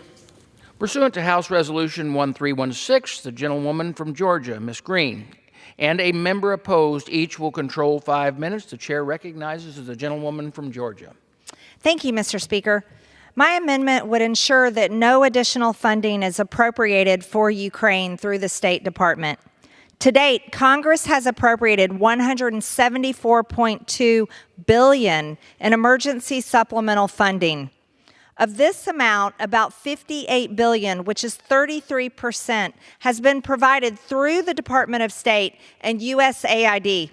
And there is virtually no oversight to tell the American people how much of their money is going where.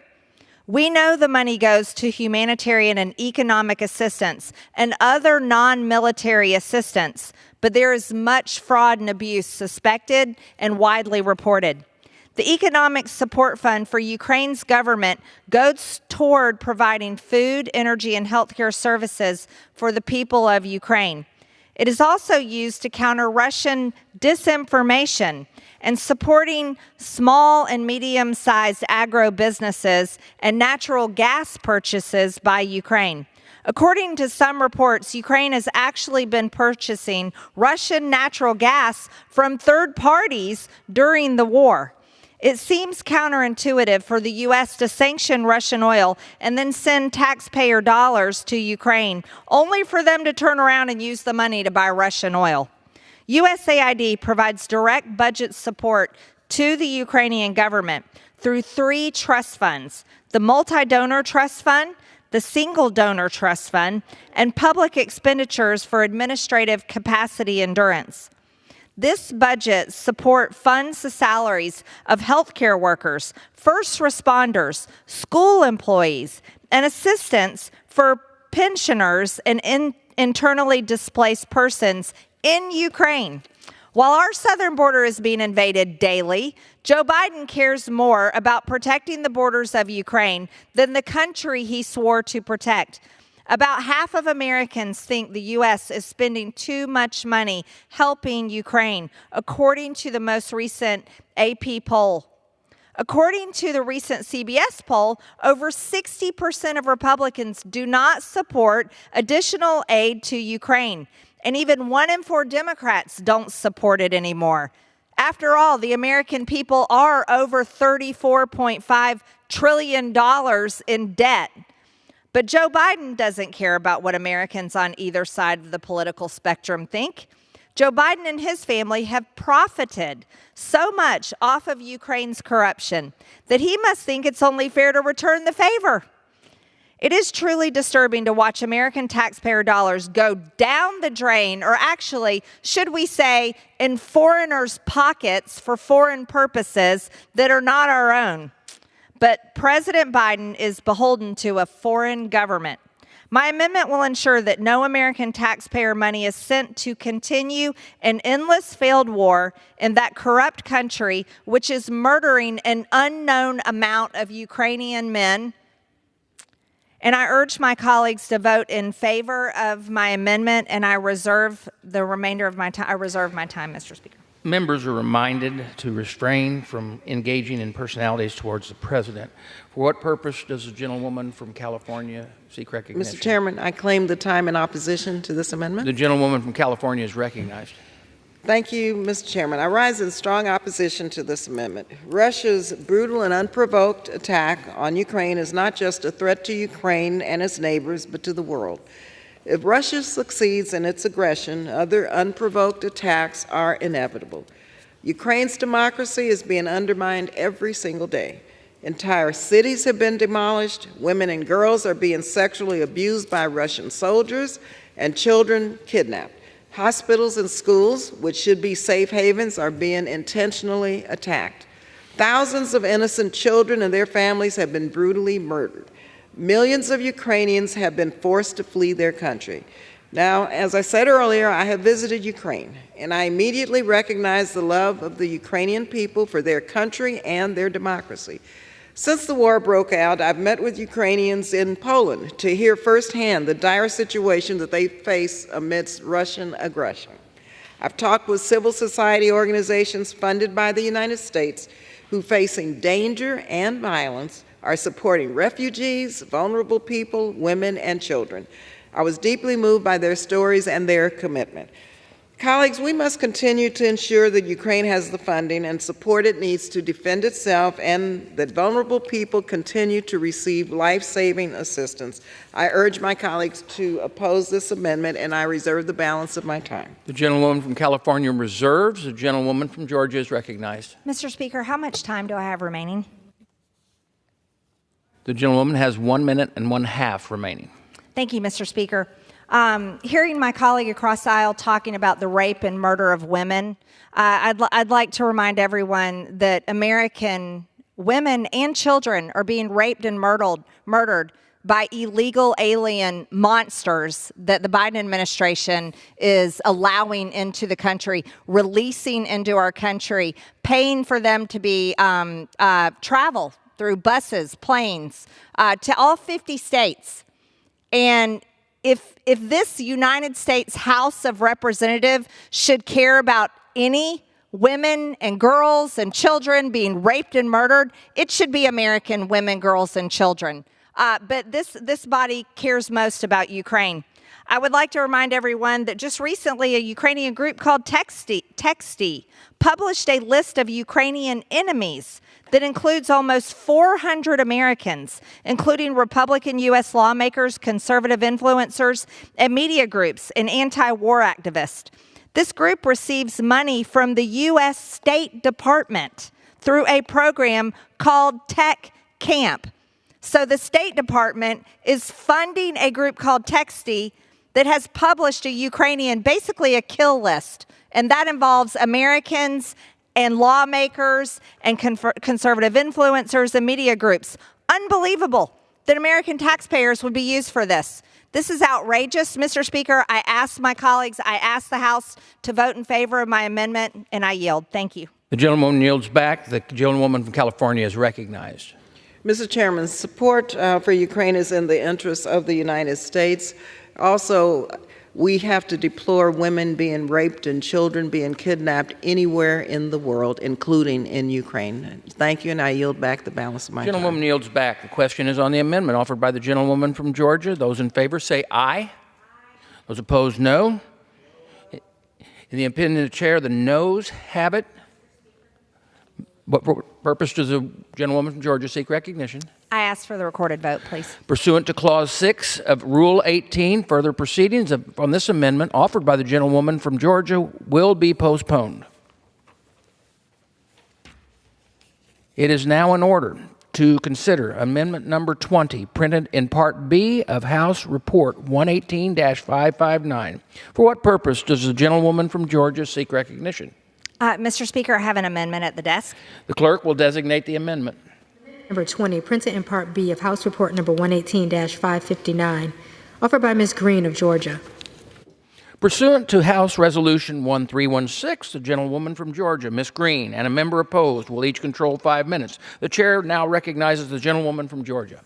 Thank you, Mr. Speaker. The American people are over $34.5 trillion in debt thanks to the decisions made here in Washington, D.C. My amendment would prohibit $1.6 billion of funding for the United States Agency for International Development, USAID, which sends billions of American taxpayer dollars every single year to foreign nations across the world. USAID was responsible for the management of more than $40 billion in combined annual appropriations in fiscal year of 2022, representing more than 1/3 of the funds provided in the Department of State Foreign Operations and Related Programs Appropriation Bill. Imagine if this money went to Americans who, by the way, are paying for it instead of foreign countries. Maybe we could solve some of the problems we have here at home. That year, USAID provided assistance to over 130 foreign countries. The top countries that received money from most to least were Ukraine, Ethiopia, Yemen, South Sudan, Somalia, Nigeria, Afghanistan, the Congo, Syria, and Sudan. Among the wasteful things USAID has funded in recent years, under Samantha Power's tenure, by the way, are programs like $385 million DREAMS Initiative, Determined, Resilient, Empowered, AIDS-Free, Mentored, and Safe, a program under PEPFAR which aims to reduce rates of HIV among adolescent girls around the world. We certainly care about girls around the world, but we really care about our American taxpayers helping Americans at home. DREAMS has provided millions of girls with family planning, counseling, contraceptives, and referrals. In 2022, more than 275,000 sex workers and many others around the world received HIV medication from USAID. Again, the American people are over $34.5 trillion in debt, and 300 Americans die every single day from fentanyl poisoning. USAID also implements programs that identify and respond to the unique needs of women, men, girls, boys, and those of other gender identities. By the way, there aren't any, there's only two. Of all ages and abilities in their diversity, so they can equally access and use HIV prevention and treatment services, protect themselves, protect healthy behaviors, exercise their rights, and live free from violence, stigma, and discrimination. I think Americans here would like to live free from violence, but again, our border is overrun. Since 2014, USAID has led the coordination and implementation of PEPFAR's Sustainable Financing Initiative. PEPFAR, by the way, is receiving over $5 billion in funding from the American people. With investments of $48 million, the USAID-led SFI generated more than $361 million of domestic resources for HIV across 16 countries and 2 regional programs over 6 years. In Tanzania, USAID helped access $7.8 million in private sector financing for private clinics. This investment resulted in 35% increase in HIV testing and over 10,000 patients tested and 100% of positive patients linked to care. In Nigeria, USAID engaged in private pharmacies to provide HIV treatment. Meanwhile, the fentanyl drug crisis continues to rage across America, but we continue to fund USAID with billions of dollars to address AIDS and other diseases all over the world. We should be caring about Americans, and we should be funding the treatment for Americans here at home from a weapon of mass destruction that is murdering Americans every single day. The American tax people are funding this, and the American tax people want their problems solved. They want Americans protected. They want to feel safe and secure at home, not to be the piggy bank of the world, which is what USAID is. Mr. Speaker, I reserve. Gentlewoman from Georgia reserves. For what purpose does gentlewoman from California seek recognition? Mr. Chairman, I claim the time in opposition. Gentlewoman from California is recognized for 5 minutes. Mr. Chairman, I rise in strong opposition to this amendment. The United States Agency for International Development is essential to global stability, asserting United States leadership and foreign policy influence, advancing security and prosperity worldwide. U.S. aid is the leader of the United States global humanitarian and development work, ensuring strong stewardship and accountability of U.S. tax dollars and making tangible improvements in the lives of millions of people all around the world. This amendment would force USAID to close all of its missions and terminate its programs overseas.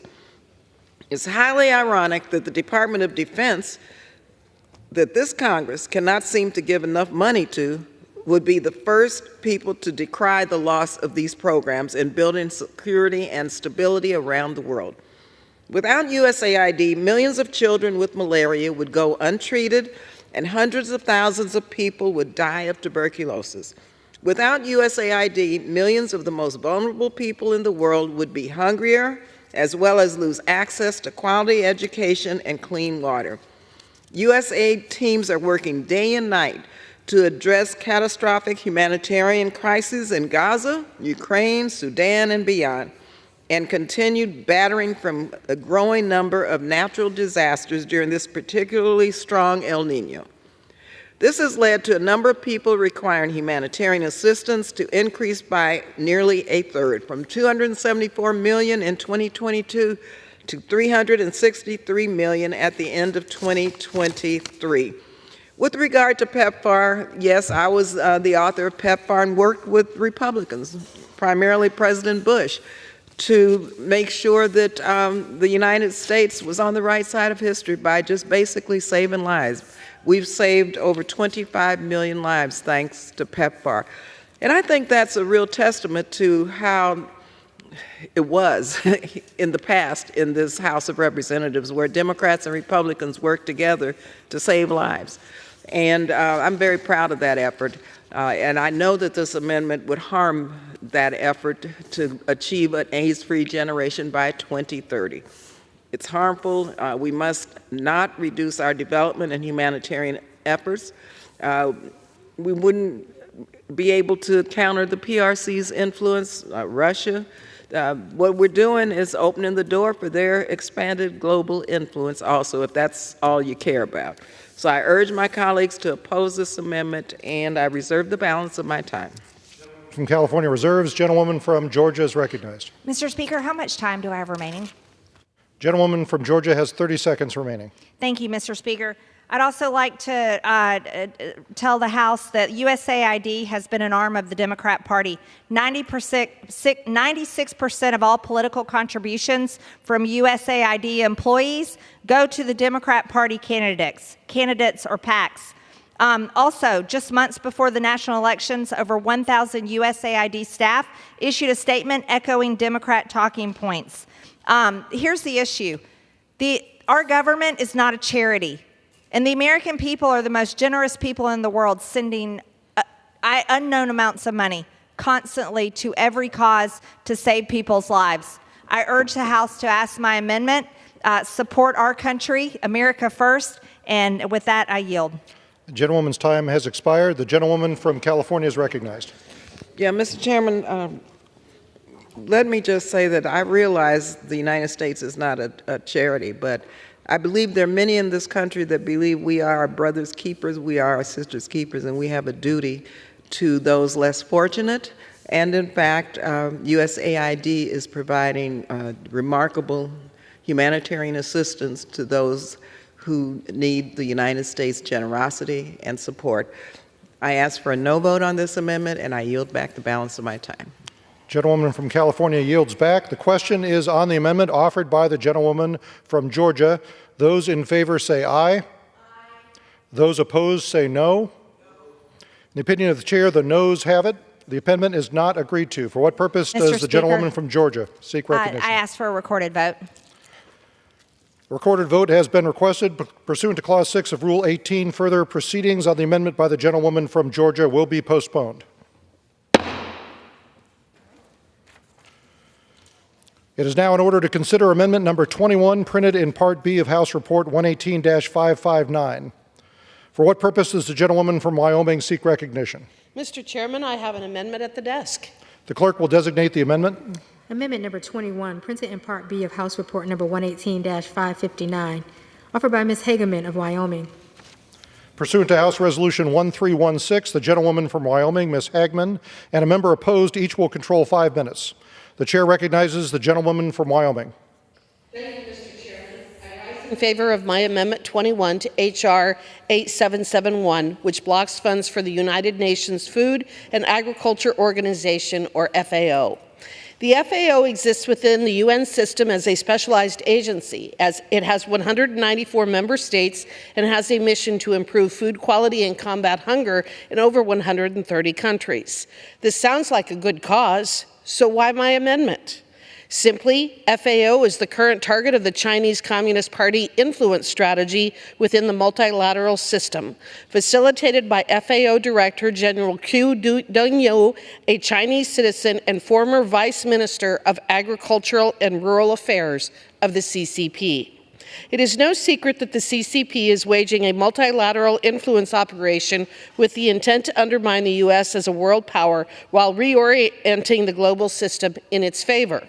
Seeking to advance this cause by gaining legitimacy inside the UN, the CCP is targeting elections for leadership positions within these specialized agencies, then seeking to shift its policies in the CCP's favor. Over the course of the last 12 years, China has run the World Health Organization, UN Industrial Development Organization, International Civil and Aviation Organization, International Telecommunications Union, and now the FAO. In 2020, China nearly succeeded in its bid to lead the World Intellectual Property Organization, and all of these organizations coordinate in major sectors crucial for development of modern life, and yet I am concerned that the State Department is not taking these threats seriously and only engages with countering Chinese ascensions to these leadership positions when elections get down to the wire or if there is media scrutiny. It is time to step up and counter CCP influence. This starts by engaging with agencies to prevent CCP control. The U.S. contributes 22% of the FAO's regular budget compared to Chinese 12%.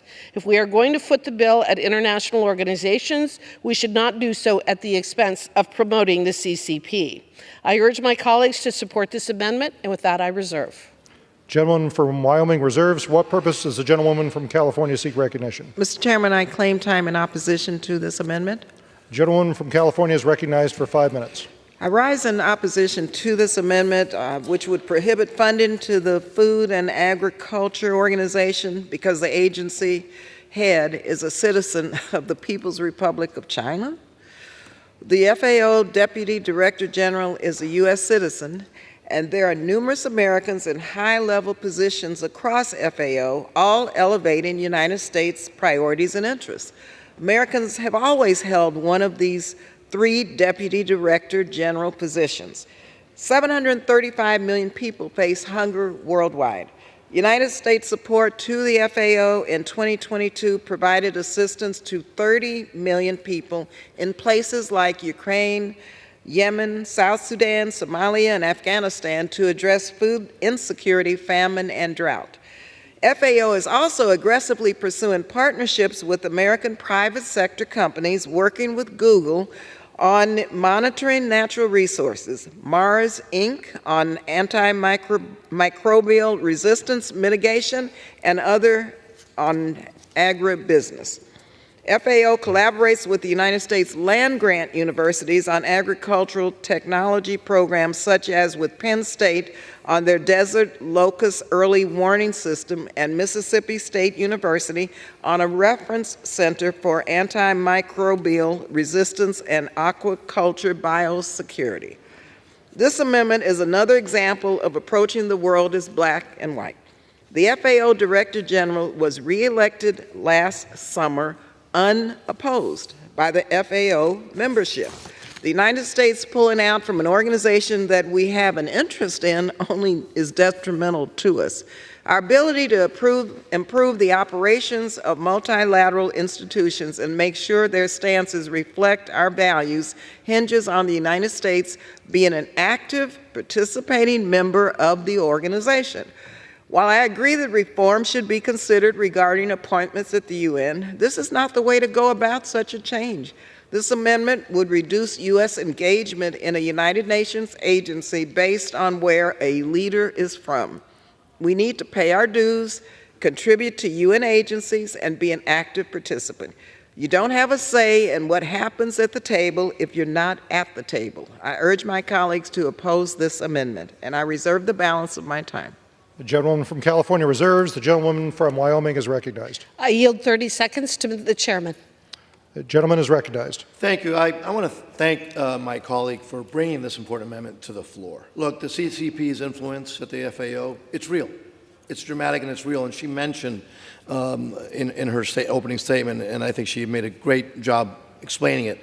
So look, hey, if there's a change in leadership in that organization, maybe we can start supporting this organization. But there have to be consequences. And I'm grateful for my colleague for bringing this important amendment. I strongly support it. I yield back.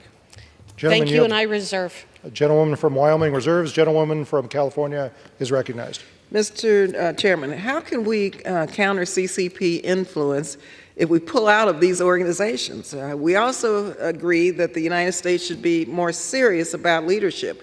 But, yeah, we have to be there to do it. I urge a no vote on this amendment, and I yield back the balance of my time. Gentlewoman from California yields back. Gentlewoman from Wyoming is recognized. For my colleagues who may share my concern about CCP influence, but are concerned about not supporting the FAO mission, I would also note that Director Dong Yu's tenure has been marked with criticism, including from UN officials, for mismanaging the agency and failing to properly respond to global food shortages. A December 22 Politico article interviewing more than a dozen UN officials and diplomats highlighted these concerns. These officials criticized the top-down authoritarian management of the FAO, saying, quote, "It's not him, it's China," end quote, and quote, "I'm not convinced he would make a single decision without first checking in with the capital," end quote, referring to China. It is a matter of fact that the invasion of Ukraine, a major food exporter, further contributed to food shortages, especially for Ukraine's trading partners. UN officials criticized the FAOs for refusing to realize this reality, even though it falls directly within its jurisdiction. The concern got so bad that the U.S. and EU officials had to force an emergency meeting of the FAO Council. Under his watch, the priorities of the collective FAO have been sidelined for the Director General's priorities, which the West has warned are similar to China's Global Development Initiative. I would also note that according to the base text of this bill, there is precedent for such a policy, as Section 7048 restricts funds for a specialized agency chaired or presided over by a country which supports international terrorism. I urge my colleagues to support this amendment, and with that I yield back. Gentleman yields back. All time for debate having expired, the question is on the amendment offered by the gentlewoman from Wyoming. Those in favor so signify by saying aye. Aye. Those opposed say no. In the opinion of the chair, the ayes have it. The amendment is agreed to. Mr. Chairman, I ask for a recorded vote. Pursuant to Clause 6 of Rule 18, a recorded vote has been requested, but further proceedings on the amendment offered by the gentlewoman from Wyoming will be postponed.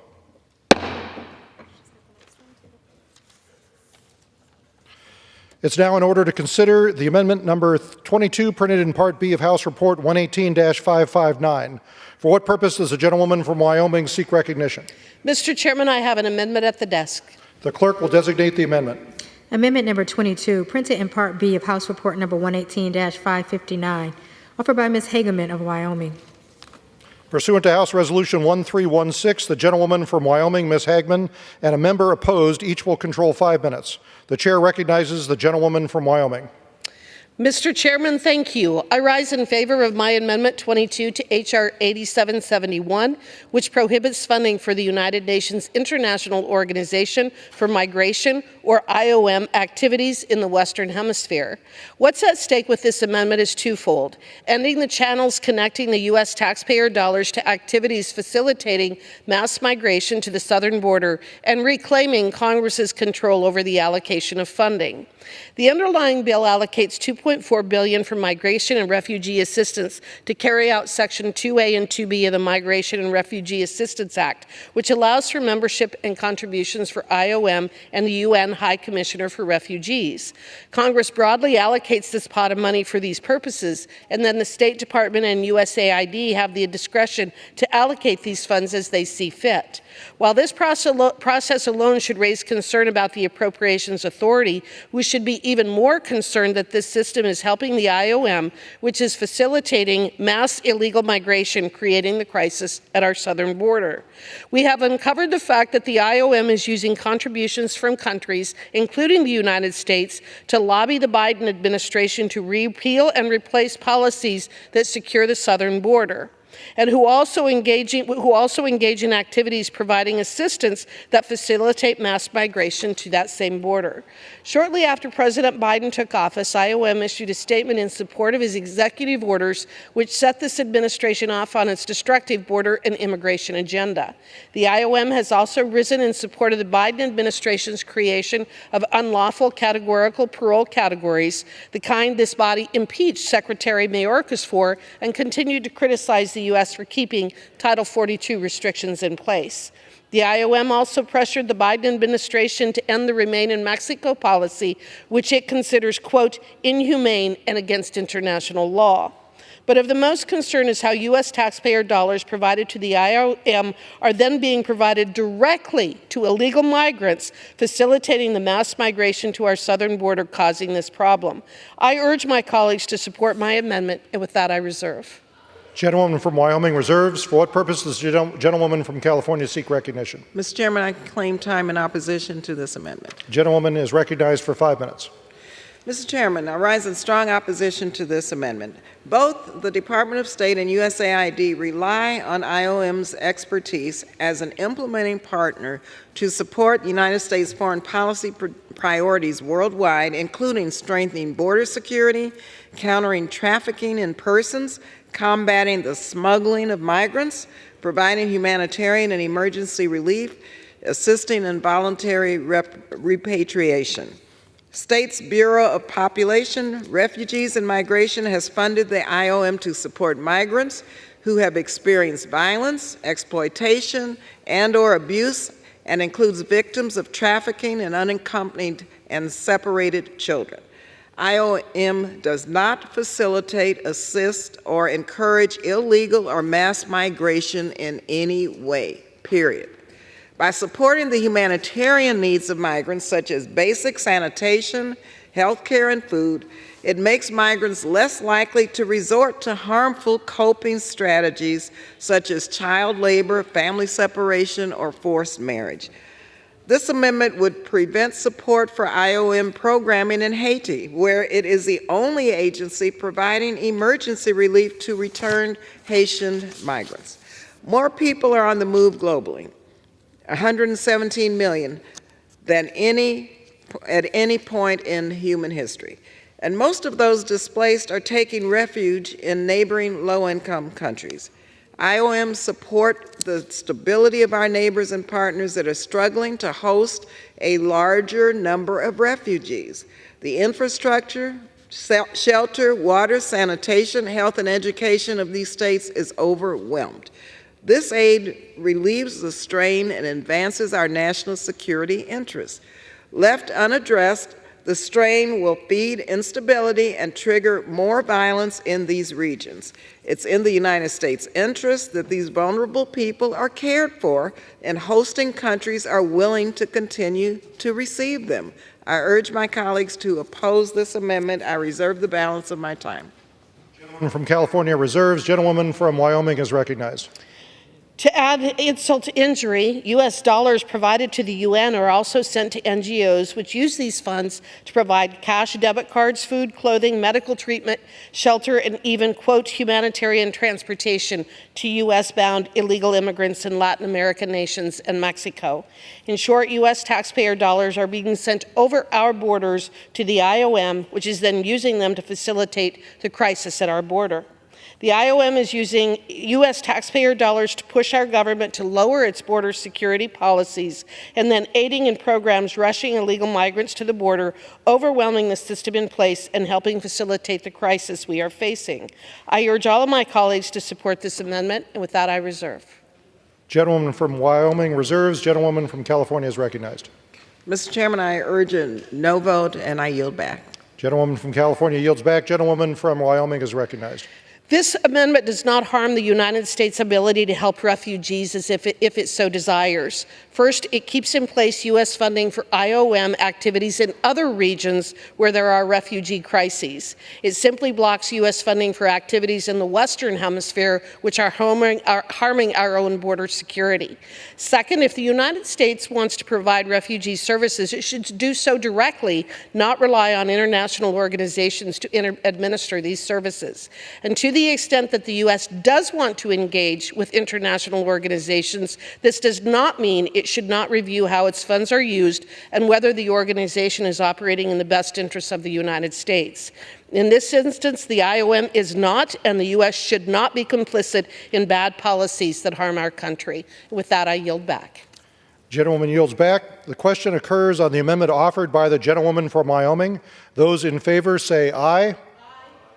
Those opposed say no. In the opinion of the chair, the ayes have it. The amendment is agreed to. For what purpose does the gentlewoman from California Mr. seek Chairman, I recognition? request a recorded vote.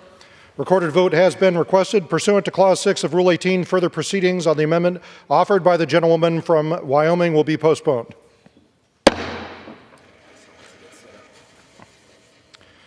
It's now in order to consider amendment number 23, printed in Part B of House Report 118-559. For what purpose does the gentleman from California seek recognition? Mr. Speaker, I have an amendment at the desk. Clerk will designate the amendment. Amendment number 23, printed in Part B of House Report number 118-559, offered by Mr. Issa of California. Pursuant to House Resolution 1316, the gentleman from California, Mr. Issa, and a member opposed each will control 5 minutes. The chair recognizes the gentleman from California. Thank you, Speaker. I recognize myself for such time as I may consume. Mr. Speaker, spokespeople across the United States government routinely refer to Xi Jinping as president of China. The only problem is he's not the president. He holds a number of titles in the Communist Party. They include the 3 jobs of, first, he is General Secretary of the Communist Party. Second, he is Chairman of the Central Military Commission. And third, he is State Chairman, which is a ceremonial position. I wish to insert 2 articles into the record to describe this in more detail. General Leave. The request will be covered by general leave. Calling the state chairman a president helps the Communist Party offer a more presentable face to the world, and it hides the party's iron fist in velvet glove in ceremonial title. It sows confusion about Communist China's government, presenting it akin to democracy instead of an authoritarian police state. We should stop playing by the rules Beijing's propaganda would have us have, as do Xi, and give him his actual titles, and I urge my colleagues to do so. And I might note, Mr. Speaker, that in fact, many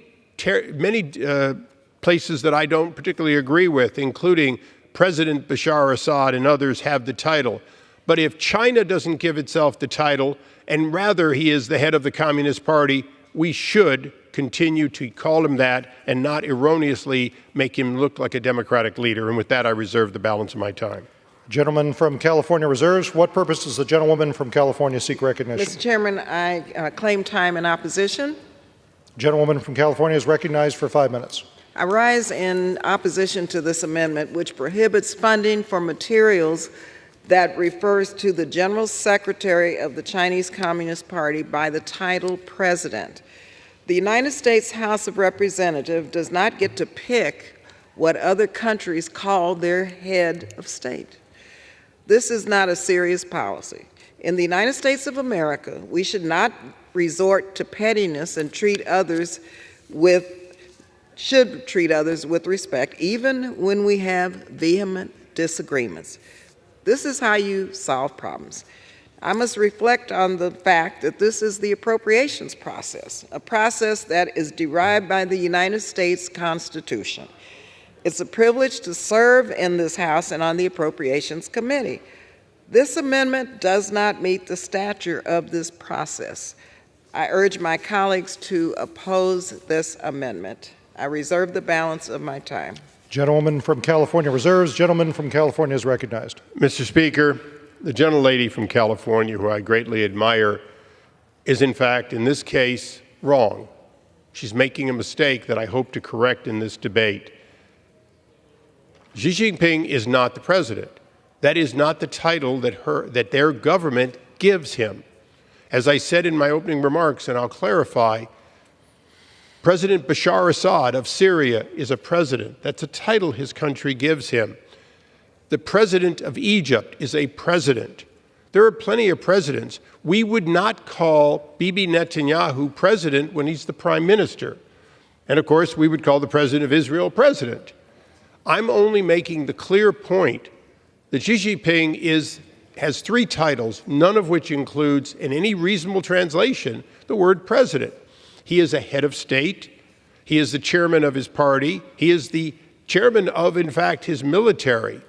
And so it is as a member of Foreign Affairs, it is an important technical correction, but it is an important one that until or unless China changes or adds an additional title, we should, in earnest, and I'm agreeing with my friend and the gentlelady from California, I'm agreeing with her that we should not arbitrarily refuse to take any title given by their country.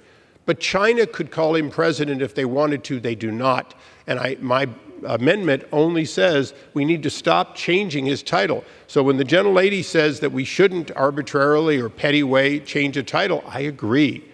The title should be one of those three titles, or of course, he is a head of state, and that can be used. I reserve the balance of my time. Gentleman from California reserves. Gentlewoman from California is recognized. Mr. Chairman, first of all, let me just say we should allow the State Department to manage protocol. We don't need a funding prohibition. I yield back the balance of my time and urge a no vote. Gentlewoman from California yields back. Gentleman from California is recognized. In closing, I completely agree that the State Department should have reasonable diplomatic ability, but it has become a problem of a misstatement. And as I said earlier, Prime Minister Bibi Netanyahu should not be referred to as president, even if the State Department wants to. They have both a president and a prime minister, as does France. It is important that titles reflect what their, in fact, titles are. The head of China has three titles. If they want to give him a fourth, they may. But until they do, I believe it is completely inappropriate to call a rose by any other name than the one that, in fact, the rose possesses. And with that, I close by urging passage and yield back. Gentleman yields back. The question occurs on the amendment offered by the gentleman from California. Those in favor say aye. Aye.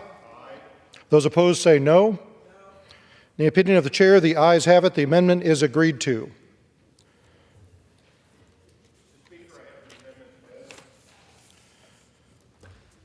It's now in order to consider amendment number 24, printed in Part B of House Report 118-559. For what purpose does the gentleman from California seek recognition? Mr. Speaker, I have an amendment at the desk. The clerk will designate the amendment. Amendment number 24, printed in Part B of House Report number 118-559, offered by Mr. Issa of California.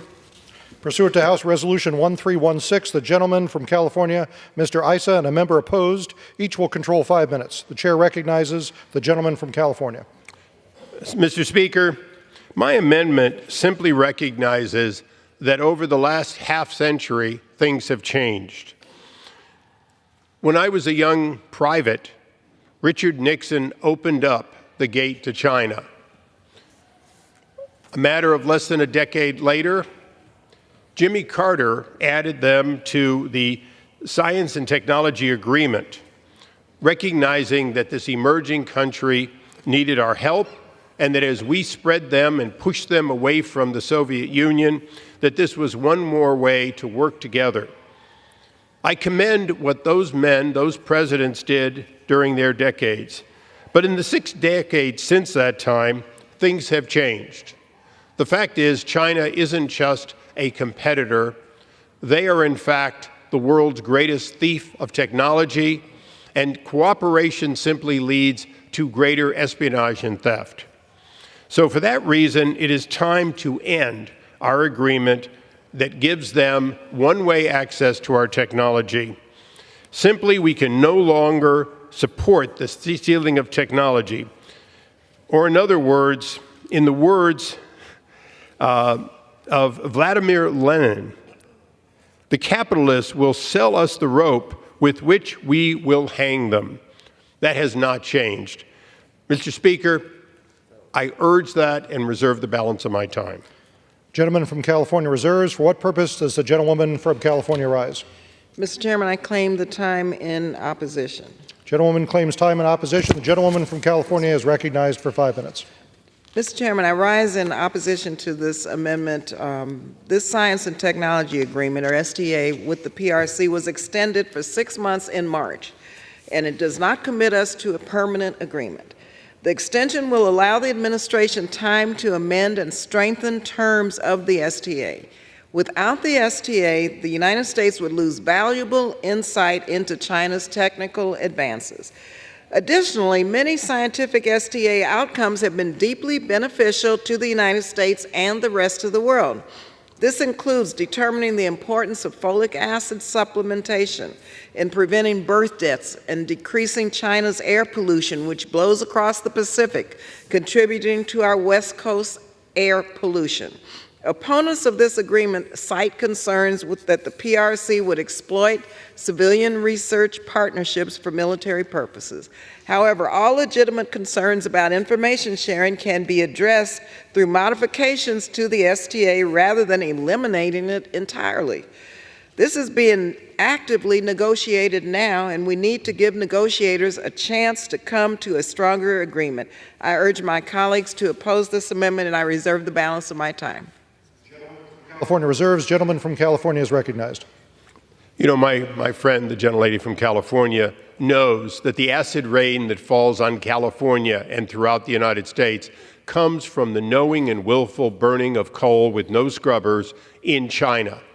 They don't need technology agreements to fix that. The technology exists. They need a will to do it. If we're going to talk about what we would get in the way of air quality, the answer is we're not getting air quality because they simply won't make those expenses. And so that's sadly a hollow reason to continue it. Additionally, there are sub-agreements within the STA. Those do not go away. And so some of the things that were cited, if they're appropriate, would continue. With that, I reserve the balance of my time. Gentleman reserves. Gentlewoman from California is recognized. Mr. Chairman, I ask for a no vote, and I yield back the balance of my time. Gentleman yields back. Gentleman from California is recognized. Mr. Speaker, for all of those of us who serve on the Science Committee, there is no greater investment that we have made around the world than the one we made in CERN, the one in that super collider, the one that gave us the PET scan, that gave us a lot of other technology, that made us understand after the atomic age began what a proton was, how an electron worked. And these particle beams have been huge. It has been something in which we have contributed billions of dollars, hundreds of millions of dollars a year, asking only that our sciences be able to study with the others. I was just in CERN. The scientists there, who are as one world as any scientists you would find, both Americans and Europeans and others, they were in shock because many of their colleagues had just returned from China, where they found that the entire design for the future particle collider, which is going to be built in North Dakota, had been stolen in its entirety. Every part of that sensitive information had been taken to China. And when they went there, with the most galling thing they could see was the Chinese bragging about having it, and that they were going to get it built first, and that people would have to come to them years before it would be available in the United States. We have been in a science cooperation that included the Chinese at every step. It is time to recognize that we have gotten little from them except lies about the origin of COVID. We have, in fact, been lied to by them, and theft is systematic. We cannot and should no longer enter into those kind of agreements, and for that reason, I urge passage of this simple but important amendment, and I yield back.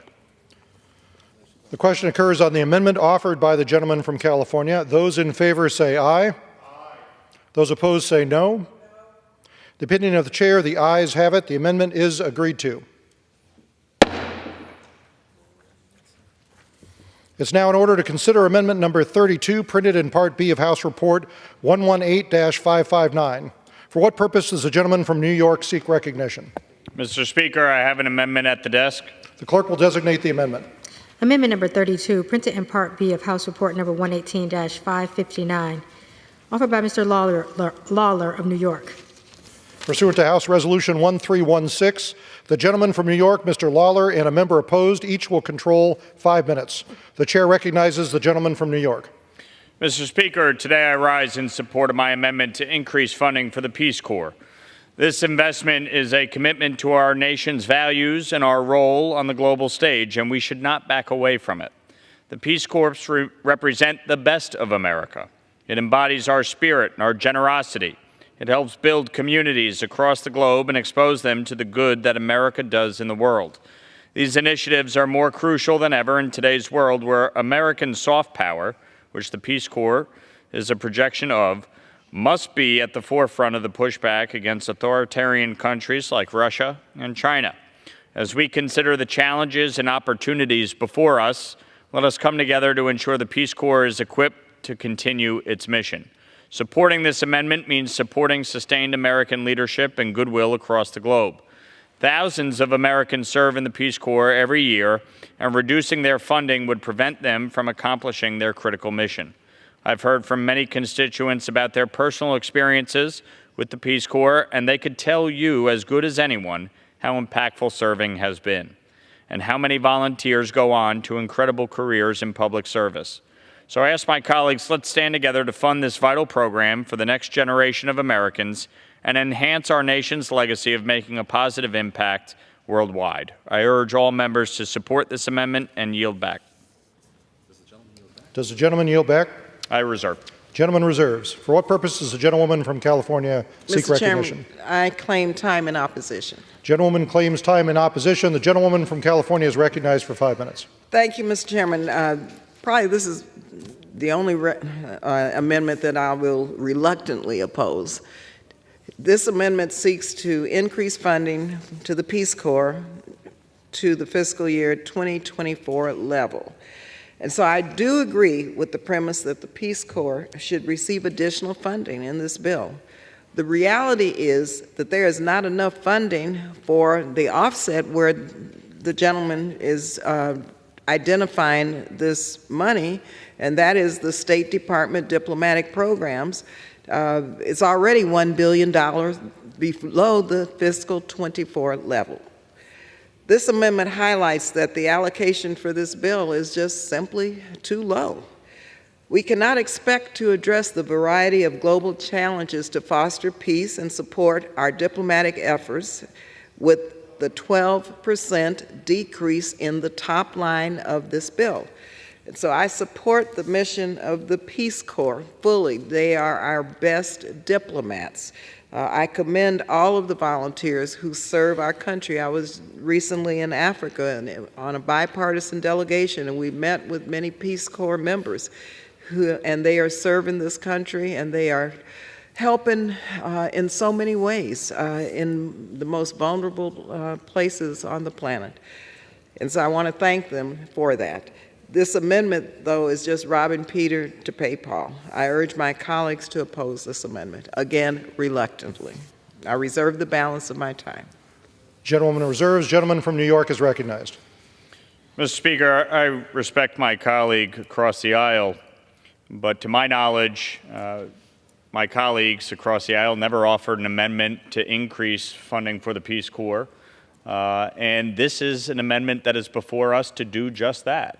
And we are constrained by the Fiscal Responsibility Act. We are trying to stay within the confines of the law and make sure that our spending is in line with the Fiscal Responsibility Act. But if my colleague agrees with me that we need to increase funding for the Peace Corps, I can't understand why we would be opposed to an amendment that would do just that. Yes, we all think every program is vital, and yes, we'd love to see it to every level we would like to raise it to. But this is an amendment that increases spending, and if you for the Peace Corps, and if you agree with that, even if it's not up to the level you would like, I'm not sure why you would oppose it. At the end of the day, this is an amendment that I believe all of my colleagues should support, and I think it's unfortunate that my colleagues across the aisle would oppose it simply because it doesn't go high enough. it is still higher than is in the base text. And so if you believe in the mission of the Peace Corps, I encourage all of my colleagues to support this amendment. I reserve. Gentleman reserves. Gentleman from California is recognized. Mr. Chairman, let me just say once again that taking $1 billion from our State Department diplomatic programs is wrong. That is why I am opposing this amendment. I think we need to increase funding for the Peace Corps, but also we need the State Department diplomatic programs to support the infrastructure and to support our diplomats. So why in the world would we take $1 billion from our diplomats? I, again, believe that we should increase funding for both. Here we're faced with a 12% cut. So no way. Again, I reluctantly oppose this. If we could find a new offset that is not going to take money away from our diplomatic program, $1 billion, then we could talk. But at this point, I urge a no vote, and I reserve the balance of my time. Gentlewoman reserves. Gentleman from New York is recognized. Again, Mr. Speaker, we are supporting a critical program while staying within the confines of the Fiscal Responsibility Act, which this body, this Congress, this President agreed to. And so that's what we're seeking to do while supporting the critical mission of the Peace Corps. And that's why I encourage all of my colleagues to support this amendment. I reserve. Gentleman reserves. Gentlewoman from California is recognized. I yield back and reserve. I yield back and ask for a no vote. The gentleman yields back. Gentleman from New York is recognized. I yield back. Gentleman yields back. All time for debate having expired, the question occurs on the amendment offered by the gentleman from New York. Those in favor say aye. Aye. Those opposed say no. The opinion of the chair, the ayes have it. The amendment is agreed to.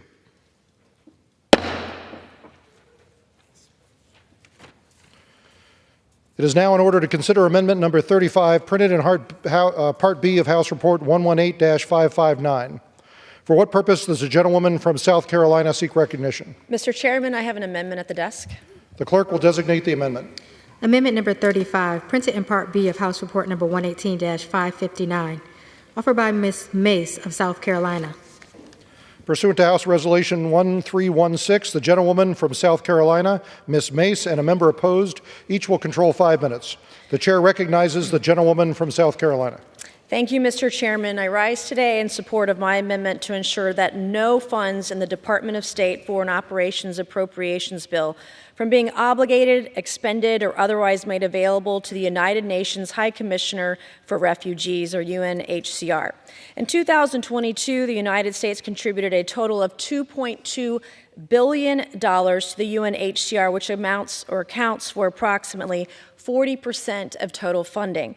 You might think that given America's outsized role in funding of the UNHCR, that it might work to serve in the national interests of the United States. Unfortunately, this is not the case. Like many international institutions, including the International Organization for Migration, which we debated earlier, the UNHCR has become hostile to American sovereignty and undermined our border security.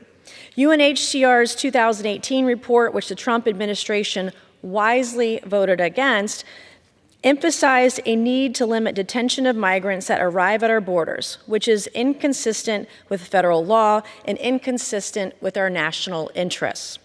We need to be detaining more illegal aliens that arrive at our border, not less. In 2021, in the thick of COVID-19, the UNHCR was actively lobbying the United States to terminate Title 42, which allowed the U.S. to expel migrants back to Mexico or their country of origin.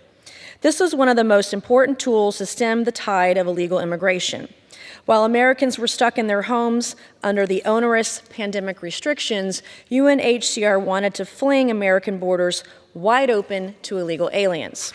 And perhaps the most egregious misuse of taxpayer dollars, UNHCR and other international entities hands out cash debit cards and other funds for lodging, movement, and other expenses to migrants in South and Latin America bound for the United States. These migrants receive cards with hundreds of dollars on them, funding migrants from throughout the world to travel to our southern border. UN documents say the money can be handed out as cash in envelopes and transferred to bank accounts for lodging assistance and even for transportation costs to move with migrant caravans.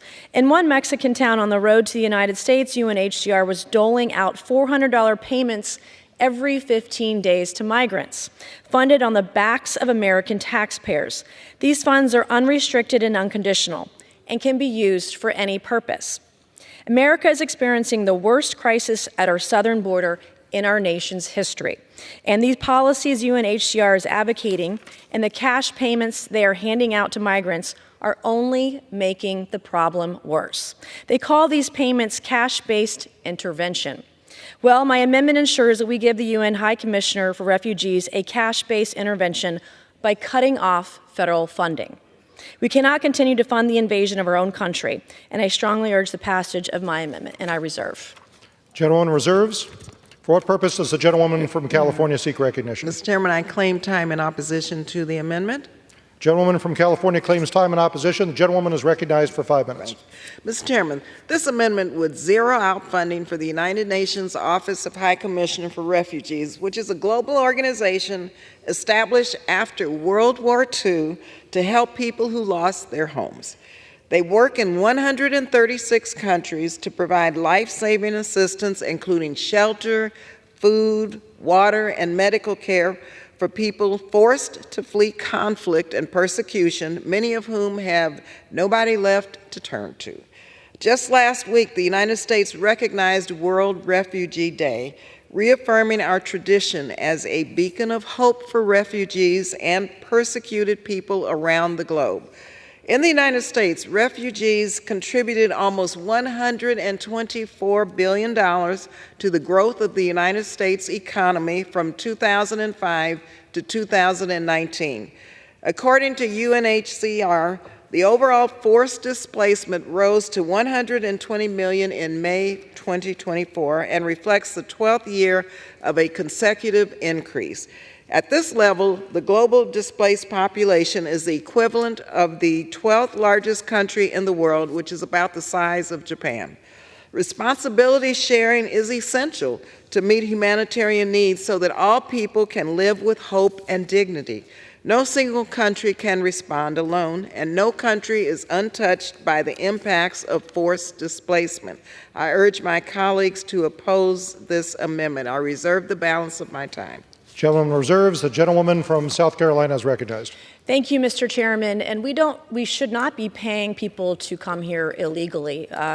This is not part of the founding of our nation. And if we're going to talk about growing our economy, I think a lot of us know that there's a lot of value there, then we should be talking about work visas and other programs, not using taxpayer dollars to pay illegals to come here in caravans illegally across our southern border. And let's face it, a nation without borders is not a nation at all, and I reserve. Gentlewoman reserves. Gentlewoman from California is recognized. Thank you, Mr. Chairman. UNHCR advocates for the rights of refugees. They do not advocate on any country's immigration policies. UNHCR also does not support economic migrants, only those that have applied for asylum. And you know, Mr. Chairman, as I close, I must say some of these amendments tonight are just downright mean-spirited. I ask for a no vote. I reserve the balance of my time. Gentlewoman reserves. Gentlewoman from South Carolina is recognized. I reserve. Gentlewoman reserves. Gentlewoman from California has the right to close. I ask for a no vote and I yield back. Gentlewoman yields back. Gentlewoman from South Carolina is recognized. I yield back. Gentleman yields back. Question occurs on the amendment offered by the gentlewoman from South Carolina. Those in favor say aye. Those opposed say no. The opinion of the chair, the noes have it. The amendment is not agreed to. For what purpose does the gentlewoman from South Carolina seek recognition? I request a recorded vote. Recorded vote has been requested. Pursuant to Clause 6 of Rule 18, further proceedings on the amendment offered by the gentlewoman from South Carolina will be postponed. It is now in order to consider amendment number 36, printed in Part B of House Report 118-559. For what purpose does the gentlewoman from South Carolina seek recognition? Mr. Chairman, I have an amendment at the desk. The clerk will designate the amendment. Amendment number 36, printed in Part B of House Report number 118-559, offered by Ms. Mace of South Carolina. Pursuant to House Resolution 1316, the gentlewoman from South Carolina, Ms. Mace, and a member in opposed, each will control 5 minutes. The chair recognizes the gentlewoman from South Carolina. Thank you, Mr. Chairman. In 2022, over 100,000 Americans lost their lives due to drug overdoses, with nearly 70% of those fatal overdoses being due to synthetic opioids like fentanyl. The fentanyl trafficked across our southern border has turned every town into a border town. In South Carolina in 2022, we lost 2,296 lives due to drug overdoses, with 1,660 of those due to fentanyl. With deadly fentanyl taking the lives of so many Americans, I was distressed when reviewing the State Foreign Operations Appropriations Bill to find we were spending more to subsidize migrants and refugees from other countries than we were spending on combating international narcotics trafficking. My amendment would simply transfer $500 million from the Migration and Refugee Assistance account to the International Narcotics Control and Law Enforcement account. This would provide law enforcement with much-needed resources to combat the deadly scourge of fentanyl trafficking. Fentanyl is a nationwide problem that requires a truly international approach. The primary source of fentanyl killing American citizens is from China. This fentanyl is brought by international drug cartels, trafficked into the United States through the southern border, and distributed into each and every one of our communities. This is a chemical attack on our nation to weaken our society and kill our young people. It is critical that we bolster funding to combat international narcotics trafficking. Further, this additional funding is necessary to combat Mexican drug cartels, who are seeing soaring profits under the Biden administration. According to a House Budget Committee report, the cartels are bringing in $30 million a day, or nearly $1 billion every month or more, from their human and drug trafficking operations. The amount of human suffering taking place at the hands of these criminal cartels is heartbreaking. Criminal cartels who control our border force migrants, including women and children, into indentured servitude, sex slavery, drug trafficking, and worse, to pay their way into the United States. On the path to the border, there are rape trees where cartel members will hang the underwear of women and girls they've raped and abused on their journey to America. Studies estimate approximately 60% of unaccompanied minors are exploited through child pornography, sex abuse, and drug trafficking by the cartels on their journey to the United States. This cruel reality is enabled by the federal funds that go to entities that fuel cash payments to migrants. Not only are Biden's open border policies enabling this human suffering, taxpayers are funding it. It is critical that we put people over politics, citizens over cartels, and pass this amendment to bolster law enforcement and counter narcotics operations to put an end to the cartel's cruelty. And I urge the passage of this amendment. I reserve. Gentlewoman reserves. What purpose does the gentlewoman from California seek recognition? Mr. Chairman, I claim time in opposition to this amendment. Gentlewoman from California claims time in opposition. Gentlewoman is recognized for 5 minutes. Thank you. Mr. Chairman, I rise in strong opposition to this amendment.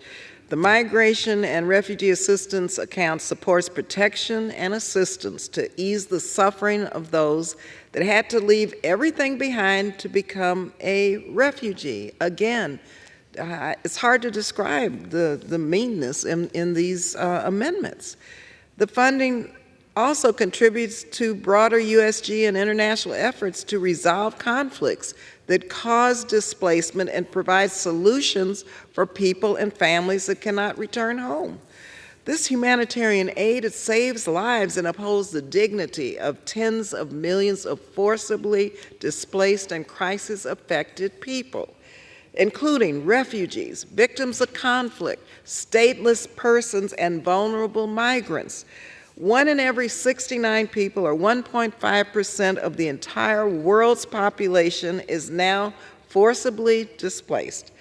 This is nearly double the 1 in 125 people who were displaced a decade ago. What does it mean for the United States to turn its back on these people? Almost 11 million Sudanese remained uprooted. Now, I visited Sudan this spring, and these people have been uprooted by violence over and over and over and over. Almost 14 million people have fled a brutal regime in Syria and exist only tenuously in neighboring countries like Lebanon, Turkey, Jordan, and Egypt.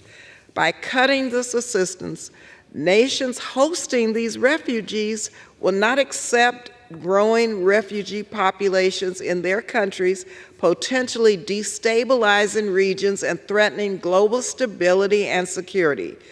Should we be spending more in other areas of this bill? Absolutely, which is why the 12% proposed cut is irresponsible and does not come anywhere near meeting the needs of the United States.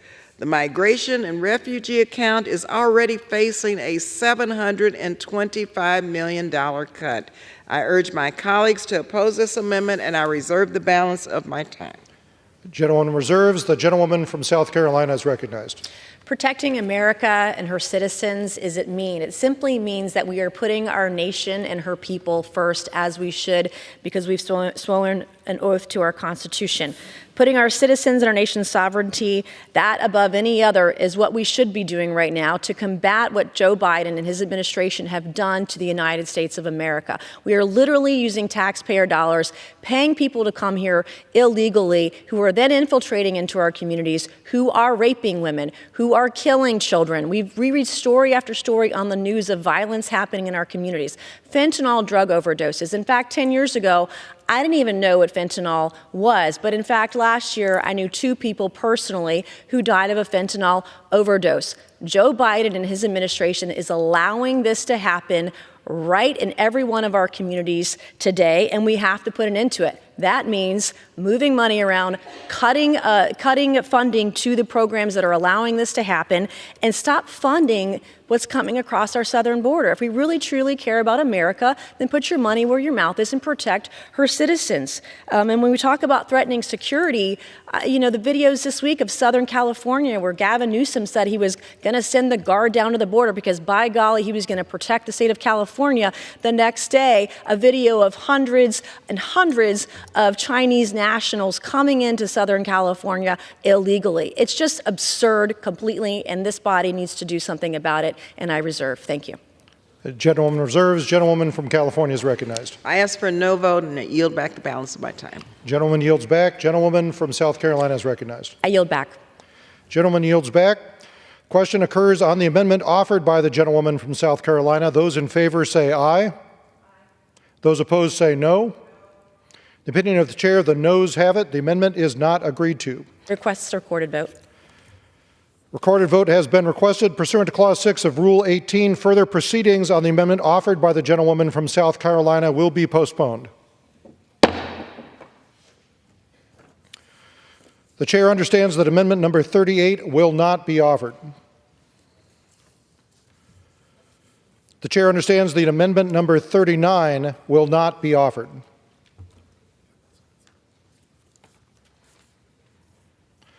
It's now in order to consider amendment number 45, printed in Part B of House Report 118-559.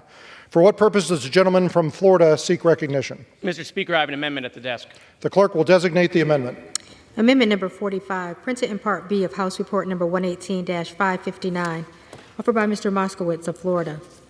Pursuant to House Resolution 1316, the gentleman from Florida, Mr. Moskowitz, and a member opposed each will control 5 minutes. The chair recognizes the gentleman from Florida. Mr. Speaker, I rise today to speak in support of my amendment to the State and Foreign Operations Appropriations Bill for the fiscal year 2025, limiting the use of unverified statistics from the Gaza Ministry of Health. I reserve the balance of my time. Gentleman reserves. Does any member seek time in opposition? Gentlewoman from California claims the time in opposition. The gentlewoman is recognized.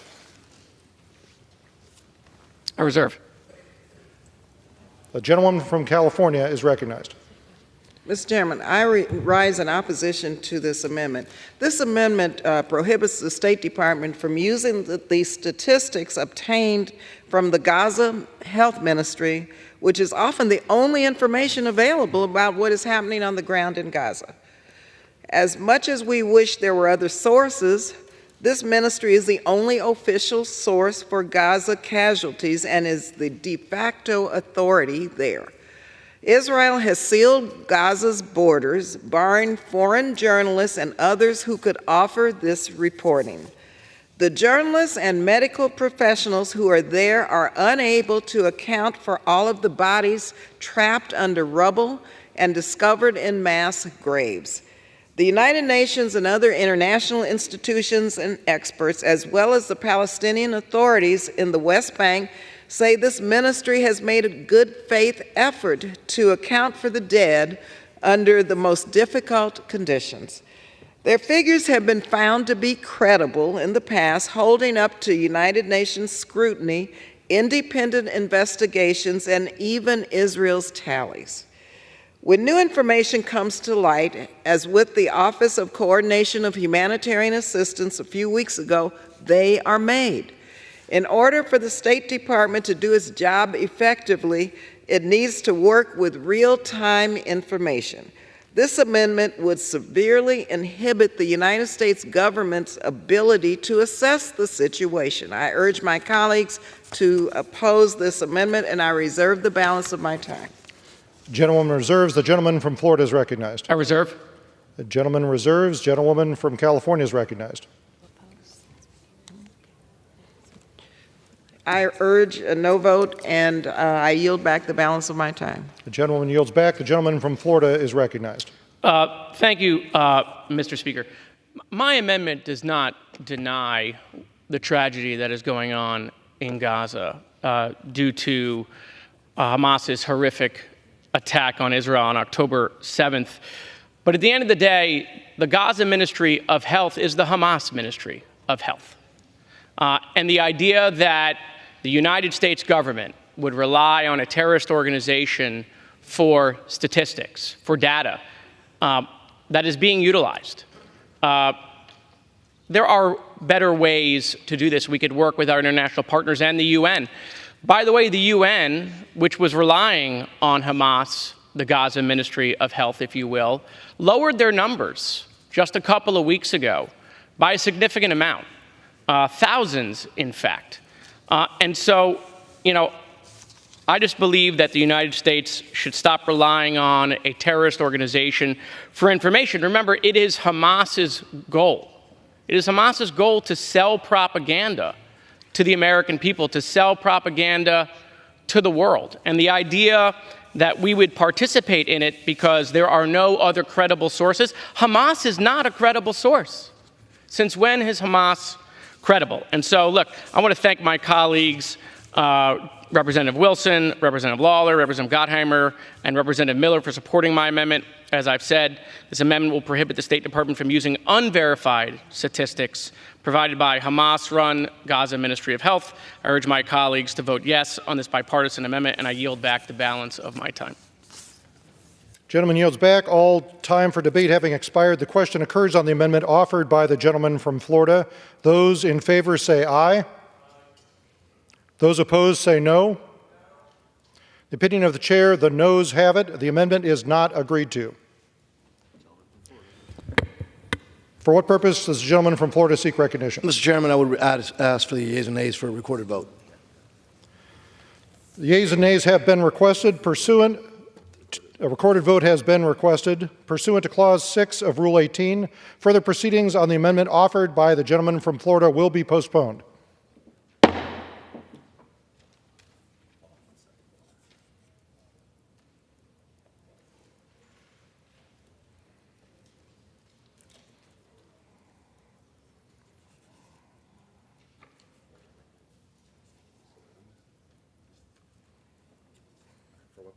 Now. Okay. For what purpose does the gentlewoman from California seek recognition? Mr. Chairman, I rise as the designee of the gentlewoman from Connecticut, Ms. DeLauro, and I move to strike the last word. Gentlewoman is recognized for 5 minutes.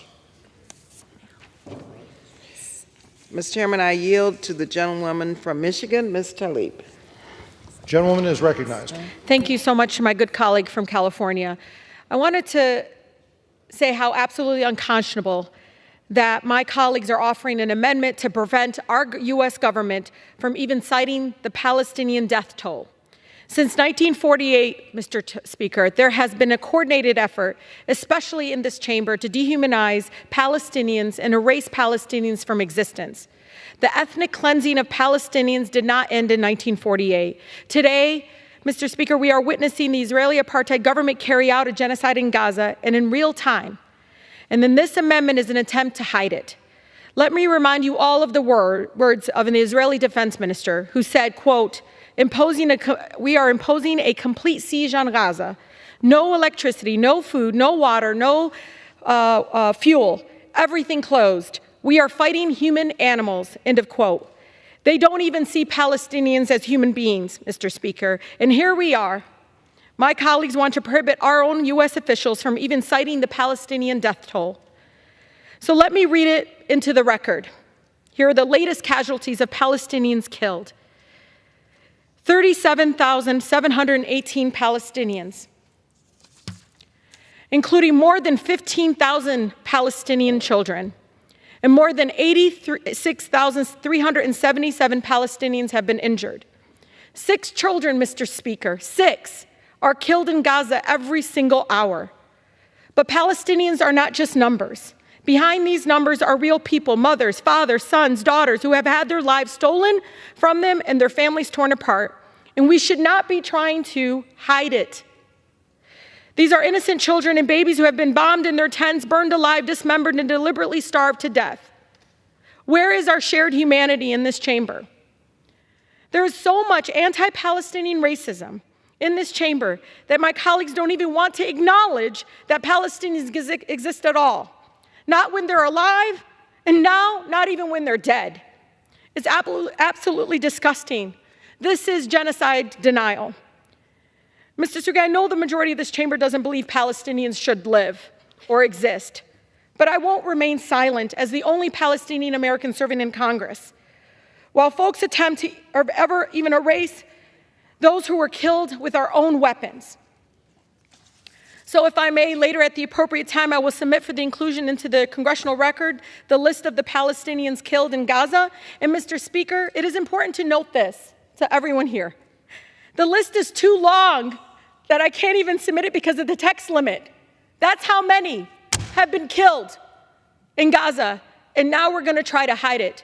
So I rise and asking all of us, please, don't erase them. They have a right to be acknowledged as being killed, and they're dead. What more do you want from the people of in Palestine? Thank you, and I yield. Gentleman yields. I yield back the balance of my time. The gentleman yields back. The chair understands that amendment number 47 will not be offered.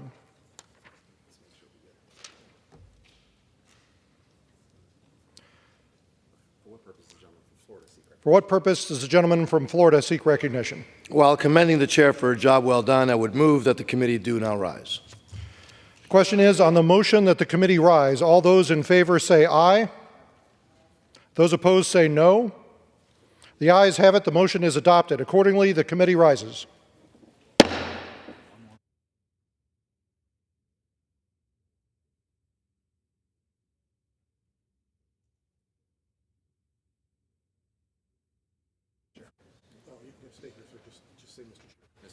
Mr. Chairman.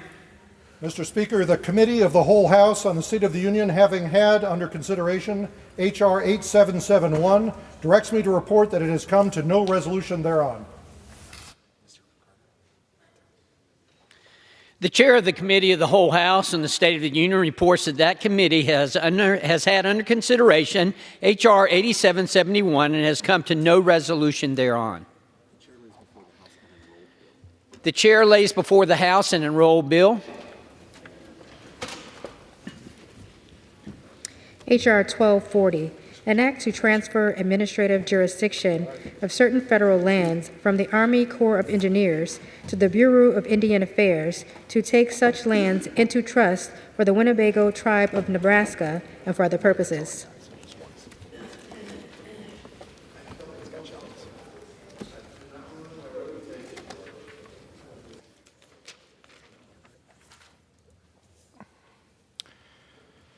The chair will now entertain requests for 1-minute speeches.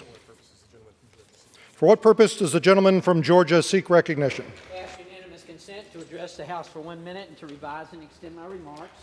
Without objection, the gentleman is recognized for 1 minute.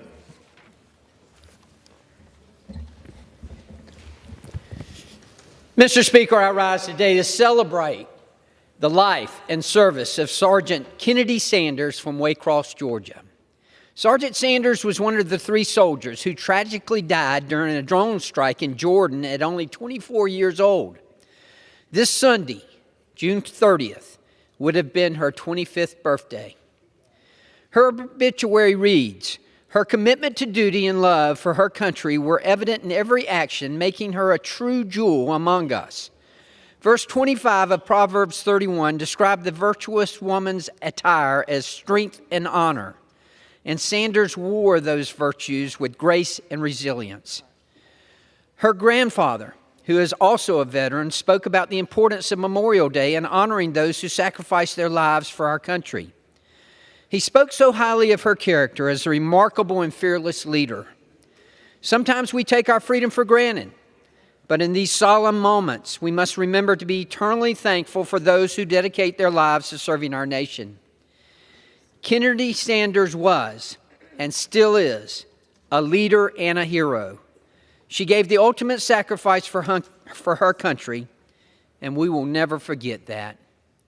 Thank you, Mr. Speaker, and I yield back. Gentleman yields back. For what purpose does the gentleman from North Carolina seek recognition? Thank you, Mr. Speaker. I ask for unanimous consent to address the House for 1 minute to revise and extend. Without objection, the gentleman from North Carolina is recognized for 1 minute. Mr. Speaker, we must prioritize border security.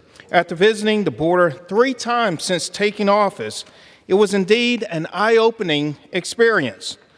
Border Patrol agents face severe staff shortages, often working long hours, poor from their families, and need better infrastructure. Border communities need more resources, and the increasing influx of fentanyl across the country poses a significant threat to public health. We must stop drug cartels. Our southern border is critical to our national security. I remain dedicated to taking a collaborative approach to address comprehensive immigration reform and securing the southern border. I'm willing to work closely with my colleagues from both sides of the aisle to bring about positive change for the people of eastern North Carolina and the entire nation. Thank you, Mr. Speaker. I yield back. Gentleman yields back.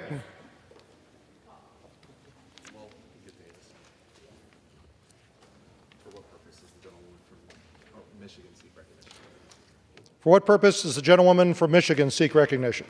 I move the House to adjourn. The question is on the motion to adjourn. Those in favor say aye. Those in favor say aye. Those opposed say no. The ayes have it. The motion is adopted. Accordingly, the House stands adjourned until 9 a.m. tomorrow.